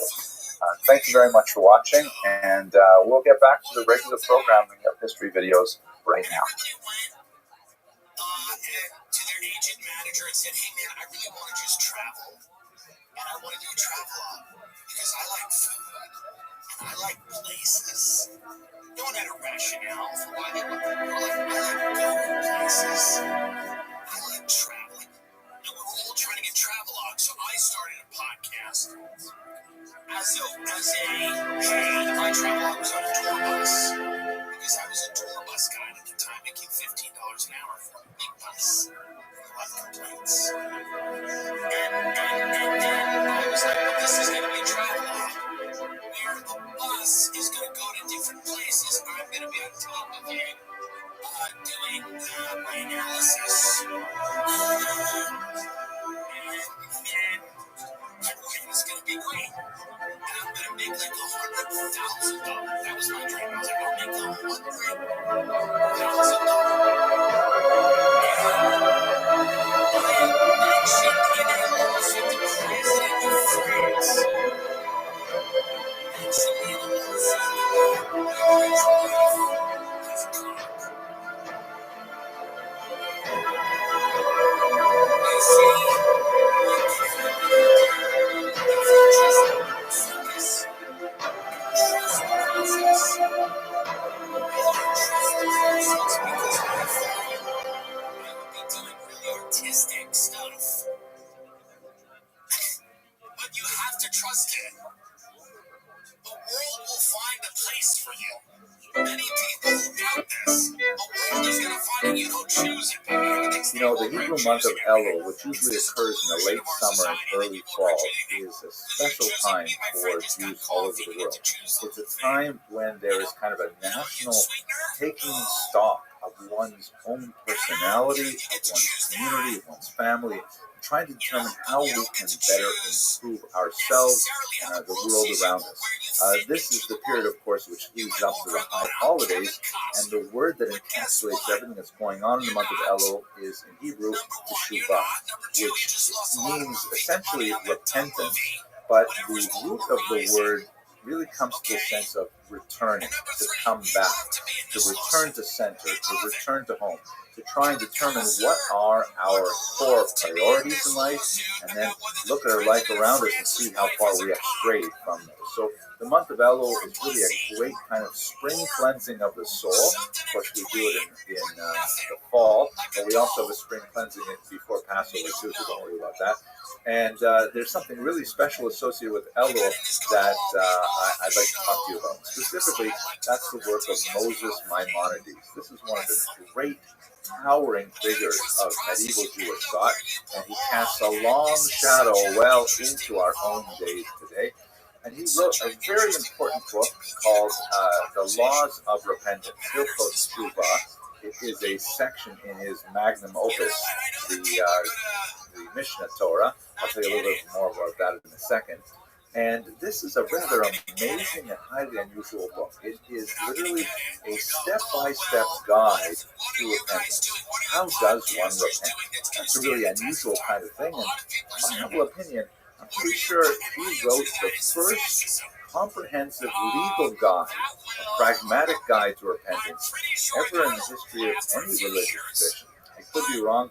Please look at the comment section. People are very fond of pointing out when I make a mistake, so you may find something there. At any rate, why this book is so important to me is because I, for many, many years, have been studying it every Elul. Like many Jews around the world, we turn to Maimonides as a source of inspiration at this time of year. And about a decade ago, I decided that I would put more effort into it, and I wrote a translation of it. There are very serviceable, strong translations already out there, but it was like kind of my own personal devotion, working it through line by line. And what ended up happening is I shared this translation with some of my friends, and they kind of liked it. And around this time, there were some new self-publishing options available on the internet. And I said, why not? I'll put it online. And so I created an online version of it that turned out to be, rather popular. As you can see here, this is the original version that I published in 2012, and it's a great investment. You can get used copies now for $919. So there you go. At any rate, every year since then, I have gone back to this book, and because self-publishing allows you to do these things, I have updated the translation and the commentary. And over the years, it's kind of taken an unusual role because as I go through my own tshuva process, the book does tshuva as well. And every year I try to cull those things that I really shouldn't have written last year, and I try to add new things, new insights that I've discovered over the current year. And the book is really a lot like how I view my own personal tshuva. Now, I don't share my deep and dark secrets, but I do kind of speak in generalities in a way that I'm pleased to say that a lot of people have found useful, and we've actually established kind of a learning community on Facebook and elsewhere, where in the month of Elul, we all get together and study this particular book. This book is dedicated to my late father, and he was a person who really appreciated personal growth, so I'm very glad to have him associated with it. Okay, well, let's spend a couple of minutes talking about who was Maimonides, what did he write, and then try to place this particular book within the larger context of his scholarship. There is a very popular saying that from Moses to Moses, there was no one like Moses. And that's obviously comparing Moses of the biblical period to Moses of the medieval period, our Moses, Moses Maimonides. His Hebrew name is Moshe ben Maimon, Moses, the son of Maimon, and then when you add that little suffix at the end, it becomes Maimonides, meaning son of Maimon. That's how he's generally known in secular literature. He was born either 1135 or 1138, and he lived until 1204. His place of birth was southern Spain, which was just coming out of the amazing period known as the Convivencia, when there was a tremendous amount of unusual cooperation between Muslims, Jews, and Christians in a kind of a triangular relationship in the Iberian Peninsula. But it began to fade around the time of Maimonides' childhood, when the Almohads invaded, and a new spirit of intolerance began to affect the population. Maimonides' family decided to flee. By the way, his father, and for several generations, they came from a long, long line of Dayanim, or religious judges. It was a very unusual family in many ways. And they made their way across the coast of North Africa. Young Moses was a bit of a child prodigy. He wrote some rather remarkable works, even as a teenager, that are still studied today, a commentary on Mishnah, for example. And as they are going from community to community across the coast of North Africa, which at the time was really a leading center of intellectual activity in the Arab world, he studied medicine, which was a fitting career for a young Jewish man back then, not so much nowadays, just kidding, obviously still today. And he picked up quite a bit of medical knowledge. But his real love was definitely scholarship and Torah study, and he wanted to really focus on that. However, the premature death of his father and then of his brother David, who had been supporting the family, his brother David tragically died in a seafaring accident, meant that Maimonides suddenly had to become the sole breadwinner, and so he decided to kind of put aside his rabbinic study and focus essentially on being a doctor. He actually became they eventually settled in Egypt, in Cairo, and there he became the chief physician to the royalty in Cairo, and he lived in a town called Fustat and would make his way every day to the royal chambers, where he would treat the entire family, and come back at night, where he would deal with the rabbinic concerns. Somehow, in the midst of all of this, he managed to write a tremendous amount of material, not only an extensive correspondence with Jewish communities and far-flung communities. He was regarded even then as a major community leader, and he provided guidance all over the world to Jewish communities in the far-flung diaspora. But he also wrote some really, really important books. And I'm going to focus on there's two basic kinds of works that Maimonides authored. The one, which is especially relevant to the project that we're dealing with right now, is his popular works. Most significant of which is the Mishnah Torah, from which the book that I work on is taken. This is written in a fairly accessible Hebrew. Basically, kids who get a day school education, by the time they're in middle school, they can decipher Maimonides without too much difficulty. And it was an amazing restatement of the entirety of Jewish law, an incredibly comprehensive document, massive document, takes up about 20 volumes in the edition that I study, and it goes through every single detail of what it means to live a life as a Jew. It's a rather amazing document. It covers even things like how to sleep. It covers things like how to think. It is really a tremendous document. Maybe we'll talk about it more later. The other type of work was much more arcane and much more designed for a specific audience. The most famous work of this nature is the so-called Guide for the Perplexed, which is written not in easily accessible Hebrew, but rather in Judeo-Arabic, and it was written really for an audience of people, one person in particular, who, is confused by the how to justify traditional Jewish thought in the context of popular philosophical thought of the day. And he goes through some of the most abstruse philosophical writings, philosophical documents, and it is a fascinating work, which is, of course, what gave him such prominence in the outside world, even to this day. It is a philosophical classic, certainly among the greatest works of the Western canon. One more detail, which is typically overlooked because this is an area of his writing which is perhaps not aged as well as his Jewish writings. He wrote quite a bit of medical treatises, typically in Arabic, on a whole host of topics, on asthma, on depression, on all kinds of things. He was composing medical treatises that were the cutting edge for the 12th century. Fascinating type of stuff. Now, even in his lifetime, however, he met with tremendous controversy. There were, particularly in Europe, there were circles that criticized his Guide for the Perplexed because it relied very heavily on much of the greatest thinkers of the world, in particular Aristotle. He referred to him as philosopher, the philosopher. And many European Jews felt that Maimonides' thought had somehow been tainted by the introduction of non-Jewish ways of thinking. Another controversy was the fact that in his popular work, Mishneh Torah, he omitted all of the traditional scholarly apparatus like footnotes. And it seems like, in his defense, the omission of footnotes was designed to make this a much easier book to read.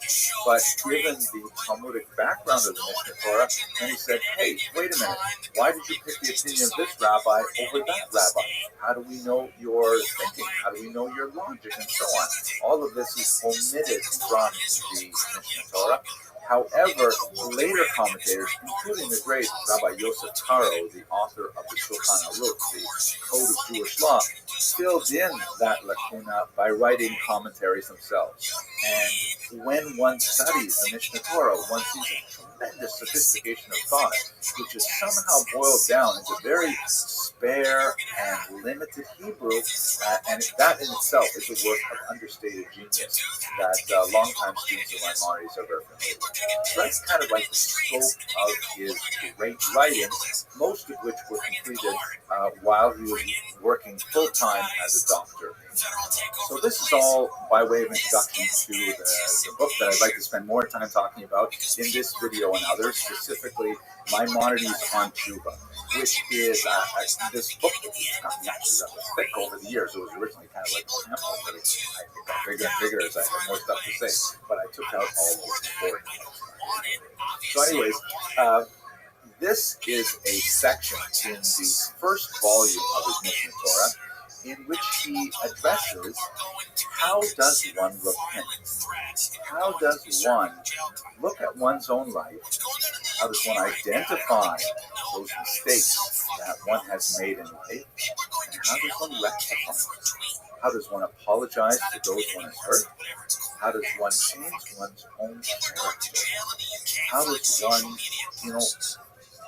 does one address the harms one has inflicted on others, especially those we love? These are the kinds of topics that are dealt with in this book. And I'm telling you, it changes my life every year that I go through it.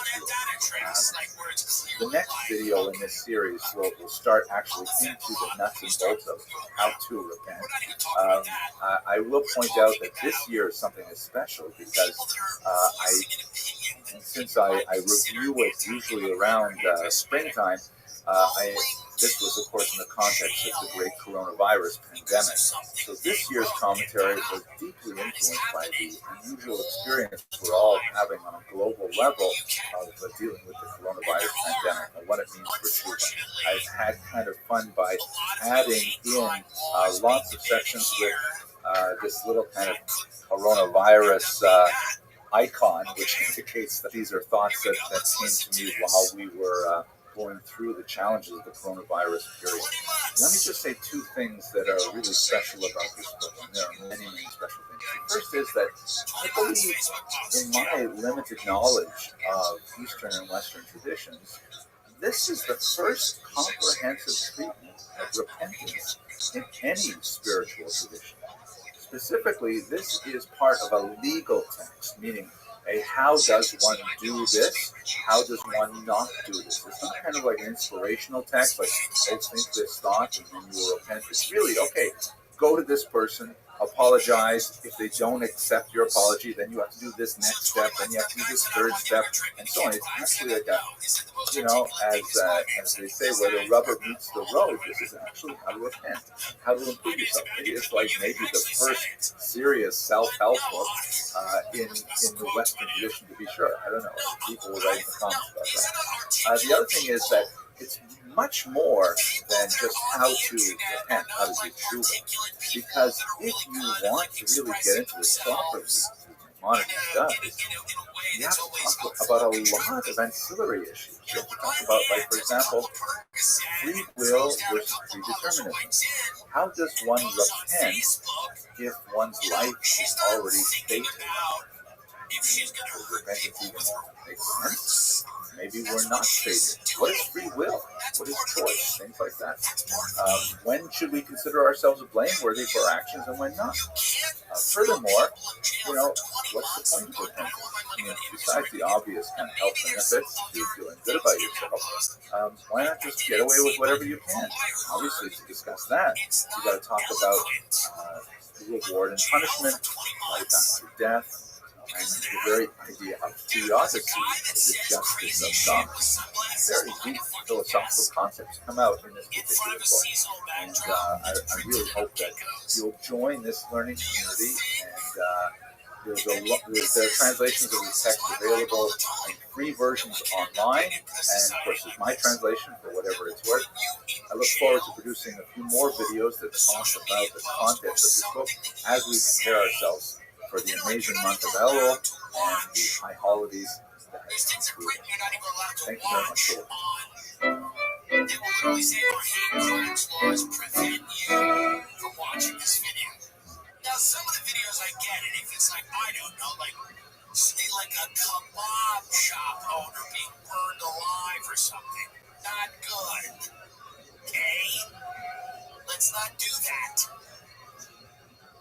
But some of them aren't as bad as that, and you still can't watch. I'd like to talk to you about Maimonides on Tshuva, specifically looking at the work of the great Moses Maimonides and his contributions to world thought. We're going to specifically hone in on aspects of his thought that are especially relevant to the season we are in. Moses Maimonides. The goal of today's presentation is to talk a little bit about Maimonides and get some sense of his life and work, because it is Erev Rosh Chodesh Elul, that is the eve of the new month of Elul, which in the Jewish tradition is an extremely important month because this is the month leading up to the high holidays, to Rosh Hashanah and Yom Kippur. And so during the month of Elul, Jews around the world for centuries engage in searing self-analysis and self-reflection and try to determine, how could we make ourselves better individually, in terms of our families, in terms of our communities. What could we do to become better people, better citizens of this globe?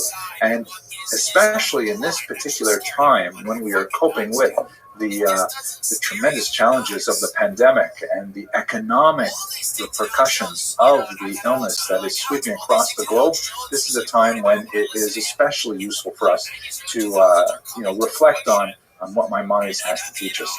Who was Maimonides anyway? So the name Maimonides is actually Greek in origin. Ides means son of, and this suffix is used to represent a lot of different medieval figures. Nachmanides means the son of Nachman. Gersonides means the son of Gershom, and so on. And so Maimonides really refers to his father's name, Maimon. Rabbi Moshe ben Maimon, Rabbi Moshe, the son of Maimon, is where we get Maimonides. And he lived there's some dispute over his actual birthday. It's either 1135 or 1138, but he passed away in 1204. He's known generally as the Great Eagle because of his tremendous contributions to Jewish intellectual history and really to world intellectual history. He's regarded as a philosopher of phenomenal influence on Western thought, and we're going to look at that in greater detail in a minute. So he was born in Spain at a very special time in Spanish Jewish history. This is the end of what's commonly known as La Convivencia, the period of coexistence. Now, it has been argued that it's a little bit exaggerated, that it really wasn't complete coexistence, but there's no question that for about 300 to 400 years, there was an unusual calm in relations between Christians, Muslims, and Jews in the Iberian Peninsula. There are a lot of different reasons for this that are political and economic and cultural in nature, but there's no question that this happened to be a period of incredible creativity, an explosion of spiritual and literary activity among the Jews of Spain.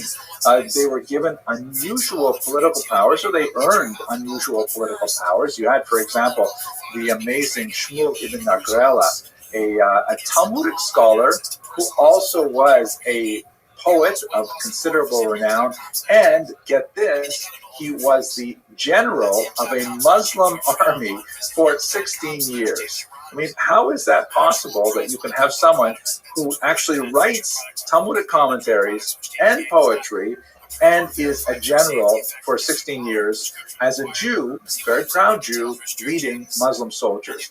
This is the kind of thing you don't see too often in Jewish history. And he's just one example. We have so many people who achieved tremendous things during the Convivencia. Yehuda Halevi, a little bit towards the end of this period. The great Chasdai ibn Shaprut, I already mentioned Shmuel HaNagid, incredible people who did fantastic things. The Rambam was born right at the very end of this period when there was a downturn, specifically because of the invasion of the Almohads. This is a much more intolerant group of Muslims who wanted to crack down on the kind of freedoms that had been granted to to Jews during this period, Christians as well. And so, unfortunately, Maimonides, while he was still a child, he had to flee with his family and leave the Iberian Peninsula and make their way across North Africa.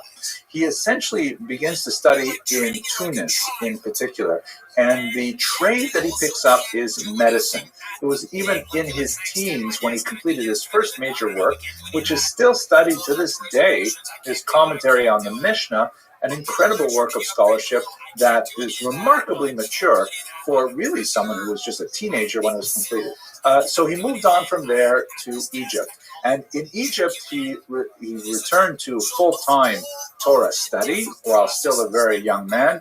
And he relied with his family together on the income-earning power of his older brother, David. His father had passed away at this point.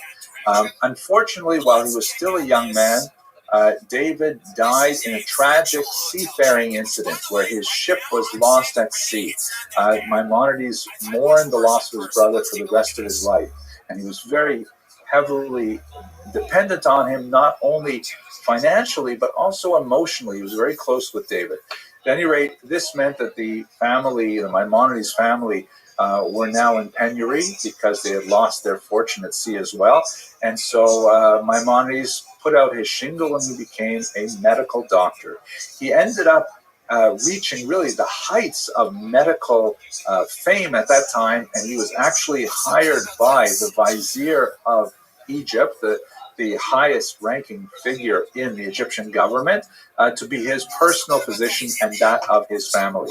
So he actually lived in a town called Fustat, which is within donkey's commute of Cairo. We know this because in his own personal correspondence, Maimonides describes his typical day, and he would get up incredibly early and would have to ride his donkey into Cairo, like I take the Long Island Railroad, Lahavdil, and he would go in and he would spend his whole day treating the family and nobility and royalty in Cairo, and then he would come back at night and he would be met with a whole lineup of people who had all different kind of religious questions to ask, and he had to make judgments as a dayan and so on, and he had a really incredible workload in front of him. So that's basically what he did. He was a superstar doctor, and I should mention also that he did not let his scholarship as a physician slip either.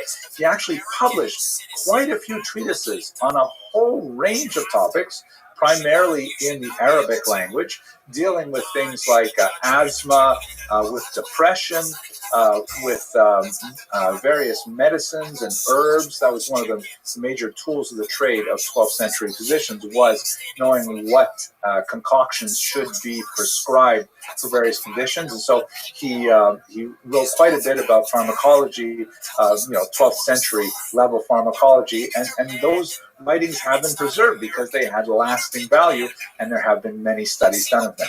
One of the things about Maimonides that is so amazing is that he really reached in his personal career the heights of achievement as a scholar of religious texts, and also in the secular world. He was like the number one doctor, the Surgeon General of the Arab world at the time. There are even some interesting suppositions that he may have been sought after as a physician for the Christian world as well, who thought that, if he can treat Saladin's court, he can certainly treat Richard the Lionheart.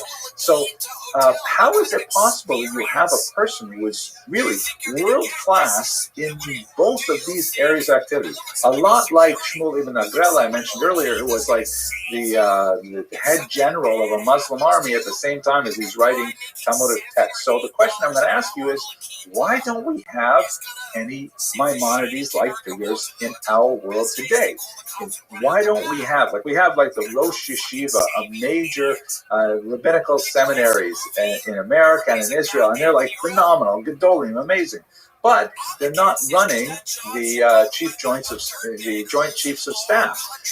They are not necessarily, writing nonfiction works on nuclear fission at the same time. Why is that we don't have people like this? It's 1,000 years later, and it's hard to find anyone in Jewish history who comes close to the achievements of Maimonides. Maimonides is just an amazing outlier.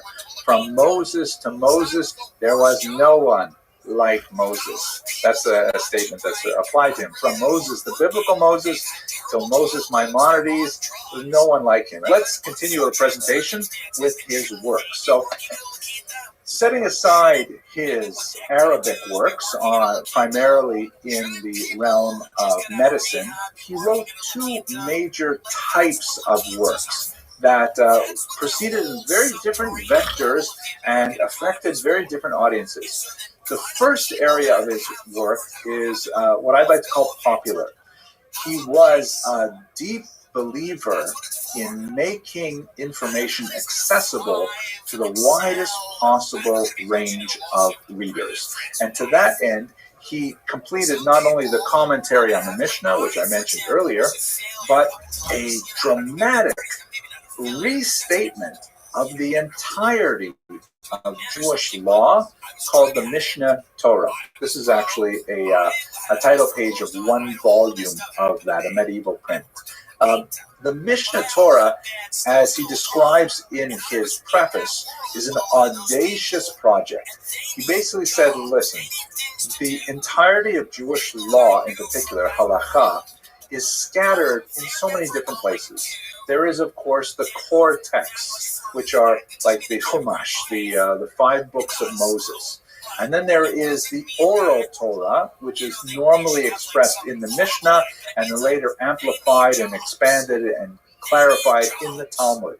But the Talmud is monstrous. It's huge. It's much bigger than the Chumash. And furthermore, the organizational system that animates the discussion in the Talmud is really quite alienating for someone who has not already invested significant number of years and effort in its mastery.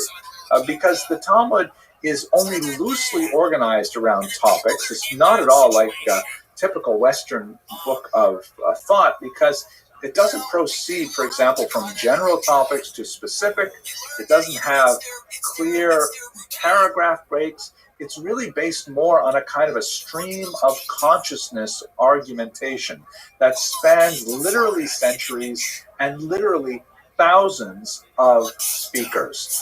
Where a conversation, let's say you have Tractate Shabbat, which talks about the laws of Shabbat. That sounds pretty reasonable. But you start talking about the laws of Shabbat, and in the context, because there's many rabbis speaking one to each other in the context of speaking about the laws of Shabbat, you happen to mention carrying a barrel from one room to another on Shabbat, and someone says, oh, barrels, you know, they make a certain kind of barrel in Greece that's very heavy, you couldn't possibly lift it. And someone says, oh, I've seen those barrels in Greece. You know what else they have in Greece? They have these amazing haircuts in Greece. And they say, haircuts? What kind of haircuts are amazing? And then you end up on this tangent upon a tangent talking about haircuts when you're supposed to be talking about Shabbos. What's going on here? So in order to and eventually the Talmud will say something like gufa, meaning get back on the point, and you go back to the discussion of carrying things on Shabbat. So it's very hard to find any specific law in the Talmud unless you literally know the entire Talmud. It's kind of like looking up, some of you on the call might be closer to my age, where you remember like phone books. You know, these were kind of like big printed books. Books, by the way, are like kind of like printouts that you get from a printer, but they're bound on one side, so they're easy to carry. If you can imagine this thing called a phone book, right, where everyone's cell phone number before they had cell phones is actually printed there, and it's all in alphabetical order. You want to know how to call someone, you open up the book, you look up their name, and you call them. Well, can you imagine what it would be like if it was only loosely alphabetized? You had most of the A's in the first section, but some of them could be in the D or the F or the M section. You wouldn't know. You would have to literally read the entire phone book to know where you might find a given phone number. The Talmud is organized like this, and it makes it wonderful and amazing to study and, you know, highly vibrant, but it's like crazy if you just want to look up a particular law about whether or not this chicken is kosher or whether or not a garrulous barrel on Shabbat and things like that. So what he said was, in the Mishnah Torah, which literally means the repetition of the Torah, I'm going to go over all the laws through every single bit of Jewish writings, and I'm going to restate it in an organized, he doesn't use the word Greek style, but it really is Greek style of systemization, so that all the laws of Shabbat will be in one section that deals with the laws of Shabbat. And I'll break down that section. So these are all the laws about carrying on Shabbat. These are the laws about haircuts on Shabbat. These are the laws about everything. And you'll be able to actually look up things very quickly. That's why I call it the Mishnah Torah. Now, in order to simplify it, because it was written intended for a larger audience, he wrote it in very basic Hebrew. It's kind of like middle school level Hebrew. If you have a child who's studying in middle school, they should be able to make their way through much of the Mishnah Torah. But he omitted all footnotes. He kept it very straightforward. And even when there was a dispute in the Talmud between two or more rabbis over what is the practice, and it's not clearly resolved in the Talmud, Maimonides took a position that the law follows Rabbi X and not Rabbi Y, and simply recorded it that way in his Mishnah Torah. This got him into trouble, as I will mention in just a second. So he wrote works like this that were hugely influential. This is really what's called a code of Jewish law. really influenced later codes like the Tur and the famous Shulchan Aruch, the set table that was written several centuries later. But one really important thing I got to mention about this that distinguishes him not only from being one of the very first people to attempt anything like this, certainly not of this scope and size, he also ruled on every possible aspect of the human condition.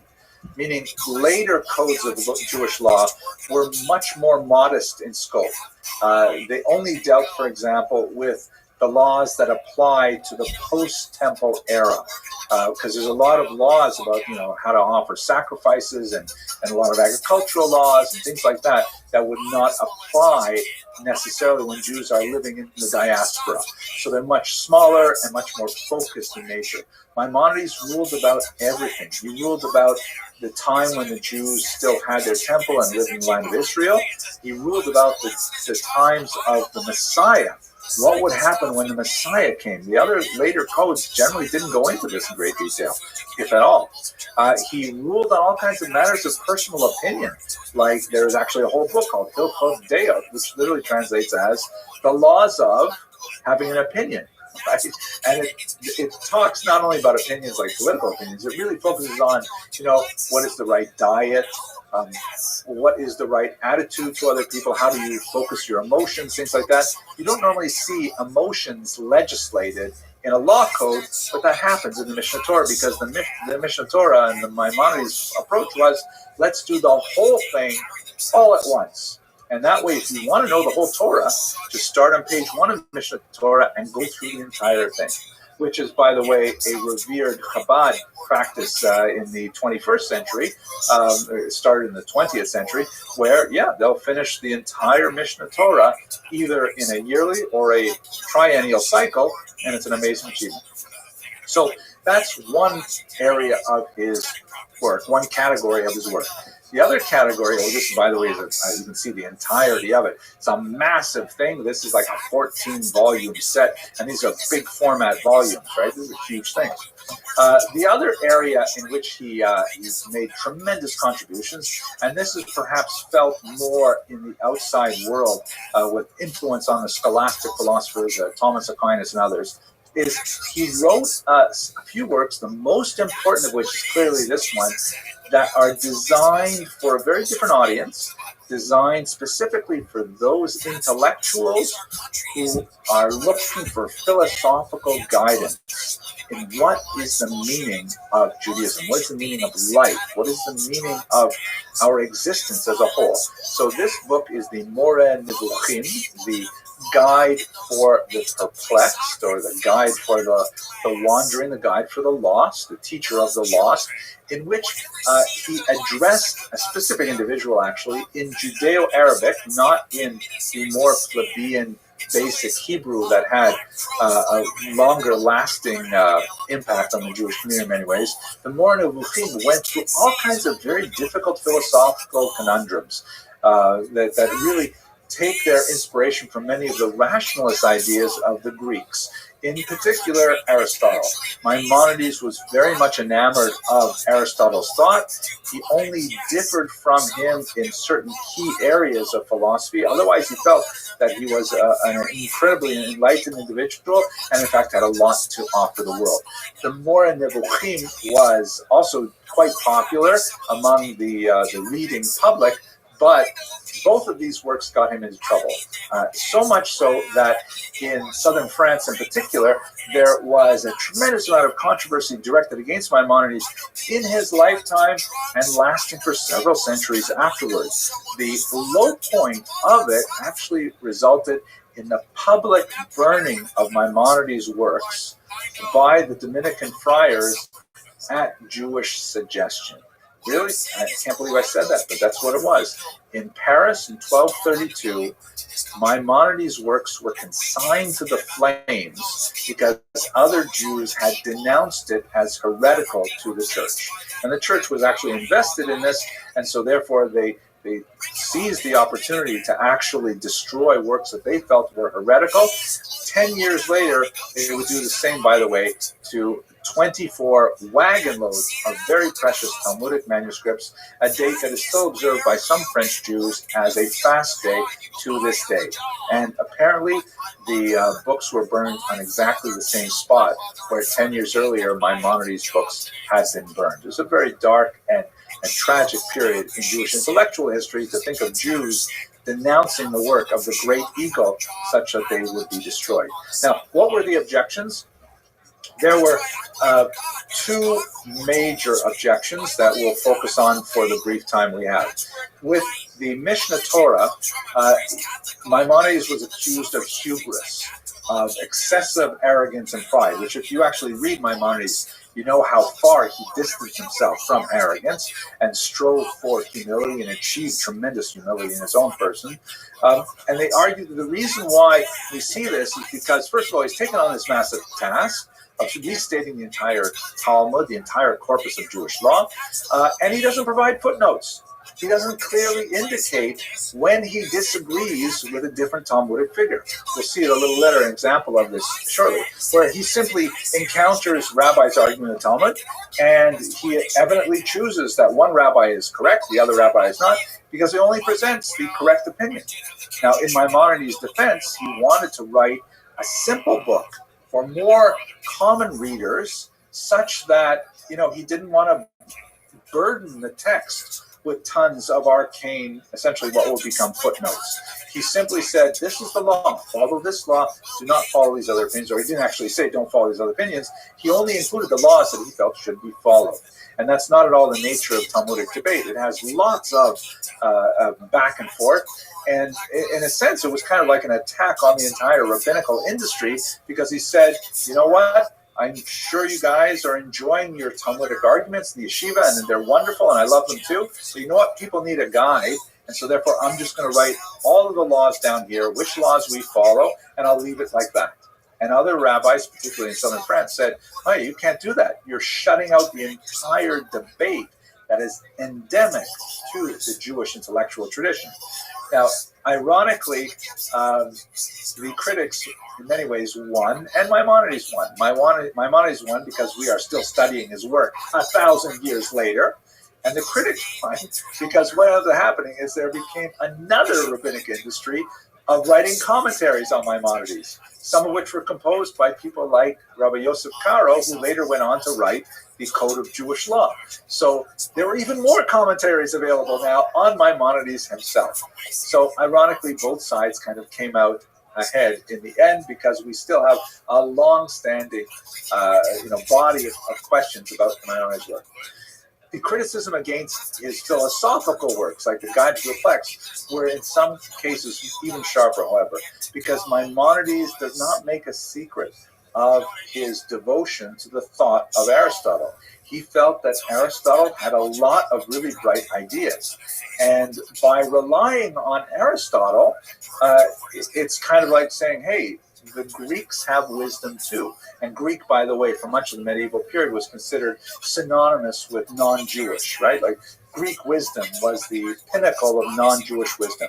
And so here's Maimonides, who is accepting value from whatever source it derives from, and saying, yes, here, this is the way Aristotle sees the world. There's a lot that can be appreciated from a Jewish perspective in Aristotle. And so a lot of the more traditionalist Jews in southern France were saying, what?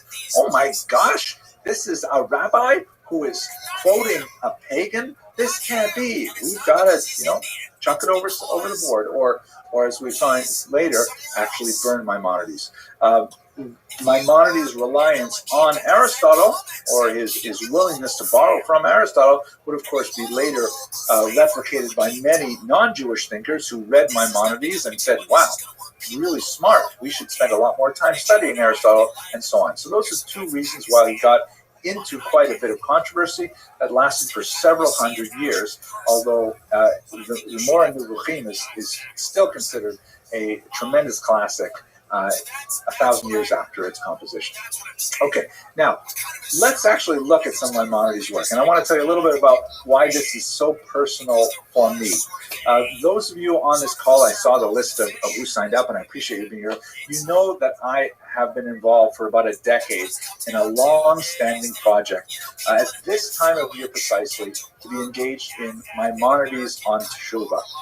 Over the years, we've set up actually a learning community that has a couple of thousand members in a few different platforms who've been learning with me every year. And I'm so pleased to have so many people study with me. What exactly do we study for those of you for whom this is new? One of the sections of Maimonides' Mishnah Torah is really a very special work. It's his Hilchot Teshuvah, his laws of repentance. And so 10 years ago, I, maybe a little longer than that even, as a personal act of attempt to repent of my own failings, I translated that into English. There are very serviceable and useful translations already available. They're available for free online at Chabad.org, a very good translation available there. But I thought, you know what, I'm going to work through it myself for my own purposes. And I shared the translation with a few friends. A few friends liked it. So a couple of years later, I said, you know what, I'm just going to put it online. And this grew and grew and grew until where we are right now. Here, this is the 2020 edition of this book, which is pictured on the left, Maimonides on Teshuvah, The Ways of Repentance, where I essentially translated it and I offer a pretty chunky commentary afterwards. This year, and by the way, this is, not by the way, really central to this is dedicated to my father, who's pictured here in the center of your screen, who passed away 6 years ago, and the book is dedicated to his memory. And I know, because of the kind of person he was, he really enjoyed introspection, reflection, and self-improvement, and that's why I associate him so powerfully with the words of Maimonides. Anyway, this year is quite special because I go through the commentary again every year, and I revise it and revamp it. And this year, because of the coronavirus, it was an incredibly productive period of thought for me, and I'm hoping to share some of those ideas with you. If you look at the bottom of the book cover featured on the left, you see it says here the 8th edition, the commentary revised during the onset of the coronavirus pandemic. We should all be rescued from this terrible disease as soon as possible. Okay, so what I'd like to do now is let's actually learn some materials together, okay? And let's go straight into the text here. I encourage you, of course, to join our learning communities. All of this is not the commentary, but the translation is already all online, and I have, I think, about 75 videos of varying length over the years that address this, and I encourage you to go to the Maimonides Facebook group or the YouTube channel and participate.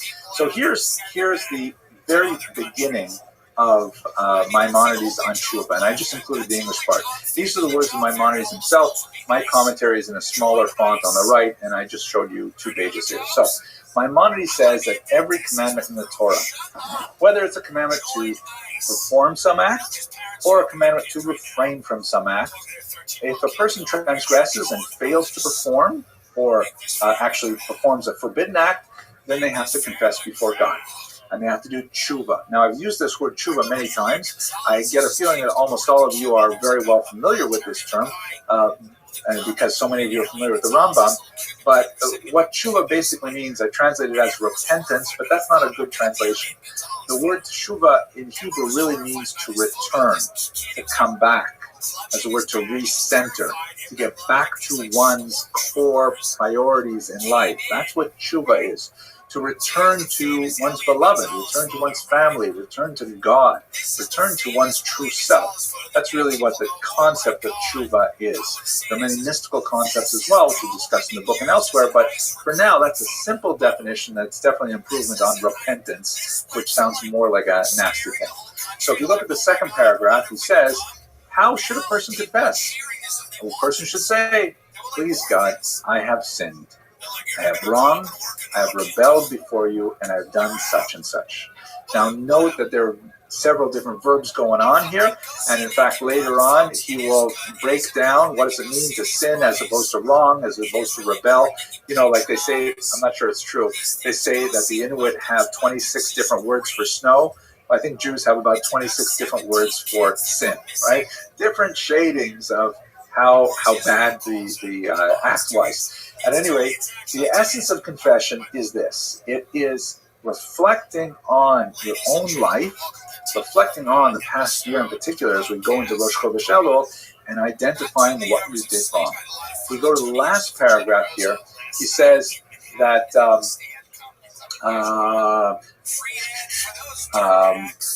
no, actually, let's go to the end of the first paragraph. This is the essence of confession, and anyone who expands on such a confession, going into greater detail, deserves praise. The exact same phrase, by the way, used in the Haggadah when you're talking about the Exodus from Egypt. The more you talk about the details, the more praise you receive. So in the case of confession here, the other end of the Jewish calendar, from Passover now to the high holidays, the more you can actually get specific. Only between you and God. This is not like a Catholic confession to another human being. It's a confession to God and to yourself, focusing on how did I do last year. That is step one of tshuva. Just knowing what you're dealing with. And this is the psychological act of self, I don't want to say self-immolation, but at least self-examination and rigorous. Put yourself in the crucible of your own history and try to imagine, did I do this right? Did I do this wrong? Did I treat that person correctly? That's really what's going on here. Now, we look at the last paragraph here. The Rambam, he says, furthermore, anyone who harms another person, physically or financially, so in other words, we're talking about a transgression that's not between you and God, between you and yourself. But if you harm someone else, if you harm their financial status, if you harm their property, if you harm their emotional state, if you offend them, then you can do all the tshuva in the world for yourself.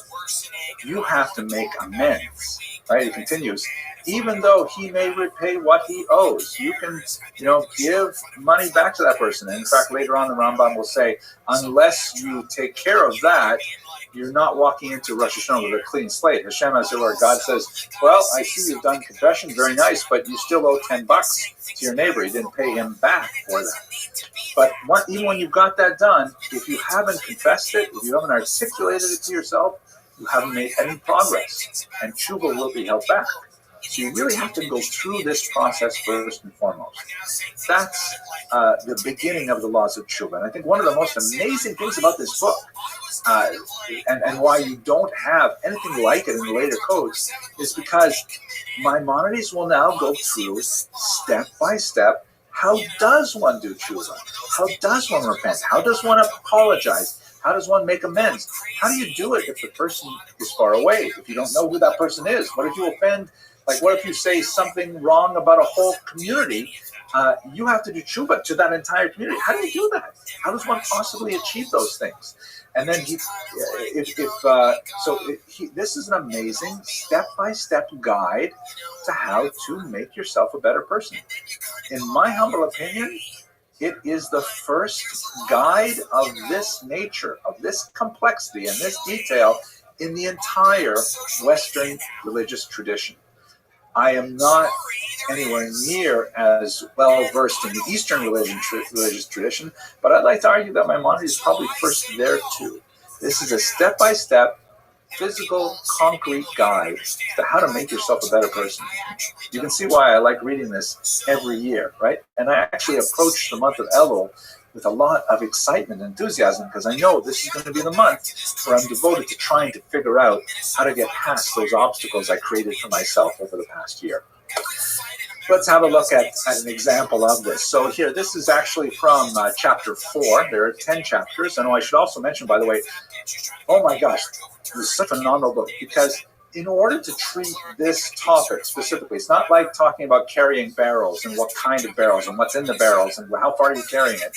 We're talking about deep philosophical, personal, psychological concepts. And so he gets into a lot of amazing things like, what difference does it make if you do tshuva? And it makes a lot of a difference. in the beginning of chapter 3, a very chilling passage. He talks about how, the entire world is kind of like balanced on a fine point, whether it has a majority of positive merits or a majority of demerits. And in fact, if that tiny balance is ever changed, if that ecosystem of goodness is ever damaged, the entire world is at risk. So he has to go into a lot of philosophical concepts in this book. He has to talk about, what is the meaning of good and evil? What is the nature of reward and punishment? Why does God even care about what we do? What happens life after death? Aren't we hardwired to do things we do? Is there such a thing as free will at all? Especially if God is omniscient, if God already knows what we're going to do? Doesn't that say that we don't have free will because our future is already planned out? These are the kind of deep philosophical inquiries that Maimonides makes in this book, and it is a work of soaring genius as you go through his explanation of these things at really a very fundamental level, because this is a popular work. Okay, so look at this one here. There are 5 things that we assume a person cannot normally rectify through tshuva. He does this thing towards the middle of the chapters where he says that, these are really bad things and you're going to be in big trouble if you ever do them. And you can't do tshuva. And later says, you know what? But tshuva, it beats everything. Nothing can stand in the way of tshuva, quote unquote, that if you repent even of the most awful things, God will forgive you. This is how you repent.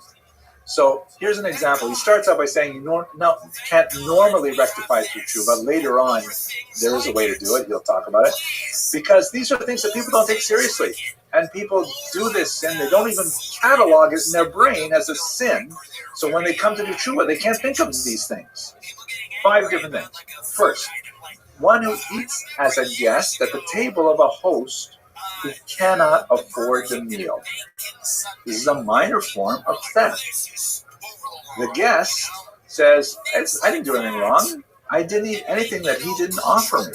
So just think about Maimonides, what he's saying here. He's saying that there are times when you take something from another person and you may not even realize it because the other person at least superficially offered it to you. What if you, for example, steal someone's time? You're on the phone with them, they say they've got to go, but you importune them to stay with you. So they do, because people are polite and they stay with you, but in reality, you've stolen their time. You didn't respect their statement that they want to leave. So that's a form of theft, and you have to do tshuva for it. Now, you can make yourself crazy about this. You can go on and on, thinking about, oh my gosh, all the things I did. But nevertheless, let's not forget what the Arizal said. The holy mystic, the Arizal said that a person who doesn't find tears on Yom Kippur out of tshuva does not have a full heart. And that's a pretty strong statement, but I think what he means is that if you haven't gone through the process to dig deep enough to find the things you've done wrong, such that you bring yourself to tears, you haven't done this right. You haven't gone through tshuva completely. That's why Maimonides on tshuva is so helpful, because he walks us through step by step, rather than have an amorphous kind of like, I'm going to sit down all alone in a hut and like meditate on my failings, kind of depressing. He says, okay, let's look at this category of did you do this? Think about your year. Did you do this? It's really very helpful. Let's look at, there's so much cool stuff here. Let's look at number 5. One who suspects the innocent, saying that this is no sin. I saw someone and I said, you know what? I suspect him or her of doing these things, right? Didn't take away anything from the person, didn't even share with that person that you had that feeling about them. But the fact is, that kind of intellectual failure to have a generous opinion is something that Maimonides says you should reflect on that. You might have to do tshuva for it. The sheer depths to which Maimonides descends in our personalities, in our psyches, to try and identify those kernels of rot and decay is phenomenal. And one of the reasons why I love Maimonides so much. Okay, let's go to the last text. This is a book that has 10 chapters. There's tons of things discussed. I'm only looking at a few items for our purposes. This is from chapter 7. Maimonides says, a master of tshuva. And by the way, there's a big distinction between a master tshuva, so-called Baal tshuva. We use that terminology rather loosely today, but this is referring to someone who has truly done tshuva for their deeds. He makes a distinction between the master tshuva and the master of tshuva gemura, the complete master of tshuva. But that's more in chapter 2 and 3. Let's stick to chapter 4 for now. A master of tshuva should not think that he is far from the level of the righteous because of his past sins, committed intentionally or otherwise. This is not so.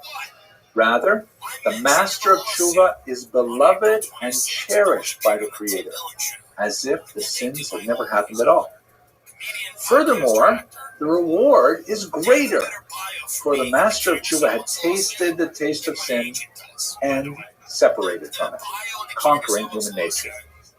The sages taught that in the place where the masters of tshuva stand, not even the completely righteous can stand. Meaning, their level is greater than the level of those who have never sinned, because they, meaning the masters of tshuva, conquered their evil inclinations to a greater degree. That's an amazing concept. And now I want to just give you a little insight into Maimonides' take on this, and it goes back to something we talked about earlier with this controversy. Maimonides relies very, very heavily on Talmudic wisdom. Most of the things he says are drawn straight from Talmudic quotations.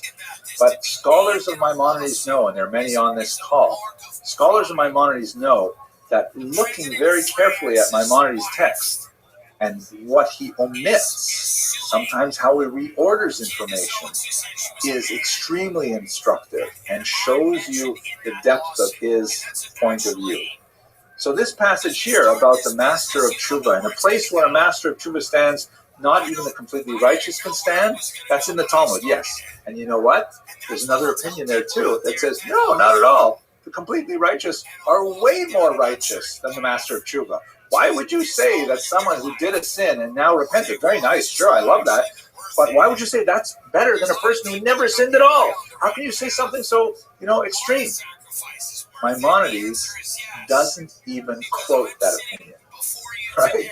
Talk about the hubris that we discussed in the beginning, where he's making decisions as to what is the correct halakha.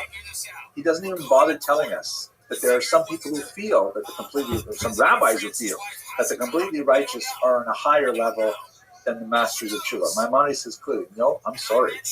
If a person has sinned in the past and has overcome that sin, of course, it's a big deal to do that. But if a person has overcome that sin, then they rise to a higher level than even those people who have never sinned at all. A very encouraging thought. For those of us, myself definitely included, who have things we regret in our past and our flawed personalities, Maimonides is kind of holding out some hope to us that, you know what? You can reach an incredibly high level of righteousness. You can become a great person. Here's how you do it in this book. Okay, folks, that's it for my comments on Maimonides for now. I'm really grateful for you being online with me so I can share with you my enthusiasm for this. I think that's it for the questions and answers. Thank you very much for attending, and I hope you all have a fantastic Rosh Chodesh Elul. Thanks for listening. Bye-bye. Because, by the way, even though I was being facetious about movies, Weapons is amazing, and Naked Gun is great. I saw Naked Gun, and that's great. So, I am not as black-pilled on movies as I was. I do believe it. I'm working on stuff, and other people I know are working on stuff, very talented people. Good evening. It's a pleasure to welcome everyone. I want to first open by thanking the Adult Ed Committee and Yossi and everybody else for pushing to keep programming even during these complicated times. But again, using the challenges of the day and using them as opportunities to be able to learn, and maybe even from speakers that we can't always have in person. We did have Dr. Abramson recently for Shabbos, I think right before the Siyam Mashas, and that was a fascinating presentation, so it's certainly a pleasure to have him back this evening. Dr. Henry Abramson is the Dean of Torah College in Brooklyn. a specialist in Jewish history and thought, having spoken in many different places. The topic this evening is a very interesting one, and certainly is on many of our minds: a plague epidemic in Jewish history, perspectives and preparation of the Yom Noraim.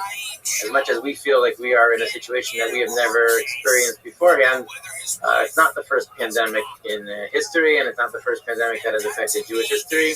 And many of the interesting tshuvas that exist throughout the centuries have come up again with Rabbi Kiva Eger and others, Rabbi Shal Salant and Yom Kippurim.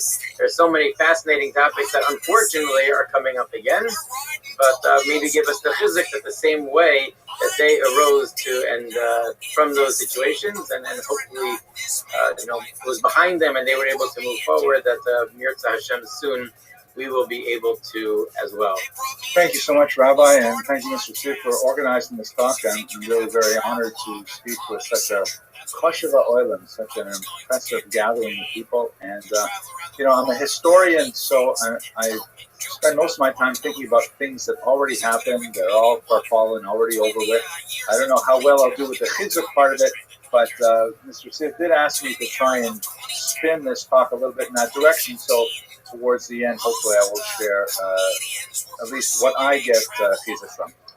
So I have two things basically to start with. The first thing, as Rabbi Zach said, we have been here before. We, as a people, have experienced just about everything this world has to offer, and plagues is certainly among them. This is, for example, a fascinating document from the Jewish National Library of Israel that gives us as a prayer composed in Bombay, of all places, in 3 languages here, specifically regarding a cholera outbreak that occurred in 1896. So we know from plagues, we have a lot of historical memory to relate to this situation. At the same time, we have never been here before. This is truly an unprecedented era in so many ways. And perhaps the most significant thing about it is the advent of new technologies that allow us to overcome some remarkable challenges associated with the pandemic in 2 ways. One is we have the reasons for the plague in the first place of rapid, inexpensive global travel that allowed the plague to be detected in the closing weeks of 2019, and then shortly thereafter finding it on our own shores. This is something which allows the plague a tremendous vector of acceleration that we haven't had historically, but at the same time, we have never had the internet before. And so while the plague drives us apart as a community, something which is very antithetical to so much of Jewish culture, the centripetal force of Jewish gregariousness drives us back together, and we're able to do it with things like Zoom seders, for better or for worse. What does that mean for us as a society? Zoom definitely has, for example, a potential caustic effect on Jewish civilization, breaking apart those things which we worked so hard to bring together. And although we may right now rejoice in the ability to be connected, including in this very shir, there are tremendous dangers associated with Zoom. But perhaps with greater understanding of the past, we may on our own come up with some better suggestions. So I have 3 objectives for our discussion tonight. The first is to give a brief overview of plague and pandemics in Jewish history. Just a very cursory, superficial overview, but I think with some interesting lessons derived. Second, perhaps some thoughts on our communal responses so far, meaning as far as the pandemic scoreboard goes, how has the Jewish community or communities adapted to our challenges? And finally, at Mr. Zish's insistence, since we are now late in Elul, what does this mean perhaps on a personal level for how we can orient ourselves towards the Yom Tov? And I'll share with you some of my own thoughts, and perhaps they may be useful for you as well. So let's go to the first objective, which is to discuss the historic overview. To be sure, we have spent a lot of time thinking about pandemics ever since really Yetzias Mitzrayim. As you can see here from the Golden Haggadah of 14th century Spain, Haggadah, we have enjoyed all kinds of artistic depictions of the plagues in Egypt as part of our founding identity. The group of ideas that make up the Jewish self-image is so wrapped up with the plagues that affected Pharaoh and the Egyptians and then allowed us to be free. As you can see here, the depiction of boils is something we certainly, we're trained as children to appreciate what this must have meant. And here's a beautiful Art Deco example from another Haggadah. This is the Eisenstein Haggadah of 1920, and you can see, very evocative, somewhat cartoon-like depictions, but certainly we grew up with these images. These are things that affected our psyche right from the very beginning. And so we are no strangers to plague and pestilence. The vocabulary of contagion will certainly change over time.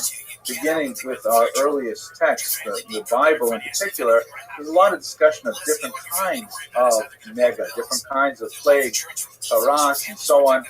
We have, obviously, when you look at these earliest sources, a lot of supernatural etiologies, meaning the reasons why people received these plagues are primarily associated with divine punishment in the case of the Egyptians, obviously, but also in the case of, for example, Miriam with Lashon Hara, the idea of character assassination resulting in a type of plague. So it's not necessarily a scientific model by our contemporary standards, but a lot of scientific responses evolved as a result. The biblical precedent describes quarantining, although not using that term, which was, of course, invented much later to indicate specifically a 40-day period of isolation, hence the word quarantine, and even social distancing, sending someone chutz lamachaneh, outside of the camp, is something that we find in our earliest sources. We also have a lot of fascinating discussion in our earliest sources about vectors of infection, like homes that are infected, clothing that is infected, whether you can sit on a blanket that has been infected, all kinds of things like this is either right in the earliest texts and also in the oral tradition that follows them. And I would like to suggest perhaps that this early concentration on plague may have propelled many a young boy into the medical profession and later, of course, young women as well. But if we skip over the biblical texts, which have some very rich depictions of plague affecting both Jews and non-Jews, including some kind of fascinating dilemmas like David's dilemma, which we actually read every day in the weekday Shacharis, when David says to God, he's essentially responding to God the Navi's challenge that he's going to be punished, and he has to choose between famine, war, and plague, and David chooses plague over the other two punishments because he wants to be placed in the mercy of God's own hands rather than at the mercy of other people in war, for example, or to be accused of hoarding his wealth because he was, after all, king by subjecting himself to famine. He wanted to be treated equally, and hence he chose plague. So we have this kind of thing really very deeply embedded in the biblical tradition. Moving a little bit further, the first kind of mysterious case of plague in the period of late antiquity, and in this context I'm putting a question mark on it for reasons that you'll see, is the great diphtheria plague of 132. And I'm sure you've all heard of it, though probably not by that name, because after all, this is the plague that affected Rabbi Akiva's 24,000 students who all died in a single season. And it is as a method of semi-mourning that we commemorate that period with Sphira, when, depending on which tradition you're associated with, there'll be a refraining from haircuts and live music and all kinds of things. Now, looking at the Talmudic text that describes this, as I'm sure many on this call are familiar, the Talmud says that it was a disease called askara, which is typically translated as diphtheria. And that would be pretty amazing, especially because for some reason it seemed to only affect young men of military age who were studying under the great Rabbi Akiva. But there's a kind of a fascinating one-word hint as to something else that might have gone on. That's in Rabbi Shamira Gaon's history of the Talmud, which was written quite a bit later. We're talking about 600-700 years later, but he wrote, apparently based on an oral tradition, that it was not Askara that killed the students of Rabbi Akiva, but rather persecution. Persecution from whom? Persecution from the Roman Empire, because this was deep in the throes of the Bar Kokhba revolution. This coin shown here is a coin from that period. It's actually recently discovered this summer. And Rabbi Akiva was, of course, a great supporter of Bar Kokhba in his attempts to throw off the Roman yoke from Israel. It ended terribly with the Romans, after a hard-fought battle, eventually crushing the rebellion and destroying the Jewish population in the province of Yehuda, and of course putting Rabbi Akiva to death in a horrible way, raking his flesh off his bones with the iron rods, the iron rakes. But it's not at all impossible to imagine that the massacre of 24,000 students was not a natural event, but was in fact Roman persecution. So if that is the case, if this is a Talmudic example of euphemism, then we can't really call it an epidemic. What we can point to, however, is that Rabbi Akiva did spend energy searching for a vaccine for the causes of this defeat. He argued that it was primarily due to the students not showing proper respect for each other, and their lack of collegial respect led to the divine punishment in the same kind of way that we saw in the biblical period, and that's really what was the fundamental reason for their downfall. So we really can't take any hard and definitive lessons from the diphtheria epidemic. And let's look at the 14th century, which is the period which is typically known as the plague, definitive article plague, and that is, of course, the bubonic plague. This is a disease that ravaged Europe and the Mediterranean basin in the middle of the 14th century. There's some dispute over the actual vector, but most historians and biologists argue that it was a particular type of Asian flea that caught a ride on some boats that were doing trade in the Mediterranean, and that flea infected rats. The rats spread throughout the area, and the reason for this will become relevant in a moment. And the mortality rate was incredible, as high as 50% in some communities, until it finally wore itself out. But an absolutely devastating death within the space of just a few years fundamentally altered the trajectory of European civilization and required the development of new technologies. Ironically, in many ways, it's very similar to our own time. Let's look specifically at how the Jews encountered this period. So one of the things that Jews often believe is that there was some kind of Jewish relative immunity to the plague for one of several reasons. It turns out that none of these reasons actually have any scientific basis. For example, the notion that Jews were cleaner. That is probably true because Jews would typically bathe an astounding once a week, which was considered, just unhygienic for medieval standards to bathe so often. But bathing in honor of the Shabbos once a week is certainly not meeting any kind of standard of hygiene that would, successfully repress any kind of contagion. Secondly, Jews wash their hands before eating, at least before eating bread. But this was typically done just with water. It was not done with any kind of lipid, any kind of soap, which, as we know, is something that breaks down the coronavirus, for example. There's an interesting theory, since it's believed that the bubonic plague was carried by rats, and it is a widely accepted truism, although I've never seen any hard facts about this, that Jews preferred to keep cats rather than dogs, and the cats would chase away the rats, leaving the Jews less likely to catch the plague. Once again, we do have some passages in the Talmud that say one should not own a bad dog or a dangerous dog. Nothing that I'm aware of that specifically prohibits cats, but it's hard to believe that this is really a significant factor.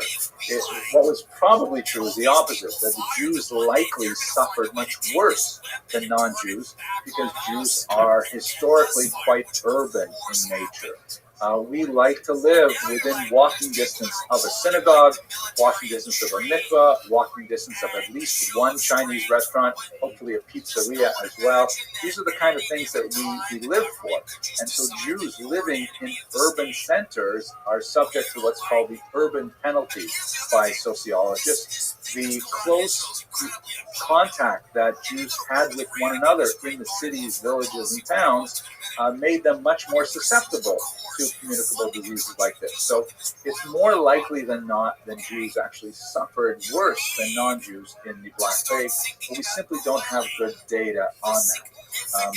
I've already mentioned these two things, and just to give you a sense about what it must have been like to visit the mikvah and to disabuse you of any notion that that was somehow, a great cleansing act. It's true that Jews were required to bathe beforehand to remove the chatzitza, to remove any kind of separation between their skin and the water. I'd like to show you an example of a period mikvah which still exists. It's actually from the 14th century in Carpentras, France. I was very fortunate before the virus to be able to visit this location. It was, I think, a year and a half ago. And this short video, which I'll show you now, shows you two mikvahot in the basement and the sub-basement of this 14th century synagogue in France. It's on the Rhone River. The upper one, which we'll see first, was built in the 18th century, and that in itself is fascinating. And the second mikvah, which we'll see towards the end of the video, it's only a 2-minute video, you'll see what it must have been like to visit a mikvah in the 14th century. Here we go. The basement of the Carpentras synagogue houses the original women's section, where women would have gathered for services which they would listen to through a vent in the roof. According to a Christian visitor who visited the site in 1599, they were attended by a blind rabbi who would translate the reading of the Torah and the prayers into Judeo-Provençal for the benefit of the women who rarely had literacy in Hebrew. This mikveh is from the 18th century.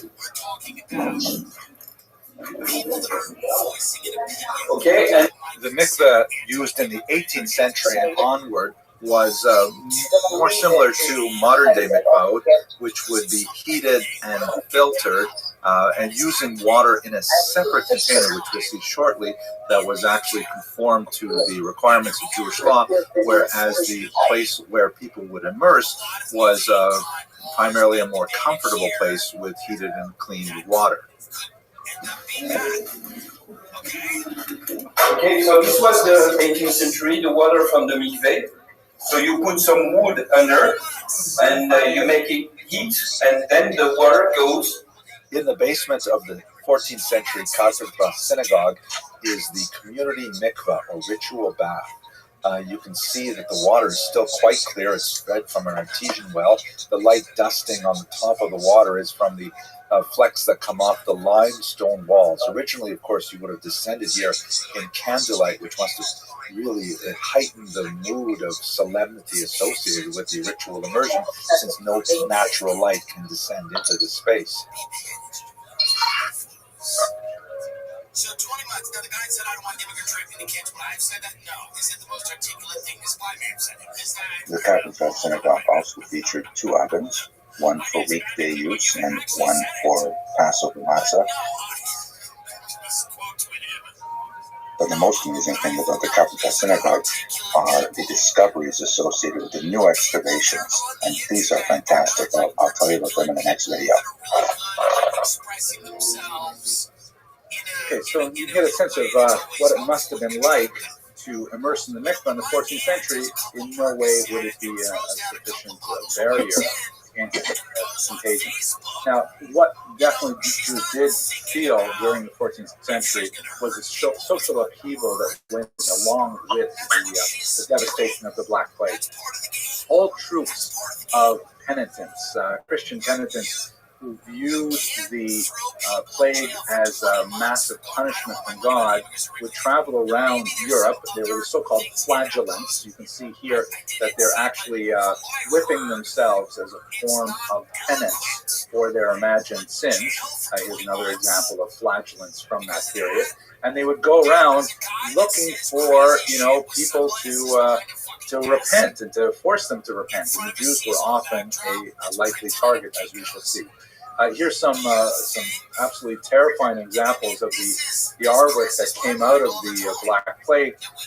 This particular series represents death as a kind of egalitarian marauder who will take people from all levels of society. Here he takes a nobleman in his knight's armor. He takes a wealthy merchant. You can see in the background the hourglass indicating that his time is up. Nothing will help him. Even a young couple at their nipotals, and this particularly terrifying example of a young child being taken away from a poor family. There was no distinction made as to a place in society whatsoever, including the Jews. And the Jews, of course, as a result of this, suffered from tremendous violence.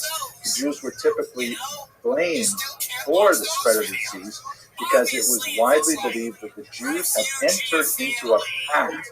The lepers had taken their diseased body parts and dumped them into the wells of Europe to poison the water for everyone. This is actually a St. Valentine's Day massacre from 1349 in Strasbourg, France, and the Jews are featured here being publicly burned because it was believed that they were at the center of this. There's actually a lot of connection to modern day thought, specifically in the notion of a conspiracy theory that Jews had found some other partners that they could bring into this conspiracy that was deeply misanthropic in nature. This particular example from Joshua Trachtenberg's The Devil and the Jews, a very heroic work on anti-Semitism written right at the beginning of World War II. It shows on the left a Jew wearing a sort of oriental turban. Often Christian artists use that to try and designate the Jews as being exotic and different. And on the cross is the victim of a blood libel charge, the argument that Jews used to kidnap and kill Christian children in order to take their blood for various purposes. And in this particular example, in his left hand, the Jew was holding a little pouch that contains the body parts, the cast-off body parts of lepers. He's putting it in the well, and out corkscrewing from the water is some kind of devilish demon who urinates his poison back into the water, thus spreading the contagion throughout Europe. This is the idea of Jews as being blamed for the illness. We see this particular theme of Jews and a connection to illness really stretch from the Black Death all the way through to the modern period. The Nazis were very fond of portraying Jews as vermin. This example here, Nazi propaganda from Poland, shows that you should be aware of Jews, be frightened of Jews because they carry typhus. And there's actually some specific connections with, here's something also from the Nazi period that gives across the conspiracy notion that at the center of Das Jüdische Komplott, the Jewish conspiracy plan, there are all these different groups, and they're naming all these people, including Roosevelt, Churchill, and Stalin, none of whom were Jewish, of course, but they're somehow connected with someone named Baruch and someone named Moses' son, who are all involved in this major world conspiracy. And just to give you a little bit of a chill, I felt this chill when this particular map was published in a British paper that also has this kind of like conspiracy feel to it, of flowcharts. And although there are the sort of ominous-looking silhouettes of Jews, it's clearly labeled as a very Jewish document, with the Yeshiva University, Star Academy, Young Israel portrayed as vectors along which the contagion is spread. So, this was not, I think, intended as an anti-Semitic depiction, but nevertheless makes me a little nervous about things. You have to forgive me if I'm somewhat paranoid.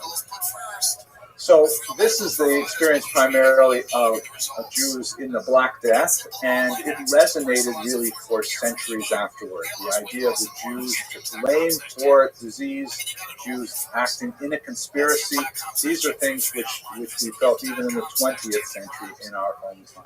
So there are numerous plagues, larger and smaller, of course, that punctuate the centuries. Some of them take some of the greatest thinkers in Jewish thought. For example, the phenomenal Ramak, Rabbi Moshe Cordovero, the author of Tomer Devorah, the author of Pardes Ramonim, the first great synthesizer of Kabbalah, who took a lot of the rather bizarre and strange ideas of the Zohar and laid them out for the first time in a systemic way.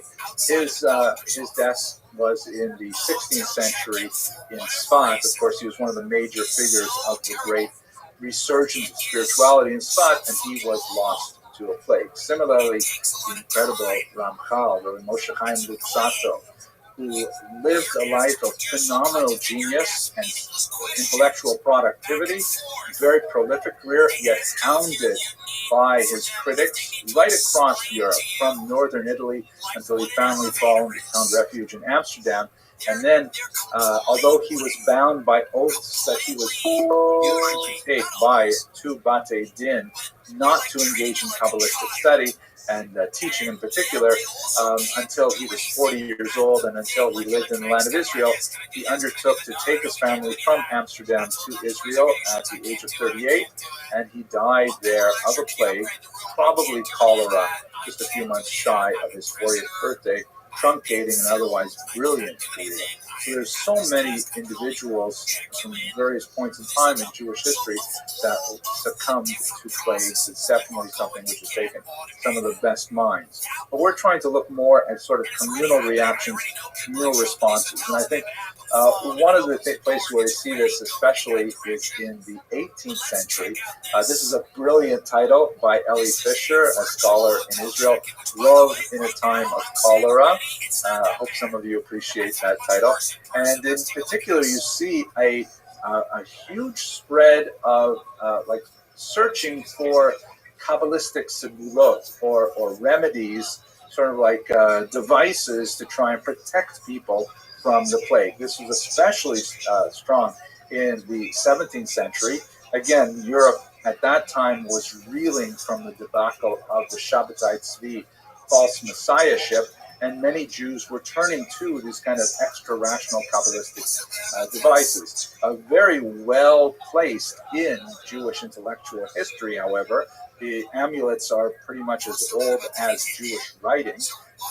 But people like Rabbi Yonasan Eibeshutz were heavily criticized for creating various types of amulets like this one, which were designed to ward off contagious disease. This is, of course, before we had any kind of an inkling of the scientific basis for contagion, although the Talmud does point to a lot of common sense rules about how to avoid crowded places and avoid certain types of contaminants.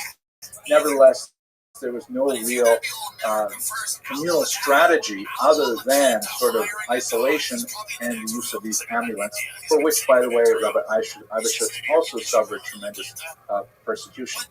We begin to see real changes in the later 18th century with the scientific innovation of vaccination. Vaccination, you might, if you've studied any Spanish, you may recognize the word vaca there, or cow, because many of our early vaccines were based on cowhide. It basically involved, and this is something that, by the way, the Chinese had for centuries and centuries.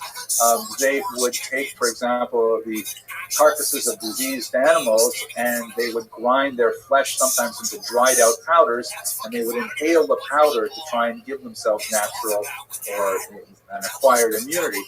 This came to Europe in the 18th century as Jenner and others began to experiment with this. They didn't get injections right away. They would kind of like do things like, roughen up the skin on the forearm and then lay on a piece of flesh from some kind of animal to try and develop, or from the diseased skin of someone with, for example, smallpox, which was a tremendous scourge of the era.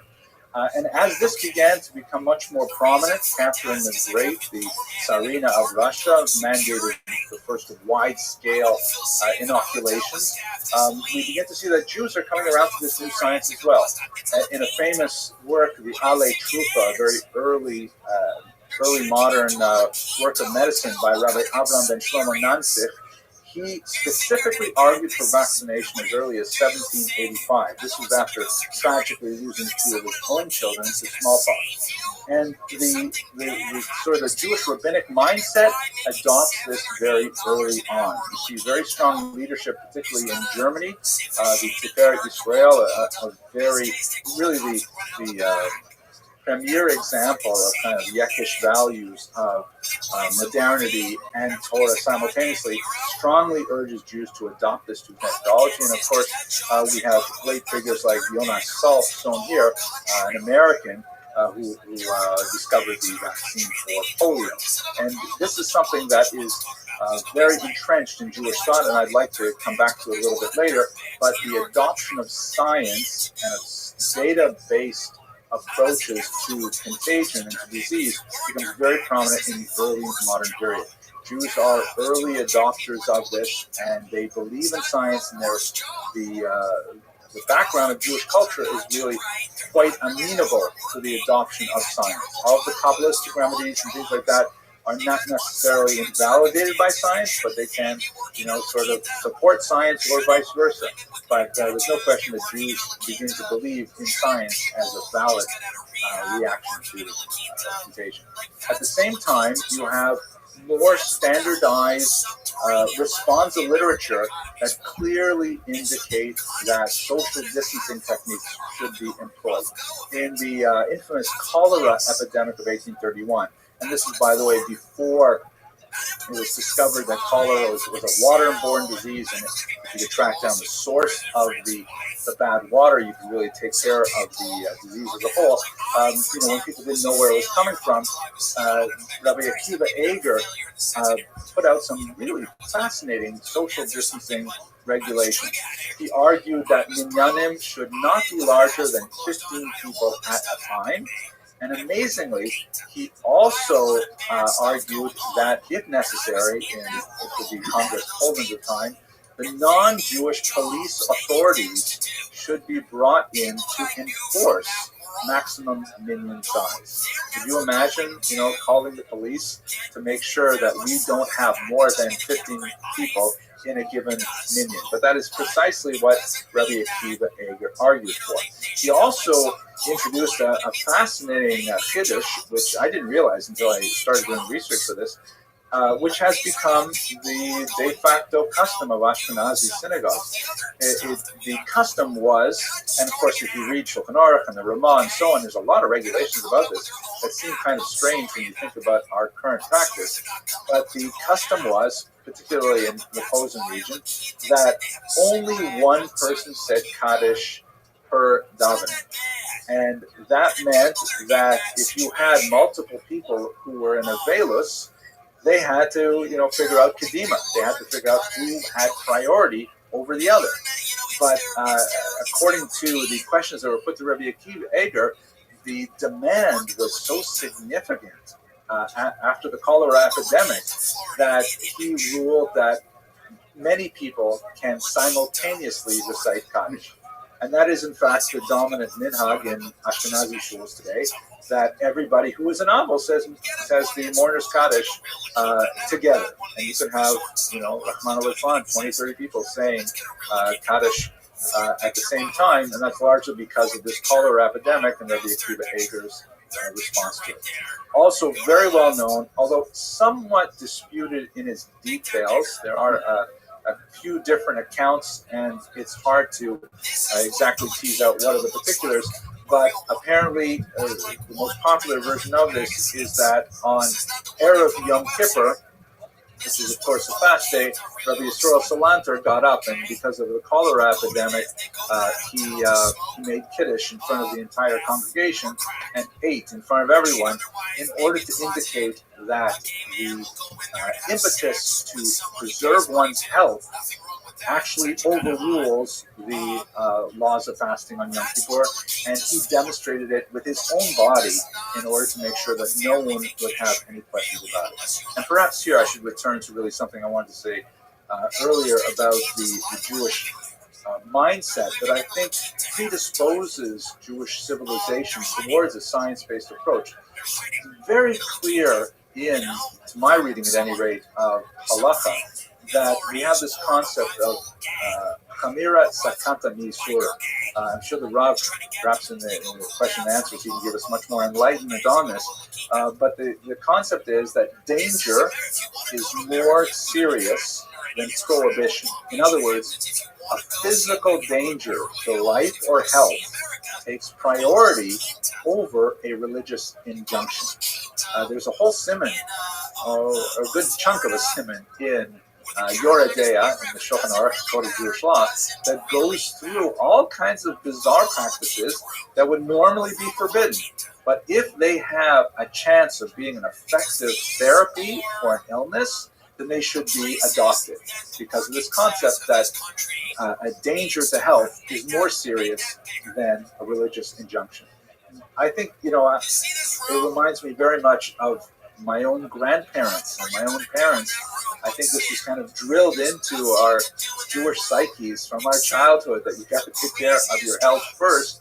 And I believe they were probably, channeling hundreds and hundreds of years of Jewish intellectual tradition when they were teaching me this. But anyway, you see this very clearly with Rabbi Yisrael Salanter's activity, Rabbi Akiva activities, and others. So that brings us really to the tremendous year 2020 and the challenges of COVID-19, which have been absolutely horrific. We in New York and New Jersey suffered early, and we suffered badly. There is no one who does not have a first or at most a second degree acquaintance who has not suffered from it. And many of us, I'm sure on this call, had a personal bout with COVID-19. Rahman hopefully it was not too serious. So how have we reacted in our times? And now I'm kind of losing my hat as a historian a little bit.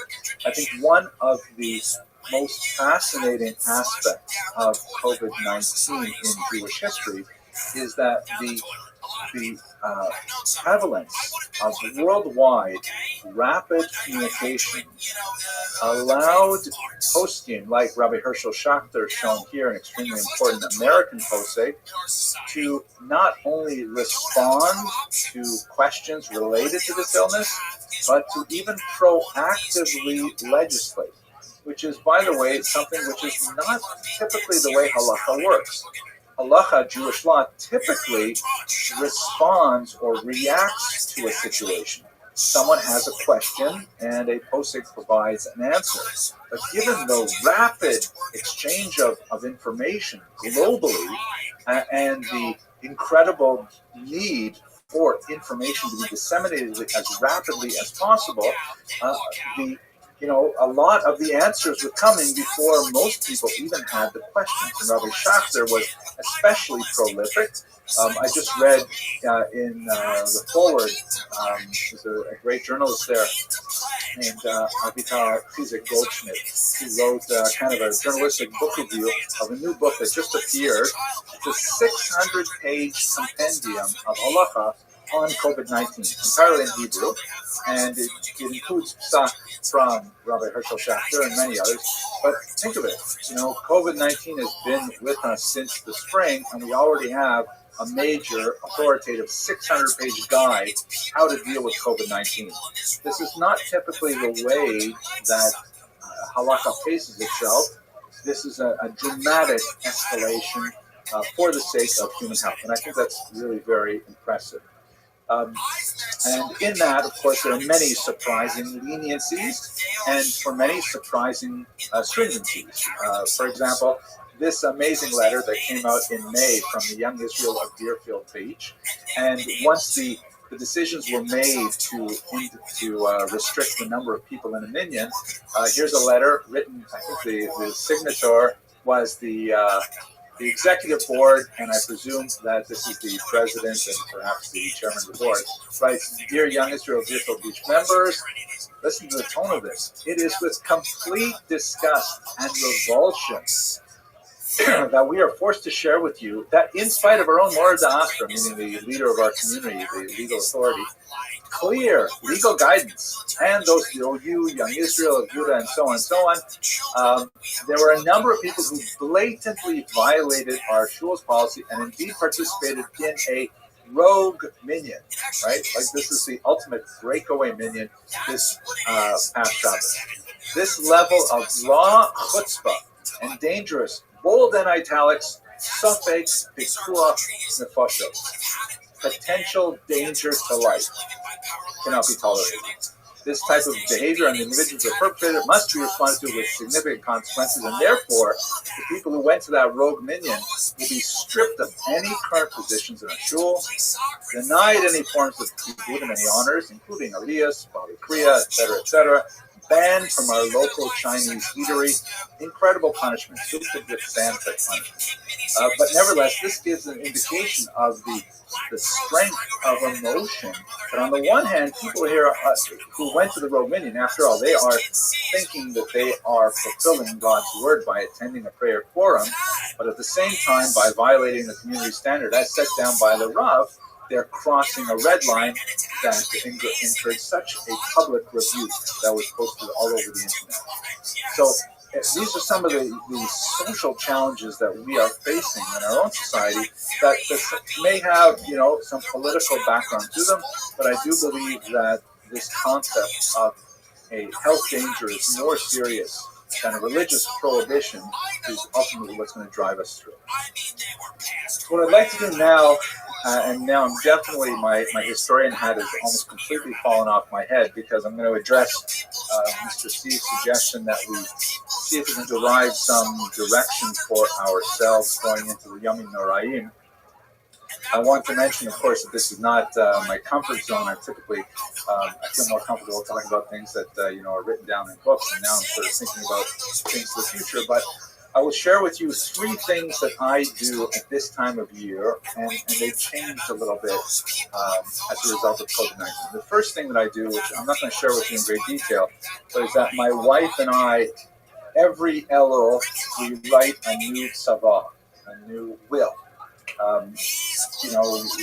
This is not specifically the last will and testament for, the disposition of our property and assets, but it is an ethical will. This is a very old tradition that many Jews have. It goes back easily to the Middle Ages and beyond, of writing a letter to your children about what you value and hoping that they will continue it. And we write a different letter for each of our children and our children-in-law and our grandchildren, trying to say something meaningful before them, because their advice, who knows what's going to happen in the coming year.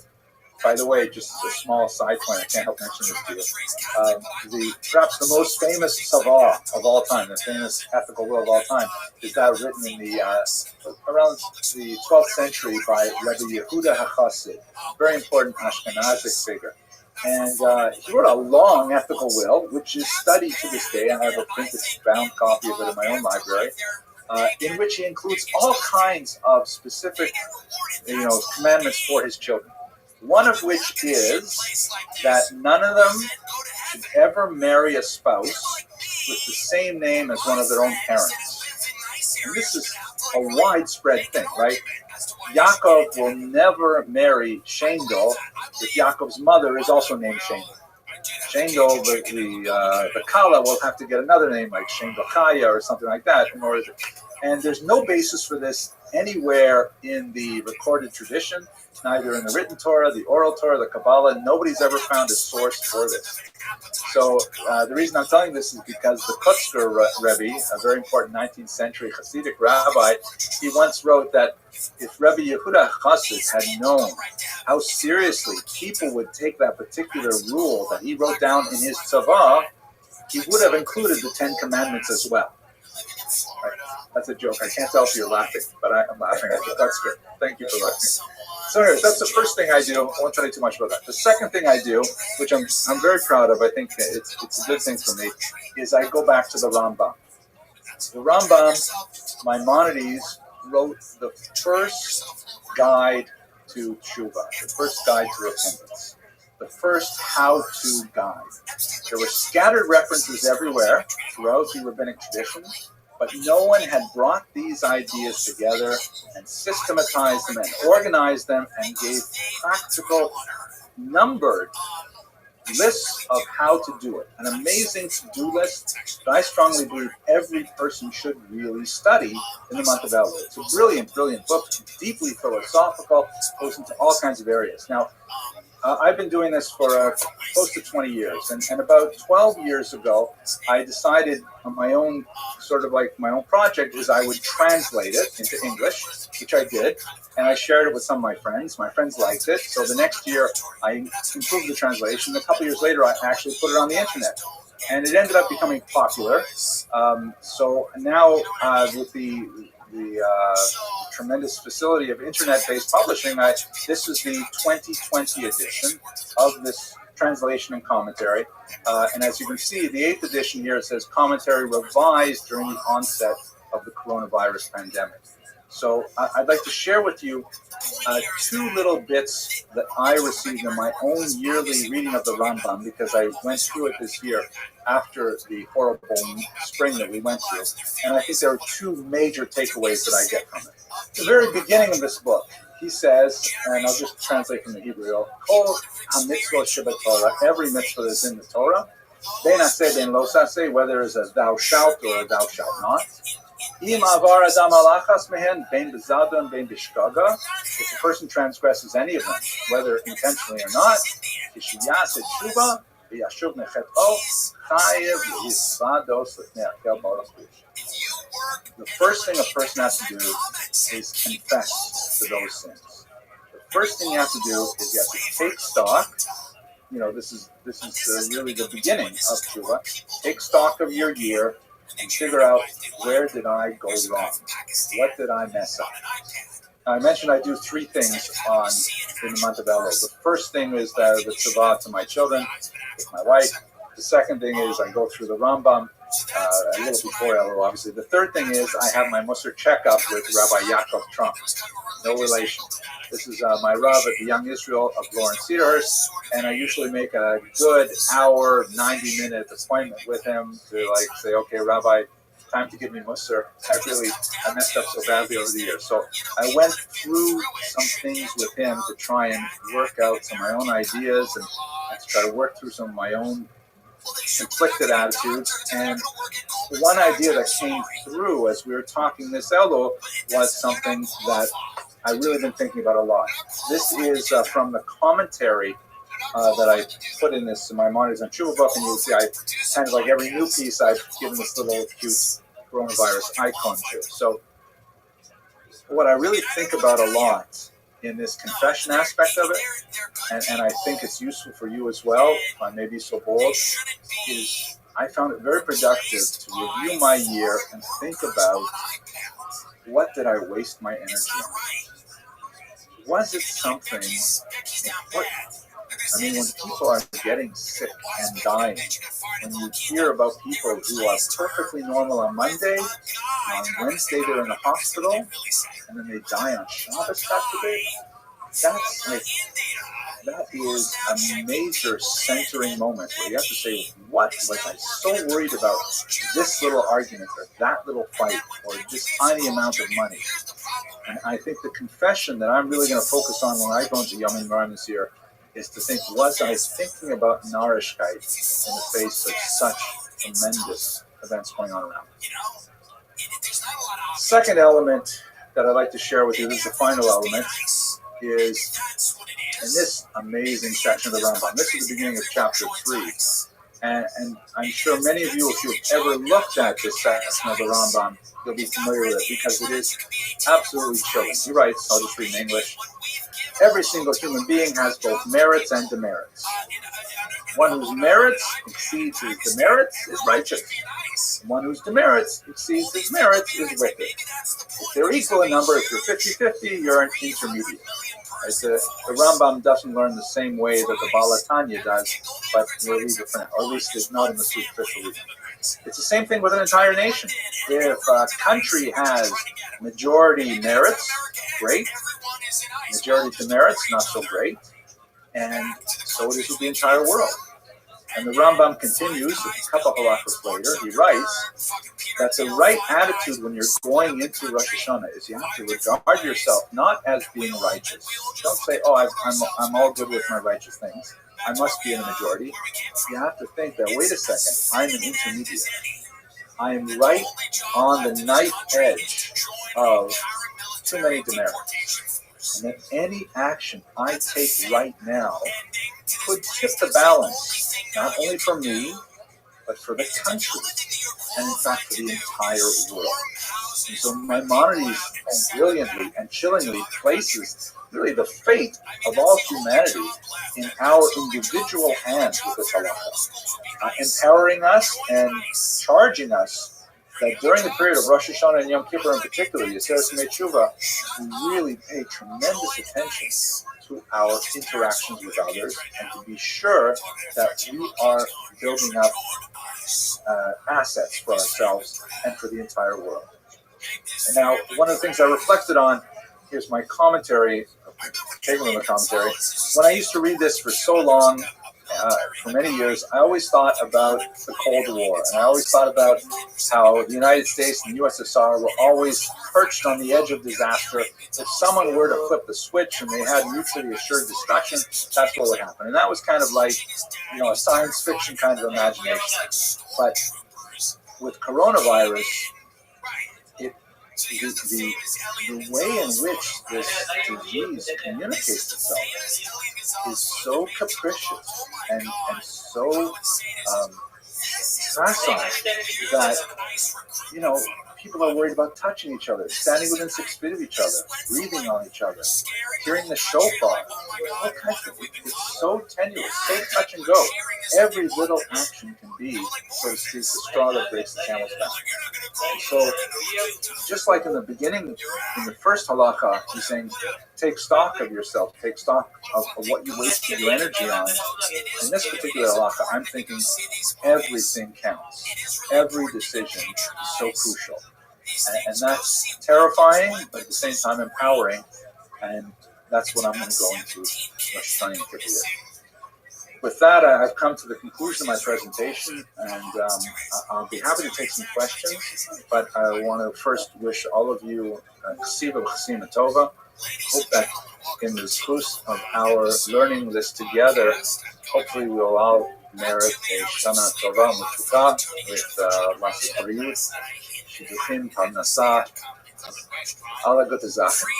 Thank you very much for listening. And we had a great time. Best comedy club food in the world, by the way. If you haven't been to the Stand Comedy Club and Restaurant, owned by 2 criminals who are endeared to me, go, because it is excellent. The food is excellent. It is. And the comedy is happening. The food is excellent. The comedy is provably going on. It's provably, it is happening, and some of it is quite good. Some of it is quite excellent. Truly. We had fun with Twirls and just talking shit, having fun. Had a couple of cigarettes, which I no longer do, but thrilled. And tomorrow we're from the Forest Hill Stadium. Louis was very nice to ask me to have room for him. His trophies are crazy tour. With P. Diddy. And they are touring, and he asked me to,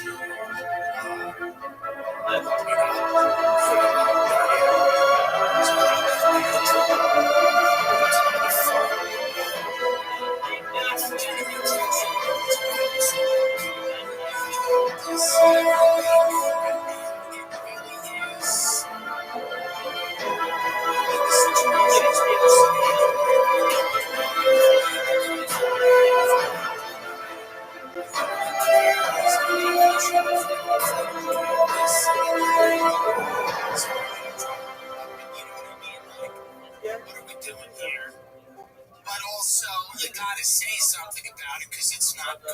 But I've been saying things about it for a while, and it doesn't need to be that game. We don't need to play that game of who was first. But I have been saying things about it for a while. Many people in the entertainment industry, the industry that I'm in, Ladies and gentlemen, I'm so thrilled to see you all again this semester. It is such a rare privilege to be able to speak to you about things that I find so fascinating, and it is amazing to me that so many other people enjoy these things too. No, I can't talk about it at home because my wife and kids just know more history, please. But it's really great that we have a learning community here, and I'm looking forward to an absolutely fantastic semester this year. As you can see from all the men who are coming in, tonight's a men's night. Thank God the college is really booming. We're having a tremendous semester. Our enrollment is really growing in a very significant way. And I hope that we can grow this program as well. It's great to see so many of you here on the first night, and Halabai, we should run out of seats. The topic that we're going to look at this semester is one that I've avoided for a long time, primarily because I don't have a strong sort of like personal, cultural, historical affinity. As you can tell from my, superior sense of fashion and my sense of humor, I'm a Litvak, I'm an Ashkenaz, so I don't know a lot about the Sephardi, but I have, had so many requests from people to speak about Sephardic history that I really can't put it off any longer. I'm also a little bit intimidated because I have not studied the languages involved in great depth. My Spanish is pretty weak, and my Arabic is almost non-existent, but I'm going to challenge myself and push myself to be able to say something with some intelligence, I hope, this semester. Luckily, today is not so bad because we're going to be in the Roman period, so Greek and Latin are languages that I had the merit to study in my undergraduate days, so it's a little bit easier. But with that said, let's go straight into the material, and I'll give you an overview of what we've planned. So the topic is the Jews of Sfarad. Sfarad is a term we'll explore its etymology shortly, but basically refers to the Iberian Peninsula, which is, for our purposes, basically Spain and Portugal. The Jews of Sfarad have a very distinct identity that is perhaps stronger than any other Jewish subgroup in our entire history. Maybe perhaps the Baghdadi Jews have a stronger sense of identity, but really the Sephardim have maintained their identity despite 500 years of exile from their homeland. So an exile within an exile, a Sephardic exile within a Jewish exile, it's really kind of an amazing thing. And so what we're going to do is, over the first half of this academic year, the fall, we'll look at the history of the Jews of this region up until the Great Expulsion of 1492 and the Portuguese events of 1497. And then in the spring, we'll continue with the Sephardic diaspora, which then gets more confusing because they intermingled with many of the populations of the East, the Mizrahi communities, and we'll tease that apart over the next few semesters. We are very grateful to our sponsors, the Jewish Pro-Life Foundation, who donated this lecture in memory of David and Dorothy Routman. And to let all of you know, but of course to let the internet audience know, which by the way has grown significantly. We hit the 1 million views mark a few months ago. And, thank you. And we're encroaching on 10,000 subscribers. That number really sounds good, so I'm looking forward to hopefully hitting that number, and I'll share it with you. But the point of all of this, the reason why we do this, besides the fact that it's really fun to talk about Jewish history, is that we want to raise funds for our undergraduate students. It's all, well and good for us. We're all adults and we have some free time to spend studying these things, but we have to give our young people the wherewithal to be able to complete their degrees and achieve enough disposable income to be able to get away for a Monday night. So our scholarship has raised so far $7,096. I have a goal of $100,000. It's a little bit away, but don't worry, we have a few weeks to hit that goal. You can certainly donate online. Sponsorship of a lecture is $250. Your presence here is sufficient sponsorship for me. I'm very grateful to have a live audience, but if you'd like to help out our students, that's really very worthwhile for all of us. Okay, so as I mentioned, the fall lecture series is going to be associated with the Jews of the Iberian Peninsula, the Jews of Sfarad, from the earliest times, which is going to be our topic today, until the expulsion of 1492. Just to give you a sense of this period, we're going to concentrate especially on the Jews of the Muslim era. And by the way, I should also take note that tonight, of course, is the anniversary of the terrible attacks on this country of 9/11. We live in very heightened times of great tension between most of Western civilization and Islamic civilization. And, we're so wrapped up in many of the political conflicts that are so brutal and so vital even today in the Middle East and even here in America, that we lose sight of the larger historical picture. Ironically, as we'll discuss more towards the end of today's lecture, but certainly in coming lectures, we're going to be studying a period of remarkable friendship and amity between Jews and Muslims, a period of great coexistence that allowed the Jews to flourish in a Muslim environment in a way which really we only saw glimpses of this in ancient Babylon and perhaps in modern America. So we'll explore that. We'll also explore the roots of the discord that would develop and eventually rise in great violence in the 19th century in particular, but that's going to be for the second semester. But we're going to concentrate on the Jews of Muslim Spain, Al-Andalus, which goes from the conquest of 711 to the full expulsion of the Jews from Christian Spain in the 15th century. Just to give you a sense architecturally of the feel of this culture, this is the Gate of the Lions. It's a plaza inside the Alhambra Mosque, which is associated with one of the greatest Jewish figures of the period, Shmuel HaNagid, also known as Samuel ibn Nagrela, who is one of these remarkable figures, unique in Spain in many ways, who achieved excellence both as a secular individual, active in politics, active in the military. He was the commander of the armed forces, and at the same time a Talmud Chacham, a person who was regarded as a great Talmudic scholar as well. And he's associated with this particular Plaza of the Lions that shows some really beautiful Arabic-style architecture. Here's another view of the lions themselves. You can see that it's really quite a distinct and beautiful culture that has lasted. This dates back about 800 years. Just gives you a sense of the beauty and power of this unique Jewish Islamic civilization that we will be exploring. The plans for the spring, of course, are going to be quite different, because then we'll be looking at the Sephardic Jews in exile as they were dispersed from the Iberian Peninsula throughout the Mediterranean basin into Central Asia in some cases, and then, of course, up into Northern Europe, places like Amsterdam, where they had a huge impact, people like Spinoza and so on, and also out to the New World. We'll look at crypto Jews, we'll look at the Jews of New Mexico, and the all kinds of fascinating consequences of this 500 years ago event. So that's basically what we're planning to do for the entire academic year. Any questions or arguments at this point? Not yet. Good. I'm really excited. So let's get straight to the material. So why is there an exception for the Sephardim? Why is there an Iberian exception? I don't know. Hopefully by the end of this term we'll be able to determine some thoughts for ourselves. But let us understand what is unique about Sephardic Jewry. I would like to, at this initial moment, point out two very distinct things about Iberian Jewry that make them stand out in high distinction from Ashkenazic Jewry in particular. Shown here, of course, is a statue in Cordoba of the great eagle, Hanesher Hagadol, the Maimonides, who was one of these uniquely Sephardic figures who was elevated to a position of world fame for his philosophical thought. Also at the time, of course, he was a very famous physician, serving to the royalty in Cairo at that time.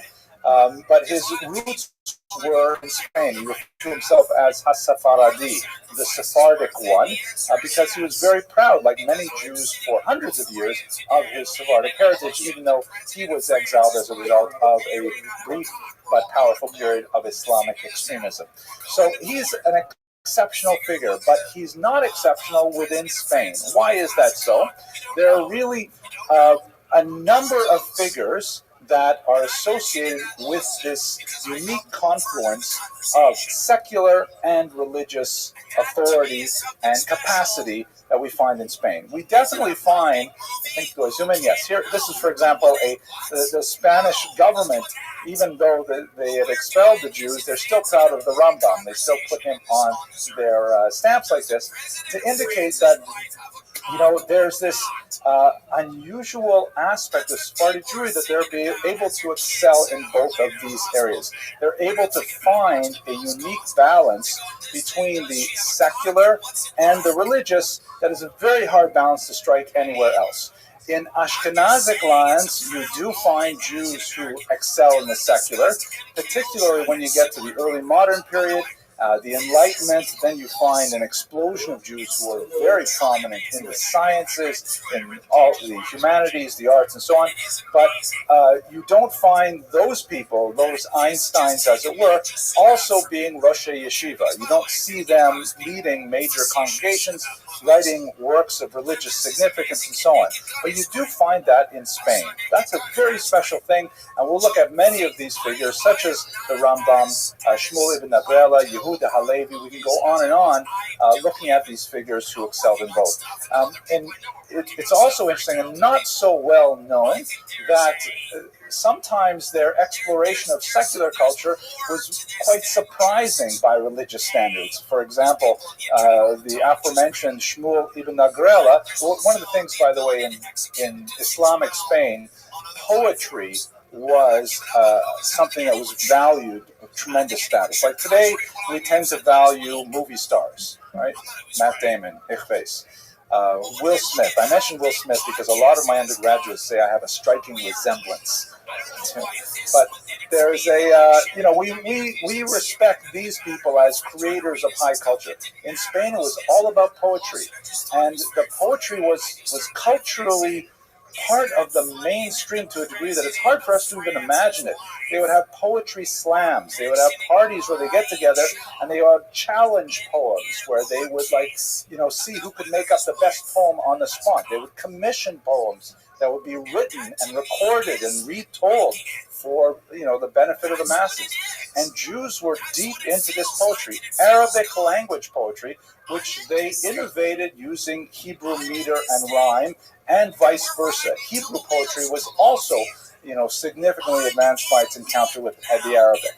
And sometimes the subject of those poems, to finish my point, extended into areas that you would be very surprised with. Like, for example, here Shmuel ibn Agrela, who's writing commentaries in the Talmud, and at the same time he's writing drinking poems and writing love poems. Now, this doesn't happen in Lakewood. You don't have the Rosh Yeshiva writing love poetry, right? So it's a very, very distinct kind of feature that is not at all unique in Sephardic history. It happens over and over again, where that's considered the mark of excellence, to be able to demonstrate, being a leader in both the secular and in the religious world.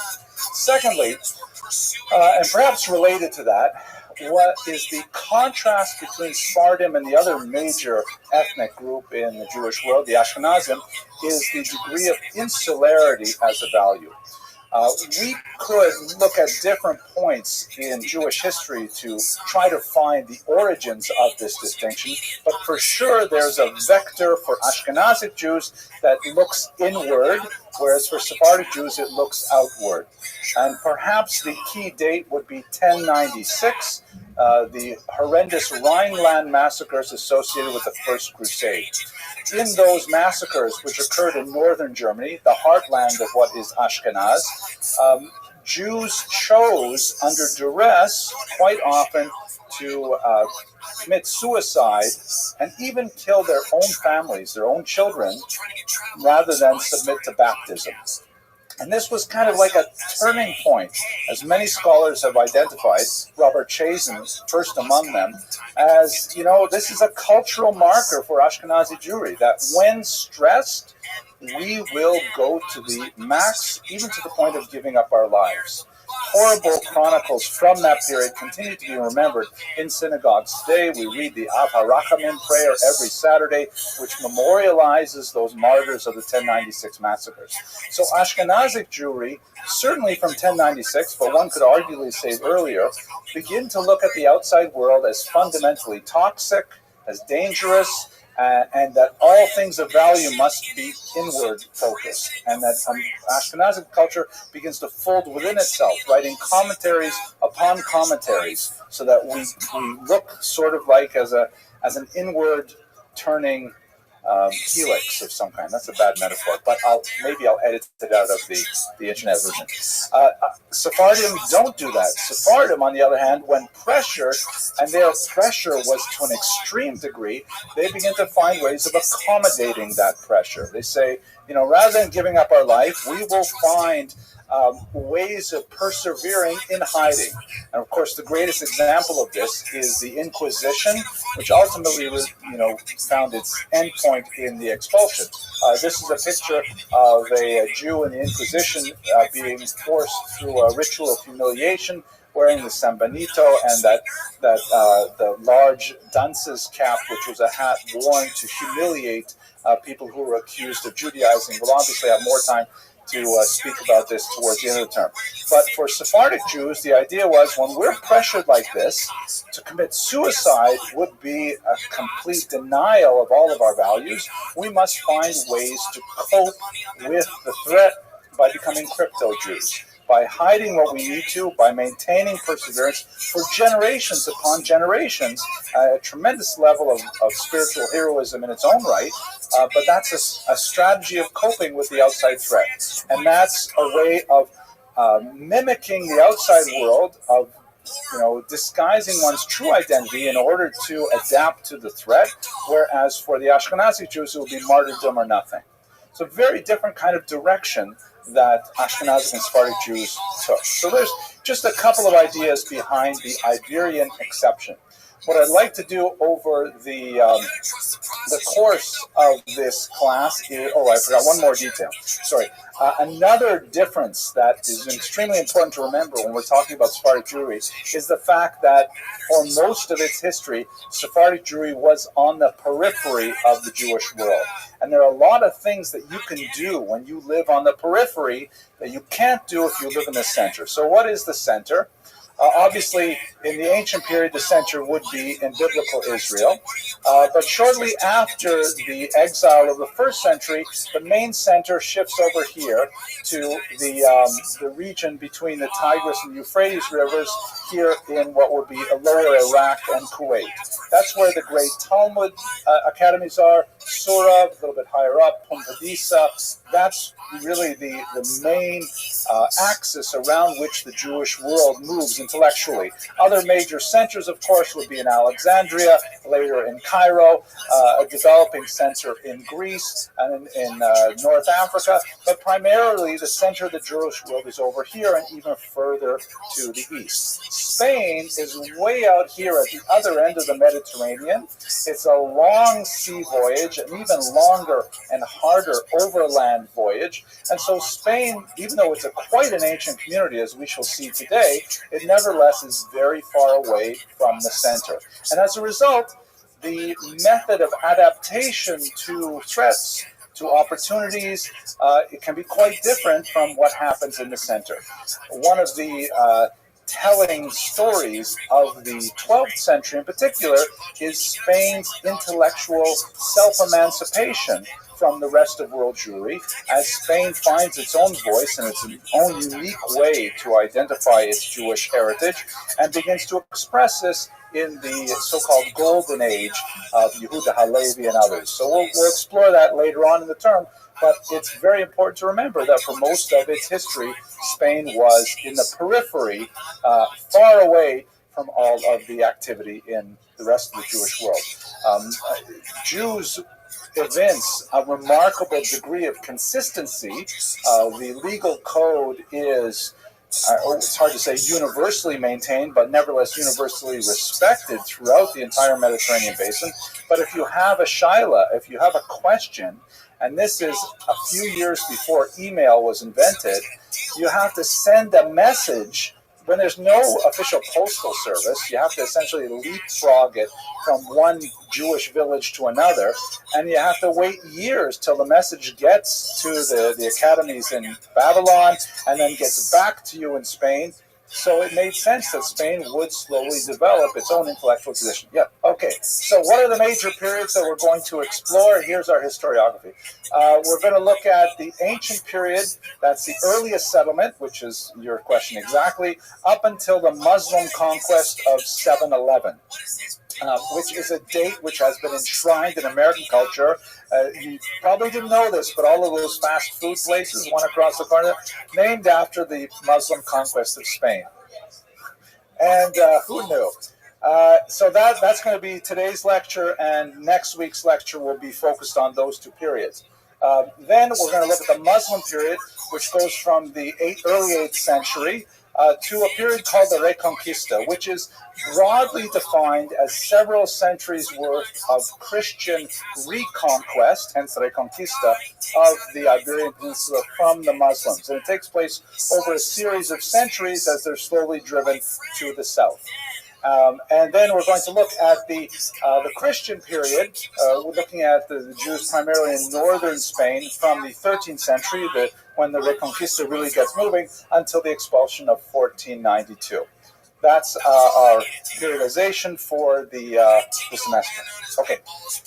Oh my gosh, now we'll get to the real history here, the earliest settlement. Okay, when did these Jews get there? So, this entire class is almost completely based on the work of this scholar, Solomon Katz, a native of Buffalo, born in 1909, a war hero. He won the Bronze Star for his service in World War II, and he was, for most of his life, a scholar at the University of Washington.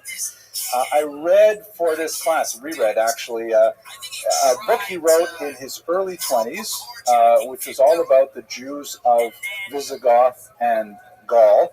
And I have to say, I nearly cried at some passages. That shows you how strange I am, that I would nearly cry reading. It was so good. It was so amazing. It was written, 80 years ago, and it was so brilliant. And it showed me what we call in Hebrew, Yerida Hadoros, the decline of the generations. Because he wrote this thing in his 20s, back in the 1930s, and it was no problem to write a scholarly monograph and just, quote passages in French, German, Greek, Latin, whatever, and not translate them. Because you figured everybody who's reading these knows these languages. You can't get away with that anymore. Scholars must translate into a major language like English or something like that. So it was really a pleasure to read a work of great scholarship from an era when this kind of polyglot scholarship, and he's American-born too, but this polyglot scholarship was valued. Anyway, it was a brilliant book, and almost all the research that I'm going to talk about today comes from that book. First of all, when did the Jews come to Spain? So we have a series of fascinating legendary origins, meaning that Spanish Jews like to say these things, but we have no real good historical basis to validate them. Here's one. It comes from the book of Obadiah, the biblical book of Obadiah, where there is this passage here that refers to Tzarfat, which normally would translate as until France, the Galut Yerushalayim, and the exiles of Jerusalem, meaning those Jews who were exiled from Jerusalem, Asher Bisfarad, who are in Sfarad.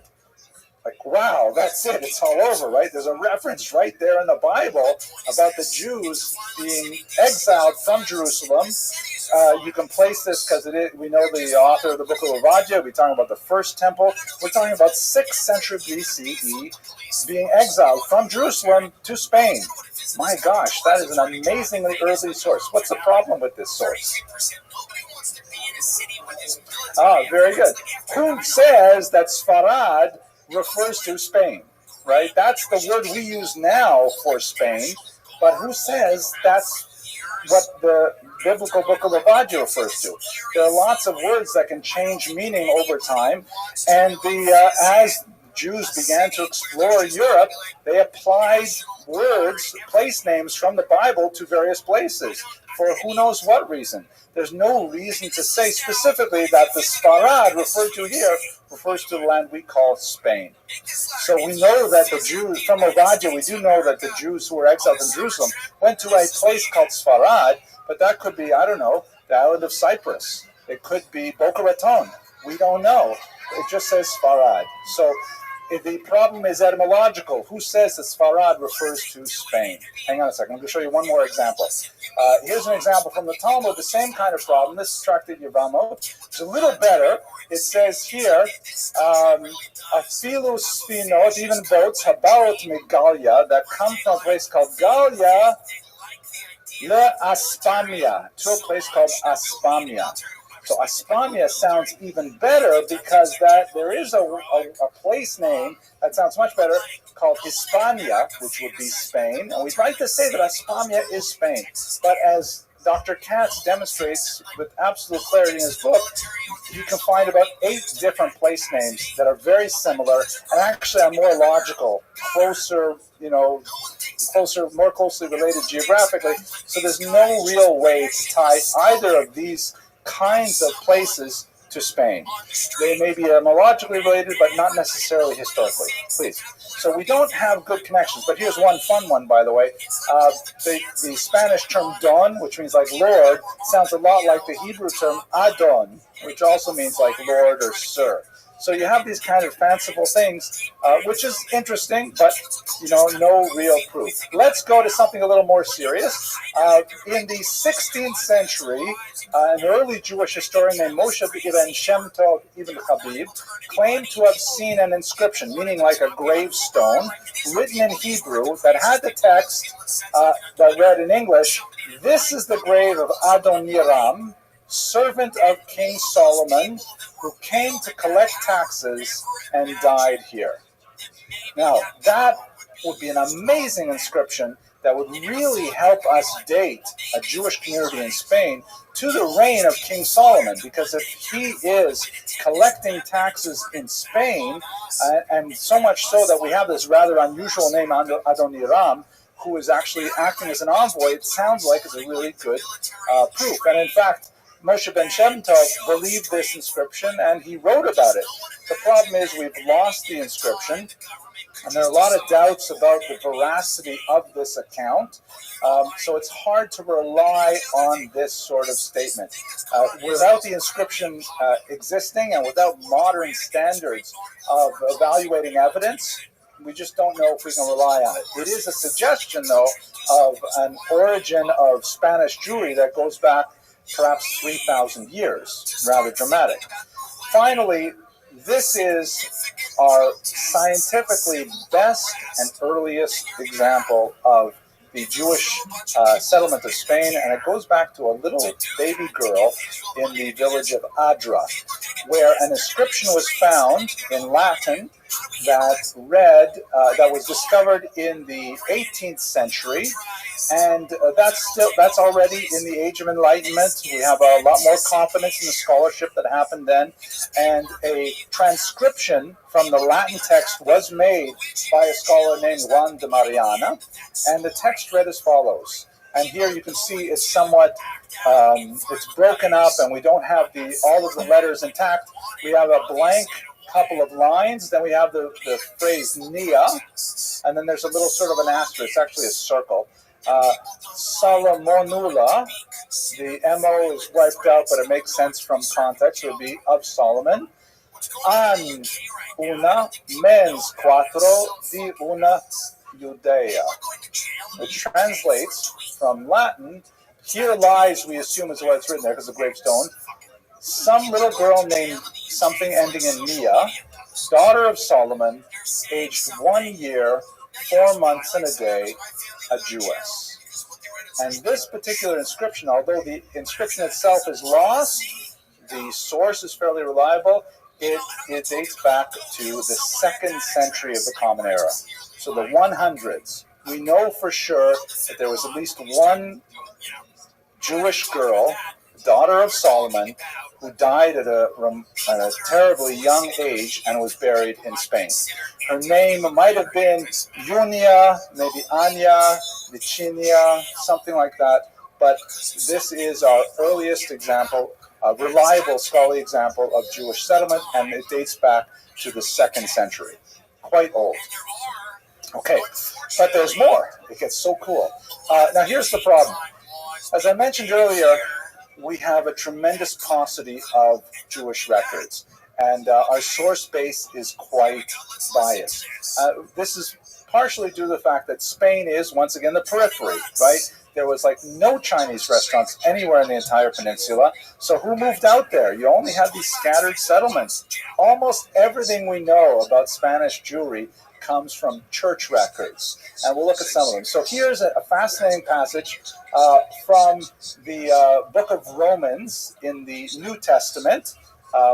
That's, if you're not familiar with it, if you go to a hotel room, you open up the drawer in the bedstand, you find a book there, you flip, you see it looks like a Tanakh, and then there's something added at the end. That's what that is. So St. Paul, who was famous for traveling throughout the Mediterranean basin and winning converts to Christianity, he has a letter that he writes from Corinth, which is in the Peloponnesus in Greece. He writes a letter to the Jewish Christian community of Rome. Jewish-Christian, because in Rome, in Paul's day, there was not a clear distinction between who was Jewish and who was Christian. There were Christians who were born as Jews and continued to observe the Sabbath and Kashrut and things like that, and there were Christians who were born as Gentiles who adopted more of these early Jewish Christian practices, and it was something that would only really be teased out over the next few decades. At any rate, he writes to them.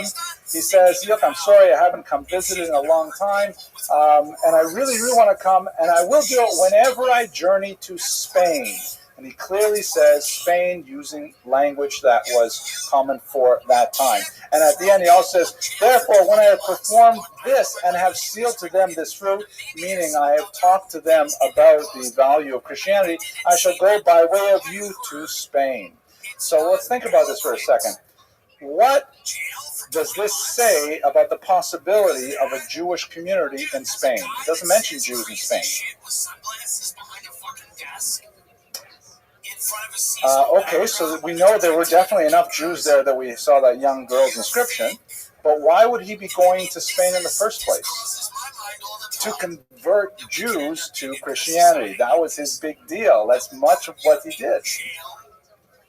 He also converted pagans, but he definitely, it's more likely for him to find an audience in places where there is a Jewish community. So it's an indication, perhaps, of him, Jews living there. Here's a map that shows where he was in the Peloponnesus, Rome, of course, up here, and Spain all the way up here. So he's clearly making like this grand tour of the Mediterranean, going around from place to place, hopping from Jewish community one to the other, often arguing with the Jews, trying to convince them to convert to Christianity. And Spain, of course, was on his list because Spain had that community. It's a kind of like a sideways argument, but it is rather convincing, I think.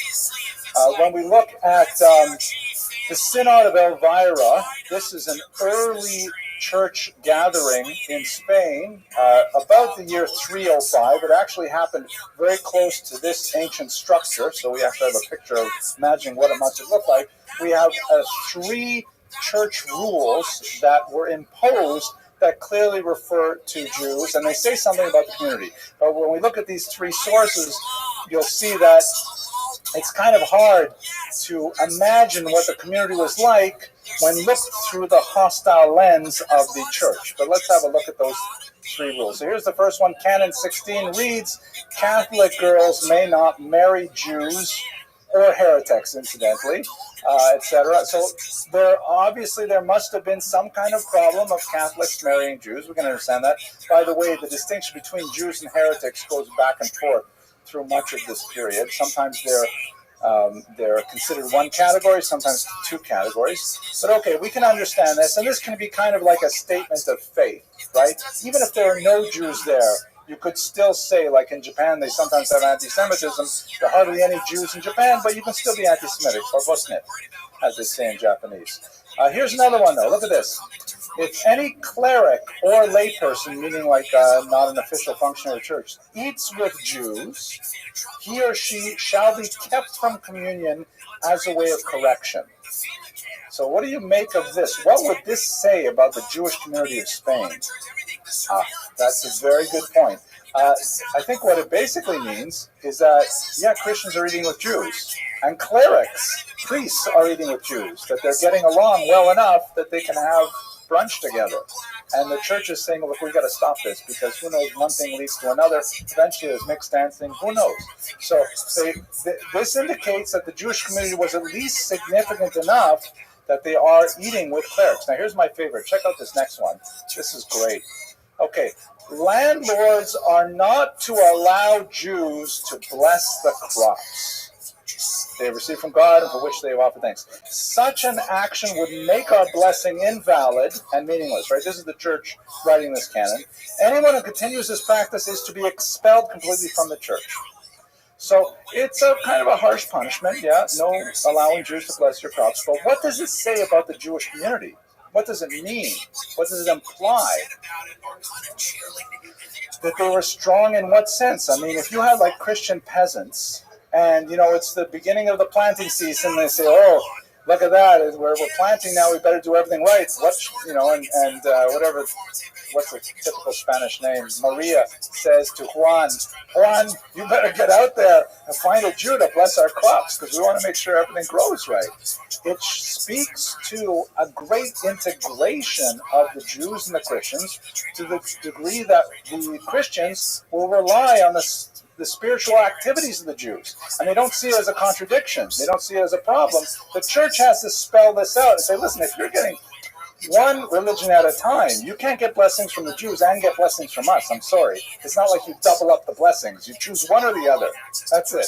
So this is a remarkable kind of document that, even though it's written from the perspective of the church, and it doesn't say directly how large the community is, how widespread it is, how powerful it is, it does give indications that there must have been something significant if they would find it necessary to rule this way. Now, that's up until the 3rd century, our earliest settlement. Now we get to the terrible Visigothic period. And this is a period, I have to say, that, I mentioned that I read Cats and I cried. I actually cried for 2 different reasons. Sometimes I cried because I saw how scholarship had changed so much in 100-odd years. But I also cried sometimes because this is a very, very sad period of Spanish-Jewish relations. And in fact, we shall see that one of the reasons for the beginning of the rapprochement between Jews and Muslims was primarily because of the absolutely incredible persecution that the Jews suffered under the Visigoths in the 7th century, as we shall see. So what exactly is the Visigothic Empire? Spain at this point was part of the Roman Empire, but Rome was falling apart. You'll recall that Rome is sacked in the year 405 by the Vandals, and they spray painted all over the Colosseum and things like that. That was a joke. Hardly anyone laughed. Thank you, Ms. Rottenberg, for laughing. But there are also other groups related to the Vandals, such as the Ostrogoths. Those are the Eastern Goths, and the Visigoths were known as the Western Goths. The Visigothic Empire was related to the Roman Empire, related to its downfall, and based primarily in Spain and in Gaul, as you can see here. And in 476 is probably the high point of the Visigothic Empire, and they go through some of their own changes which have a dramatic impact on Jews. It's important to recognize, however, that although they were Christians, the Visigoths were originally not Catholics. They were Arians, spelled with an I, not related at all to like the Aryan nations. It's not a Nazi concept. It goes back to a bishop named Arius. The Bishop Arius from North Africa argued a different relationship between God and Jesus than the Catholics did. The Catholics wanted to maintain that they were somehow united in a Trinity together with the Holy Ghost. I have no idea what this actually means, but the Catholic doctrine was very much wrapped into the identity, meaning the unity of these things, whereas the Arians wanted to say, no, there was clearly a hierarchy. There was God the Father and Jesus the Son, and this made a big difference to them. So while they were Arians, the Jews were actually fairly well treated. It was considered a heresy by the Catholics, and in 325, at the Council of Nicaea, Arianism was officially decried as a heresy by the Catholic Church. But Jews did fairly well under the Visigoths. We have no instances of any specifically anti-Jewish legislation recorded by the Visigoths, who basically maintained Roman law. So to the degree to which Roman law has some anti-Jewish discrimination, and that will be a larger discussion than we have time for here, but the Visigoths essentially just kept the same legislation. So Jews would not have been treated differently in Spain than they would have been treated, let's say, in the Italian peninsula, because they were under the same body of law. But things change dramatically when the Arians decide to abandon the heresy and become Catholics. And that happens in the year 589, when Recared I, shown here in this 19th century painting, decides to convert to Catholicism. And at this point, the Jews of Spain go through 122 years of incredible, increasing persecution to a mind-boggling extent that makes it much more understandable why the Jews would look to the Muslims as their deliverers from the newly Catholic regime. To be sure, the phenomenon known as the zeal of the convert is at play here, that because the Visigothic kings had for several hundred years flouted the Catholic Church and maintained a heretical movement, when they decided to return to the fold, they wanted to demonstrate literally their bona fides, their good faith, by showing just how Catholic they were. And in their interpretation, the way to do that would be to really persecute the Jews badly.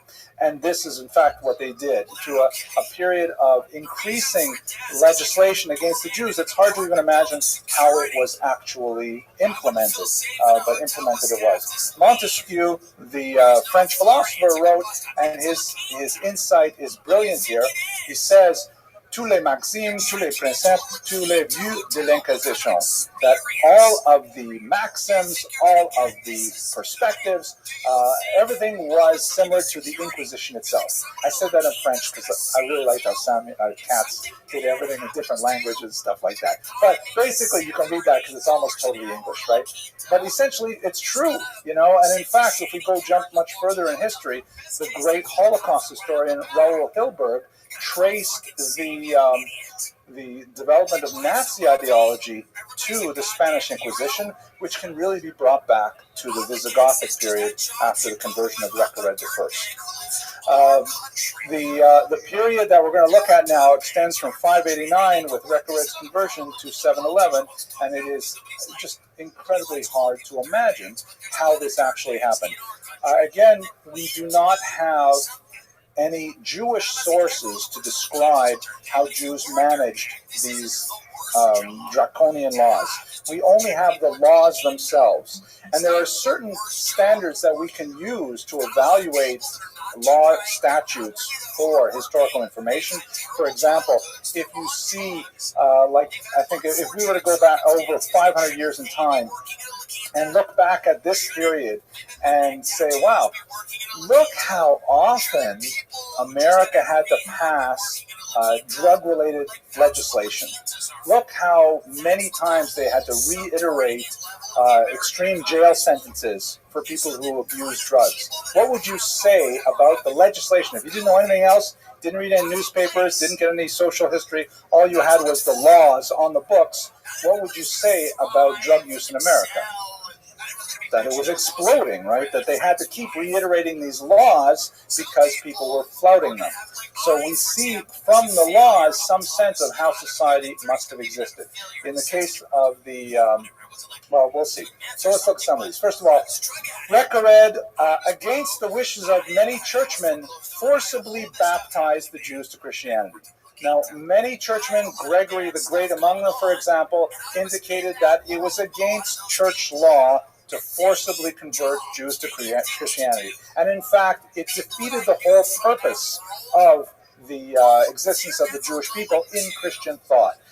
Under a bull known as Sicut Judaeus, which means given that the Jews live, the idea in medieval Christianity was that the Jews were to be preserved in a subordinate state in order that when Jesus came in a second coming, then Jews could recognize Mashiach, recognize him as Messiah, and that would validate what Christians had believed all along.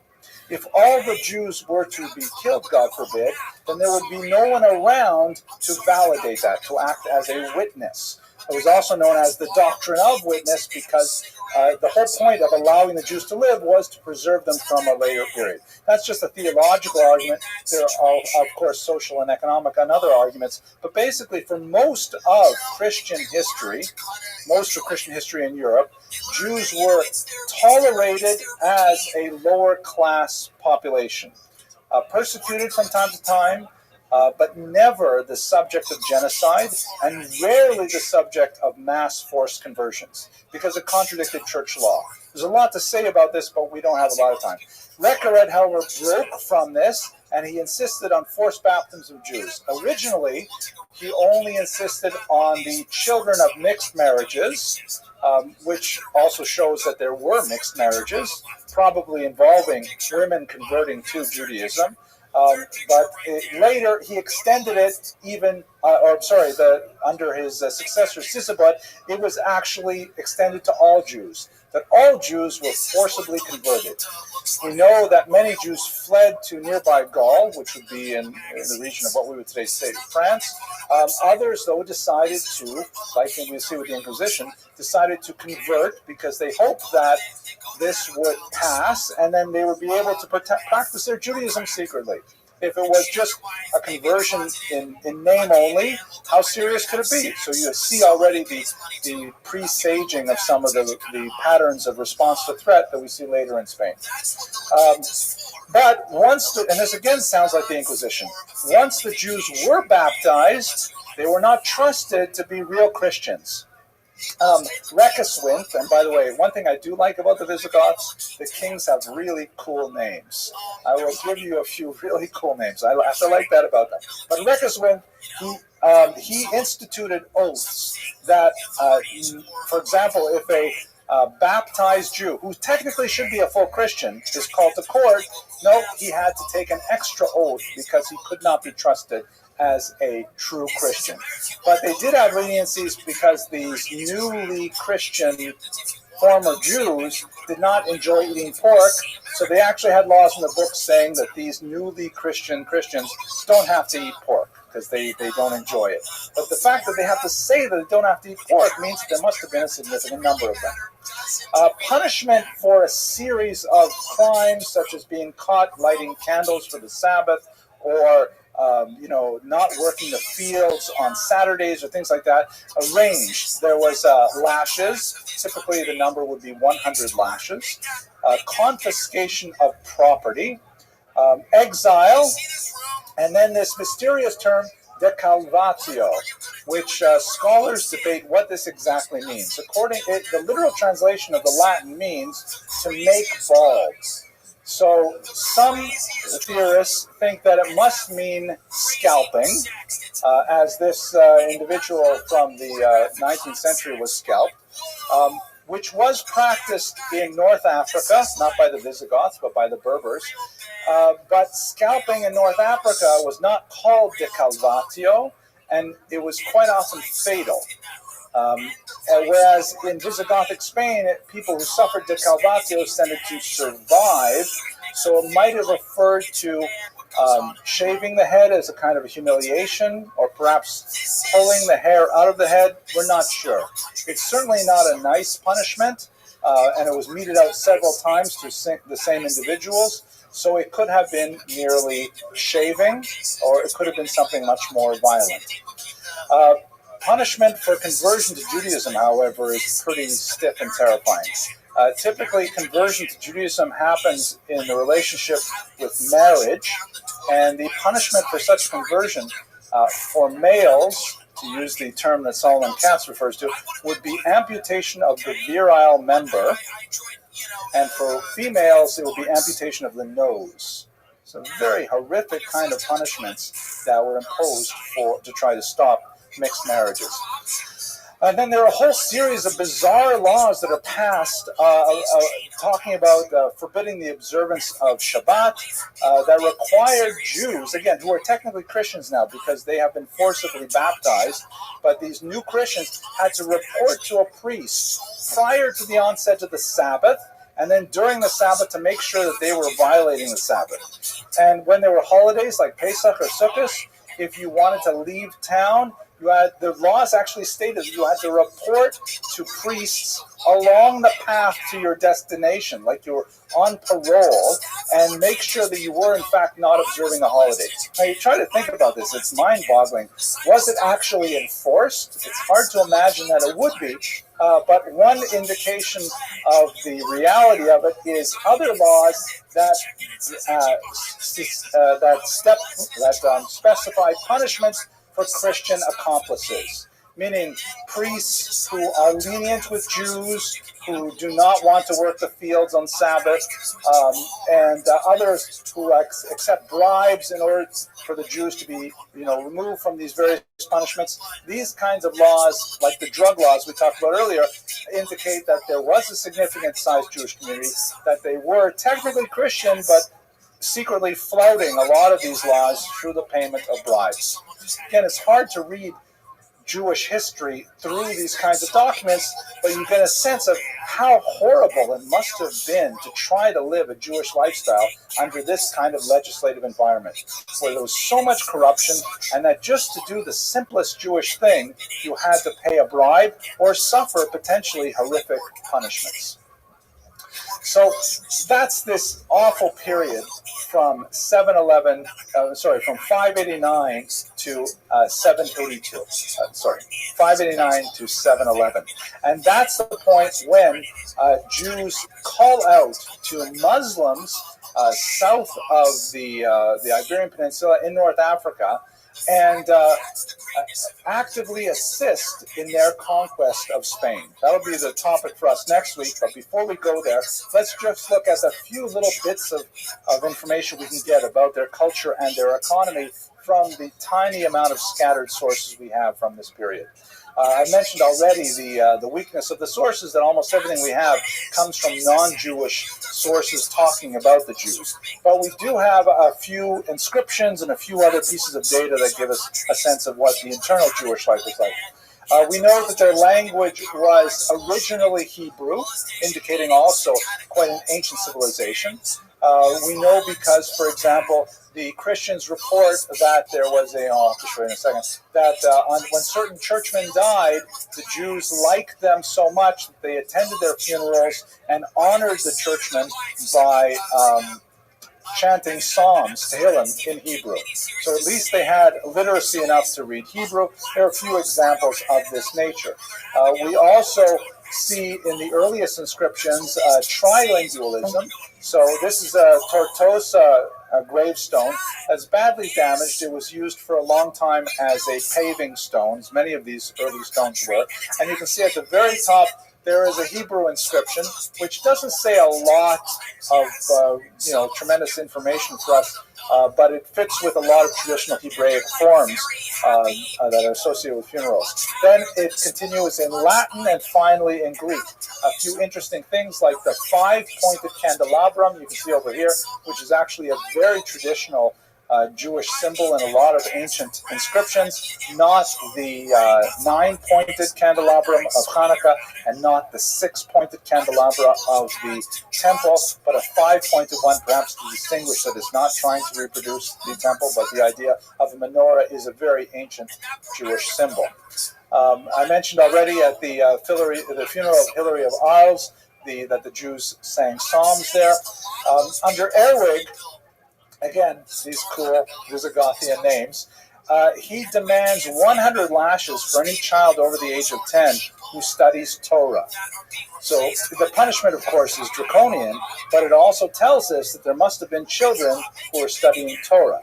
You think, this is actually, I'm going to use this on my kids when they don't want to get out of bed in the morning. So do you know what the Jews of Visigothic Spain had to go through? It gets to a fever pitch where it's hard to even imagine that this legislation was actually implemented that under Egika, one of the last of the Visigothic kings, Jews are first forbidden to engage in trade locally, and then with any Christian, and then finally even internationally.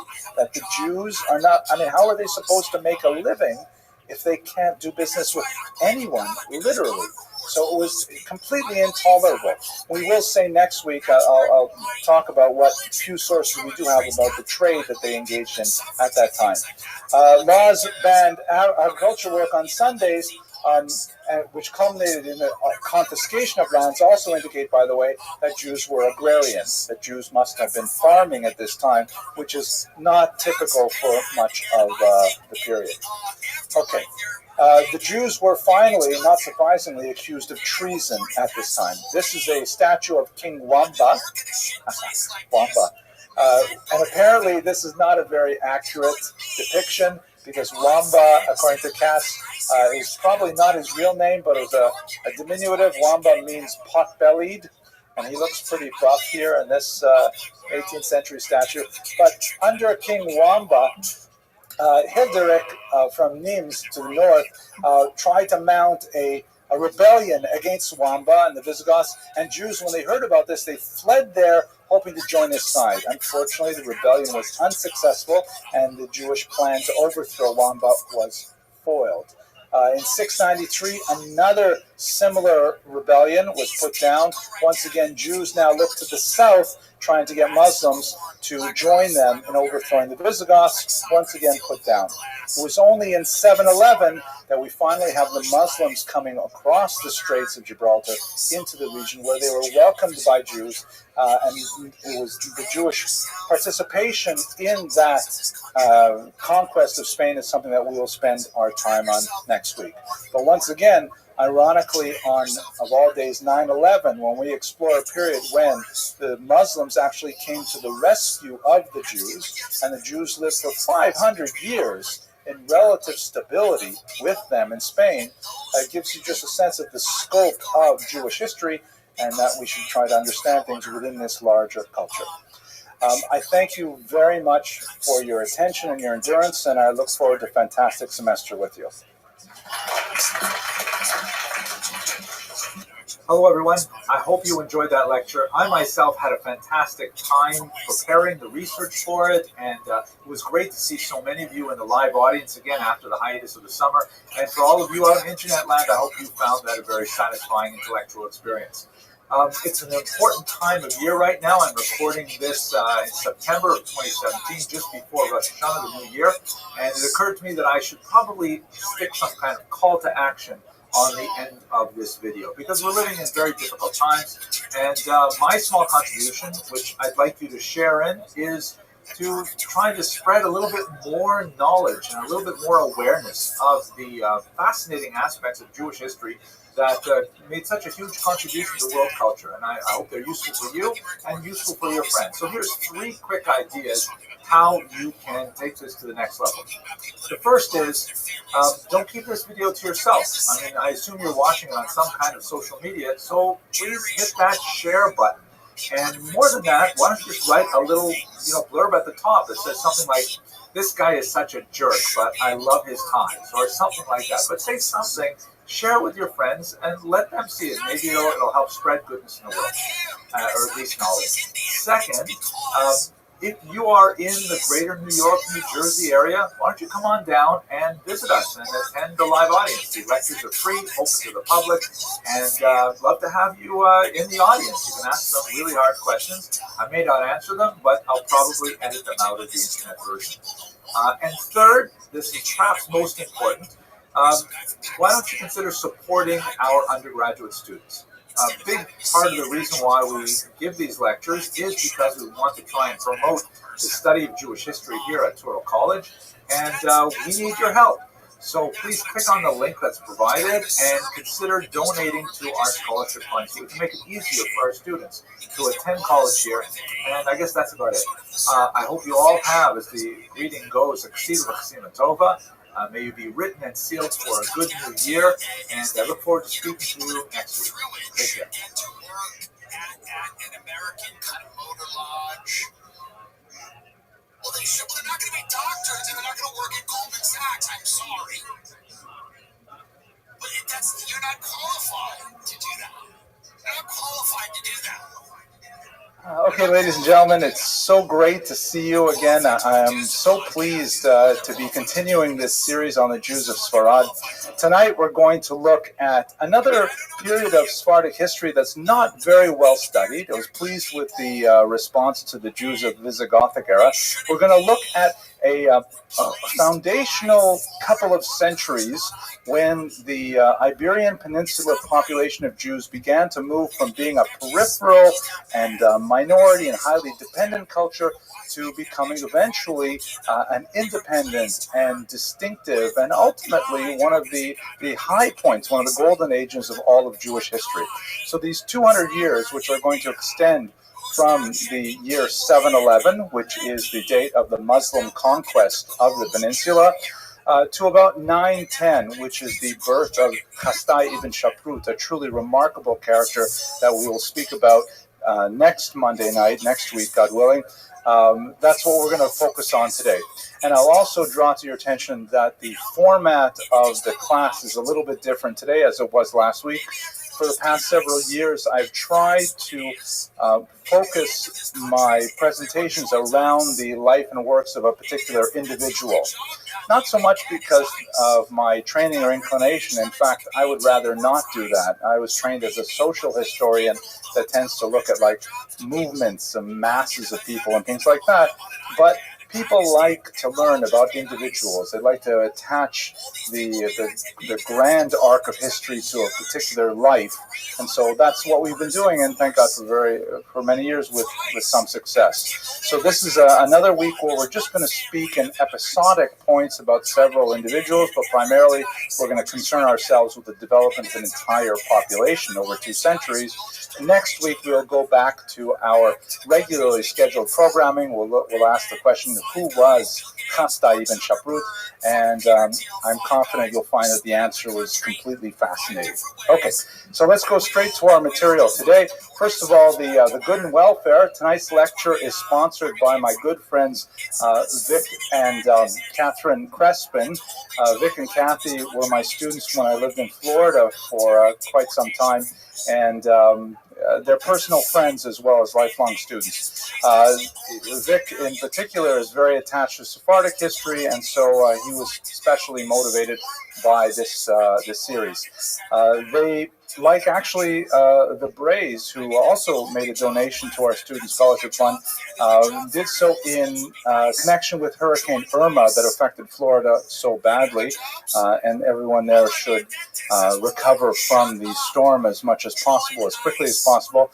And so in gratitude to Hashem for protecting them from the dangers of Hurricane Irma, they've dedicated this class. Just for fun, Vic and Kathy run a construction company, KVC, and I'm putting a little plug for them because I think their work is absolutely fantastic. This is a car dealership. For those of you who are native to New York City, this is what a car dealership is supposed to look like. Right? This is in Miami. It's got a Miami sort of vibe to it. That's the way it's supposed to be. And here is another municipal building, if I remember correctly. They do really amazing work. The lecture last week, I am really surprised with how well it did. I mean, again, once again, it's the Jews of Visigothic Spain. Who knew that that would be as popular as, like, videos about kittens who fall off chairs and things like that? But over the span of 1 week, I thought I'd share with you the statistics. We got over 1,800 views, 99 likes, 50 shares, and the average watch time, which is usually a measure of the degree of penetration you have into your audience, was over 20 minutes, which is about 5 minutes longer than my videos on average. So it really turned out to be a topic that captured people's interest, and I'm very grateful that this is finding some resonance. And as I mentioned, the real benefit is to our student population. We raised $2,000 over the past week. We're now up to $9,000 and $96. Still a little short of my goal of $100,000, but we have a few more weeks yet to go. Almost all of the lectures for this semester are already sponsored. We have a couple of them left. Otherwise, I'll have to make up something else. Maybe we'll give away fridge magnets or something like that. Okay, let's go to the material itself. Tonight's lecture is going to be reliant very heavily on the work of Eliyahu Ashtor. There's not a great reservoir of scholarship on the 2 centuries between the Muslim conquest and the life of Chasdai ibn Shaprut on the Jews specifically, and he's certainly one of the primary sources. He was originally born in Berlin as Edward Strauss and earned his PhD from Germany, and then he emigrated to Israel, where he became associated with the library at the great Hebrew University. There he wrote some very lyrical studies. It was an entirely different generation of scholarship when history had to be entertaining. And so even though he's doing deep academic work, he has these amazing passages where he puts you right there in the scene. He describes the weather, he describes the clothing, and there's no way, he's just making that stuff up, but it reads really well, and he's a very great popular historian. His Jews of Muslim Spain is available in 2 volumes. You can see it's really 3 volumes. Sorry, it's quite a significantly thick book, but definitely worth reading. So we're going to rely very heavily on his research tonight. Okay. So let us begin, first of all, with a sort of a reset on our thinking about Islam, because the relations between Jews, especially Israelis, and Muslims over the past 200 years has been increasingly fractious and difficult. The reality is that much of this is occasioned by the nationalist movements that first arose among Eastern Europeans and Jews among them, and were ultimately expressed in Zionism, which is fundamentally a nationalist movement of the 19th century, even though it obviously has roots going back to the biblical period. And then in the 20th century, the burgeoning Arab nationalist movements as well, which naturally came into conflict with Zionism. And we're not going to, in this semester at any rate, go through the dramatic and often tragic moments in that history, but there's no question that over the last 200 years, Jews and Arabs, especially Israelis and Arabs, have gotten along atrociously.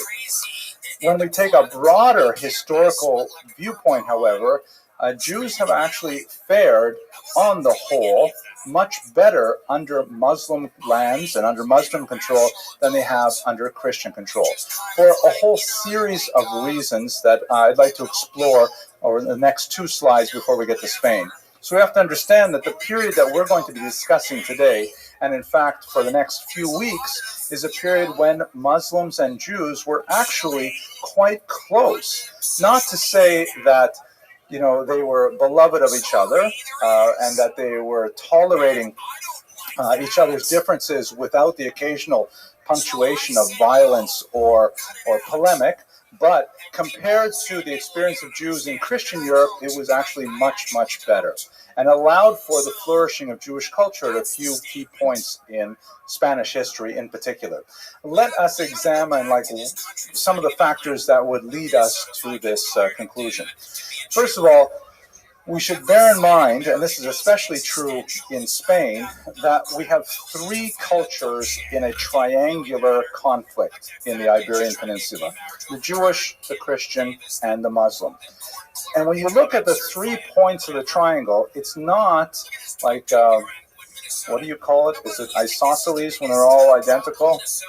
Equilateral. It's not an equilateral triangle. Islam and Judaism are structurally much more similar than Christianity and Judaism, for one thing. Islam and Judaism both place emphasis on orthopraxy rather than orthodoxy, meaning both of these faiths are very much behavior-oriented. They have codes of law. The Jews have Shulchan Aruch, Halakha. The Muslims have Sharia, also codified in 4 distinct traditions. There are ritualized. Actually, there's very little distinction between ritual law and civic law and criminal law in both faiths. They're all part of one whole. There's much less emphasis in general on specific articles of faith, of creed, whereas in Christianity, creed is incredibly important. And fine distinctions of, as we saw last week, the Arian Christianity versus Catholic Christianity, and later versus various denominations of Protestant Christianity. These become very significant seams between populations. Islam does not have that same distinction, nor do Jews. Both the Abrahamic faiths that existed in the Arabian Peninsula are much more focused on how one behaves, how one dresses, how one eats, how one does business. So structurally, they have a great deal of similarity.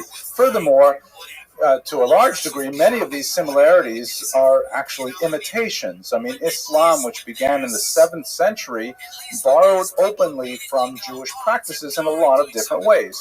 The idea of orienting oneself towards a particular direction while praying, the number of times one prays is ritually codified.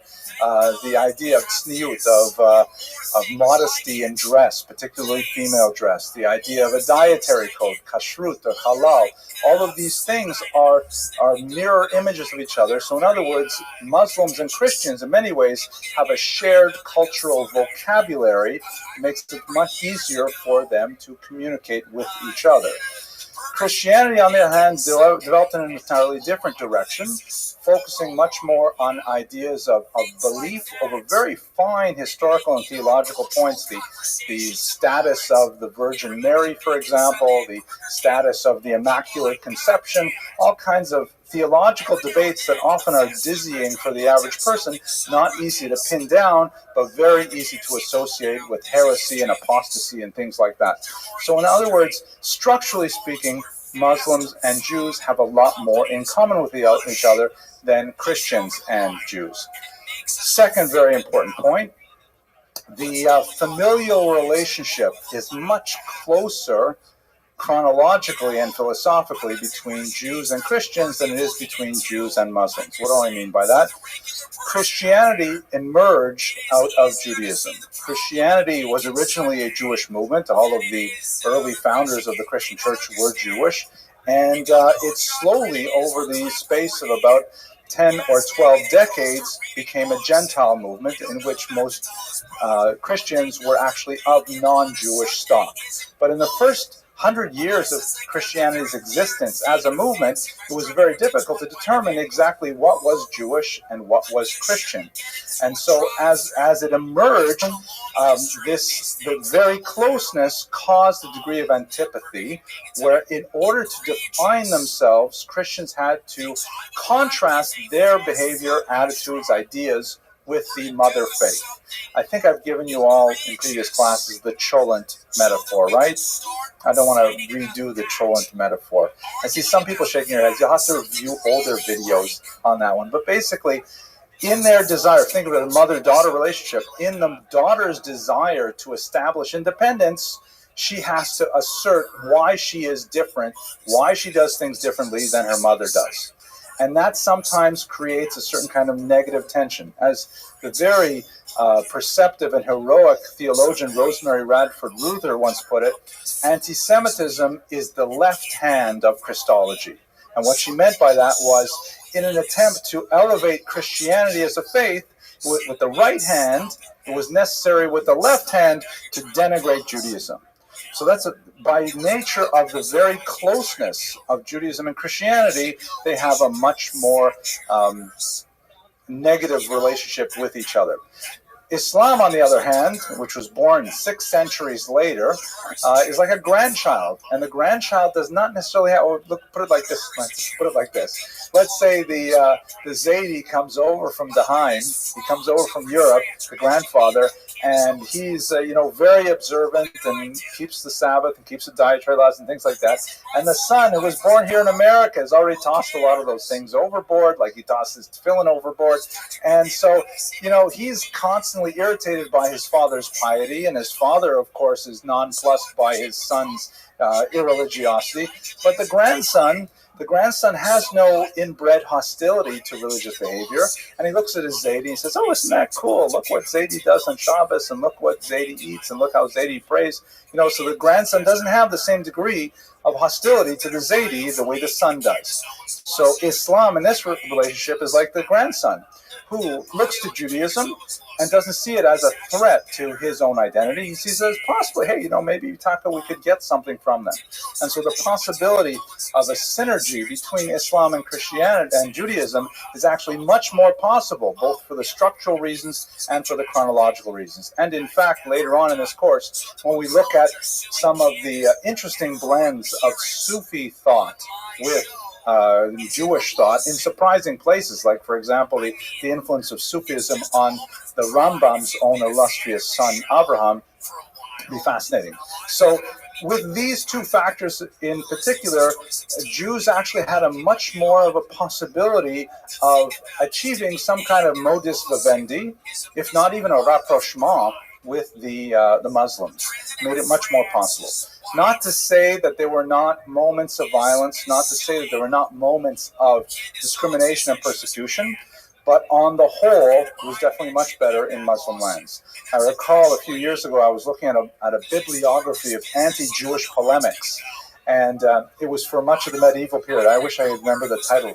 And I was amazed because about 4/5 of the book were listings of various anti-Jewish polemics published in Christian lands, and the remaining fifth was the index, the table of contents, and a tiny little section on Muslim anti-Jewish polemics. It was just not a big industry. They didn't have a readership. They didn't have the same kind of appeal. Masha'enkein, which is not the case, let's say, with the contemporary period, the 20th century, we live in a very different time, 21st century. Okay, to give you a sense of this is not to say that this is like Gan Eden, the Garden of Eden, and America, and everybody loves each other. Definitely, Jews were not first-class citizens. They were second-class citizens without doubt. But much of that relationship was outlined by a document known popularly as the Pact of Umar. Umar was one of the early caliphs of the 7th century, shortly after Muhammad himself. And according to tradition, he answered a series of questions posed to him by non-Muslims, most likely Christians, about, well, okay, so now Islam is the dominant religion and we live in Muslims' lands. How are we supposed to behave? Umar answered in such a way that outlined a series of abilities and disabilities that Christians and, by extension, Jews would have to live under, and that kind of set a legal standard for that. Now, it's quite likely that the Pact of Umar was actually authored much later and was used to kind of justify the status quo, which pertained anyways. But for the sake of argument, we can understand it as something that pertained in the 7th century as well. Basically, the argument of the Pact of Umar was that Jews, as the al-Kitab, people of the book, as a monotheistic religion that had received, according to Islamic theology, at some point communications from God in the form of prophecy, they were to be tolerated qua Jews. In other words, Judaism was a protected religion within Muslim lands, as was Christianity, later for other reasons Zoroastrianism as well. But basically, Jews were allowed to practice their own faith within Muslim lands. There were limits. They were not allowed to practice their faith in such a way that it might attract Muslim converts. Same went for Christianity. For example, they were not allowed to, have too raucous celebrations for Purim or Simchas Torah. They are not allowed to build their houses of worship to be taller than the mosques. And in fact, widely ignored, they were not allowed to rebuild mosques, they're not allowed to rebuild synagogues once they fell down. In reality, Jews and Christians would just simply pay bribes, and they would be able not only to repair their synagogues, but in fact to build new ones.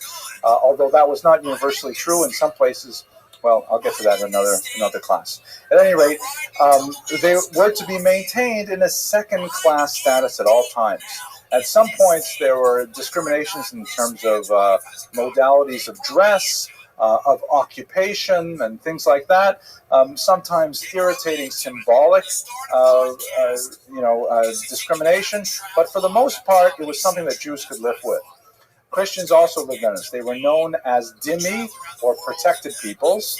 They had a financial disability. They had to pay a special poll tax called jizya, which was for their non-Muslim status, which was higher than the zakat, the charitable tax that Muslims had to pay. But on the whole, it had something that Jews really admired, a concept that we'll come back to a little later. It imposed across the entire Mediterranean basin, the southern part of the basin, a Rechtsstaat, a society governed by law. Jews were not equal citizens, but they knew their place and they knew their rights. Within their position, they knew how to operate. So the Pact of Umar actually guaranteed Jews a tremendous degree of stability and the possibility of expanding their activity both internally in their own culture and also economically by extension with other Jewish communities. Contrast this, by the way, to what we talked about last week with the incredibly chaotic and absurd decrees of the Visigothic kings ordering that everyone convert to Christianity, and then even though they converted, saying that we don't trust that you're actually converted, so we're going to persecute you some more, and you can't do business with each other, you can't marry each other, incredible degrees of persecution if we suspect you're keeping the Sabbath, all kinds of things like that. The Pact of Umar was, to use the Arabic term, gewaldig. It was like wonderful. Jews were really happy with it, by and large. Okay, so that's just to frame our remarks really for the next few weeks about the rapprochement that was going to happen in the Iberian Peninsula.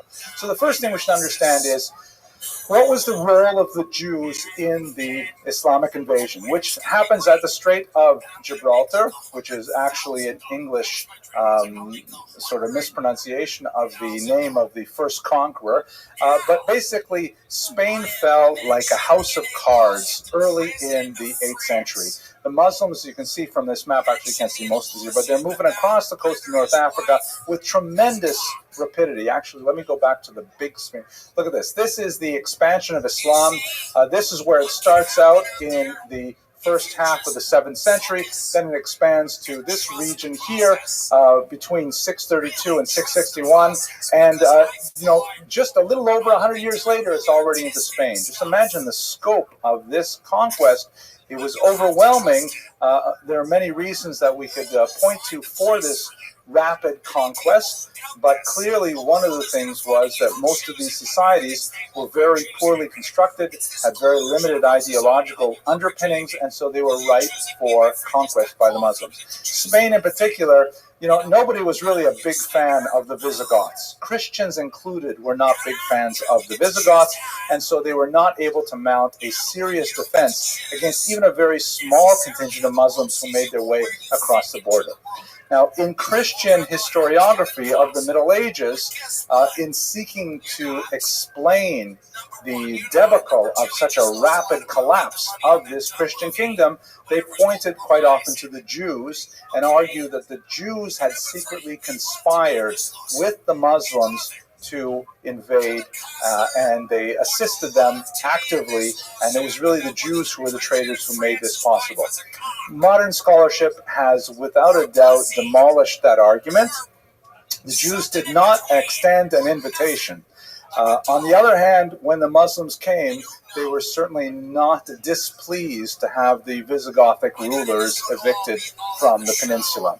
The maltreatment that the Jews had experienced at the hands of the Visigoths was so extreme that the Muslims were a very welcome change, and Jews actively assisted with their conquest of the peninsula. We'll describe exactly how that happened. But the real invitation was actually the Visigoths themselves. One of the last kings was named Witzia. I love those names. And Witzia, whose profile is shown here in an early. Actually, it's not a profile. That's his visage. I don't know if you can sort of make it out there. It's kind of blurry, but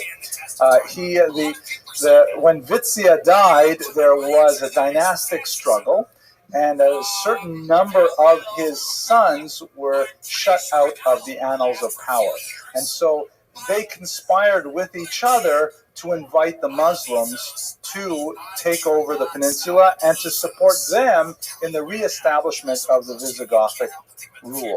Of course, they were quite surprised that when the Muslims came and they saw that it was actually Taka, a very nice land and very fertile, and the climate was great and so on, that they were loath to relinquish control to the Visigoths. But it actually came from Visigoths themselves, who were displaced from power. They were the ones who invited the Muslims in. The Christian chronicles that describe this, describe them as traitors, that they were coming in, bringing the Muslims in to try to establish their own hold to the throne. Once again, the Jews had very little inclination to repel the invaders, but they were not necessarily the initiative. So what exactly would happen? And we see this in the Muslim chronicles time and time again. The Muslim chronicles, by the way, have little interest in fabricating this. They do have to deal with the reality that we're talking about a very small military contingent taking over a large amount of territory in a very small amount of time, and they have to explain this. And basic military strategy indicates that one of the most fundamental aspects of winning a war is not necessarily the bravery of the soldiers, not necessarily the high technology of the weaponry and things like that. It's almost always all about, and I say this, by the way, as someone who has never, fired a gun in a military ever, but it's almost always about logistics. It's almost always about supply. It's almost always about making sure that the soldiers are well provisioned so they can go on and keep fighting.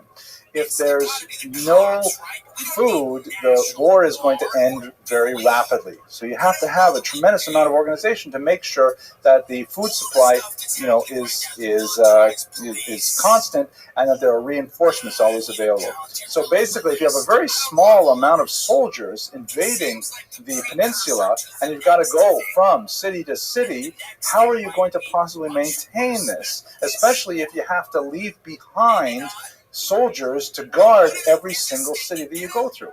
So basically, this is where the Jews were instrumental in the Muslim victory. What would happen is the Muslims would come up to a city, which was typically walled. This is the city of Avila.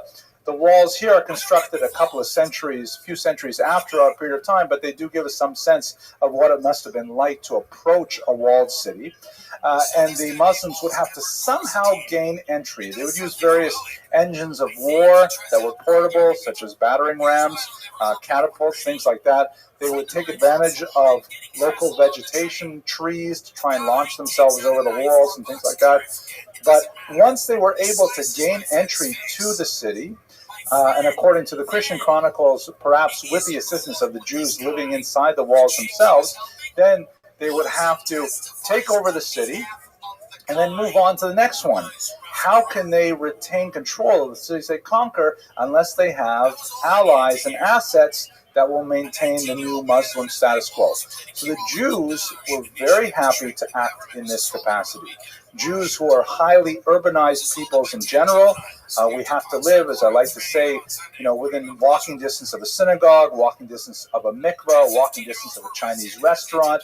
So there are lots of Jews in these urban areas. It always amazes me that people laugh at that joke, no matter how many times I say it. But so the Jews are urban. They hate the Visigoths. The Muslims come in. They've heard rumors about how the Muslims will give them dhimmi status, and they have to pay a little extra money, maybe a couple disabilities, but they will otherwise be protected. And so they essentially act as the loyal guardians of the city for the Muslims as they go on in their conquest. And so this catapults the Jews to positions of municipal power, allowing the Muslims to continue their conquest, guaranteeing their loyalty to the Jews, and it really works out really well for both the Muslims and the Jews. Not so well for the Christians. Let us also remember that Christians, even though they may be, struggling with the Visigothic yoke, if they don't like what's happening in Muslim lands, they can always appeal to Christian populations on the other side of the Pyrenees. Jews, on the other hand, are a minority everywhere. It's not like they can make a short boat ride or take a short hike and they can find other Jewish communities that will come and rescue them. Jews are very much invested in the stability of a country, and so they tend to support the ruling authority, even if that ruling authority is slightly discriminatory, as we shall see. So the role of the Jews in the conquest is not so much in the invitation, but definitely in supporting the logistics of the Muslim advance. Another map of looking at the Muslim expansion.